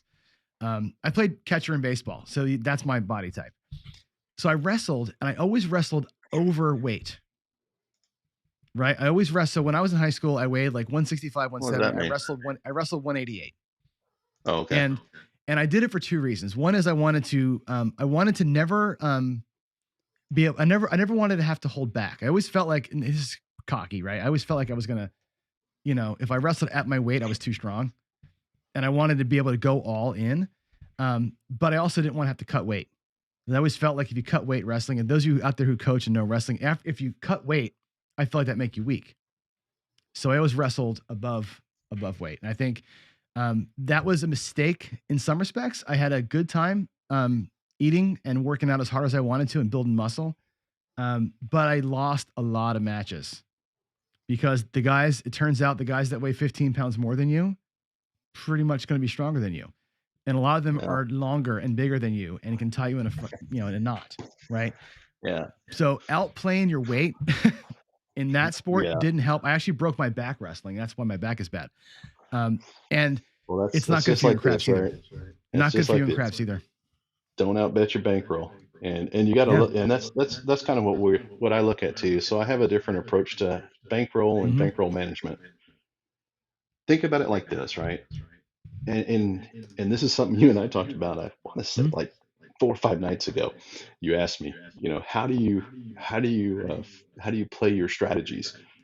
And I was telling you, hey, like if I play the ATS, that's a strategy. And if I play it at, let's call it $5 a spot, right? That's a $15 in action just for that strategy times 10 shooters is, $150, right? Add that to my next strategy. So what's my total net all in? Add how many different strategies I'm going to play, and that's what it's going to be. And then from there, I've got that, I bring additional money that I call that I lost my mind money because I didn't follow my strategy. Or my big money Mike bailout money. Like, damn it, Mike, now I got to put this extra in, right? It's funny because and somebody asked me earlier today about that same thing, because I do the rule of tens, right? I got my 10 shooters up there. I usually bring an extra 300 when I'm playing at a bigger, I'm there for a win, that I play my 212 strategy with, right? And that's a separate little bankroll just for that, like you're doing for the ATS. I do it with the 2 and the 12, which I parlay those things up. It's actually kind of fun, but it doesn't affect anything else. That's a side bet. And that's like the ATS to me is a side bet. It's like if you throw 150 at it, I'll throw 300 at the 12, and that's fine. And I do have a little bit of extra money too. I call it my hedging stack, which is like if I feel like I need to hedge or I want to drop an extra lay or an extra odds, I have this extra thing. It's not part of every shooter, but it's just here, Oh, I can't stand hedging. Sorry, Vince. Yeah, I know. Hey, I Vince. can't stand hedging. Scotty, how you doing, bud? Yep, Scotty Free. Talking to you, buddy. Yep. No, I don't like I don't do a hedging at all. I just kind of choose to play my box numbers and that's it. Yeah, I don't hedge a lot. I do a lot of transition strategies. So I'll do a lot of, I'll play the don't and the box for a little bit, but I'll remove one or the other based on the trend that I'm feeling. So I use them in tandem for a couple of rolls, and then I make a choice, but I want to make sure I hit that first number. Yeah. Well, I'm a regression king. I love to regress. Yes, I put more money out front, but to me it's the amount of losses I've sustained are a lot less than the wins. Now that kind of goes back to one of the other comments there. It says be prepared. When you regress down to table minimum on that point, I'm prepared. I'm ready, because from there I'm just boosting it. Right. Which is what you want to do anyway. So, And I've given this yeah. example a lot, but when you get down to table minimum and you get the good roll, doesn't matter. You're Yeah. you're 3 presses behind on a 60 roll or a 40 roll. Big deal. Yeah. And that's Yeah. what I never if worry you're about what I miss. right. Yeah, FOMO is a real thing for a lot of people, and you can't play that way. Yeah. Oh, yeah, just for free beer. Come on. Yeah, there you go. Right. Well, if you do the do we don't, you're gonna get or you hedge it, you're gonna get all that all the what do you call it? You get to stay there forever, and you get the little bit of comp action and stuff like that. You don't get A lot any of people comp are. action. Yeah. No. Well, I don't care about comps. I'm the anti comp person because I could give a crap. I don't need a room or your food. I just feel like that's kind of a suck job. I know people factor that in. I don't, and I'm probably wrong No? about that, but I just don't worry about it. I don't even have players cards. Yeah, I just comps don't are even nice have to them. have. Comps are Yeah, nice to have. they're cool. But yeah, I don't. It doesn't do anything for me, so I just ignore them. Yeah.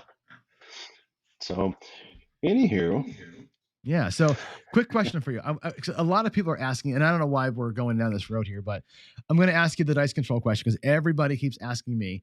I'm doing the big series, right? Which everybody has said you're crazy to do the series, right? Greg said to me when I first said, "Hey, Greg," I called him and I'm like, "Dude, I'm going to do a dice control." He's like, "That's channel suicide. What are you doing? You're gonna piss off half your audience no matter what." no, Right? you're not. And I told him I'm taking a 60 minutes approach to it. Like I practice throwing, right? Because I think 2 things, right? I think number 1, it's something to practice, which that's what I do. And number 2, I feel like if you're not trying to improve or trying to increase your edge, you may as well play a slot where they tell you if you win. And I know that's baby sounding, right? But that's kind of like I want to feel like I'm trying. Like I want to, I'm going to practice free throws because I might get on the foul line someday, right? That's how I look at it. Do I believe in it now after I've seen the slow-mo, after I've done the series, and I've really taken, I think, you can correct me if I'm wrong, a pretty down the middle approach to it. Like my videos, I'm trying to sell both sides, the truth. And having seen the slow-mo, and you've seen the videos too, and you're a thrower. I've seen right? my own. You've seen your own on the slow-mo. I'm sure you have. Where do we land on it? Where do we land on that? And I think there's dice control, dice influence, controlled shooting, experienced shooter, and what I try, which is energy. I'm an energy control guy. Where do you land on the whole thing? And I'll give my answer as well. All right. I love it. Love the questions, right? Yep. So dice control, I think is a term that is misused, probably misunderstood. I call myself a dice influencer, and I call myself that for a reason, or an advantage player. That's really what I am. Now, regarding the dice, I can control the dice from the time from the time they're given to me to the time they hit my landing zone. That's my control. I can control my controllable. That's it. After that, I can't control the reaction of those dice. I can't control what they're going to do given on any given pyramid at the back. What we try to do is it's like I was telling you, I try to toss them low with just enough energy to get down there so that it reduces the explosions and the randomness that comes with hitting that back wall. If you can get them close to that little the bottom piece where there's no pyramid, you're gonna have a little bit more success, about that stuff, about those dice. I mean, it's such a tough question to answer, right? It really Controlled, dice controllers. I don't believe that. Can you sharpshoot? Yeah, you can. But am I there? No, not with the ability to say, yeah, I'm 100% sharpshooter and I can call out my numbers within 2 or 3 every 5 minutes. Right. I'm not there yet. I'm working my way there, but I'm not there yet. Yeah. it's I- it's it is a thing, right? It's It it's, is a it's an thing. interesting thing. And there's lots of good comments here. I'm going to scroll up and get to some of these things too. And PJ saying what you're saying, right? Everybody's does control until they hit the wall, and then it's random. And I always say there's degrees of random. And by what I mean by degrees of random is if they hit the wall with low energy, not every Hmm. face is available to appear. You reduce the number of possible combinations. That's reducing the degree of randomness. That may thicken the number of sevens. It may loosen the number of sevens, but that's the low energy thing. You can't even with the slowest energy to the wall, and I've slow mode myself like with almost no action on the wall, you'll Hmm. still see 4 or 5 faces on each die show up. It's almost impossible to control. But you do this, and somebody is gonna put this out here. California Craps Club says El Toro was the first to talk about dominant numbers, and Yeah. and again, even in my infancy in this world of trying to learn how to do it, I find dominant numbers. I'm finding that when I throw a certain way, Then I I was end up with like, plagiarized. hey, why am I getting so many nines? Like, what's up with the nines? And it just seems to. And again, I can't explain it. I look at the slow mo and go, that was a disaster. The slow mo to me, and I showed all those shots in the video were my slow mos looking like car accidents, right? And I'm like, there's no way I'm controlling the dice. Yet my Well, clusters of numbers end up being, the 6 and the 9. I throw a ton of those things and it's like, don't know why it happens. And I well, can turn a there's die. I can turn one die and go, now I'm throwing 4s and 10s. And it's still the same car accident at the end of the wall. I don't know why it works. And that's why, to answer PJ's question, do I believe in it? I believe in God too, and I can't prove it. It's childlike faith, right? And that's how I feel about it. It's a childlike faith. I just know in my being that I'm not alone here. And I know in my being that somehow those damn things are coming out 9s. And I don't know how it works. hmm well, there's another thing too. There's another thing too, John. So dice control also has to do with your mechanics and controlling your mechanics Mhm. and really honing in your skills to your mechanics. There's a video I put out a while, yeah, a long time ago. There's a Mhm. video I put out there that actually had nothing to do, and I even told everybody on the video. Uh, this has nothing to do with dice sets. Uh, it has everything to do with your mechanics and how you hold true to those. If you can practice your your mechanics of how you toss the dice and be consistent with your grip, your landing zone, whether you like to rotate the dice forward, backwards, or toss knuckleballs, if you can be consistent with all of those things, it doesn't matter what that dice set's going to be. Because when they scramble up at the end, they're going to scramble. Now, how much Mhm. they scramble is Right. determined on a couple things, right? And this Mhm. is probably where your physics guy comes in. Velocity Mhm. times or what is it? What I can't even remember the dang formula from my old physics day, but it has something to do with velocity. It has something to do Mhm. with the angle that the dice are coming in at, and then Yep. how much energy is dispersed when they hit the table. That's right. Now I know Well, this. it's about what I'm not a yeah, physicist, right? But I do know this. no. And it's what percentage The of the less die hits surface the area, table, yeah, right? the less surface area of the die Yeah. that hits the table, the more explosive they're going to be. Yeah, and it hits the back wall with that much with like no energy reduced. When they hit flat, it sucks 40% of the energy off on a flat hit. If it hits on the edge, nothing got reduced. And it That's hits the right. back wall. Full steam ahead hits the back wall. That's right. And so that's the thing where I look at it and go, okay, you're right. You can control it to the table hit, and then hopefully you've set them up to like not go completely all over the place. That's the best you can hope for. And like I said, I can't explain why I see clusters. When I look at slow mo, it blows my mind. I'm like, there's no way I'm doing anything positive here, but it seems to Well, work because for you're me. you're you're not looking at what your dice are doing at the end. So Yeah, being a little random is like being a little pregnant. I love that I one. love that. Yeah, isn't that great? So what you got to look at, John, is this, and is every time you throw the dice, right? It depends what your dice are doing. Hmm. It's how they're ending up overall. How Right. they're ending up. Is your right die always double pitching? Is it exploding, imploding? What's happening there, right? At the end result. And it's not just as simple as that, because if it were just implode and explode one turn, 2 turns, that would be great, right? We could easily figure out how to manipulate those dice and come up with a result. The problem is those dice will spin, turn, go diagonal. They do all kinds of stuff Mm-hmm.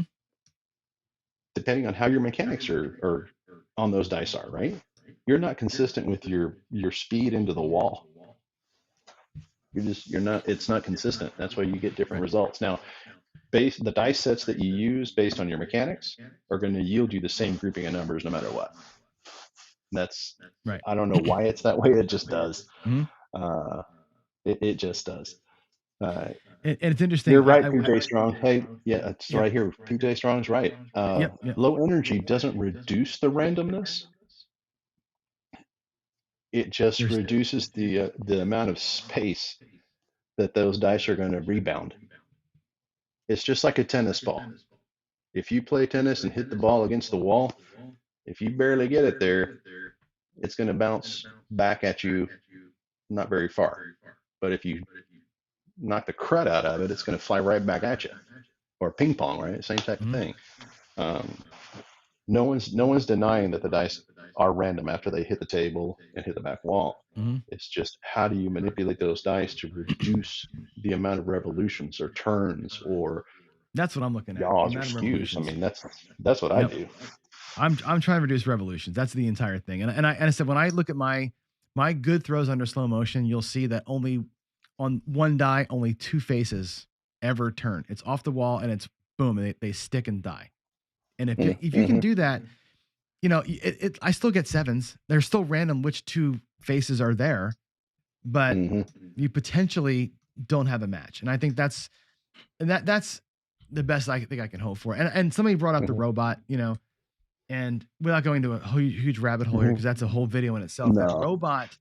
The robot study was done in a way that was trying to disprove it, right? Which is fine. Most hypotheses have a goal in mind of what they're trying to prove or disprove, but they measured the wrong things and they threw it the wrong way, which is unfortunate. It wasn't a consistent throw. It didn't have. It was missing a lot of pieces to it, and all they measured was 7s. They didn't measure anything else. I'll say this, brother. All this stuff that y'all do, that you guys are doing to prove or disprove it, it makes my head freaking hurt. I know. It's not that hard, man. It's not that hard. Everybody's trying to overcomplicate the game. Yeah. It's and you know simple, what else?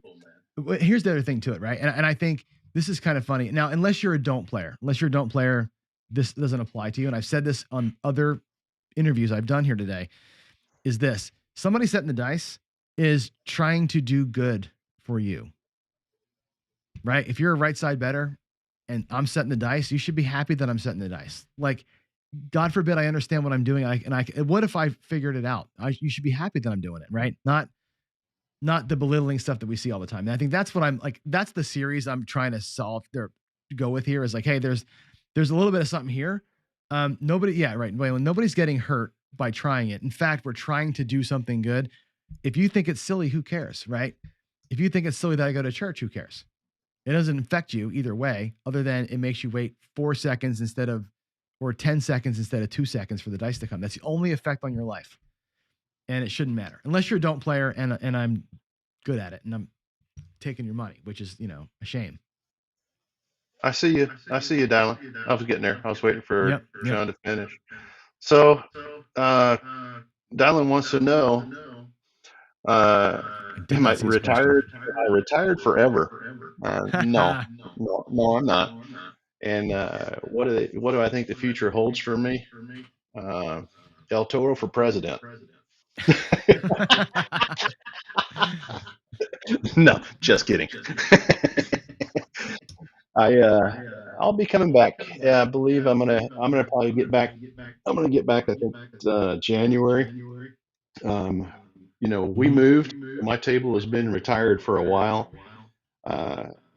Plus I was down and out for a while. I got blasted with COVID. It was a 2-month ordeal.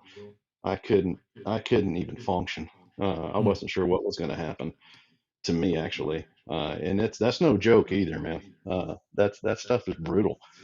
So after I got out of it, I had the hardest time getting back into it, or getting the energy and the desire and the spark, to get back to my table and start practicing. I mean, shoot, I didn't even go to the casinos. And after you don't go, it's like not going to the gym for a while. It's so damn hard to get back there, right? So, and of course, here I am, this time of year where I usually don't go anyway. Just, you know, usually it's family time. Mm-hmm. And this takes a lot So, out of you too. I mean, doing these shows every day takes a lot out of you.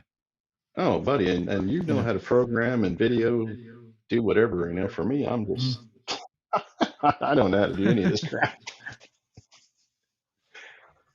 Well, and So, you're not quite settled yet. You moved, but you're not quite no, moved we're yet. not settled So at all. I'm still in the we're still sitting in a hotel until we get the certificate of occupancy to move in. Mhm. Once we get that, then it's going to take a little bit. I'll get the table back up, and then, get the Right. cameras, kind of get the studio semi set up, which will be great. Have to bring my kids up to help me do that. But yeah, it's going to come back next year, so that That's good. we'll be starting back hopefully in January with some videos. I've got a lot of That's stuff. awesome. One of the things that I will, and I'll say this to everybody who's out there, I haven't been on a casino table or my house table for maybe 6 months. So one of the very first things I'm going to put out here for my video is, has to do with muscle memory.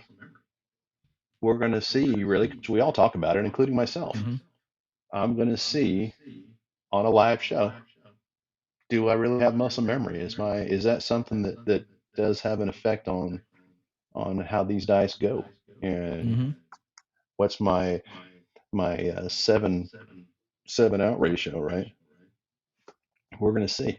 So I'm kind of excited about It'll be doing a interesting video for like sure. that. Yeah, Absolutely. I think what you find, I can predict. Here's my predict. Write this down. You're gonna have great success out of the gate. It's like golf, right? When I go, Dude, when I'm I haven't, gonna point 7 out, because if it's like golf, buddy, no, I'll be in the woods. because here's the thing, man. The fates have it in for you, because I haven't golfed in forever, right? I last time I golfed was probably 3 or 5 years ago. It's been a long time. I was good when I was younger, and I went with a buddy and did great. I had a good round, right? We had a good time. I shot like at 87 or something like that, and it had probably been 10 years since I played. And then I went, oh, that was good. Muscle memory, right? It's all good. And what happens is the big muscle groups figure it out, and then you start messing with the minutia. And then you get to the driving range. Hey, let me just try changing my grip. Let me try and let me start more square. And before you know it, you're slicing everything and you're shooting a 102 and you're pissed. So you're gonna have a great first week. Craps, And it's all about the small. It's all about the little ones. It is. You're gonna have you'll have a good backswing. You'll have the major motions down, but you're gonna be pleasantly surprised at first, and then you're gonna go, John, the hell am I doing over here?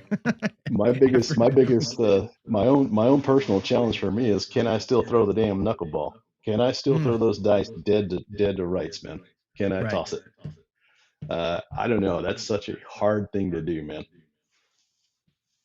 Well, it's hard to do anything consistently and they're so small, and there's so many variables, right? There's so many variables to it. That's the thing. It's golf is a good analogy. I always use the golf analogy with throwing, because there's so many moving parts to both things. Golf doesn't have the back wall, but everything else holds true. There's the grip, the backswing, the stance, and all the motion and the energy, and all the things you're trying to do it's very, very close in terms of the amount of skill you have to have. And the skill you got to bring to the table, essentially, for every single shot. The difference is you don't. Oh my God. Yeah, I see that. James, I see that. Yeah, James. Yeah. Wow. Oh, here we are, shit. in hour 22, getting political, right? I know, right? Right. And what's funny is I don't have the energy to stop it. It's like, yeah, whatever. I guess we know where your audience stands, man. Yeah, that's funny. No, that's hysterical. You got my vote too, man. I'll be your running mate. All right. That's hilarious. Yeah, that's some funny shit right there. El Presidente. That's funny.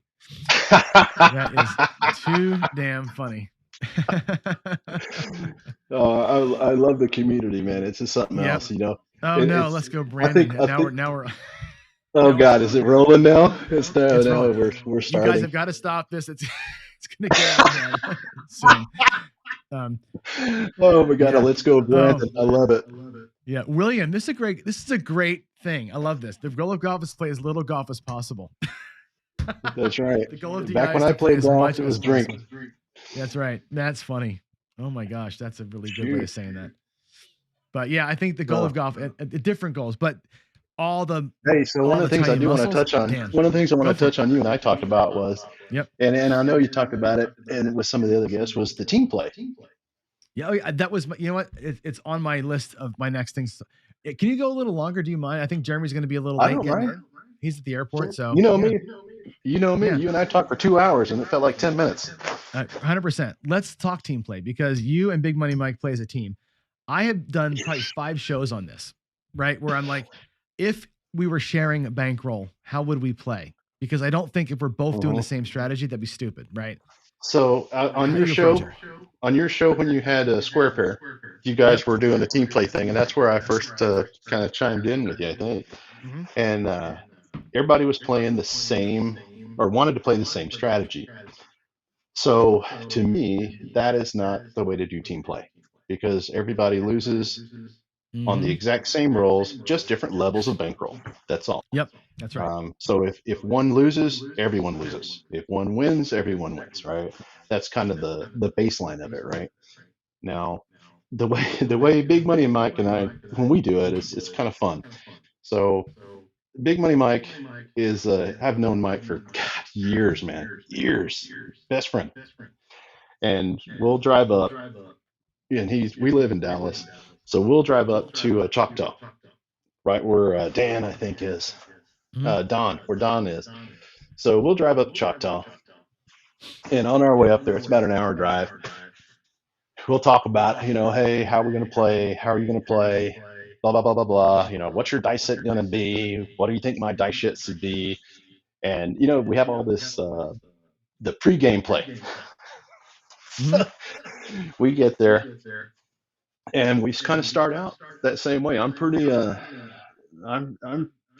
dedicated to how I play because I do it so often, right? So to me, it's like second nature. If I'm playing one strategy, I'm just going to play it. And if I see the table turn, I'm going to flip to a different strategy to make sure that I maintain. I'm not a one strategy kind of guy. But so my buddy Mike will tell me, hey, I'm going to play this strategy and this is what I'm going to do. And we go in and let's say we buy in for, X amount of dollars each. And at the end of the night, if he's down and I'm up, we pretty much get even first, get both of us back to whole, and then whatever's left, we split. So let's call it $500 and $500, right? Is our net. That's our buy-ins each.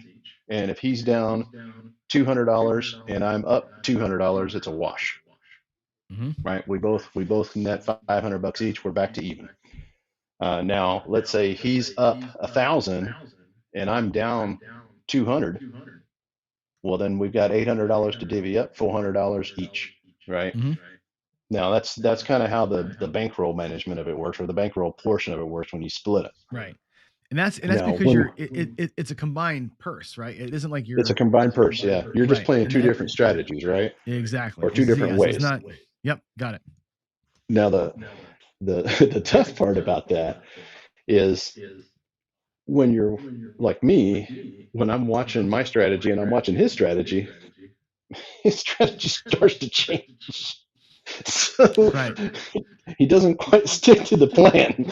So I'm usually the one that's kind of the conservative player all of a sudden, right? Instead of being a heavy player.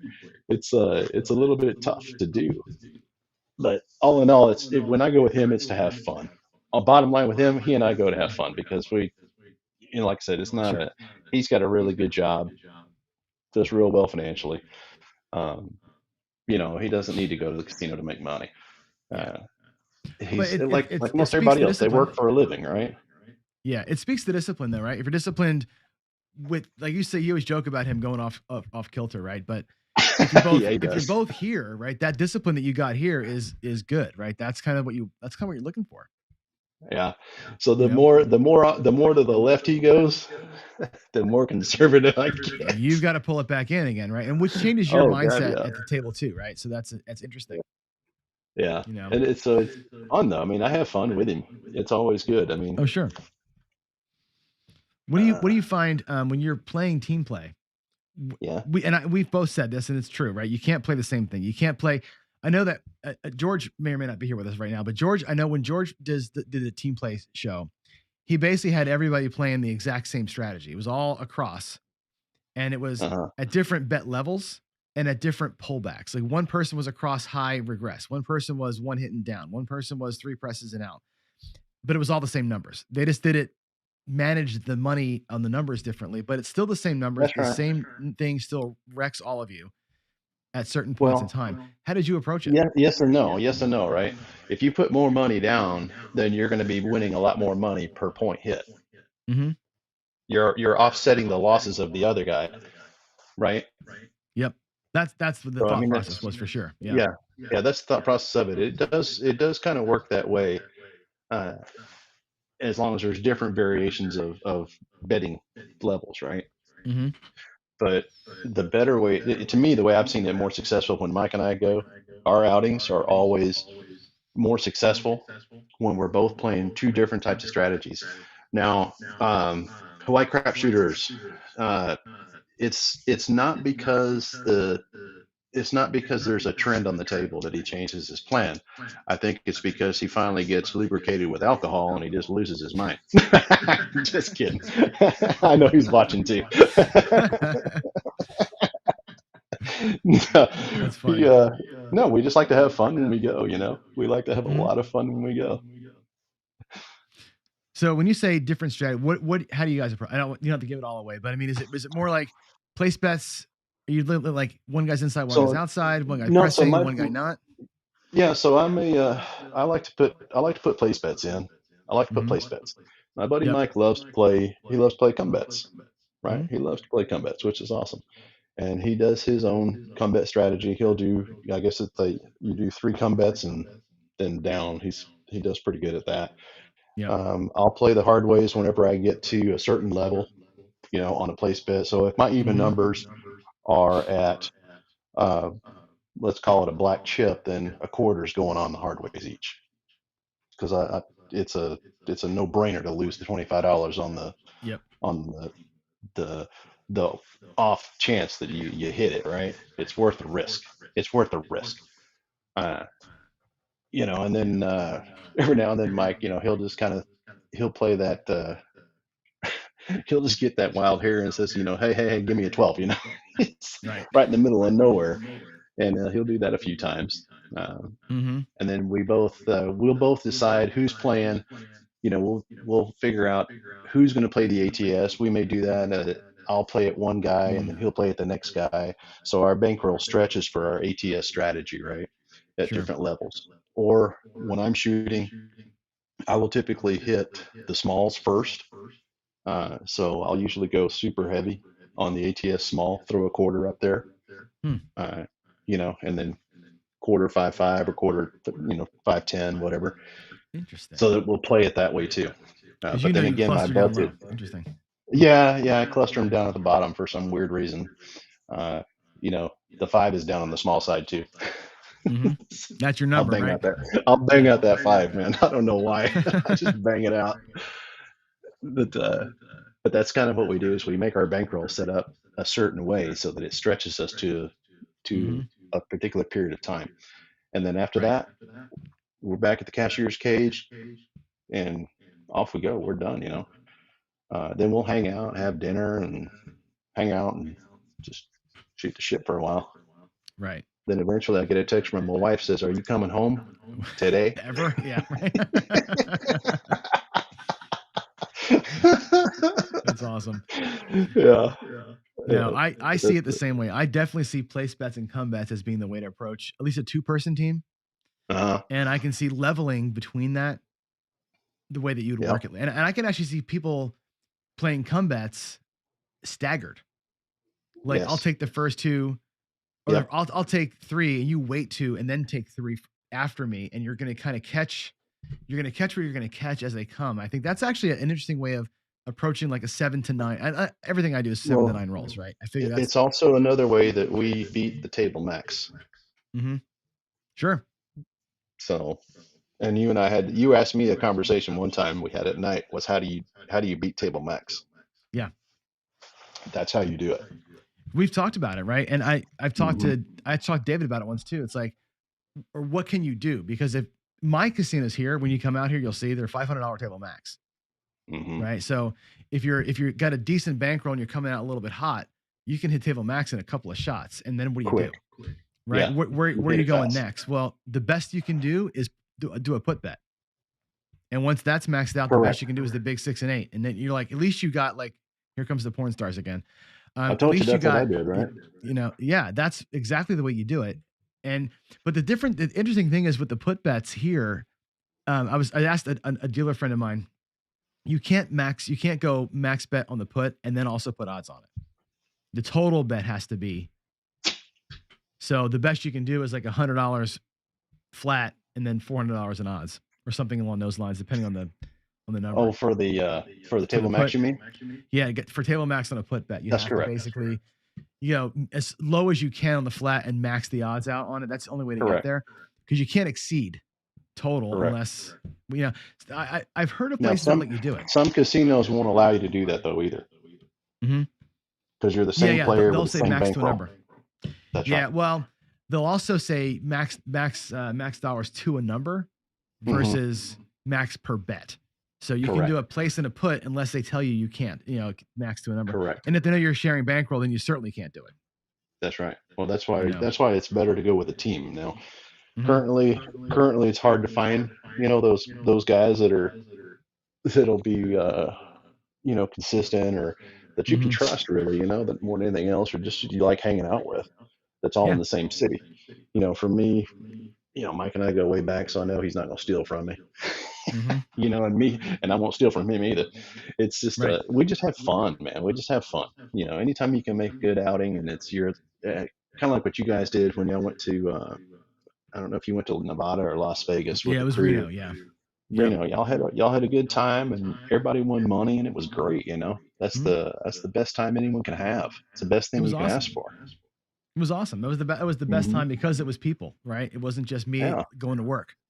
Well, what's neat about the more people you have at your table, and everybody's playing a different strategy. If somebody has just a bad luck on the dice, right, a bad draw, you can make that guy whole again. You can make that person whole on your team, and everybody has that same understanding, which is okay. We all bought in with $500, so we got $2,000 total action between the whole crew. Anything above 2,000, fantastic. We make sure that everybody's clean at 500 each that you walked in with, and then we divvy up the profits. That's the best way to do it. The more people you have, the better. For sure. Two, well, you cover so much different stuff. Yep. Oh God, you cover a lot of ground that way. Yeah. Well, I'll tell you, when we were in Reno, one of the things that happened, which I'm sure doesn't happen, it happened for a minute and they kind of shut it down. But Brian's here. How many people shot from stick left one that night? Like we kept changing spots. Like whenever somebody else's turn to shoot, we just switch with them. And they would take, see, you're lucky that the casino would let you do that. Most casinos don't let you do that. They let us do it until they brought the dishwasher out to try and chop the roll up. I mean, it was a they don't let you do that. They didn't like it after a hot minute. Take for it. Sure, so. Yeah, take it from me. Most casinos will not let you bring 10 people and you can all take 10 stabs at the same place. They won't let you do that. Yeah, they didn't care too much early on. I play a lot in Biloxi. They'd kick you out. Yeah, and it wasn't even a private table. Were just playing, and it was like they didn't really seem to care. So it was but it made it fun. It was kind of one of those things. It was all hooting and hollering and having a good old time, and it was clearly not a shared bankroll team type of thing. So that was pretty fun. Yeah, I mean, we all bring our own money to the table, and we all bring our own extra, which is our own shit money. But when we decide we're going to play as a team, then we all pony up the exact same amount, and then we all play responsible, hopefully, and just kind of make it work. But if you're there to have fun and you're not pooling you're pooling your bankroll, and you guys want to just have fun as a group, then do what we do. Instead of us standing side by side, I stand on one side, he stands on the other. So we've got minimal amount of shooters in between us. Oh, that's interesting. Yeah. Mm-hmm. Yep. Because my You boy don't can got to shoot. wait for 6 people to come before. Yeah. Yeah. Because, and then it's you guys back to back, and then that's it. That makes sense. Yep. Yeah. And Ferdinand says this is true too, right? If you're looking to control dice here, keep the landing zone clear. That's right. Yeah, it depends where you shoot. Like that's why I shoot into the mixing bowl. Yeah, that's right. I love shooting in there. You can't put money in there. Yeah, and what's funny is so many people say avoid that thing, and it actually does keep the dice pretty still. You watched Ed Keeps them tighter today, roll to win. I mean, he was hammering that hook today, yeah. And those dice just sat down. It was great. Yeah, when I did my Field of Dreams video, I was shooting from stick left 1 or 2, and tossed them right into that corner. Mm-hmm. It was money. You know, it's the way I shot them I either shoot them from the end of the table and let them roll out, or I try to put it really close and tight into the mixing bowl, one of the 2 sides. For me, it just gets better results based on my mechanics and how I toss the dice, right? Mm-hmm. After a while, you get to know. Yeah, after a while, you get to know how your dice react to how you're tossing, right? Right. Sam wants to know what is the mixing bowl? It's what you put a cake mix in. Mixing bowl is the rounded part of the table that supposedly will make those dice jumble up. That's what they call the mixing bowl. Oh. But it actually, the closer to that rounded piece you get, the better off it is. Now, I will say this, kind of interesting about a casino in Kansas City. This is kind of an odd looking table. It didn't have quite the corners that most tables have. They were elongated. Kind of weird. Oh, really? Yeah, it didn't have a true radius. Not really tight. Oh, interesting. Yeah, it didn't have a true radius on it. It was more like an oval. It was odd. I'd never seen one like that. I can't remember the name of the casino I was at, but one of the guys there was a regular, and he was he was telling everybody how to shoot on the table, right? This is how you do local it. Yokel. Yeah. Yeah. He was the coach. He was the table coach. Right. And, there's always that guy at the local casino. Yeah. And I don't mind him either, right? Because I you tell me how to play on your home court field, I'm great. But when you start like overdoing it, buddy, it gets a little off. So he was telling me, hey, this table here, you got to shoot right here and let it kind of roll in, almost like a ramp on a highway, right? And sure as shit, it worked. That's I don't know how, but it worked. It was weird because I tried going right into the corner like I typically do. When there's no corner, it was you're disastrous. Not gonna get that action. Yeah. No true radius. It didn't stop the dice. It popped them everywhere. So. Hey, Jeremy from Color Up just showed up. He's at the airport. Oh, all right. So you mind if we cut short here and I bring him in for a little bit before he flies out? Is that cool? Get him in. Yeah, get him in. Man. Hey, great talking to you. Always great talking to you. I'm glad we got to talk in front of everybody, and now the world knows you're coming back. El Toro's back.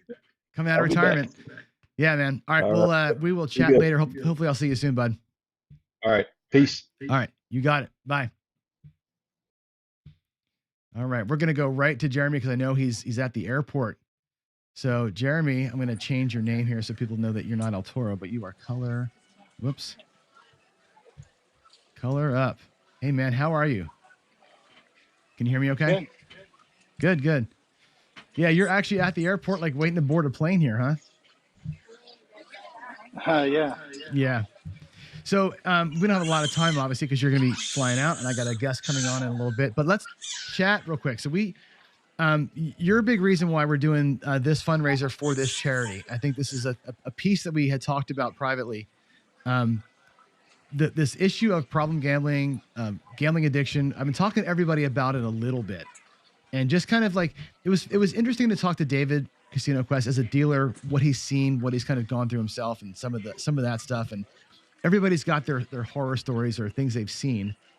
I have as well, not me personally, but I've seen people go through this because I grew up near a casino. How about you? What is your connection to this, and what have you seen, heard, and how do you deal? I don't know. I know I'm hearing a lot of echo, by the way. Oh, It's kind of tough to. I'm not. I don't have a personality that's very addictive. Um, so it's not really a problem for me. But I've seen it, and I know people deal with it. So it's tough because I'm obviously involved pretty heavily in mm-hmm. in the industry, I guess you could say. And Yeah. it's just a shame that for me it's an entertainment device, but Mm-hmm. it is a shame that people can't stop there. They can't set up boundaries for themselves, and so hopefully we can do a little bit of help. Hopefully, I was talking to somebody. I won't divulge who it was, but I was talking to somebody about possibly coming on to this podcast or telethon. And he called me and he kind of grilled me a little bit. And he's like, I love that you're doing that charity. It's a good cause, but why are you doing that? He's like, why do you even have a channel? Like, if you're going to try and raise money to stop gambling addiction, why are you teaching people how to gamble? And he kind of went after me pretty hard. And it was tough for me to answer the questions. So I'm going to make you answer the tough questions. Why?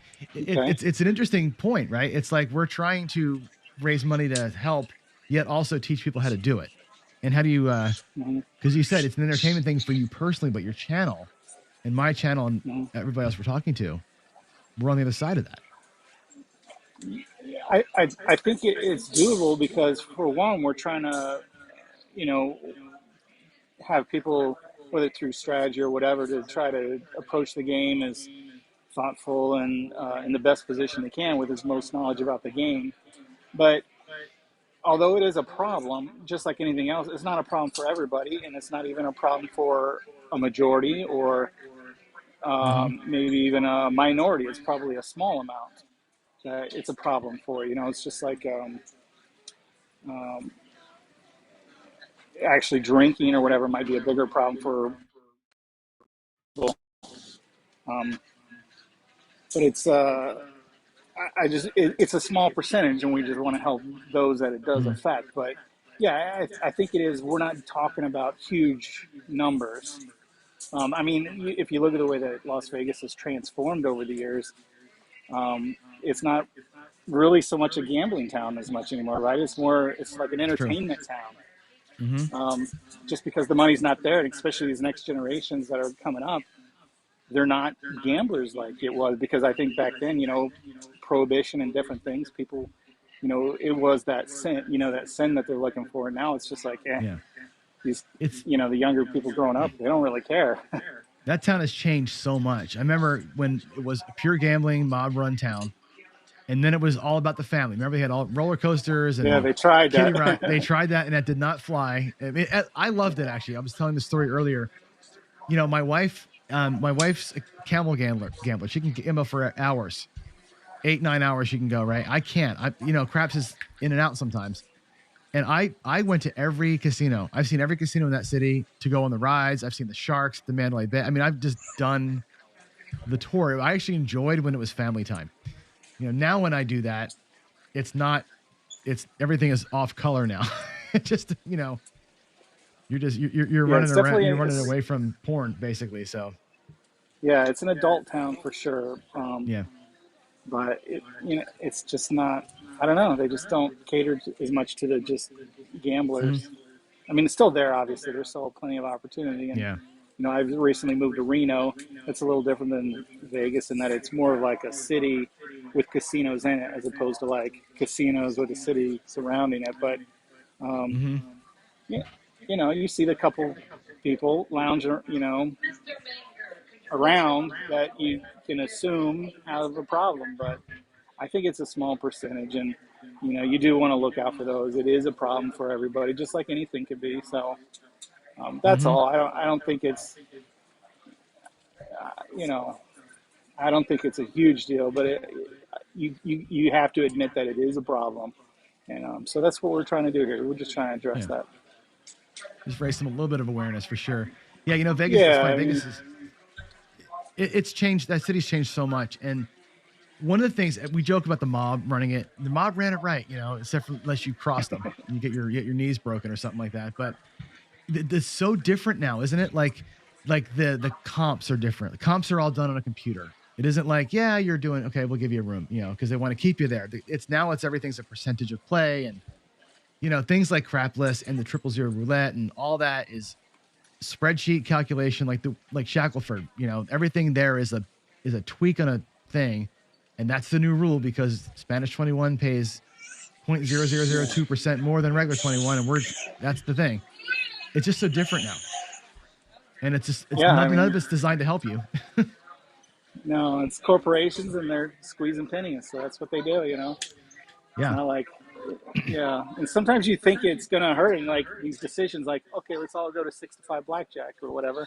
You think it would hurt them, but I mean, that's my goal is, you know, I will not play a $15 table. I'm like, you know, if everyone could band together, we refuse the $15 table.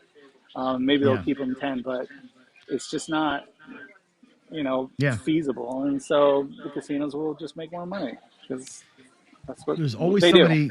It's just like drugs, right? It's like okay, we all stop taking drugs, but there's somebody else in line that's going to buy the meth, right? There's always somebody Yeah. that doesn't know any better or doesn't care, and they'll play the $15 table, and as long as they're full, they're going to keep them.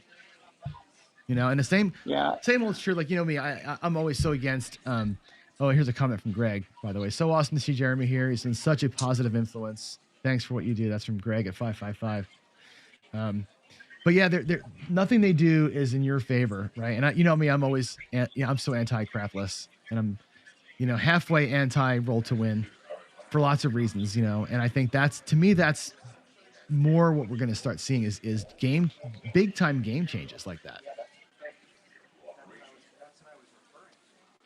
Yeah, I'm looking at some of these comments. I like with William. I don't know what he says. It's actually getting worse with crypto and things. I don't know if that's the case or not. I'm not sure. Yeah, from what you know, I've looked at and read, I don't think that's the case, but I don't know. Well, the interesting piece, excuse me, is like the crypto stuff and like the sports betting. That's legal almost everywhere now, and you can just, you know, grab DraftKings, which, you know, and then all of a sudden you're betting. You know, it's so easy to click a button on your phone and bet like a video game. On sports, at least, you can't do like casino games everywhere just yet, but sports is becoming pretty prolific, and that could be a danger for kids when it's too easy to I do. don't know. You know, maybe because it's just like playing a game on your phone. And maybe they're not making a connection, but you know, that might be the case with, you know, sports betting. I'm not connected. I'm not a sports bettor. I like to bet on horse racing, which, ironically enough, now that I'm in Nevada, I can't bet on horses unless I'm at a casino. But right, I like betting horses, but I'm not into sports betting, and I know it is. It's like everywhere, and it's on your phones. But I mean, I'm just kind of in the casino environment, and I'm just not seeing as much addiction. But yeah, as far as sports betting, I mean, it's booming for sure. Mm-hmm. Oh, it's the thing now, right? It's everywhere I'm because taking this every T-shirt, state's. by the way. Yeah, right. So this is my fifth T-shirt of the night, by the way. I've been changing with because I've got everybody's swag and I'm wearing everybody's. Yeah, that's funny. Well, I'm a degenerate, I guess, right? That's my addiction is swag, and I got people's chips, and I'm showing the chips all day long, and it's like, it's fun. It's a cool community, and you know, and you were called out earlier today because, you know, you're obviously the big dog, right? You got so many subscribers, but like, it's really interesting the size of the community that you built, not just your own, but like all of us together. It's kind of cool when you look back at like the path behind you, I guess. Like you kind of let this like carved a wide path, and here we are just walking behind you, and it's pretty awesome. And I don't know why that is. There were just, when I started, there were just very few channels, and I think that's why I'm so big. I mean, I'm not doing anything special. I have some production ability, but I mean, there's plenty of guys that know more about the game, or, you know, they definitely play more than me. I'm not, That's part of. I don't play much. I don't. Some people might think he's in the casinos all the time, but I rarely play. So there's obviously guys that play more than me. They have more experience than me. They have more knowledge than me. I just happen to be, not the first, but one of the first. And since then, I mean, I try to follow everyone. So I'm following like over 200 different crafts channels out there. So it's fun to see everybody and everyone's little niche and different personalities. But yeah, I don't know why. I did see it was a hole in the YouTube environment, and I tried to fill it with good content. And so it's been a fun ride for me. But yeah, as far as, I mean, just seeing so many channels, coming behind and doing it has been cool to see. And I'm not sure why. I mean, I guess they're like, well, that Joker could do it. I guess I could do it too. So yeah, it's been good. Yeah, it's interesting. I know you didn't try to do this, but you filled a void that wasn't there, right? Here comes the hookers again. I'm sorry for the porn stuff. You filled a hole that wasn't there.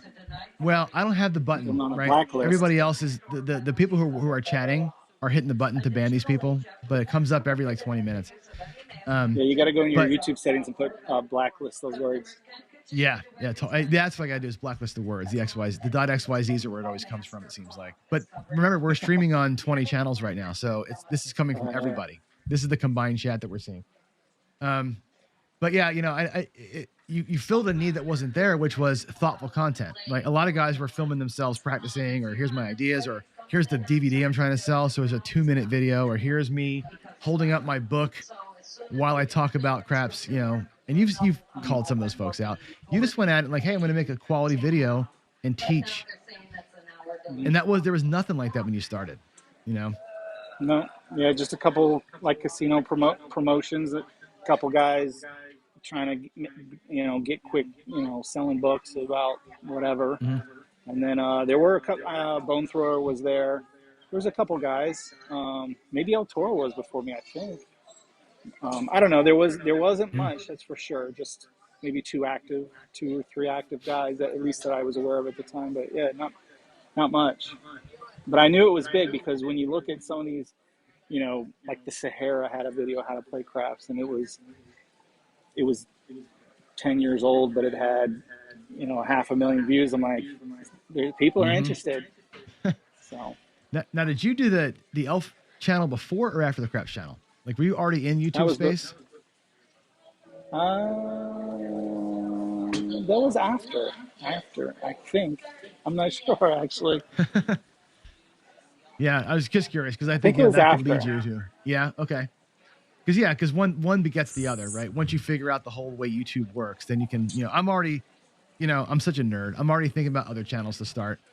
This has been so much fun for me, and learning like how it all works, like we're doing here. But I'm a cook, right? I'm software developer too, but I used to be a chef. So now I'm going to do a little bit of a cooking thing, and I want to do a little bit of coding, how to code with John kind of thing. And it's like, it's fun because there is a niche out there that isn't filled. Yeah, if you could find what it is, I'm pretty confident I could start a channel on anything I wanted and make it successful if I find that there's a hole missing and I'm interested in it. Obviously, you got to stick at it. I mean, I didn't see anything for 2 years on my channel. It was pretty dry. I remember it was like 3 months and I had like 10 subscribers or something ridiculous. It was a long haul for me. So if you guys out there with all your channels, hang in there, but it takes time. But yeah, I came from a production environment, and a guy told me about you. He's like, this guy makes money on YouTube. He was talking about Casey Neistat at the time. I don't know if anybody knows him, kind of a famous blogger. And I'm like, people make money on YouTube. So I always had in the back of my mind, like, if I can stumble upon an idea that there seems to be people interested in, but there's not great content out there, you could build a YouTube channel around it. And so one day I just stumbled on a Craps video, and I'm like, I love that game. Let me look for more videos, and there just wasn't. So I kind of did the same thing with the little elf on the shelf guy. I'm like, I'd been making a couple videos just for family things and for fun, and then I looked online. There's like one other lady, and she was just dominating every Christmas. I'm like, I can make elf videos, and so yeah.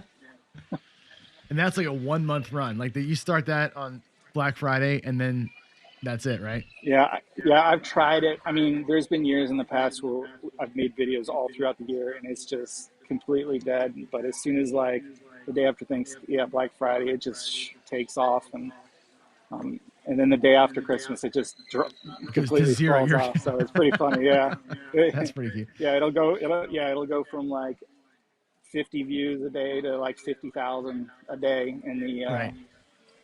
and, That's funny. yeah, 50 to 50,000. in the That's month. hysterical.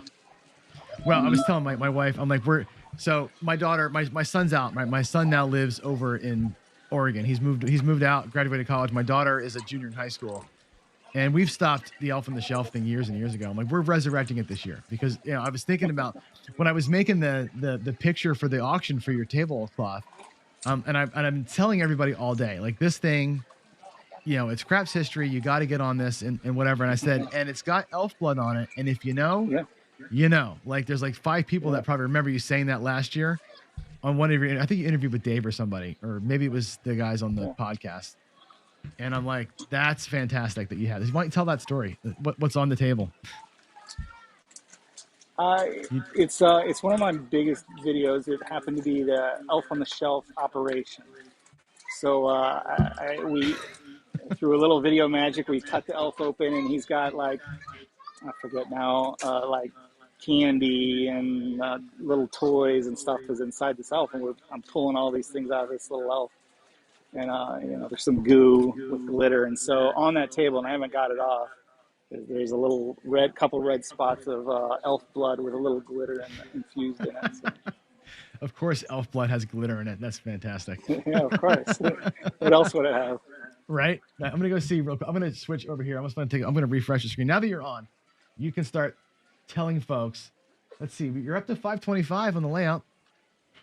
It's pretty good. Oh, okay. Pretty good auction price right there. Yeah. Yeah. I'm trying to pump that thing up, but I think, you've put up a bunch of things for the auction and everything's got bids on it. So that's really cool. We appreciate that. Help. Yeah, that's awesome. I think that layout is, I think that's one of the coolest things that we could have had. Yeah. So I mean, obviously, if you're a fan of the show, you know that the payoffs in the prop box are not standard. They're a little lower than they should be. Mm-hmm. And then it's a 10-foot table. It's got the big 6 and 8 though. It's disappearing. So right. Get that big 6 and 8 while you can. That's funny. What's on tap? What's coming up for the channel? I know you still do the dice advice. I haven't seen you do a challenge in a while. Are you bringing those back at some point? I mean, probably I might do it for maybe my green club members or something. Not a lot of people appreciate it, which I thought was kind of odd. I mean, they just pull in low numbers. So I think it's just really for hardcore fans would like to see 2 different strategies kind of against each other, but they just do poorly. So I'm not sure that the interest is all there. But I'll probably do a couple more. I did just recently I redid my layout. So I got one where I could flip it around and it's crapless. Just because everywhere I go, it seems like there's a crapless table and they're full. Mm-hmm. So I'll probably be making more videos on that. So people could send me dice advice. Now, I have a database. It's literally hundreds. So people are like, "Oh, you just did my strategy. I submitted it 3 years ago," and I'm like, That's how it goes sometimes. So I have hundreds of those, but I don't have any craps strategies. So if anyone has any, probably jump to the top of the list pretty quick. But it's probably not a come-bet strategy, I'm sure, for crapless, right? Nobody's doing a come-bet on a crapless table. I mean, I don't know. It's pretty high house edge, almost 6%. But having that thing go to a 2, having to repeat that, man, that's rough. No fun, but if it hits, it pays well. So. Well, it's a flat, right? If it's a come bet, it's a flat unless you're taking the odds on it. But that's a well, rough, yeah. I mean, if you're playing the come, you should probably be adding odds anyway. So then you go with your 6-1 payoff. So that'd be fun if it hits. But yeah, unlikely. But you never know. Yeah, Greg, 5-5. My crapless strategy is to skip it. Well, Greg, you can't play crapless because you're a don't player. There's no such thing. They wouldn't even let you near the table. They'd see you come in like, nope, can't do it. Yeah, so I'll probably sprinkle that in. I mean, I'm not interested in the game too much myself. And I want to keep the standard game alive, so I definitely keep in with the standard game. But I'll sprinkle in the Crapless a little bit because there are people that play it. And I think it'll be kind of a little interesting. But yeah, I don't know. I have a list, spreadsheet of ideas that always come through. It's more of like finding time to do the ideas in my videos. Right. I'm just like anyone else. I'm not a full-time YouTuber. I got a job, so I'm just like a lot of you guys out there. So if you're in the YouTube grind, it's tough. It's tough to squeeze all your ideas in. But yeah. Well, these things take time, right? And I tell people all the time, this is hard work doing these videos. It's really hard. But and I have no production skills like you do, but it's hard work. It still takes time and dedication, and people appreciate that. Planning, and then the actual filming of it, then editing, and then just simple stuff, description and thumbnails and scheduling and planning out the next one. It's all kind of it's a lot involved, but yeah. So when someone sends you a strategy for your dice advice, what's your criteria? I know you like funny names. What is it about a strategy that kind of catches your eye and you go, yeah, I want to put that out there? Like, what makes it valuable to you? That it's different a little bit. People say there's, a couple. You could probably fit everything in a couple different categories as far as strategies go. So something that's unique and different. I've probably got 200 different, barely slightly variations on the Iron Cross, and I think people would probably be sick of that. But if you're trying something different, I'm not a hedge player myself, but I know people have fun thinking that it might give them a better chance, and so they like watching hedge strategies, where you're playing this to offset this and kind of going around in circles. But I always say it's more about what your goal is at the game. If you want to win, it's probably not the way to go. But if you want time at the table and a chance to win $20, then yeah, let's hedge. But yeah, so I think something unique if you can, and then a catchy name that kind of explains it quickly, is always helpful, and just an easy way to describe it. When it's a couple of them, they just get so complicated that I think I pride myself a little bit on being able to explain things and break things down in an easy way for people to understand. But some of these strategies I get are, I can't explain them in an easy way, and so they kind of get skipped over. But, and some of I play some things like that where it's a transition strategy. You start with this, and after it turns into that, and after that, it turns into something else, and you couldn't do it in a 15, 20-minute rollout and ever get there. Yeah, it's tough to do that. So I kind of stick to things like, here's the setup, you do these 6 things, and then you just, repeat. Obviously, at some point, you can, with any strategy, you can always adapt and adjust, and you probably should. But that's kind of I look for ease of use, kind of simplicity, a good name. And I know some strategies I get in, I'm like, these people have never played craps. And it's just kind of apparent, the things that they're submitting, like, you've never played, have you? So that video the other night was funny. The one where you did the hard ways. That was one of your worst rollouts ever. Oh yeah, hard 8. Yeah. I'm pretty well known, and most people know this, but I give strategies one chance. So I feel like that's the fairest way to do it. So I don't re-record them to make them look good or bad, and I'm kind of known as the strategy killer. They all look bad, typically. Every once in a while I win, but So I'm doing my part for gamblers right there, because if they watch my channel enough, they'll be like, "You can't win at this game." Why would I ever do that? So why would I play that game? Because this guy plays it every couple times a week and loses every time. Oh my gosh, I think it's good when they lose. I do a live stream every day, and I'm like, I don't love losing, because you want to be like, here's a strategy that is a good idea, let's try it, and then it gets whacked. I'm like, well, it's good to see that it doesn't win. Like, I can film the perfect video like you can. Here's the way it works. Here's the golden way it's gonna pay you, and all these things. And then the live rollout comes, and Rick does this with Let It Roll. here's the way the strategy works, and the next day you get the live video, of it actually being rolled out. I think it's good when they fail. It's good to say, Yeah, you know for what, sure. there's a hole here. Yeah, and sometimes I not too bad, but I do feel bad sometimes whenever a strategy just hits on all cylinders and it's the perfect roll and it weaves through the trouble areas, which all strategies have a trouble spot, and it Mhm. looks like amazing, and I'm like, people are probably gonna take this and think like that it's like the magic formula. And I don't say it in every video, but I definitely try. Every strategy wins sometimes.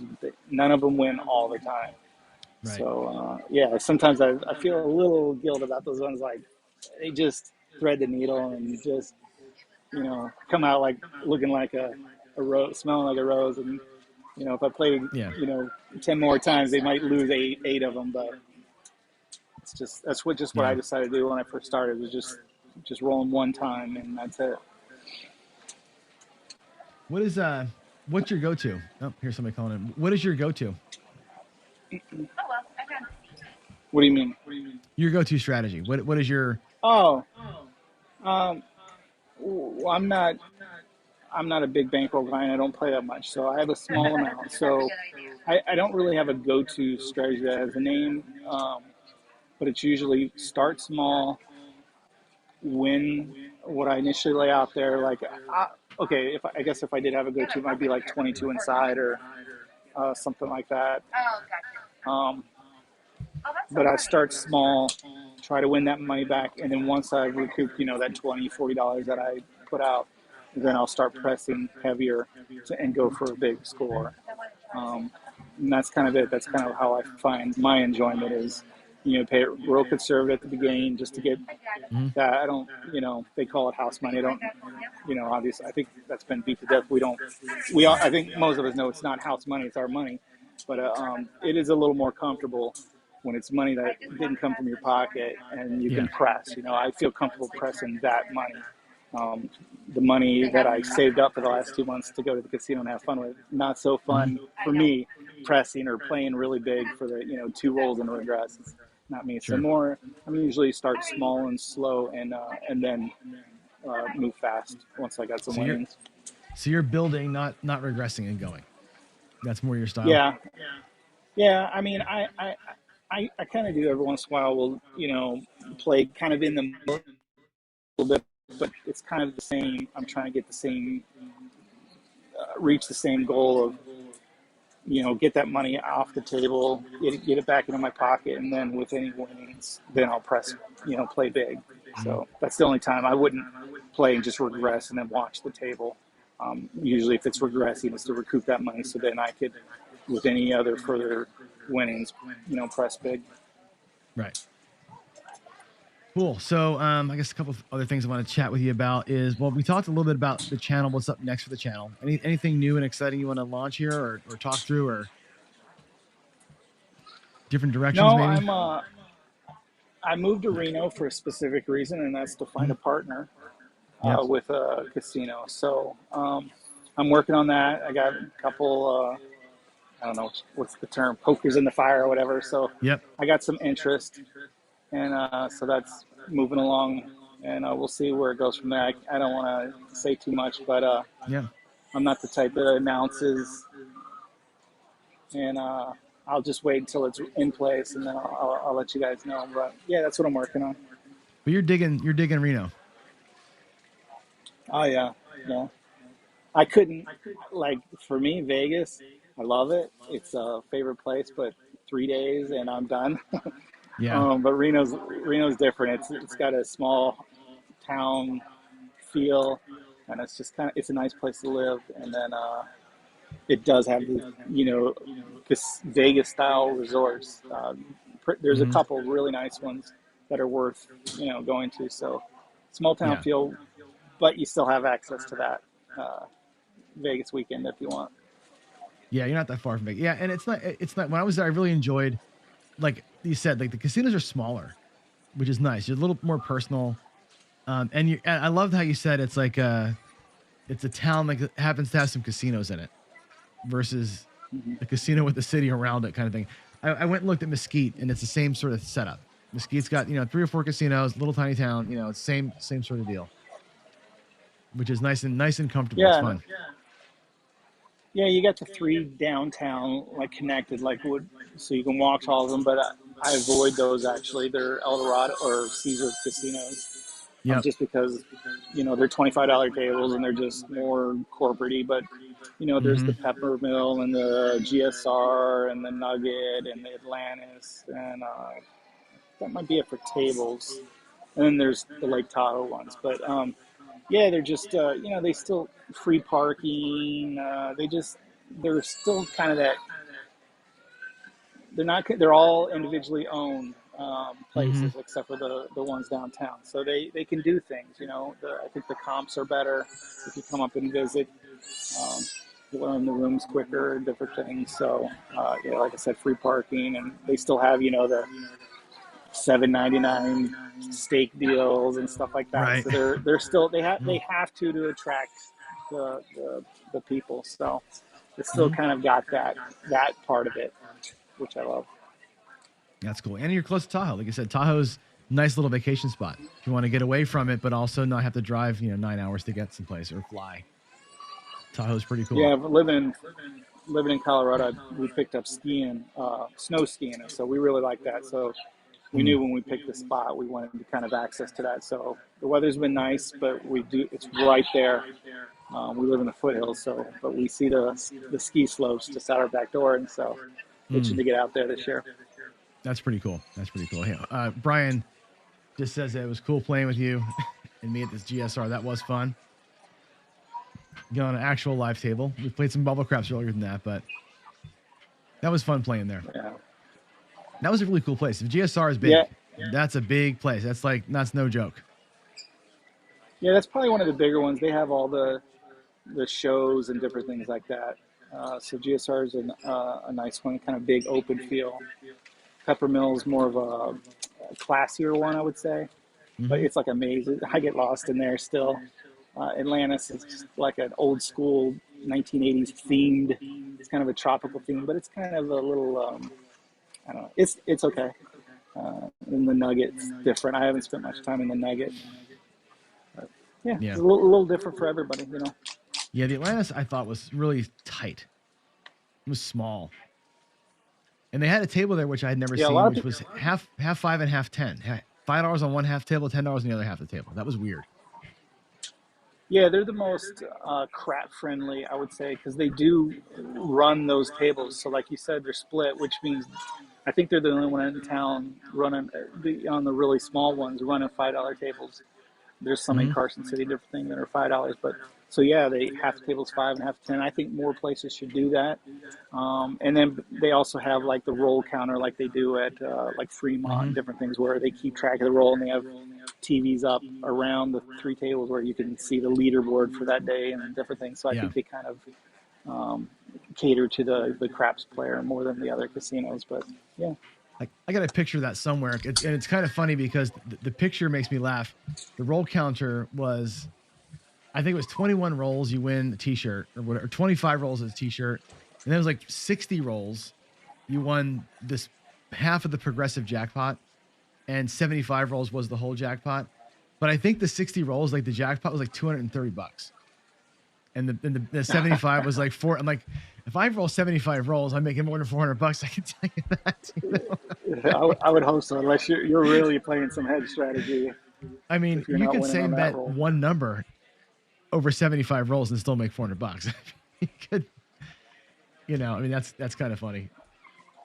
No, it's cool. It's cool. I love the town. It was actually a lot of fun being there. It's an interesting place, and I think for people looking for a place to go, that's a little different. A smaller city, Mesquite, Reno, Tahoe, there's other places to go than all of that, because Vegas is a lot. Vegas is fun, but it's a lot. You're right. It's one of those things where it can be overwhelming, and especially if you've got kind of a predilection to some kind of a problem, it's tough. And you came from different feel, different environment, a whole different feel. You're surrounded. You can't get away from it, really. Now you were in Colorado, right? Compare Colorado to where you're at now, because I've never been to Colorado casinos. I hear good things about them, but Compare that, like, what is it like compared to Reno and Vegas for those of us who've never been?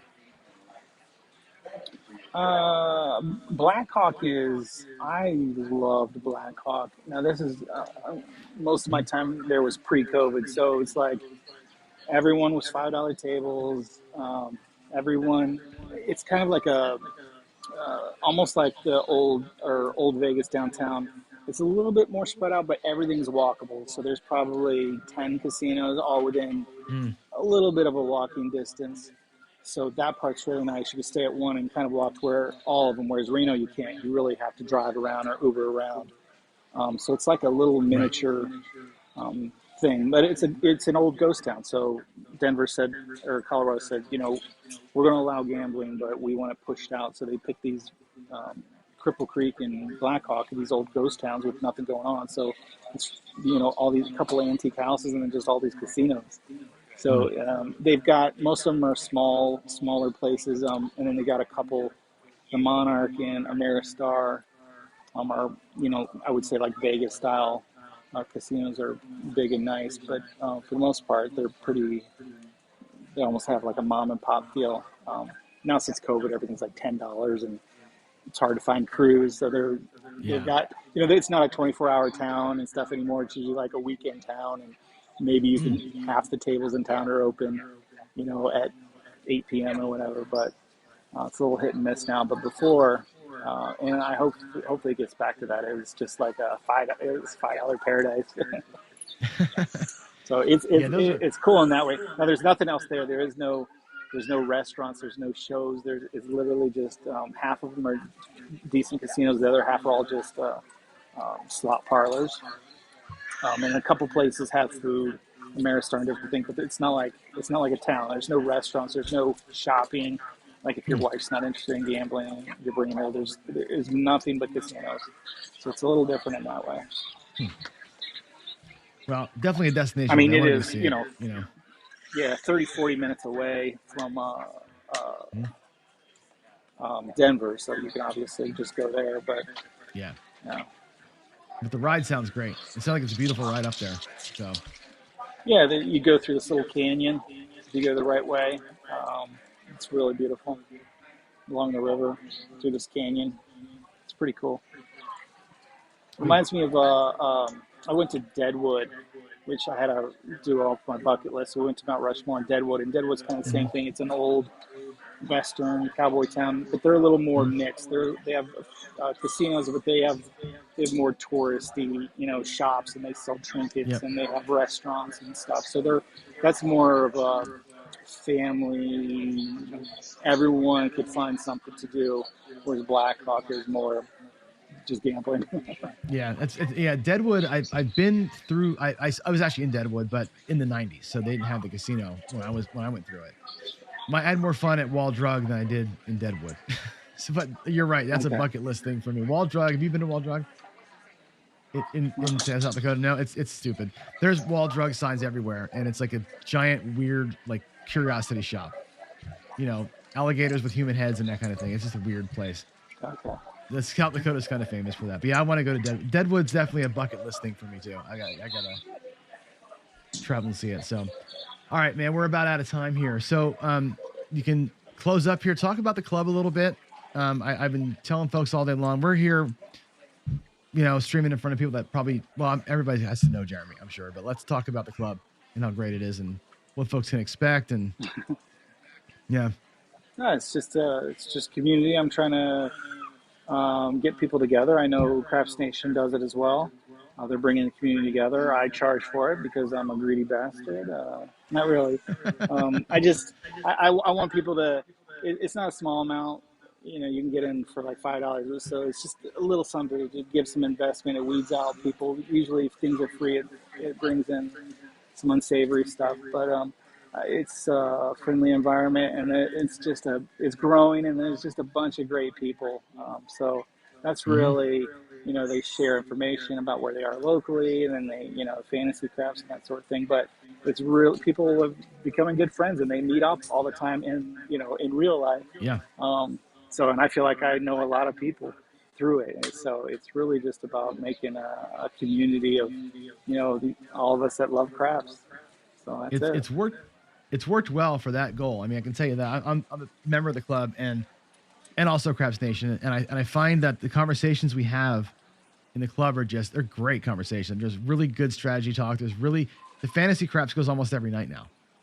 And that's a big group. Like they're busy in there, and the tournament is fun. So it's a great way to kind of just do craps during the day on your coffee breaks and stuff like that. It's really cool. I'm glad you put it together because that fills a void. Yeah, it is. I know when I first started, everyone's like, oh yeah, here we go. He's going to shut down YouTube or whatever, and everything's going to be behind the paywall. But that's not the case at all. I still love making videos, and so YouTube, that's not going anywhere. You can always watch for free on YouTube. And but yeah, the club is more about community. So. Yeah. Well, it's good. I mean, you didn't go to Patreon. You're not charging for your strategies. In fact, I think you do a great job of calling folks out that are charging for stuff. That's my favorite thing about your channel. I wait. I'm like, when's he going to do it again? When's he going to get somebody who's charging for the next great trap and expose it? It's the best. They're not worth it, folks. They're not worth it. They're not worth 2 cents. You can find it for free on the internet, and I'll try to roll it and show it to you for free. Yep. They're just not worth it. No, I love that. It's funny because you're so soft spoken and you're so humble, but when one of those things comes around, you're like, okay, we're gonna hammer this guy. I think every once in a while just gets on my nerve. Like, what's this guy doing selling this for this slight variation of Iron Cross for $500 and promising that it's going to win every time and you're going to win thousands? I'm like, come on, man. Yeah, win 1,000 by Saturday. Yeah. Yeah, it's annoying. It does get on my nerves every once in a while, so I try to, I don't know. Yeah, I love when you call those guys out. It's fun. It's fun. Super fun. And, people charging for this stuff is just, unless you're writing a book, I guess it's different. If it's an actual, I have my John Patrick Craps Bible here, right? Yeah. That's different, right? Information's fine. If you want to, I don't even mind, most of you know that I'm not really a dice control guy, but if you want to teach that class and people think that they know what they're getting into, that's fine. If you want to sell a book on it, I mean, I've been trying to write a book for a couple years here, so I might put out a book. But I have no problem with the information. I have no problem if you start a club. But I mean, to blatantly say like this will win every time if you do this and that sort of thing. Yeah. It's just not. That snake oil stuff is not good. I'm not into that at all. Yeah, Greg, Jeremy's video with King Dice was hilarious. That was one of the best. That was, that period of time in your channel when you were doing the King Dice, and then it's like almost like the CEG stuff came like right after that. You were kind of like making the rounds there. That was great TV at the time. Yeah, I was trying to reach out to people, and I got to give King Dice credit. He's the only one willing to put his reputation on the line. He was a smaller channel then, but he did it, and he personally, we had a good time. He's a nice guy. I'm not trying to like embarrass anybody or anything. It didn't turn out too well for the dice control versus the random guy, but I mean, it is what it is. But I got to give him credit for sticking it out there. At least he put his neck out there, like you said. He did. Yeah, he was in a no-win situation. Like, if he beat me bad or something, he should, right? And if he lost, it's whatever. But I think he's came out of it okay. So it's all good. Yeah, it was good stuff. Like it's all, to me, it's all good entertainment, And I feel like I was going to say this earlier. I've got like my own little addiction. My new addiction is the YouTube thing. I think I've watched every single Craps video on YouTube. There's a high probability that I've watched 200 channels. I probably subscribe to 100, and I'm looking for things to watch. Like YouTube once in a while surprises me with a suggestion of something I've never heard of, but I feel like I've watched everything. I don't know that I don't know. I'm getting to be. We need El Toro back. I think it's like give me something new to watch. 230 channels. Yeah, wow. I do. I run a search. I run a search on YouTube once a week to see if there's any new content or news channels. And so if I haven't commented on your channel or whatever, if you're a small guy, I might not say anything or whatever, but I've probably seen you. So I just like to see what people are up to. Yep. Well, we got somebody from a smaller channel coming next. We have Jeff from Atlantic Craps is in the waiting room now. So okay. Yeah, awesome. It'll be fun to talk to Jeff. Jeff's going to roll out a strategy. He's been practicing all week. He's been putting out his practice videos. And basically every dollar that he wins is practice sessions, and whatever he wins coming up here, he's throwing 50 cents on the dollar at the charity. So I think he's already Oh wow, rolled nice. like 300 and some bucks worth of profit. So Okay, Jeff's cool. putting his money where his time is, which is amazing. Yeah, and I'm gonna hopefully catch this flight, and then Yep. I may pop in the wrap up hour if I land Okay. in Dallas in time. But otherwise, yeah, I appreciate what you're putting this together, and Yeah. Thanks for coming out and glad to joining be us. a I know part it of was it. it was kind of rough going to the airport and everything else, but the timing worked out. And thanks to Greg 555 Yeah. for switching times. That was really cool of him to do that. Yeah, I appreciate that. And yeah, and I'll send you the Zoom link in a little while. So if you get a chance to come on in and you can join that'd be cool. I'm going to open the Zoom up to everybody. So all of us that were here and people that are watching can just join, like 100 people. We'll just go and wave to each other, Nice. and it'll just be a fun way to end this thing. So safe flight, Jeremy. All right. Thanks again for joining. right. I'll see you See later. you guys. Yeah. Bye. All right. That was the man himself, Jeremy. So we've gotten some heavy hitters this long day of ours here, and the hits are going to keep on coming. We have Jeff from Mid-Atlantic Craps on the way. He's in the waiting room right now. We have Jeff, then my friend Ken, then my friend Greg. So my three buds are gonna close us out here. We're gonna end this thing really, really strong. I'm gonna go ahead and show you the leaderboard. Then we're gonna watch the NGC commercial again. And then I'm gonna go ahead and fill my coffee maybe one final time. We'll see about that. So with that said, let's go ahead and take a look at the leaderboard. I'm going to go ahead and drop this up here, the donation total. We'll see how we are doing. The fundraiser was at, let's see, you guys can't see I'm on the wrong screen. That's why. Let's go here. Let's go to, why can I not scroll? Interesting. You can't see the thing. How about that? No? Hold on a second. I'll get it fixed. That's on the wrong thing. Let's go here. Sorry about this. This is going to be secondary display. Safari. Come on.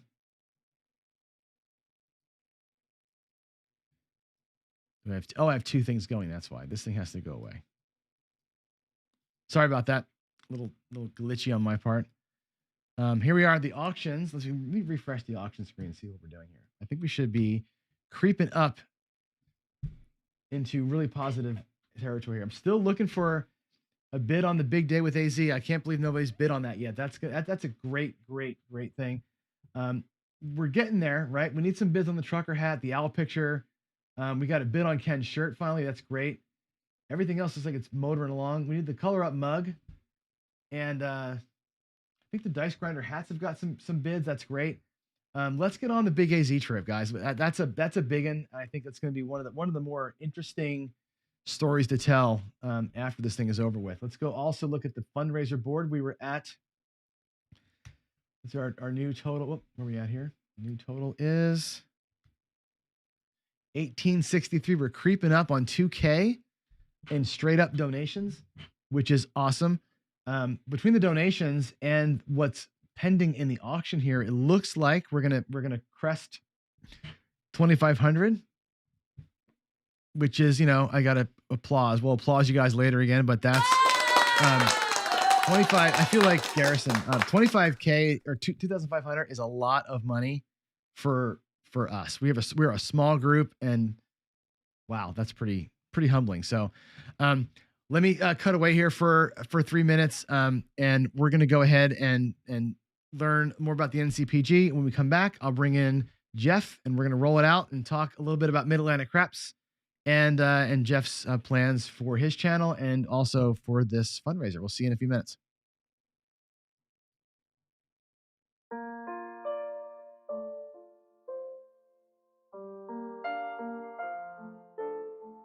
Our National Problem Gambling Helpline is like a 911 service. Anytime, anywhere in the U.S., you can call, text, or chat for help in your area.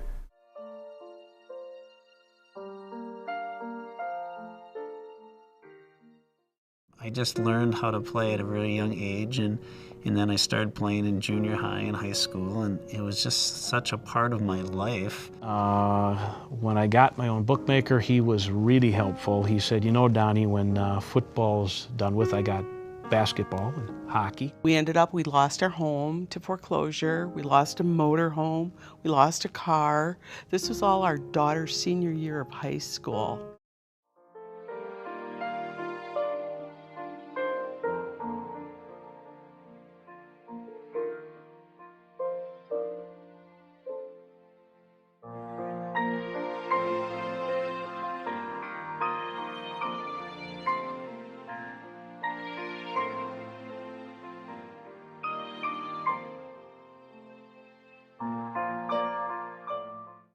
I started going to meetings and got that feeling of hope, which is so important because I just identified so much of myself as a gambler, but now I realize, well, this is not going to be a healthy lifestyle for a family man. Until I got in the door and started identifying with everybody else that was there and realizing that I wasn't unique. I wasn't the only one. It was an amazing place.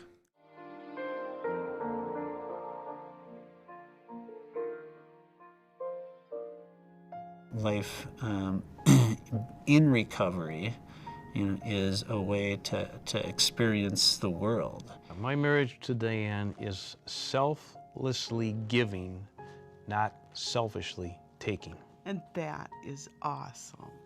You have a choice to be brand new today.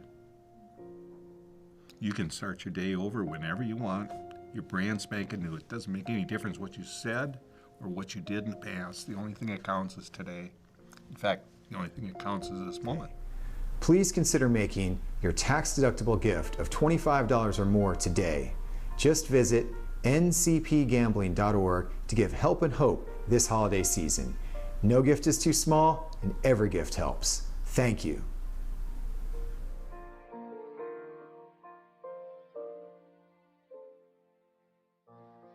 All right, I'm back. I want to show you this. El Toro is shaming me in the chat for not showing this. I'm going to bring this up here. I'm going to put it on this book because it's hard to see. This is the El Toro cube. This thing is a whole cube, right? It weighs a ton. It weighs probably 3 pounds. This thing is enormous.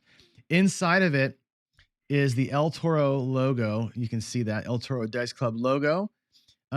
This sits atop an LED light that shines up through it. It's literally cool. This is like the coolest. Look at that. Look at that. That's so badass. It's you guys got to bid on this. This thing, like I said, that owl picture that Zoff is putting up. I think these are things that, the owl picture, he took the picture, like he's a photographer and artist and did that. El Toro had this made for this event, right? So let's get it straight here. This was made for this, right? Let's get on that. So if you're thinking about donating, you haven't hit the donate button yet, and you got money burning a hole, which I hope you do, get on something like that. Get on the Big AZ trip. These are the things that we're looking to bump the numbers up with. So with that said, I'm bringing in Jeff here. I'm going to go back to the other screen and give me a second here to type in his name. Let's see here. I'm going to go get out of there. We're going to bring Jeff in. Jeff, how are you? Can you hear me okay?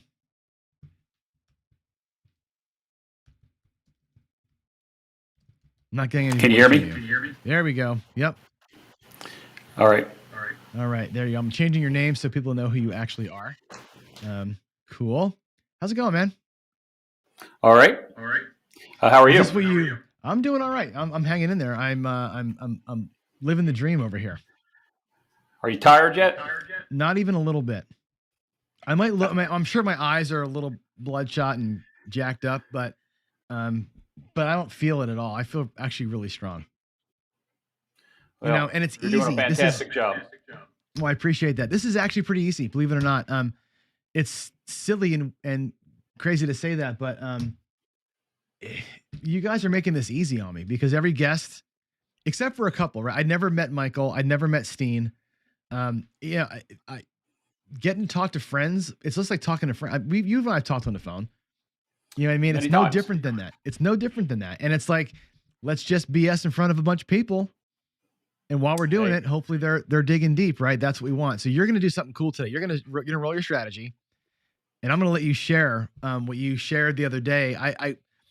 been trying to follow everybody along, and I watched your last practice video, and I about crapped myself. I couldn't believe what you were saying. So, why don't you share that with us?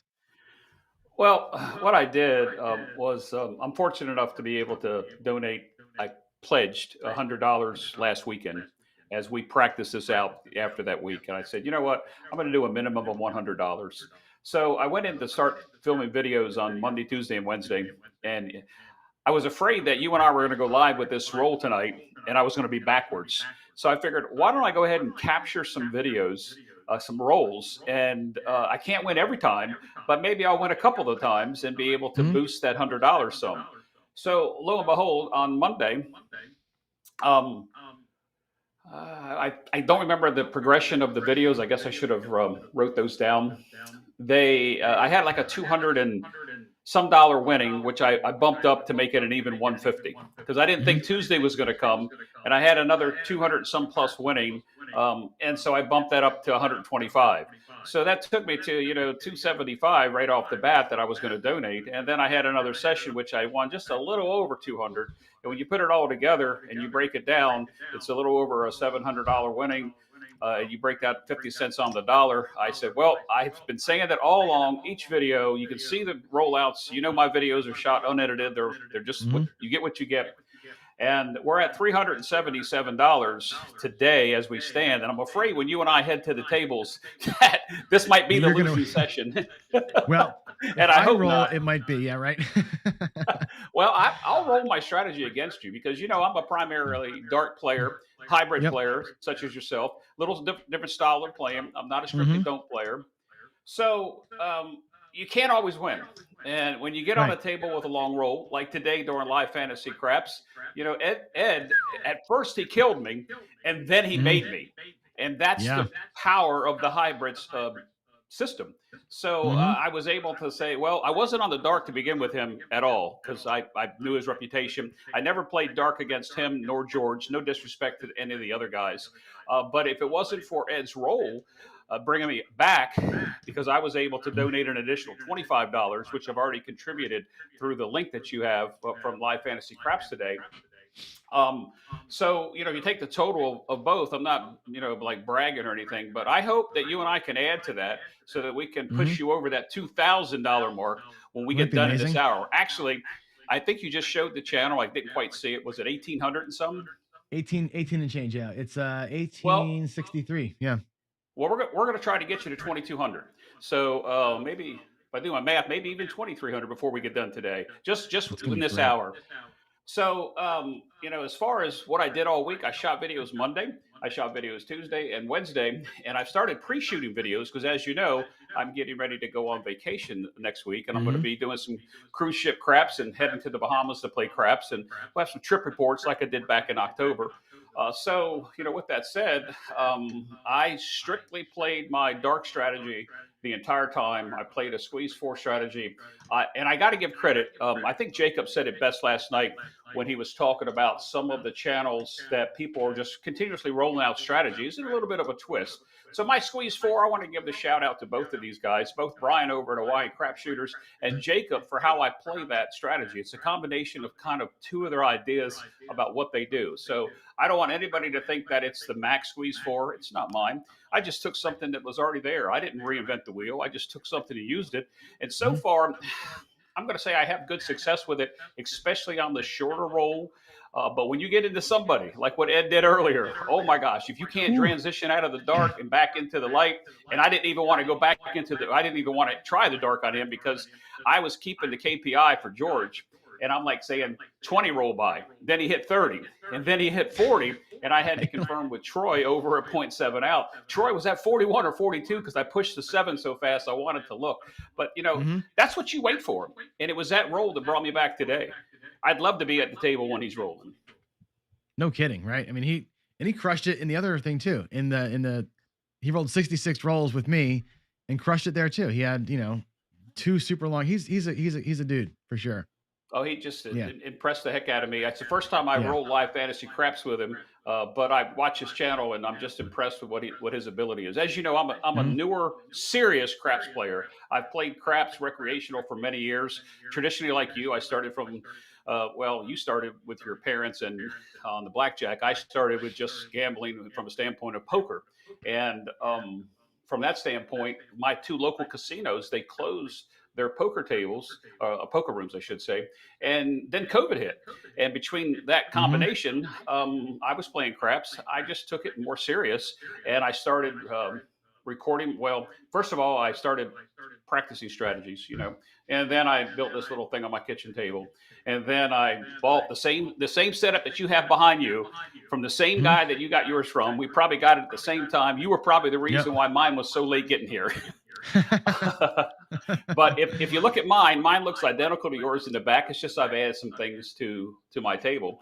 And then I Mhm. started recording my throws because I really thought there was something to this dice control, dice influence. And I'm like you, I have mixed opinions. But what I have found is by using free things that are out there, there's easy ways to track your software than using a notepad and a piece of paper or a spreadsheet and calculating what dice sets you used and what results you got. So I took the free stuff and I started recording, and all of a sudden I started seeing a trend. Was I extending my sevens? No, I wasn't. But what I found out was certain dice sets gave me larger groups of numbers that I feel comfortable with. Now, the more I've done that, it seems like the worse I've gotten because I'm trying to do everything that people like George has told me in regards to how I'm doing the mechanics. So I Mhm. look at all those things and the bowl thing that you and Brian did last night. I was sitting there watching Dice Chef throw the dice, and I'm thinking, wow, that's a lot of dice. And Brian steps up to the plate, and then you kind of disappointed me. That's why I put in the chat that I would go ahead and throw a quarter or whatever it was that I said in the chat. For you, because I really wanted you to Yeah. get there, and I saw the one you did where you were about 2 feet away from it and threw two Yeah. dice in Well, they were giving there. me grief because I didn't get to. It's harder than it looks to do that. For sure. That's pretty from 9 feet Practice. away. That's really, really hard to do. Yeah. Yeah, it is, and so that's my story. I started recording stuff for my own use because Mhm. one of the things George told me is he wants to see my release, and so I didn't pay any attention to it. And the next thing I know, I started doing like I don't golf, but I used to bowl. So with bowling, Mm. you have the same follow through, you have the same force. You're shooting for a specific pin. So whatever sport you're playing, I think there is some statistics to it. I play music just like you. I play music. I play guitar. You've got the Mhm. memory in your hands and your Yep. arms that you do, and I think there's something to controlling it. And it's like Ed said, and even El Toro said, you can control everything until the dice hit the table. After that, the control is really up to Yeah. wherever they land. So, with that True. said, I'm glad to be able to pledge the 377. That's a minimum. So if we head to the table here in just a few minutes, and we don't have We. winning sessions, you will get that 377 Yeah. as I promised, and I'll go right to the donation button and That is go ahead and awesome. make that other Let's donation. hope. Let's hope we can do a little better. That'd be great. So let me ask you this: what's next for Mid Atlantic? I know you said you're retiring soon, and you got a shout out in the chat somewhere. I forgot. I can't find it. There's so many things going on in chat, but somebody said, "Oh my God, he sounds like a sports announcer. What a cool vibe." So Gen X Crypto, subscribe to Mid Atlantic Craps. Jeff's great. He does Well, have you have a cool vibe about you. You do. well, you and I had talked because I have a broadcasting background. Um, and I gave that up almost 35 years ago to start the career that I'm in now, and I'm in public safety, and I'm getting ready to retire early spring, and I'm going to have a lot of time on my hands. And as you and I had that remember the 1 hour and a half conversation we had when we were talking about fundraising, and you Oh lost yeah. the cell signal in the mountains. We were talking about that because you reached out because I work with several nonprofit organizations that I help Mhm. run fundraisers for. And although I don't think I gave you any ideas about how you got to where you are, but I think you were looking for reassurance that let's go with this. And if I gave you that Mhm. reassurance or was part of that, I'm glad I did because you've done one heck of a job here. Well, So what's that's the going thing. on with my It's channel? yeah. Sorry, go ahead. No, so that's when you have an idea like this, you got to run it by somebody who you have belief is going to A, tell you the truth, and B, has a little bit of common sense to him. right? I And that's don't know why about the common I sense, called but you. okay. I called Greg, and I'm like, you know what? If I do this, there's no going back. And like, I said it the day I announced, I said, if I say this out loud on my channel one morning during Coffee and Craps, and 11 people hear it, it's going to be real. There's no turning back from that statement, right? Yep. And so that's why I wanted to talk to you. I'm like, man, if I do this, it's on. And what do you Yep. think? And you're like, Oh, well, no, you're right. And if you can stay awake, and you should do it. You know. I gave you some encouragement to be able to go ahead and try it. Your presence on screen is a natural, just like Dave Carlin's, just a natural presence on screen. You know, as far as my announcing voice, when I hear myself in recordings, I cringe. You know, I just, Oh, me too. that's not me. But I just like helping people, and I know helping people and probably gambling don't go hand in hand. But we're here for calls, and the calls that you chose, one of the two, and this is the one that you chose, I thought was excellent. So here we are, and from a small channel, in my pockets, I went in and I brought out a minimum of $100 because I thought that was good. Now, I did the same thing you did when I put the challenge out there, and I said, okay, what I'm going to do is I'm going to shoot some videos all week long, and we'll take 25 to 50 cents on the dollar over what I make. Lo and behold, 3 consecutive winning sessions, and I'm sitting on 377, and I'm loving it, and I'm glad I can contribute.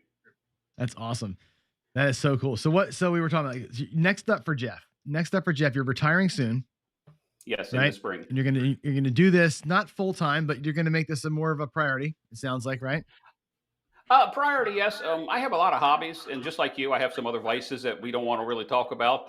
Nothing bad, but there's things that we like to do, and I find joy when I get comments, and especially the emails from the small channel, from people telling me that the way that I'm explaining it, the way that I'm going through my techniques, I don't get as many rolls in as some of the other channels. When they're just sitting up there rolling the dice one after the other. But I have a lot of people that play along at home, and I used to do that with Big AZ's channel. I used to do that with Jacob's channel. Just sit there and play along with them, just so I wouldn't have to roll the dice, and I was truly getting random rolls other than what my dice on the kitchen table might have been doing. So I'm moving forward. I live in a small house. I think we talked about this. And space-wise, I'm limited to about a 10 to 12-foot table. Right now, the table I have is 10 feet. And I'm split between making it larger or not, or taking the room to be able to move fully all the way around the table. And right now I can only be on one side of the table with the room that I'm in.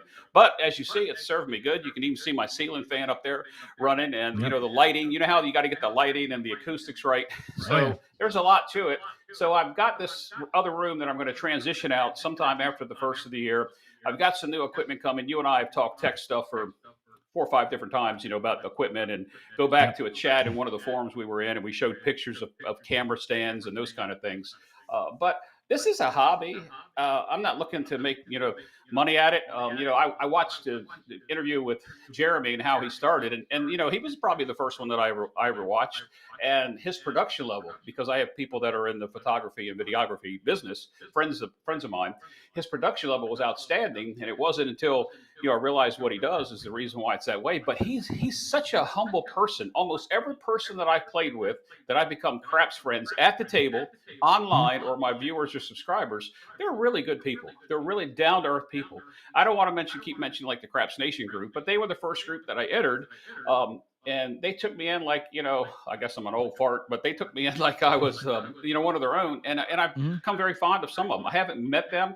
The group that the trip that they had in Vegas a few weeks back, or about a month ago, I was split between going where I was going on vacation with another group and going out there. And I really wish I had gone out there for them, because those guys had a wonderful time. And I'm still looking forward to meeting them all. I'll tell you what, on that Big AZ thing, I don't golf. But if nobody bids on that at the last hour, I'll probably shoot Lauren a message to say, hey, instead of golf, can we do something else? I'm going to bid on this package. So take him bowling. I haven't decided. I haven't decided yet, but I don't golf. I tell you what, John, we'll go together. I'll buy it. You can golf with him, and I'll go play craps. And you go play craps at night. That's it. I'll sit there at the bar and just watch. That's great. So my channel, it's growing, and to get to where I am, I'm truly humbled. to get there with the subscribers that I have. And I've taken a lot of criticism from some YouTubers, and I've taken some good comments from people like you and Greg that have helped me along the way. And to the new guys like Dan Tana that's coming out, that Butterberg strategy. I've actually got a video coming out doing a couple different things with it. It doesn't matter whether he's going to go somewhere and be the next, pro craps. We all start somewhere, and we take a hobby and we move forward. I was glad you brought El Toro out. And I would like to see him back, but listening to him talk, I understand. Yeah, well, he's lot going on there for sure, with the COVID and stuff. But yeah, El Toro actually, I met him. And it's like you say, you meet folks on these streams and you don't realize it. When I did the live stream with the Square Pair a few months back, the Spider Murder episode, and El Toro was on that episode. He was in the chat rooms, and I'm like, oh my God, El Toro's watching me. Like I literally had like that moment, like you walked by the prettiest girl at school kind of thing. I'm like, oh my God, he's actually here, and he said like cool things about me. So I reached out right away and like, hey, let's talk about what I'm doing here and how do I improve. And Jeremy's been instrumental too. Jeremy's great. You talk to Jeremy, talk to Jacob. These guys are so awesome at helping you out. It's and that's the community. Greg was one of the first people that ever even noticed me. So Greg, I humbled by that. And you're the same with you right now. It's like, Greg and me, we're talking about you all the time, and it's like you've got something going on. It's not just the booming voice, right? You got a presence about you. Voice. Oh, you got the booming. You got the you got the gift, right? I don't have pipes. I have no pipes at all. I got nothing. I have an equalizer. Your voice is still hanging out.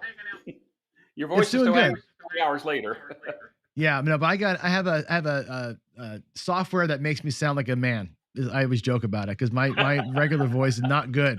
So this thing is all EQ'd up. Yeah, don't give away all your tricks. Yeah, nah. But I understand. It's like when you put out the schedule. I joked about this, and we can get on to what we're going to do here because I know you got time aligned there. Sure. You put me in between Ken and Greg initially, and on my videos that you watched, you heard me talk about I was the rose between two thorns. Then you shuffle up, and I see Greg's video comes out that there's a change yesterday, and he's going to go on at 5, and Jeremy's coming on before me. I'm like, holy crap. I mean, what more could I ask for than to follow the man that, that is the myth of the Craps YouTube community. Not necessarily that he's the initial starter, but he's big. I mean, and I just said, wow, that's just incredible. And I know that Ken's coming on. So really, I guess it was the rose and then the thorn and the thorn, because I like Ken's personality. And I've said this many times in my videos. I even commented on a couple. He commented on one of my videos one time, and he said, hey, you and John, you IT geeks, you got it down. Me, I'm just going to continue to do it. And I told Ken, just keep doing what you're doing, because he has a personality that you cannot like it. You know what I mean? No, you can't not like Ken. Ken asked me this. He said, what should I do with my camera? And I'm like, dude, don't do a damn thing. Like me and Jeff have to work because we look like this. We got no hair. We gotta make this shit happen over here. And it's hard work. And that's why we have all the tech stuff to make it look like we know what we're doing. Ken just, I'm Ken, here I am. And I love that, man. It's so cool. Yeah. And although, probably when I first got started, I got a lot of advice from Greg over at Fives. And I believe he and I have become really good friends. And we've actually talked about it. Sometime when this COVID mess is over with, I go to Florida quite often, and you go to Florida because I think you said you have family there. I'm looking forward. I do. I'm going in the end of February. Don't know whether we're going to be able to get there with this new variant out, but I'm going, and I hope to be able to get there and play with him. And one time I was talking to him, and he actually said, man, it'd be great if you and John could be here. We shoot a video with the cats and all. And yeah, right, with the cats and all. Whether we put the video up or not, that would just be a blast. I'm warning Greg now that the cats, I don't do well with cats. Cats don't seem to tend to like John very much. I don't know why that is, but February is actually a possibility because my sister got engaged last week, which is great. She lives in Naples. She got engaged. They are considering February. They're trying to figure it out with the whatever the school break is, the midwinter break, which generally speaking is last week of February. So that's a possibility. Otherwise, April. So that's the two dates that are on our radar. I'm going to be there the last week of February to the first of March, and at the end of March, I will be retired, and I can come back down there, and I'd be happy to come Mm-hmm. down and meet with you guys. I already met Yeah. with a couple of my viewers and subscribers. One of them is a big fan of, well, he's a big fan of yours. I know that because we talked about you. We went and I met Zoff, so I'm going to throw a shout out to him.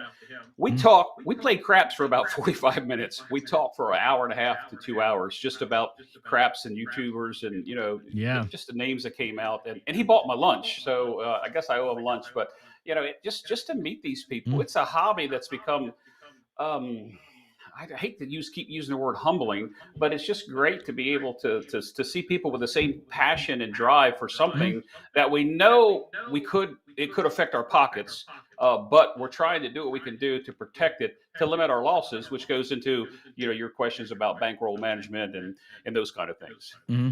It is humbling. It's and again, we're not doing it for the fame, right? But Ken will tell you, and I may even ask him this later on. He's at work right now, but you don't start the channel for the fame. You don't give a shit. You're just trying to do a thing, teach your stuff, and and I say all the time, it's a way to like make me accountable. Like if I do it on TV, I'm doing it for real, and it makes me every day get up and have to think and dive in.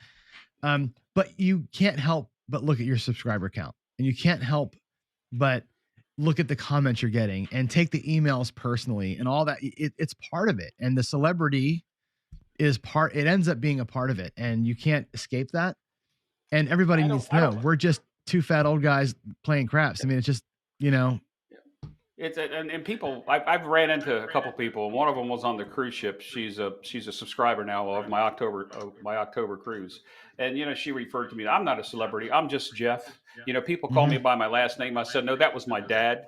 I said I'm just Jeff, just plain old Jeff. I'm just like you. I'll sit and shoot the breeze with you, and I don't like to think of myself like that. And I'm doing this as a hobby, and if I'm going to help a more recreational player become more serious about the game, I think that's where my goal is going with my channel.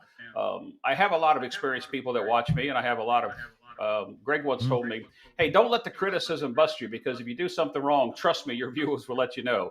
And I can take criticism. I can take constructive criticism. I just don't like the sarcasm that comes along when they're being too nitpicky when I'm just being me. You come have a drink with me. I'm just me.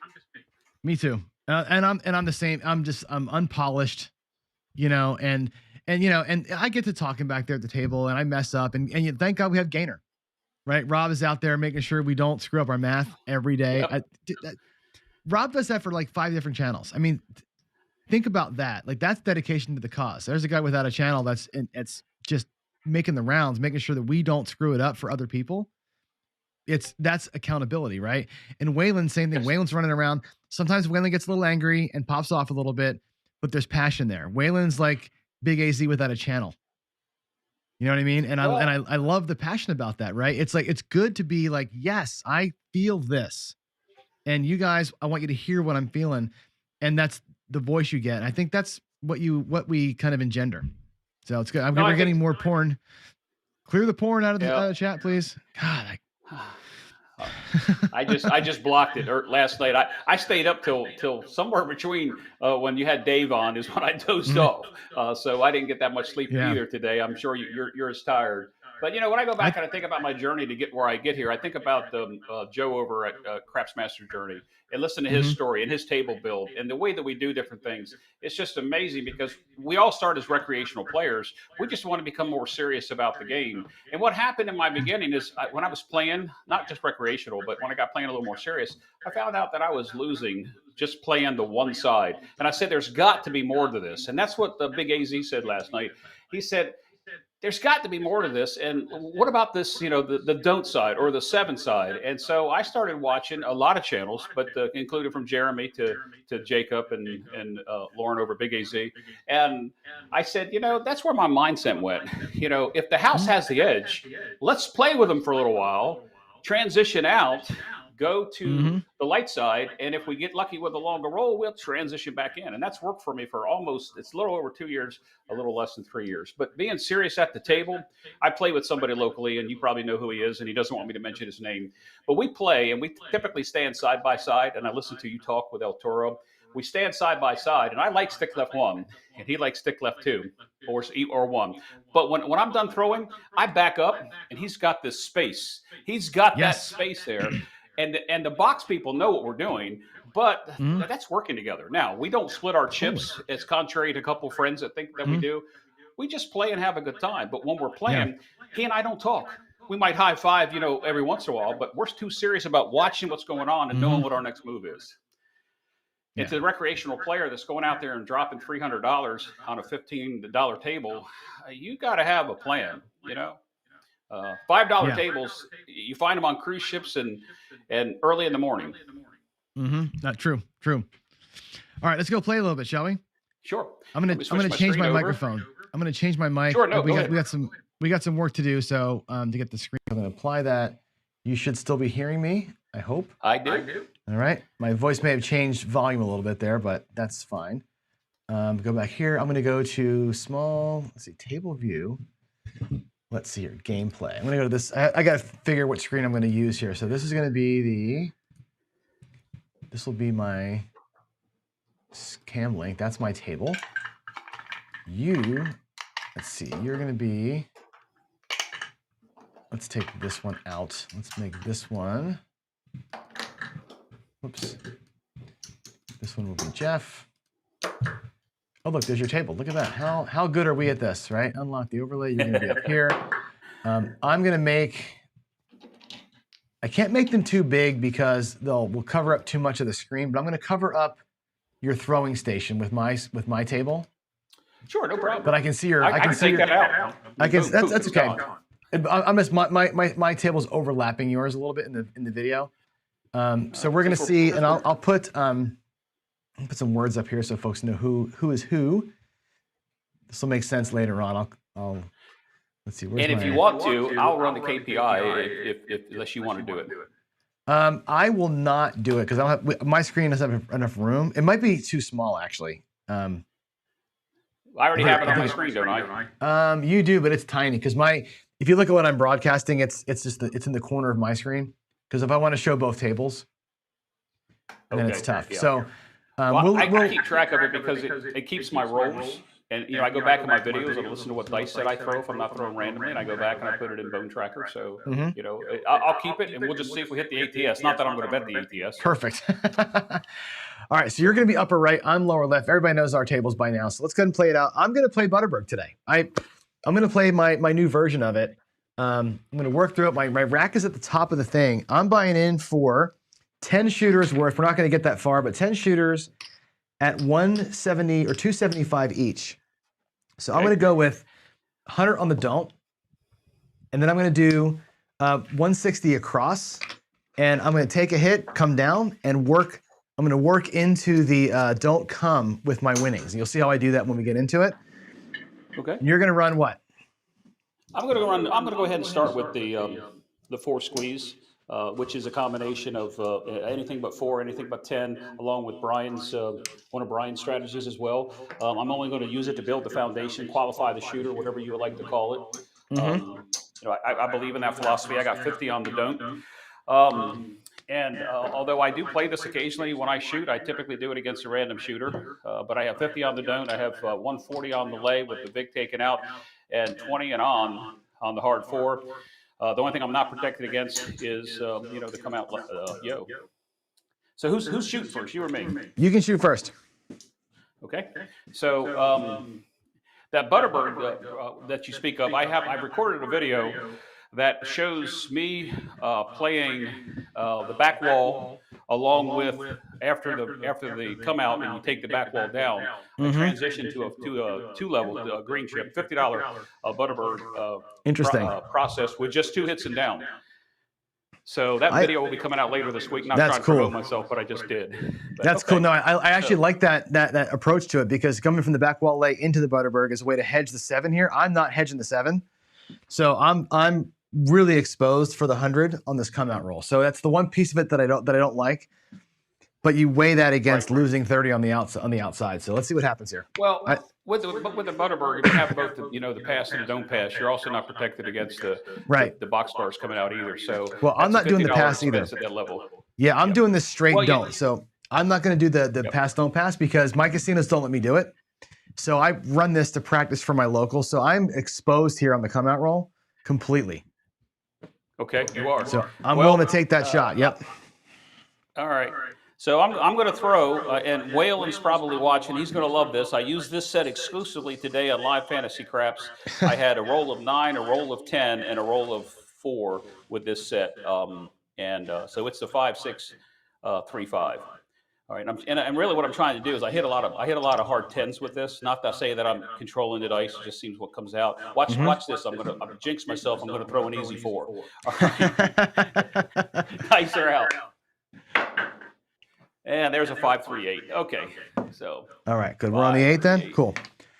All right, I'm gonna go 160 across, and I'll bet as fast as I can because we are short on time. So there's my quarter. Okay. Well, there's 5. Right. Okay, so I've got for my shooter 15 in the rack, 160 across, 100 on the don't. Point is going to be 8. If I'm feeling froggy, I could go ahead and drop the 15 on the hard 8, but I won't. But I could. All right, and this is what I'm doing. I'm using the 50 on the don't and the 170 lay that's still out there on the 4. I consider it $70, but you do have the 20 on the hard 4, so an easy 4. The 2 ways that hurt you can hurt you. But I'm coming out with 60 on the 6. I hop the 5s for 5 each, and once I get to the 5s, my foundation would actually convert back into a $15 table because that's what my minimum table is. I play here. That's what my locals are. And I got 3 progressions. You'll like this. What's it sound like? 3 come progressions. 3 comes. And when I'm in the come, I'm also in the field. So whether they win or lose, I only do 3 of them. All right, now. Yeah, that's a strategy Jeremy would never roll out. I don't like that 8, so I'm probably going to jinx myself, but it is what it is. So I'm gonna do the 5-1, 5-1. I'm going to roll it over, and I'm going to have the straight 6s. All right. All right, dice are out, and there's a hard 10. Boom, love it. All right, so the 10 is going to pay me 48. I'm going to do it this. I'm going to rack it all, but I'm going to put 15 of that. Or I'll go 10. I'm going to go 10 into the don't. So what I do with the winnings here is I'm going to take the reds off of my winnings and drop it into the don't, pull down the original bet. So I'm reducing my bets down completely. And all the chump change, we call it, goes into the don't come.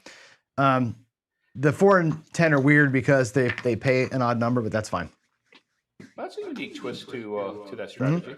Yep, and what I'll do is if I get those things set, I'll take the don't pass bet down by how much I have the don't come set. So I have 0 risk, but all the coverage on the 7. All right. So what I do is my 10 will travel. I'll get paid the quarter in the field, shift that up. But I do have to spend the $10. I took that out of the bank, sorry. No, I didn't. I took it out of my rack. I do have to spend the $10 on the hop to 5s. And I only hop to 5s 3 times whenever this is out. Eventually, I'm supposed to be able to get to my foundation within 3 rolls, no more than 4. But, things don't always go as planned. You know what I mean? That's true. All right. So I'm going to throw the same set. And dice are out. And there's a 5, 3, 8. Burn us both. That's all right.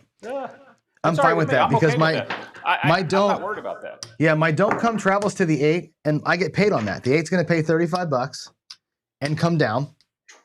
I've got $10 for my next don't come bet when we come back through, and I lose my don't. No big deal. Now, once I lost that don't on a shooter, I'm not going back to it. I know Jacob says you got to keep going back to it. The allotment for this shot is not to go back, so we got burned. I'm cool. Just going to run through it now. All right. So, same set. Dice are out. I don't think I removed my don't put it back up. I don't think I did. So, there you go. All right. Don't think I did. Dice are out. And there's a come out 7. Boom. Get paid on this. Yep. That's beautiful. Thank you. Not me. I'm backwards on this one. And I'm still owing myself a next come bet. So I'm set pretty well there. I'm going to change those 5 in for a green. Now, I'm the shooter, and I actually burned myself twice. I'm going to get the 70. for the lay, and I'm just going to change up just a little bit. I'm going to drop back down to a quarter because I can still have an opportunity to do some things. My 6, I'm going to leave there for the time being. It's off. I still owe the 3 on the big for the lay 4 that's up there, and I do have to come back for the hard 4 because I still have the layout. All right. Let's do a dial-in set. All right. Dice are out. Hard 6. There's a hard 6. Love it. Should have been on and working, but I'm not. So for me, that's 35 in, 15 to the don't come, racking the greens. Oops. All right. That was easy enough for you. And actually, I forgot. I should have been in. Oh, no, that's the point, right? That was your point? What's that? 6 is the point, right? 6 is the point, yep. Okay, cool. Yep, it was a hard 6. All right. So let's see. I got 60. I got 70 against 795-ish. So I'm even on the board. These two will be, if I throw a 0.7 out, they'll pay for themselves. I have 60 and 70. I have 70 up there, a quarter down here, and I got 20 over there. So right now I'm in full hybrid mode that I've already lost on myself, but I hope that that trend doesn't continue. All right. So, all right. 5, 6, 3, 5. Dice are out. And there's aces. Okay. That pays me in the don't. That's beautiful. Thank you for that. Well, with me, what I like about that, a lot of people don't like this field bet, and you probably know who I'm talking about, but I'm going to lose the come, because of the aces, but I'm going to get paid double down there. Yeah, that actually worked out for you. Yep. I'm going to shoot this up. I have had enough of the field and the come. That's my 3 times. I pull my top 5s off. And since I want to get to the $15 level, what I'm going to do is I'll get the change from the dealer. And I'm just going to come up for my base. But I'm going to leave the squeeze 4 out just for another time or 2 before I take it up. Because, ultimately, the longer you roll, the more chances that that's going to come. And I don't want to lose it unless it's the hard 4. And then it's just kind of like a push. All right. Yep. So I still do have my 8 up on the 60. Everything else is at the base. All right. Let's go ahead. All right. I'm not sure where we are on time because I can't see the time, but we got about 10 minutes or so. We're good. All right, dice are out.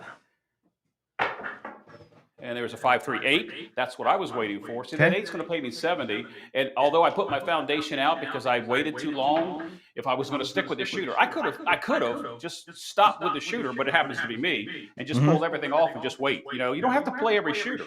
A lot of new players think you have to continue to play every shooter. All right, so I'm going to get paid 70. So my 60 here will come down, and I'll come up for the minimum. And now it'll be a half press all the way because I do like to be collecting on something from this point out. All right, we could actually squeeze the 4 out. Here's your 4 squeeze, John. We're going to squeeze the 4 out. The hard 4 is going to come down, and we're going to place the 4 as well. Nice, so nice. Love that. Just a tad bit lopsided, but I'm okay with what's happened here. One, because I have the dice, but that doesn't mean anything. All right. Dice are out.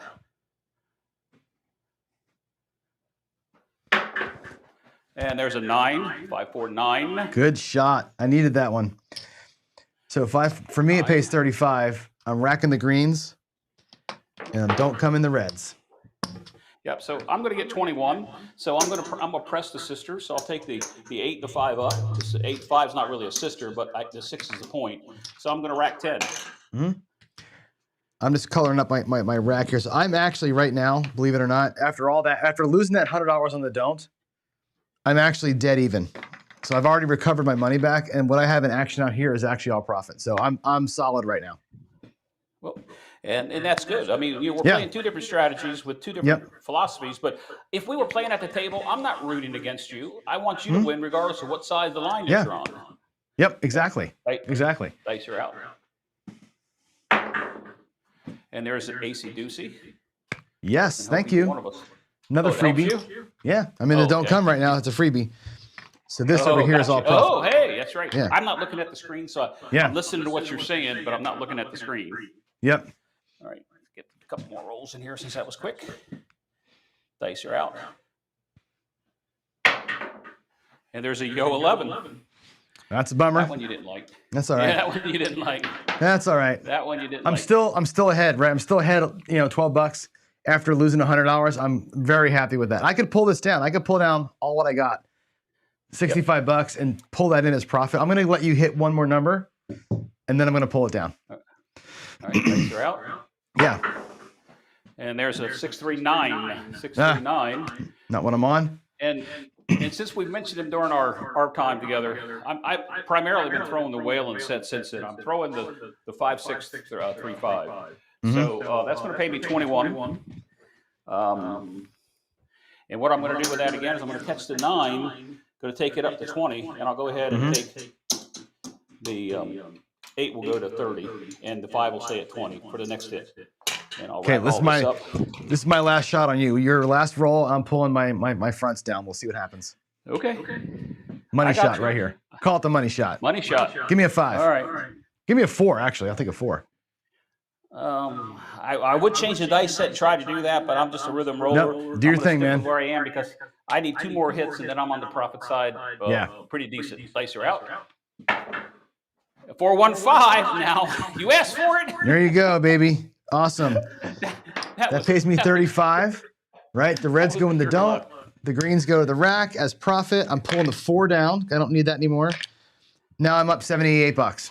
So just like that. The Butterberg is so cool. When you get 3 or 4 hits, if I wouldn't have lost that don't, we'd be up $175 right now.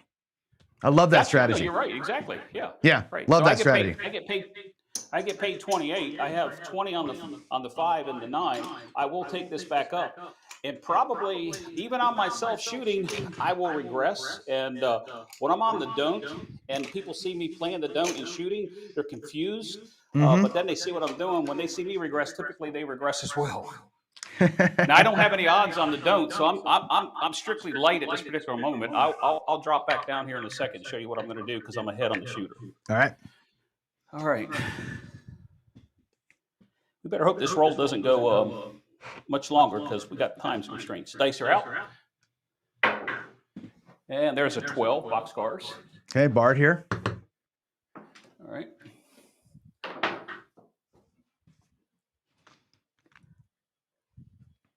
All right, dice are out.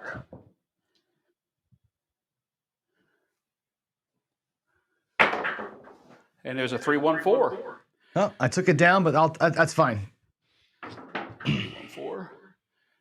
So I had 12 and a 4. I wanted to lock that profit. I want to lock that profit in. Now I got 2 don'ts. I got a don't 8 and a don't 4. I'm happy with that. What I'm doing is I got paid $27. I'm looking at my rolls, and I would know on inside my chip rack where I would stand, and I would know that I'm above my average. I feel I'm comfortable 8 to 12, 8 to 10 shots. I'm at 12. So what I'm going to do is I'm going to take my profits here, and I'm actually going to reduce everything down back to some minimums. But I'm going to transition him to something that you really don't see on my videos that much. I'm going to do a little bit of a hybrid side portion of the Iron Cross because I want to be able to catch those other numbers because I've been missing the 2, 3s, 11s, and 12s. You know, I've rolled those and I haven't made any money. So now I'm even keel, and I know this is like bleeding money, but I've regressed and put my money in there. I think we may have made you another $50 on my rack towards your donation if and whenever I you know what out. You know what I mean? Mm-hmm. After this roll, I'm actually going to place the 6 because I don't want to lose that. I'll just place it for the same amount of money. Yep. All right. Dice are out. And there's a hard 8. I'm not sure what you had up then, but it sounded good. I had a no 8. That's okay. It was a profit bet. So those cat bets that I do here in the don't, they're fine. I picked the field up. I'm looking at the 8. I'm going to spend every bit of that money. I'm coming back in the field, and I'm going to push my 8 up just one time. And then after this roll, I will place the 6 for, I don't know if I'll do it for 24, but I'll do it for 18. It won't be that much of a loss one way or the other. 6. All right. Dice are out. And there's the 5-3. I mean, 4-3-7 out. So okay. 4-3-7. So I'm going to pick up a deuce in here. going to color up my reds just real quick. Keep things clean. All right. Puck's off. All right. Are you going to roll one time, or Yep. we already done I'll time? go. Yeah, Ken's in the waiting room, I think. Let me have him join in actually, and just let him hear us. I think he can hear us. Hey Ken, we're gonna be about 5 minutes. I'm gonna roll. If I roll like crap, it's gonna be a quick one. You can come on in. If it's a long roll, it'll take us a minute. So here I go. All right. Tell me when you're ready, Jeff. I'm ready. I've right. got it set up the same way I did before. I'm not going Sweet. to play the hybrid. I'm going to do the squeeze four. Go ahead. All right, here I go. Dice are going to be out in just a second. There we go. It's a 5-3-8 to come out. All right. 5-3-8's the point. And again, I'm 175, so it's going to be 160 across.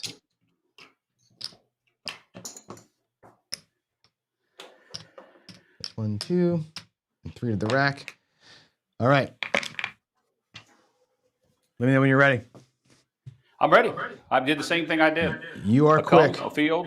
Yep. You are quick. Here we go. Let's get them set here. I'm throwing 2V, by the way. I'm just trying to wing a 2V down here, nice and soft. Soft as I can on cork, anyway. I know you're trying to hit me on At that. 5-2-7. That was a quickie. That was a quickie. That was a quickie. Yep. But with mine, it's not a big deal because Yep. I went in the cum. I get paid 50 on my don't, and I get 70. I got to take the hard four off. I get 70 for my lay, and when we rack all this up, I'm going to be up something. I don't know how much I'm going to be up, and I know since Ken's coming next, it's just the whole thing with me is that I was bleeding money right and left at the casino, and I said there's got to be a way to reduce it until you wait for that long roll, and that's what this is about. I'm going to color these reds up over here for myself. I got three whites left over, so I'm up. Even after that PSO, and you're whacking me for $100, I'm up 53 for the session. Not great. Oh, it's not great, but that PSO comes one shot too early for me to break even. But it is what it is, right? All right, so I'm not up that much, but I didn't lose any. Even on that long roll that I had, or longer roll that I had, where we both lost money. I lost on the point, and I lost on the don't. So I'm gonna call that 10. I'm short $1, but I'm up $100. No, $80. I'm up 80. Sorry, 79 if you want to know what's really up there, because I have my initial bankroll 1, 2, 3, 4, 5, 6, 7, 8, 9, 10, and that's the profit. And you saw that, if we'd come up with 66 inside or 42 or whatever you do on the light side with a pass line bet, we would have lost twice. We would have lost that. And here we preserved our bankroll waiting for the next shooter. That's going to be Ken. Yeah, exactly. And the thing is, for me, like the way that I play that Butterberg without the protection of the pass line bet, and I go out higher than my don't. So I got 160 out, and I'm only 100 on the don't. So a 7 in the first 2 rolls is a killer for me when I play it that way. So I lost, in your 7, you're hitting the point, me hitting the 7 here, PSO. That burned me twice, basically. And I still came up ahead because on a 7 to 9 roller, or even a 6 to 9 roller, that thing makes money every single time. And and you see me with what I played. Fortunately, we didn't hit an easy 4. That's what's going to kill me. But I didn't lose money, and that's what I think. A lot of newer players, they think they have to pay the pass line because when they walk up to the table, that's what a dealer will tell them or somebody next to them. Put your money on the pass line, and until you learn all about the game, become a little more serious. That's what my channel is about. And I didn't make a lot of money. We made another. We'll call it 80. I'll tell you what, I'll round it up to 100. I'll give you another $50. So we're going to add 377 to that amount, and that will be posted on your donation board. Dude, we're going to push it above the $2,200 when I get to the computer after we get done here.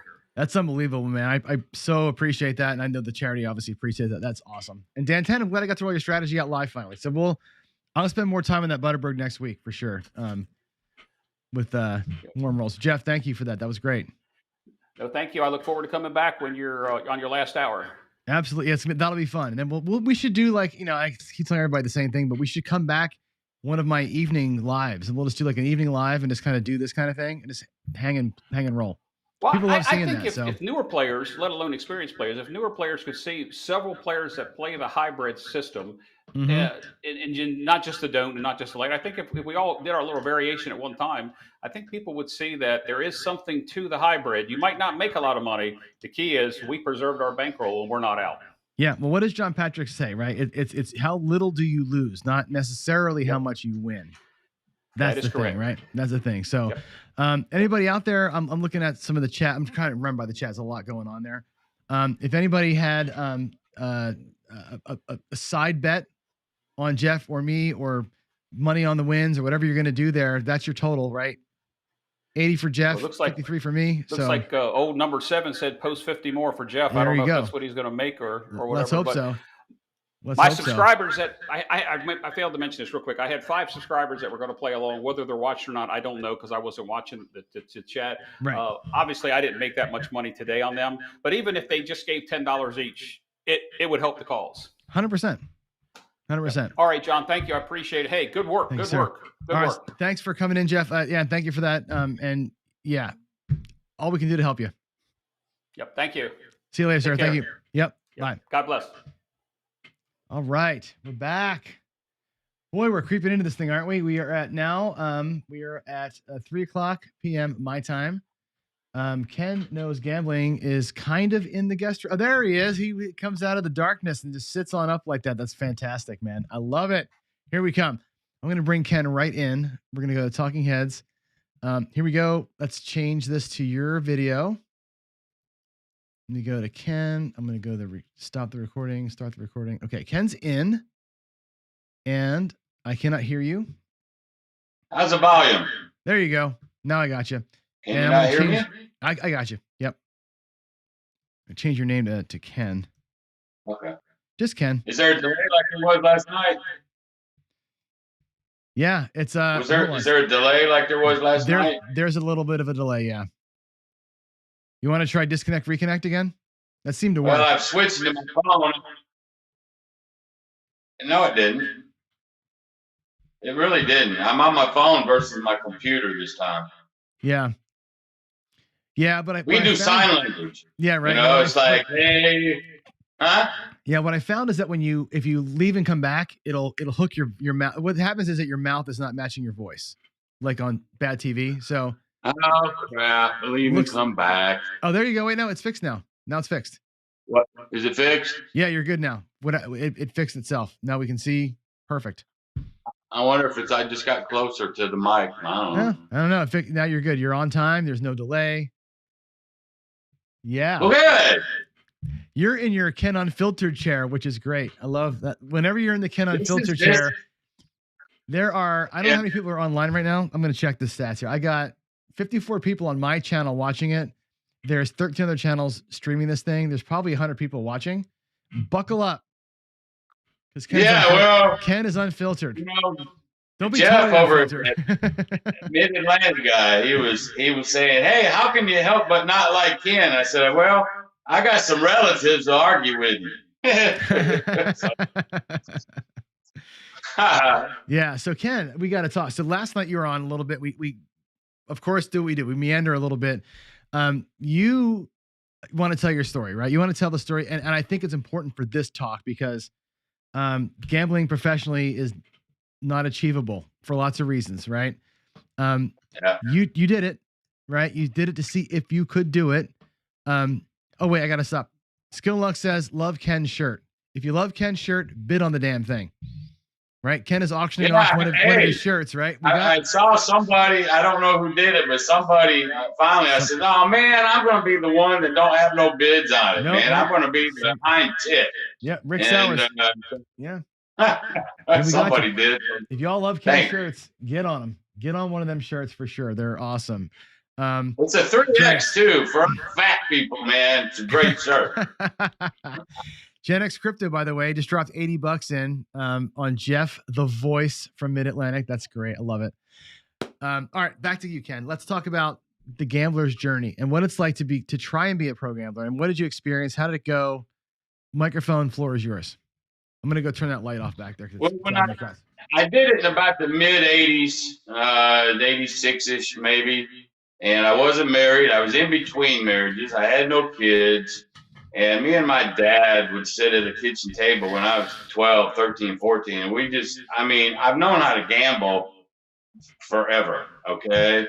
But I wanted to see if it could be done. There was no time limit on it. I didn't go out to set out to go 2 years, even a year. I was prepared to come home in a week.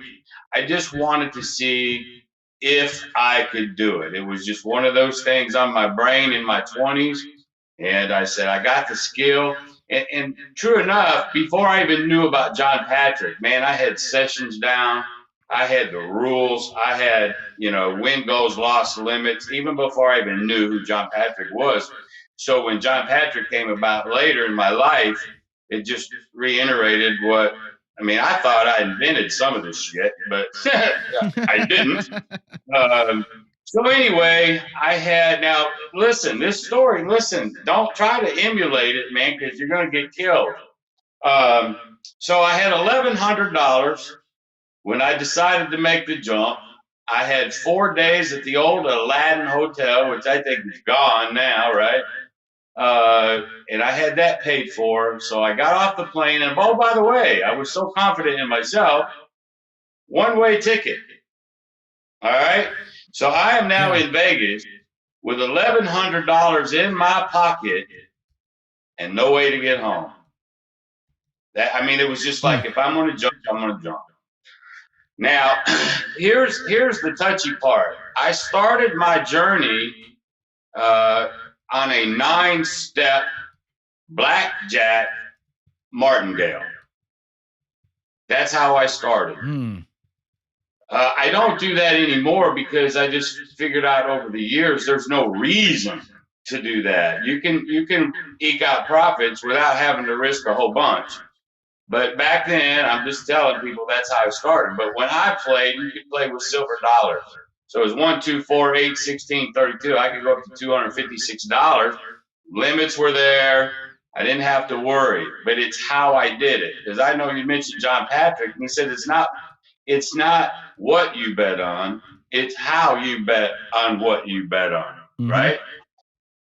So I got off the plane and I immediately hit the tables. But what I did was, it was all sessions back then. Here's one thing that was a rule of mine. Now, nobody was there to watch me. I could have done whatever the hell I wanted to do. But while I was in mode, no drinking allowed. Zero. Not a whiff of it. Okay? Because that'll get you off. You'll do something that you ain't supposed to do. So I played sessions between 10 and 15 minutes at a time. I clocked it. I don't care. Up, down, in 10, 15 minutes.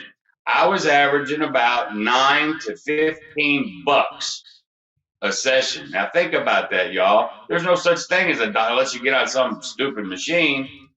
But I was just, as soon as I'd get up, I'd go find the other table, sit down again. And I did it for hours over and for 4 flipping days. I know, John, you said you're not tired now. I'm wore out. You've been doing this 30-some odd hours. I'm ready for a nap. But at the end of my 4 days, it's time for me to check out from the Aladdin. I had my 1,100 plus 1,500. So again, I did blackjack, because there's a lot of times I may have been on 5 or 6, bet, hit the blackjack, I get a 50% payout on top of it. So sometimes I'd win 30, 40, $50 on that session. But I also did this too, very, very important when I did it. If I got over the 4th bet, 1, 2, 4, 8, if I was betting 16 ever, the next win, I was done. Did not care. Okay? It could be the first time. I just sit down the first time and get to the 5th hand, and I win $1. Up.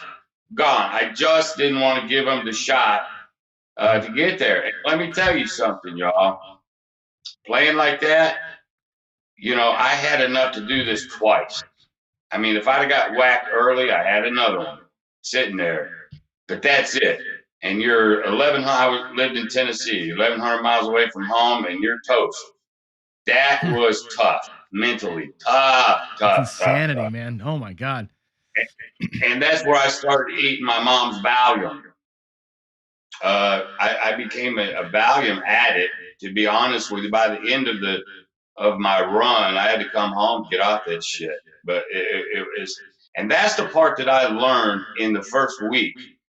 The stress level that I was under to try to make this work. And I'm thinking, where's all the glitz and glamour and hoopla? Baby, it ain't there. Anyway, so I had 1,500 extra bucks, had my 1,100, so I had enough to move out, and I went downtown. You have the Four Queens and the Golden Nugget, whatever, and you just go down about 10 blocks south. Little dumpy, in the hood, little efficient. It was like on the bottom, it was like a hotel room with a little kitchenette. And on the top row of it, they had one bedroom. My goal was to move from the little one to upstairs. I mean, you know, moving on up to the east side, right? So my first night there, I hear bam, bam, bam. I mean gunshots. I mean close. You could like almost feel the compressions. They were close, honey. And so the next thing you know, you hear the sirens and the cops and all that. And I'm thinking, Jesus Christ. Maybe it's just time to bolt. I got enough for a plane ticket. I can get out of here. But my brain just wouldn't let me do it. So I went, it's like 4 blocks from where I was. I don't know if it was called it wasn't the Western Hoe, but it was some little dump, you know, $1 to 300, but they had Hold'em there. This is key. So they had Hold'em and they had roulette. So my whole goal for a 24-hour period was to win $200. Like, and by any game, don't care. You know, if I evened out on blackjack, but I could win it on Hold'em or, you know, not baccarat because they didn't have one then, or whatever game that I played, the goal was 200, and I kept it in a little lockbox in the closet of my hotel, and I was always afraid somebody's gonna break in and steal my money. Very paranoid I was. I didn't have a bank account yet. So the 5th night, the gunshots. On the 6th night, I had met this girl and her boyfriend at that place, and we were playing roulette. She was hot but rough at the same time, if you know what I'm saying. Hot but used. Okay.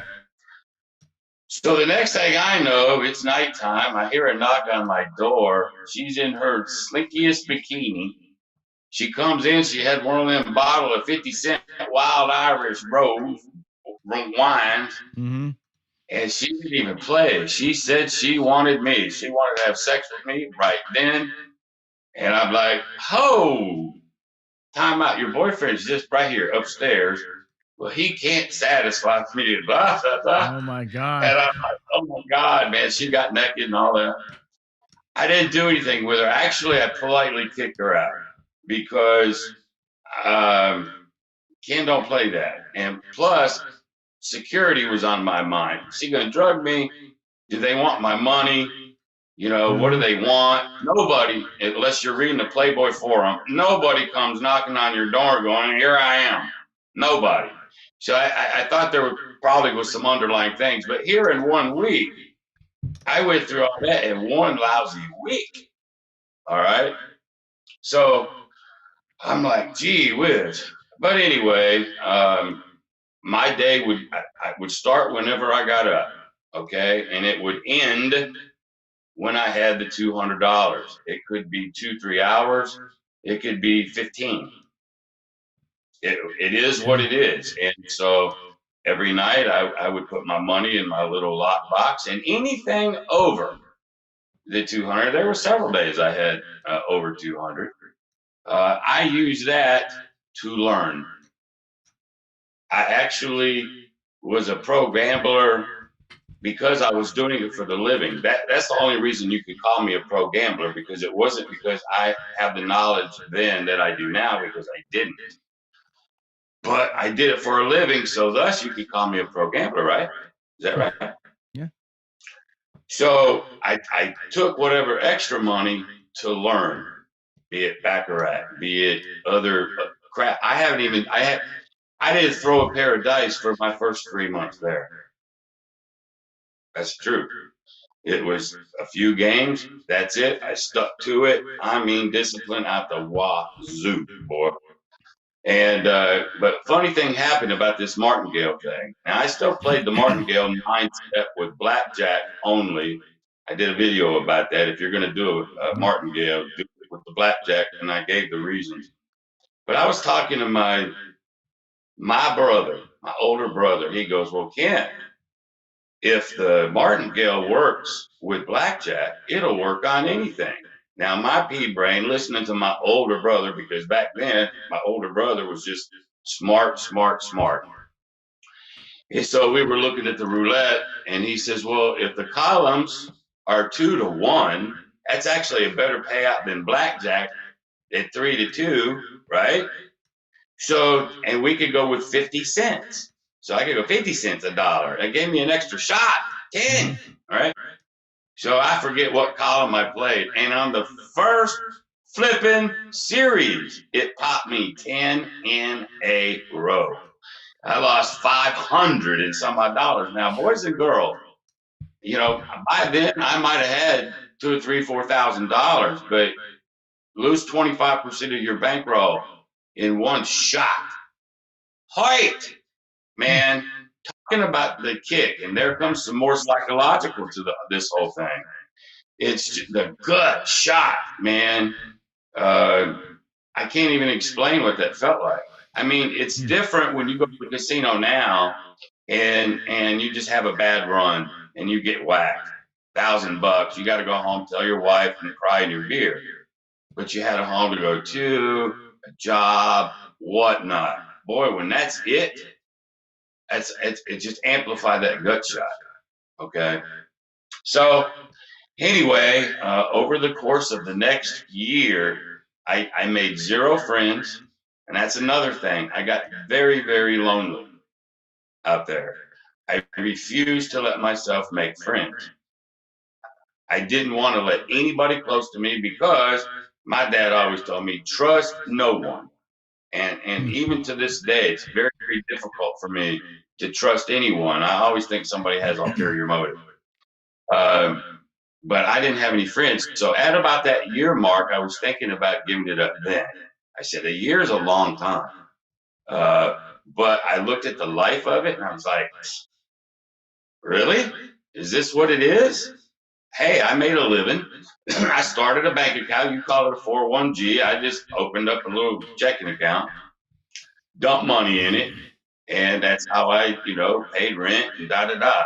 But see, I used gambling back then to pay bills, where now I just use it to keep putting money in my master bankroll.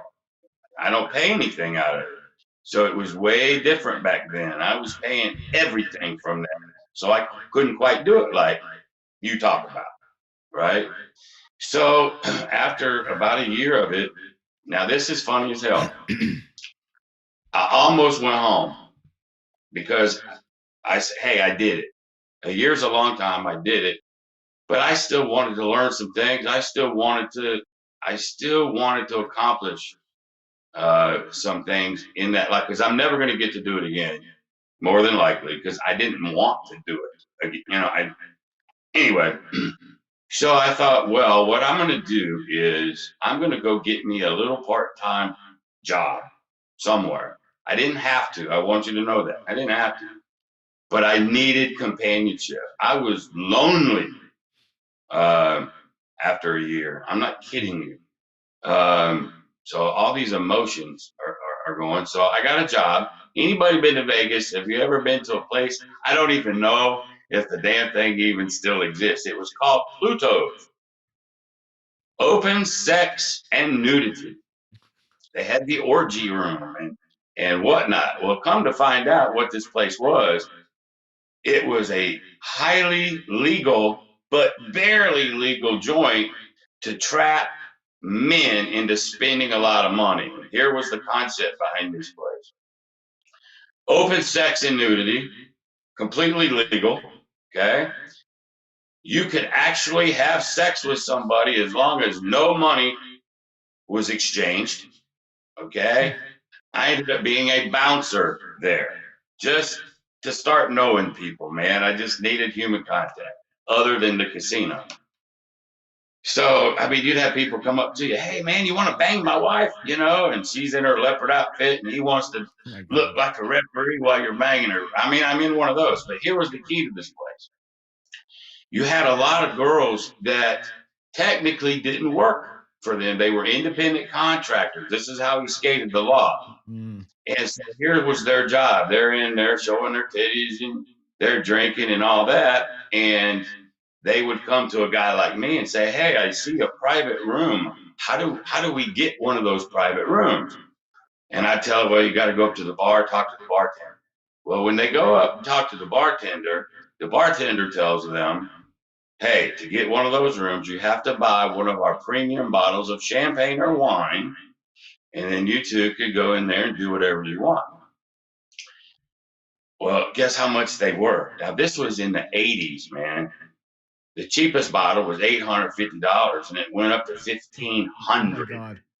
All right. Now, here's even the kicker to that one. This was the world that I was in.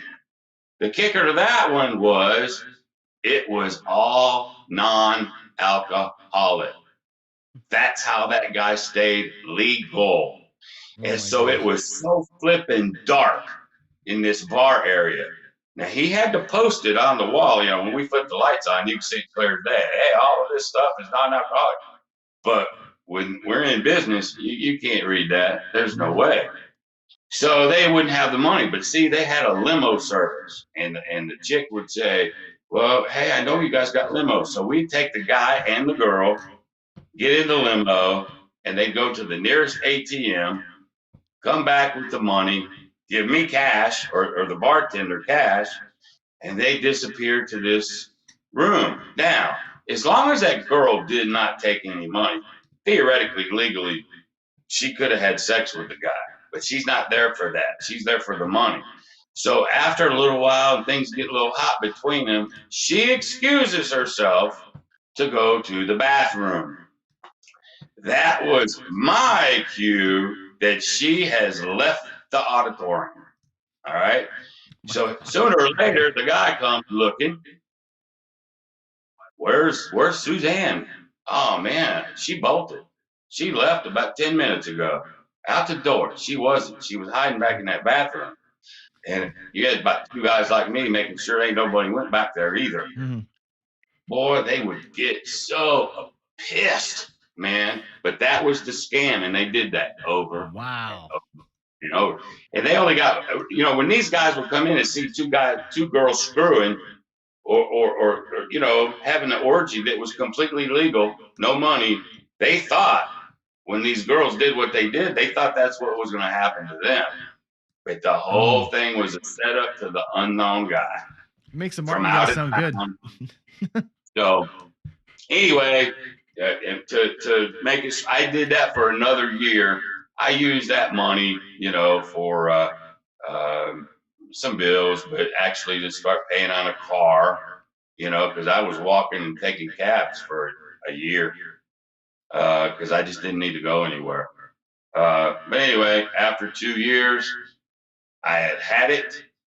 I did what I was set out to do. I learned so much that second year, and then I left.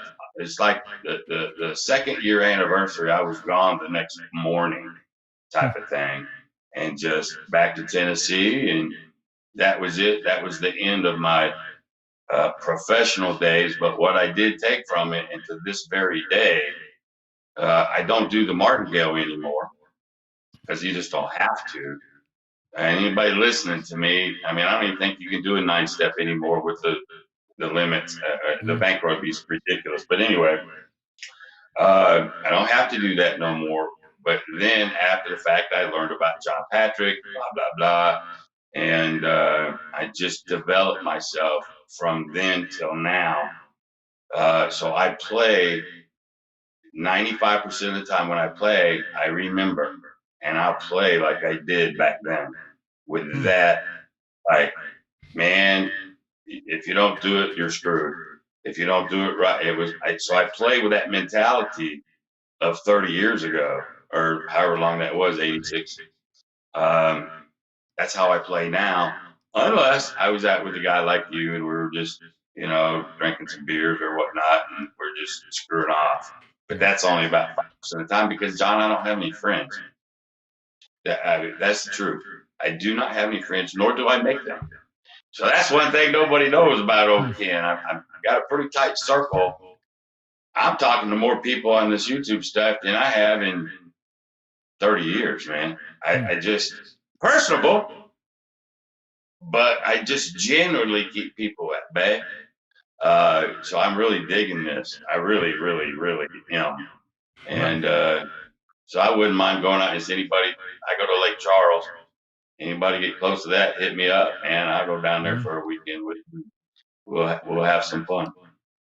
So how was that, man? That's for a little quick 2-year story. That's a hell of a story, dude. I mean, the gambling part is it's a small part of it. It's all very small.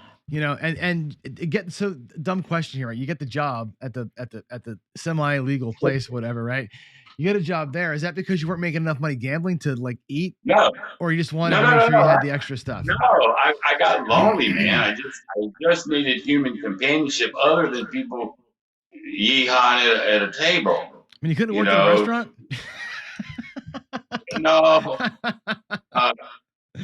I needed somebody that thought like me at the same time. So I'm pretty dark any damn way. I used to work for Hank Williams Jr. When I was 18. My dad played piano with him for 13 years. That's cool. And so I went out on the road for 3 years with Hank Jr. And I'm a little dark anyway.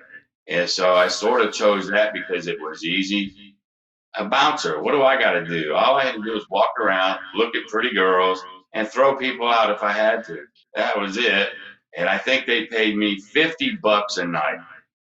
So it wasn't, I still did my thing during the day. Yeah. I still went and made my $200. It was just more extra pocket money. I did build a couple friendships with, matter of fact, one of them, I brought him back to Tennessee with me. We just hit it off. And so I did it more for that than anything else. I could have quit that any second. I never had to do it to start with. It had nothing to do with gambling at all. It was, I just needed to do that. I don't know why. I just did. So you're in craps specifically, excuse me, your 4 safe ways to play, the way you play roulette, all those things you talk about. Is that from those days still, those same strategies, or did you play something different back then that you're not doing now? Maybe the betting was different. But... No, back then, when I first started playing craps, I was a pass line bettor. Remember, I didn't know about John Patrick. And I didn't play craps for the first 3 months or so that I was in Vegas. I knew how, not to close to the degree that I know now, but I was still a little afraid of it. Why? Because I didn't have the knowledge, really, that I needed. So that's when I screwed around with it. I used those extra dollars, started learning, talking to some dealers. My aunt was a blackjack dealer there in Vegas, and her husband was a crap dealer. So they lived in Vegas, which I didn't even know when I moved there. Had no clue. It was by happenstance somebody told me. So I got to spend a lot of time with him. Started learning craps from a dealer. A lot of different. So it was probably as much a learning process for me as anything else. So to say I was a pro gambler, yes, but it still was more of a learning process. So craps didn't come along for 3 or 4 months. I played the right side, got my ass tore up, the pass line, insides, and all the way that insides do it. But the basic way, because I really didn't know much more than that in the early days. And I was thinking, well, this sucks. And but then I started, getting with some more people, and I started learning that dark side. And I saw John Patrick for the first time. Seems like I was in my second year there, and every once in a while, a group of us people, after I got that job, I knew people. We'd go to a hotel room, party down, and it'd be on TV.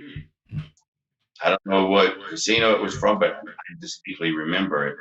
And it was after I left, I really got into John. So I really honed in my craps probably in my late 20s when I would go to like Tunica or fly to Vegas or whatnot. I started honing it over the years from my late 20s. And probably in my early 30s is when I went dark all the way. I knew John at that moment. And that's the way I stayed. So it was a development over time. Yeah. The And craps. you met John, right? You used to you know him pretty well, or? I never met him. I talked to him on the phone, emailed him. We talk all the time, like me and you do. It's one of those relationships. I could just call him up, he'd answer, he'd talk to me, and we talk a lot. And then, of course, he had a website back then, and it's not even there anymore. A lot of chat going on, but you had assholes on. I mean, anyway, but he would answer the same questions over, over, over. But joined his sports service. I learned, tweaked what I knew about. I was betting sports in my 20s, but he helped tweak a little bit on what I thought about sports. He definitely helped me on craps. He is how I got to the regression up and pull. So Patrick he got me doing the dark side, the regression up and pull. I already had the money management. I already had the discipline. I already had the knowledge in most of the games that I played. I knew when to quit, when to walk away a winner or a loser. He just helped, what's the word? Just helped jam more of that in my head that I already knew. But a lot of help on the sport, a lot of help tweaking me with craps. And the other games, I know he says he hates blackjack, and I know that was one of the questions somebody had for me like yesterday. I still like blackjack. I know he hates it, but I didn't say I agreed with everything that he says. Right? A lot of it, but not everything. I still like it. Now I haven't martingaled any of those things since I left Vegas in my late 20s. Because you don't have to now. And I'm never going to do it for 100% living ever the rest of my life. So there's no need to have to. See, back then, I would take my whole bankroll to that table. I got to go 9 shots. I mean, I might have half of it left in the hotel room. Stress, boy, stress. So there's your really, really quick, brief run into 2 years. Right. That's nuts. For $200 a day. Yeah. I'd make more sometimes. Sometimes I wouldn't make the 200. Sometimes I'd lose. Well, like I say, you when you martied at the roulette table and got hit for 500, that's pretty rough. Like you said, that's a quarter or whatever of your bankroll. That's a lot. Yeah, it was 25, 30% of my entire bankroll at that moment. Damn. And it scared the hell out of me. That let me know that the martingale could kill you. Now on blackjack, did I get to 9 a couple times? Yeah, and that'll make your butt pucker, buddy. When you're on your 9th. Yeah. And there was no reason. So as I got smart, like, did I win? Yes. I never, and I'm not saying you won't, people, because you probably will, but I never got busted. Blackjack, martingale never busted me out, but I probably lost a few years of life because of the stress of it. So while it's one of those don't do as I did, do as I tell you type of thing, that's why I tell people don't do it. I'm very much anti-martingale now.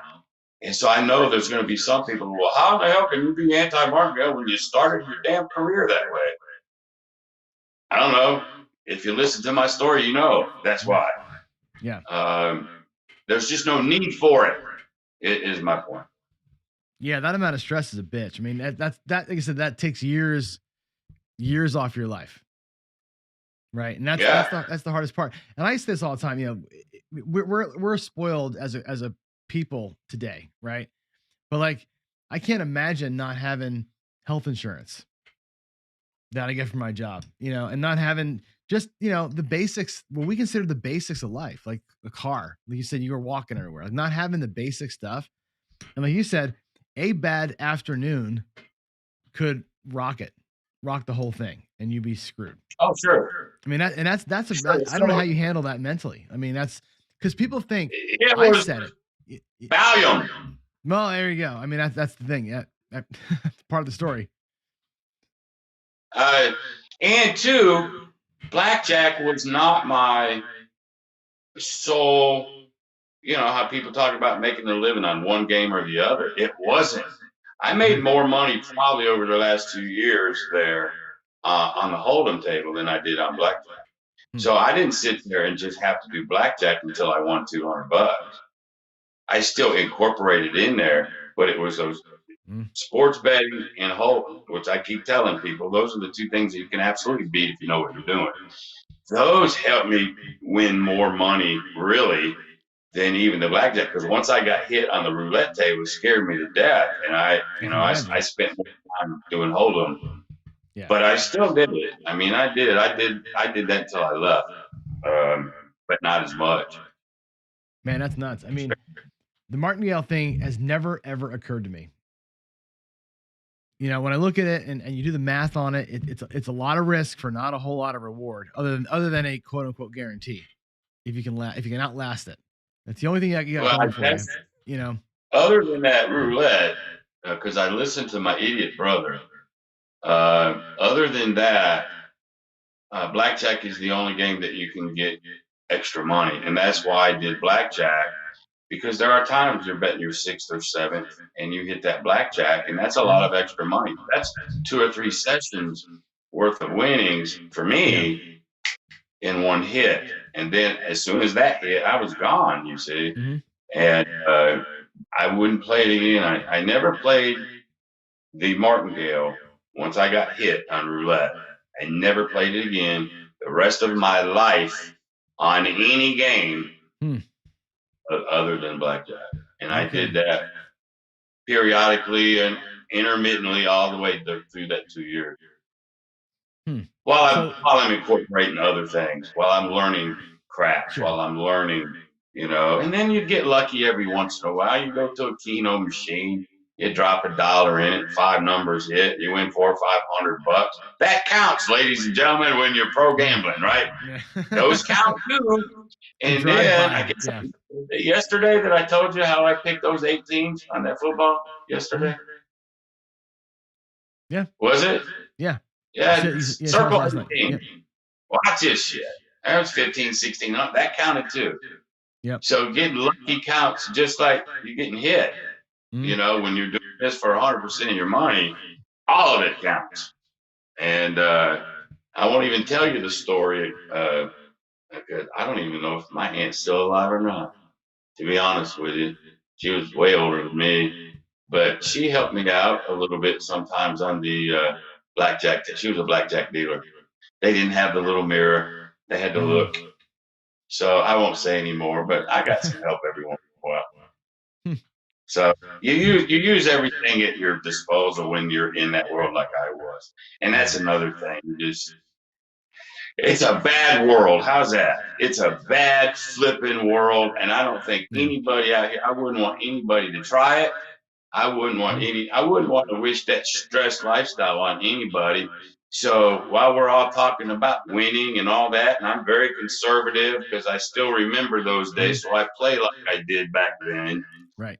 Very strict. But at the end of the day, if anybody out there thinking they want to take a run at it, I would really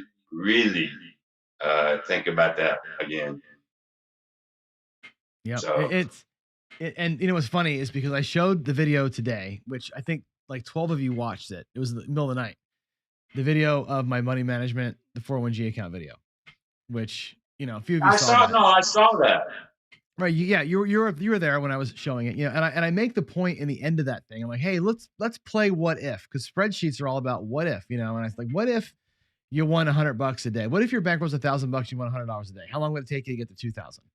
And then at 2,000, how long does it take you to get to 200? You know, and kind of build yourself up. And you can do it if you can be consistent about those little tiny wins, percentage of your bankroll. But my God, the getting it done every day would be a nightmare. And I say it flippantly sometimes, you know, almost everybody, Patrick says this too, 90% of the people walk into a casino are up at some point in that day. They're up. And 90% of them walk out with less than they came with. 90% of that 10%, right? And that's Well, you know, 'cause super you know true, what right? you hear. I think you mentioned it. Maybe not something that you do, but you've mentioned most people will. Like you can go 20 minutes. You know, you can get $100 hit, $50 hit, bug out, and come right on back to the house. Yep. You know, people go, yeah, but you know what? I got my flights, man. I'm there for the whole weekend. Shit, I can't play like that. I gotta go. Fine, do it, because you're gonna get whacked. I mean, it's that brain telling it's, you know, it's that brain screwing with you. And does that mean, why can't you treat it, if you got a hotel room, why can't you treat it just like you would at your local casino? Go win your 50 or 60 bucks and get your ass back to the hotel room. Watch a little TV. Why can't you do that? Nah, shit, I spent all year waiting to get to here. All right, then, you know, go do your thing. And I get passionate about it, and I get a little opinionated about that stuff when I talk on my channel about how conservative I am. It's only because of what I went through in that 2 years. I mean, that is locked and loaded, man, in my brain. It'll never ever leave me. And that's why I am the way I am. And then when I hear stuff that I used to say back in the you know, when I was in my 20s, you know, it's like, come on, use some logic here. And again, it's okay, man. You got $5 grand, you want to just go burn it up and press to the wall and go crazy, fine. As long as you're fine mentally when you lose it. If you're fine mentally and your wife don't care and you still feed your kids and all that, then there ain't nothing wrong with it. Do what you want, just like Shackelford said. Yeah, go ahead. You know, he did say he'd like the don't pass come out of the don't come, and odds all the time, like I did that one video. And odds on everything. Odds on everything. I was getting hit pretty hard when I was doing that. Oh, Yeah, that's the too odds- damn close. What's funny is the odds. I don't know, man. I'm so I'm anti odds for lots of reasons. You know, I think on the right side of the table, the odds don't favor you.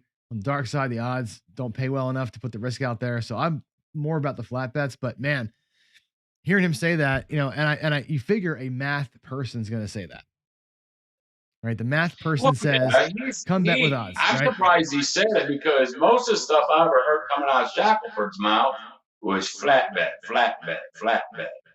Everything was, you're better off just flat bet. And I understand that too.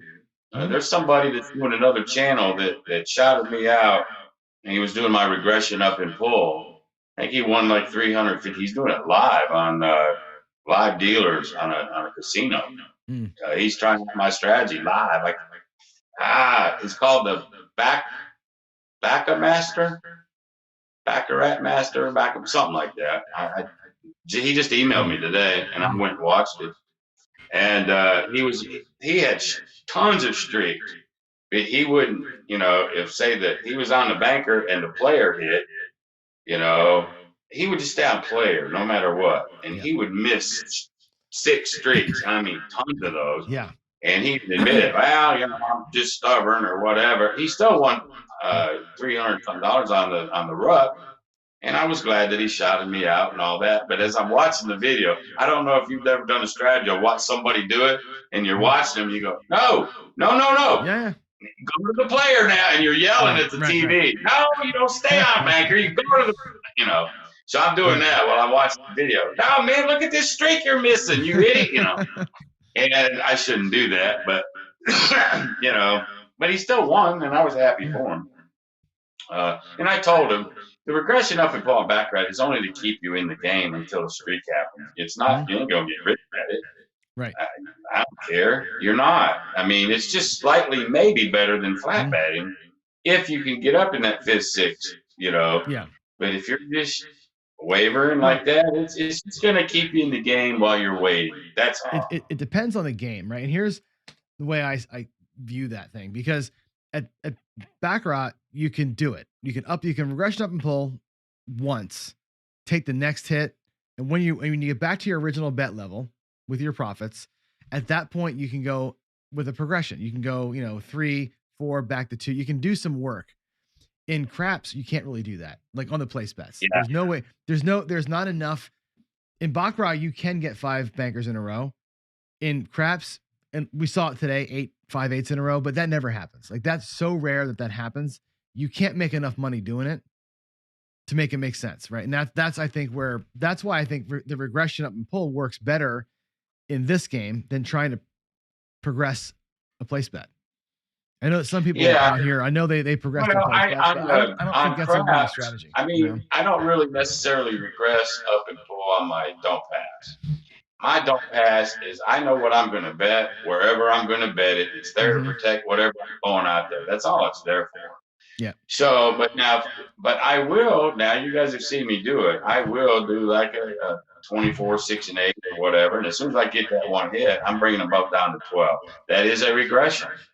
And so then I can go up and spread from there. So that's technically still a regression up and pull or up and spread even. But that's really the only place that I'll actually do that. Because otherwise I'm coming out of DC with odds and I don't regress. I mean, I don't. It's just, there it is. This is what I do. And anything else I do is pretty much just flat with odds. But when I'm place betting, I will regress, get a profit, and then pull, because unlike some folks, I'm going to drag something before I press. I'm going to get something from this shit. I just have to. I can't just press blind. I can't, because that's my money sitting out there. No, sir. I'm not going to let the 7 take it all. I'm going to take some of it before you take it. Right. Type of thing. And that's just my belief. It doesn't make me right, John. It doesn't make me wrong. No. That's my opinion. That's your opinion. And, that's your style. And my style, similar. Like PJ's asking, my place. He's on me about the place bets, right? I don't leave place bets out there forever. Like if I'm going to do a regression, come down, regress, then I'll leave the place bets out there. But what my 160 across is 2 or 3 hits and I'm out. I typically will do like the Butterberg I did today. I'll let them hit twice and pull it all down. I'm not out there, generally speaking, to go to the ceiling, because I know that very rarely happens. That is my way. Well, I'm conservative in that. I'm conservative in that respect too. What's that? You can also double regress. You can. If you're really hitting them, you can regress, pull it up a bit. Instead of taking it all down, double regress, get it back down to minimum. Or you can take it all. I've done it both ways. There's no right or wrong when it comes to that one. Yeah. But I'm not a person, and Shackelford said this. I think Jacob said it too. It's like, just go out there with what you're going to go out there with, and even Jeremy at Color Up, like, I'm putting 44 outside. That's it. No protection. That's going to take 10 chances at it for 450, and that's the way we're going to do it. I like to nuance it a little bit, and I'd rather just pull it back as I win and be done. And like I said, take that 30, 40, $50 an hour and get the hell out. When you catch, like, a good example with Jeff just now, right? After the first shooter, I was up 175. Right? That was 6 hits, out, bye. See you later. I would have been home if that was the casino. I would never have shot. Well, you know what I mean? I think that's me though. I'm super I know conservative. some people that are watching, they don't agree with how me and you speak. Yep. It's that long life. Life is like one great big session or whatever, and everybody knows where I stand on that. It's all beatable. I did, and there's no way I can lose my entire bankroll at this age. There's no way, because I will never let myself take that much at a time. I take 5, max 10% of my master bankroll with me. So I'm taking $1,000 to $5,000 into a casino. I can lose that every single trip for the next foreseeable future, and it's not going to take my money. And it's only because I played this way. I quit when I'm supposed to quit. That I've been so disciplined. That's the only reason why. And I don't spend it on plane trips and other stuff like that. I mean, nothing wrong with it, man. I just go, hey. That's why I think in my heart, that's why I've been able to build my master bankroll up so high, because I've never touched it for anything other than making a bet. Now that's just me, how you do it, and I know why you do it, and that's all good. But if you, in my opinion, when you have to do your plane ticket, your hotel, and you've got say $5,000 in it, so you're walking to the casino with half of it to start with, you still got to build that back up by winning. Mm-hmm. I don't start 25 in the hole on my master. Right. And that's just how I look at it, but it doesn't make me right. It doesn't make you know. Yep. And I don't mean to be arrogant about it. No, I think it's a nuance, right? Because if I said to my wife, "Hey, Kat, I'm gonna go to Vegas for the weekend. I need $3,000." She's like, "You got $3,000?" I'm like, "Well, she's like, because I don't got $3,000 to give you." And that's how that conversation goes. So it's like, yeah, it's coming out of that account, and that's exactly how that turns into. Yeah. I mean, no, I get it. Listen, I get and understand more than people think I understand. But no, nonetheless, it's all good. I'm surprised you're still up, man. Hey, I got 2 hours to go. I'm fine. I didn't, when I left this morning to go sell some water heaters, not one call did I get all day long. So I actually watched more of this today than I thought I was going to even be able to do. And I made some sense throughout it. Took a nap. I took a nap, man. Damn. And I'm still beat. What time is it? It's almost 4:00 my time. Hey, man, 2 hours left. You got Greg, right? 555 coming up. Greg coming up next. Yep. He's your what is it, designated hitter. He's your cleanup guy. He's the cleanup guy. Yeah, I told him no pressure when Jeremy couldn't come at that time. Like, yeah, no pressure, right? Let's do it. Well, I have to watch Greg, and if he's going to do it from his, did somebody say he lives in Florida? Is that where he lives? He's in Florida. Yep. It's that cat, man. It's that cat. He's got a cool cat. I mean, I like Greg. I really do. I like. He just flips it on and talks too. Mm-hmm. And but that cat will just sort of go where the hell it wants to, and it gets up on its little perch up there, and just flipping that tail like, yeah, what's up?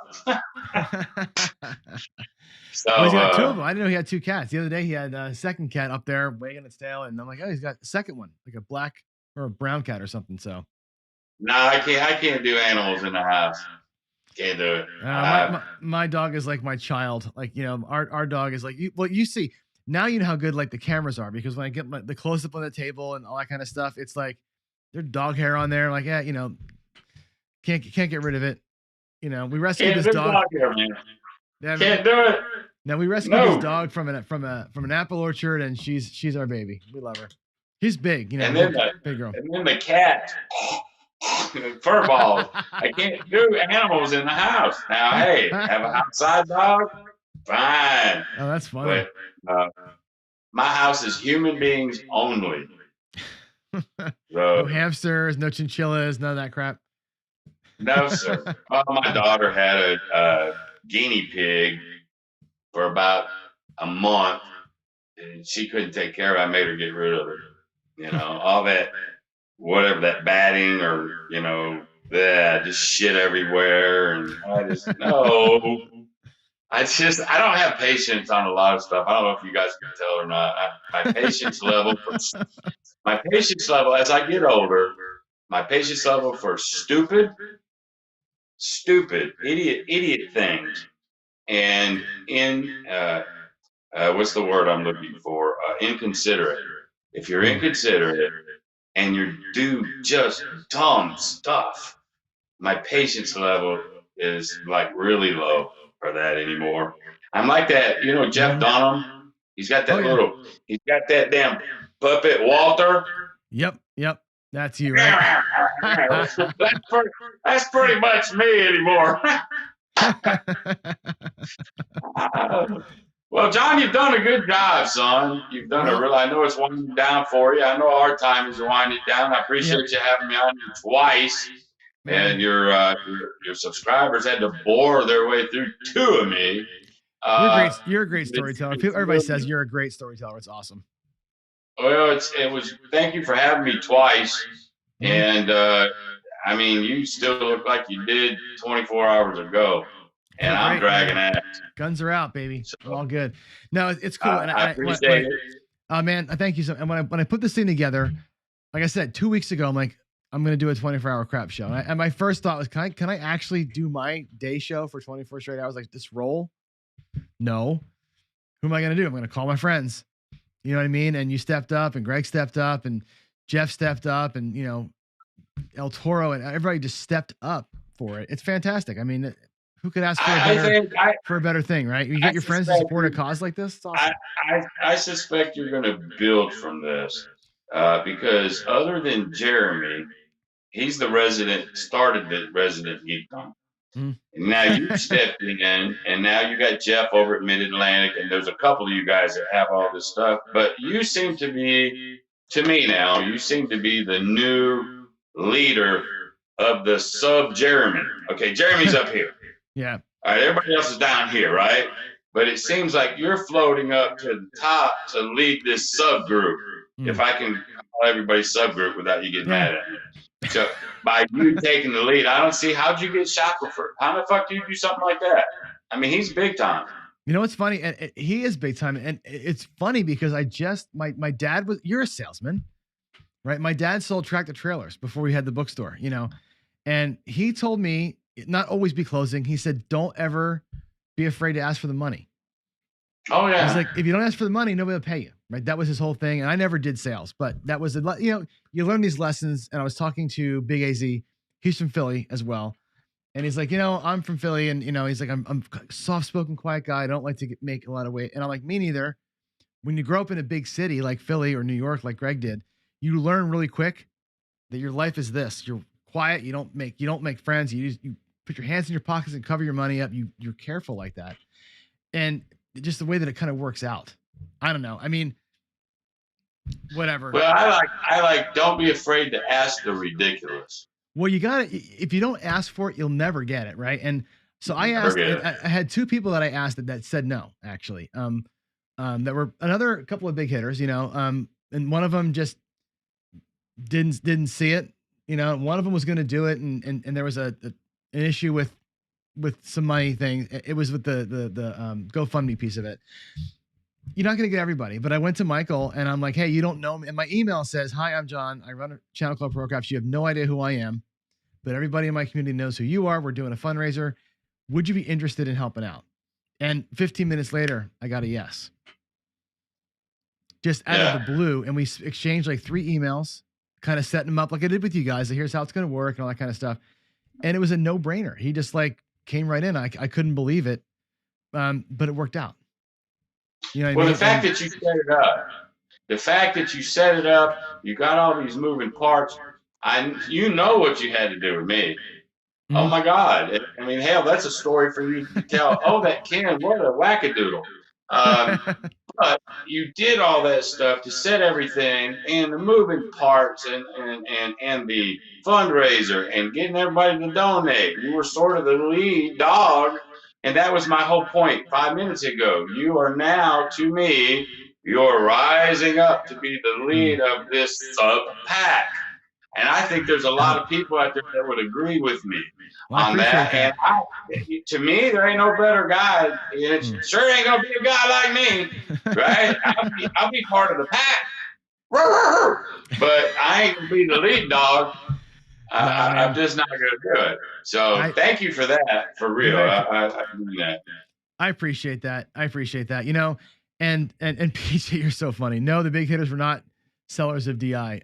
There's other people that aren't really part of our community. They're other larger players in the gambling world that just didn't want to be a part. And again, we'll talk to them at other points in time. Just for this particular venue, it wasn't the right thing. You know, and it's great. I'm looking at the chat, you know, and I got William and PJ and Waylon, and there's a lot of this going back and forth, you know, and some of it's directed at me. It's great. I love it. And I love PJ saying that I'm an idiot because I like my place bets and pull him down. I think he thinks I'm stupid, and I don't care because it's the way that I play. And he's thinking about it, and he's like willing to post about it. Like, it takes balls to post something in public, believe it or not. People think it's No, keyboard it warrior. don't. It does. I think it does. I think it's definitely what he's doing. And he's like, you are incorrect because, and now he's got other people thinking about, wait, maybe John is wrong. Oh, wait, and then now they're talking about it. I think that's good. I think the back and forth of that gets everybody thinking. And that's what I feel like my job is, to make you think. Right? My job is not to give you the answer. It's to give you food for thought most of the time. And I love that about what's happening here. I'll keep my mouth shut about that guy. Yeah, no, I hear you. Like you said, I told you before, like I know, PJ. I don't think you think I'm an idiot, but because I teach for a living, right? My job is to get people to do what they wouldn't normally do. Adults have you've got 53 years of this in the way you were raised, born, lived, all that stuff. My job as an instructor of coders is to unwind all of that and make you think a whole different way. Because computer programming is a different way of thinking than logic. You think it's logical, it's not logical, it's very creative. This is the same thing, right? A lot of folks have their ways of thinking it. And I'm like, oh, let me just put this little grenade out here and see how that works out. It makes you talk about it, makes you get angry about it. We debate about it. And I come back and say, okay, now let's circle back up on Monday morning show and we'll unwind one of these things.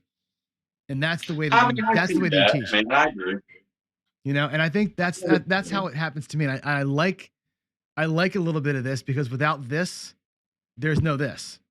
And that's how I look at it. You got to come, I think, from not pain, but you got to come from somewhere to get together. You can't just automatically become kumbaya.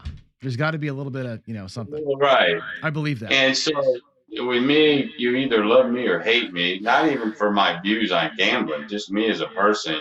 I've always told people that you either love Ken or you hate Ken. There's very little in between with me because I'm so honest with people.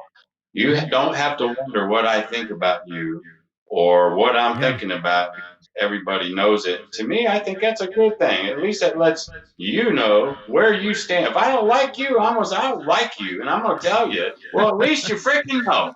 You don't have to wonder. I wonder if that guy likes me. Nah, hell with that. I'll let you know. And I want you to do the same thing with me too. Yeah. And that's just how I do it. You'd think I was New Yorkers on, but I'm not. You have a little bit of East Coast attitude in you, but I love that. My wife's the same way. You know, we have zero censorship. It's just like, here's what's up right now. You know, and it's beautiful. It's a beautiful thing. You know, when we're in a relationship. So. My wife yells at me all the time. But what I tell my students is this, and I know where Greg should be here soon. Greg, come on in if you're ready. If you got the link. What I tell my students all the time is, I'm with them through. I'm going to sell my school now, right? It's a very intense program. It's 20 weeks of hell. We put them through. It's a boot camp, right? And I tell them, I'm going to put you in uncomfortable spots the whole time. You're going to hate me this entire time. You're going to cross a line where you feel like you can say what's on your mind to me, right? At the beginning of the class, it's everybody loves everybody else. It's thank you for being a great teacher. Partway through the class, you're like, this is insane. And there's a point where you can say what's up. My wife and I crossed that point about a year into our marriage. We were like, you know, we were kind of dancing around it, got married. And then it was like, okay, dude, here's what's going on, right? When you cross that point, the relationship changes and it accelerates, right? With a student teacher, it happens. YouTuber to subscriber, that happens at some point where people feel like, okay, John and I, Ken and I, Greg and I, whoever it is, we're here now. Like, I don't agree, and I'm okay with telling you that. Whereas the earlier I don't agree is more of a reaction. This is more of a, hey, let's get together on this, whether they realize it or not. That's a beautiful thing. When that worm turns, that's when it's different. And I think that's where my channel is now. I'm at this point now where, no, I don't see you, Greg. You're in the wrong room. You're in the wrong broadcast. I'm going to send you a new link and make sure you've got it. Well, it took me a while before I could call you a techno geek and you take it. I didn't do that from jump. But now That's you know because where it's coming from. you didn't call me that until I started doing the camera flip thing, right? It's all right. I still think it's cool shit. I really do. But I'm in that comfort zone with, I guess, what you're talking about. And in the beginning, you don't know you can do that. Is Greg there yet? Not yet. I think he's on the wrong link. Greg, I just emailed you the right link. That old one. The old link is a dead one, but when I had to restart the stream. So Greg, there's a new link in your email. So we'll wait for you to come on in. And yeah, it'll be great. Let's see here. Let me get back to the screen. I lost my screens. Where's Waldo? I don't know. Gainer Mason. Greg will be here soon. I gave him he had the morning link. So yeah, maybe I want to get you guys on together for 5 minutes. And maybe I'll just do this while you guys talk and tell stories. Hey, Greg. Here he is. The two greatest storytellers in the internet are right here with me right now, right? Greg is here. Greg, can you hear me? I'm going to try this. Hold on a second, Ken. I'm going to make you a little smaller. Just because I can. Ken is going to... Hey, I don't want Ken on my freaking hour. You're going to be tiny. Here comes Greg. I'm going to bring Greg in, and this is going to be fun because I can do it. I'm the geek, right? Here we go. Let's bring in a camera. That's that one. This will be Greg's camera. Hold on. Where is Greg? Cam link. Greg. There's Greg's camera. Greg, can you talk to us? Yeah, I'm here. Hey, there you are. Greg. You see me? Oh, look at that. Greg and Ken all at the same time. I don't see. Greg we're seeing. Guys. We're seeing Greg's ear, which is great. All right, that's awesome. Dan Tana says, "Don't mention dice setting around Greg. Greg can set the dice. Greg's got his own toss. Do you know that? Greg has perfected a toss. You want me to get into that? Whenever you want to. I know you want to show it off because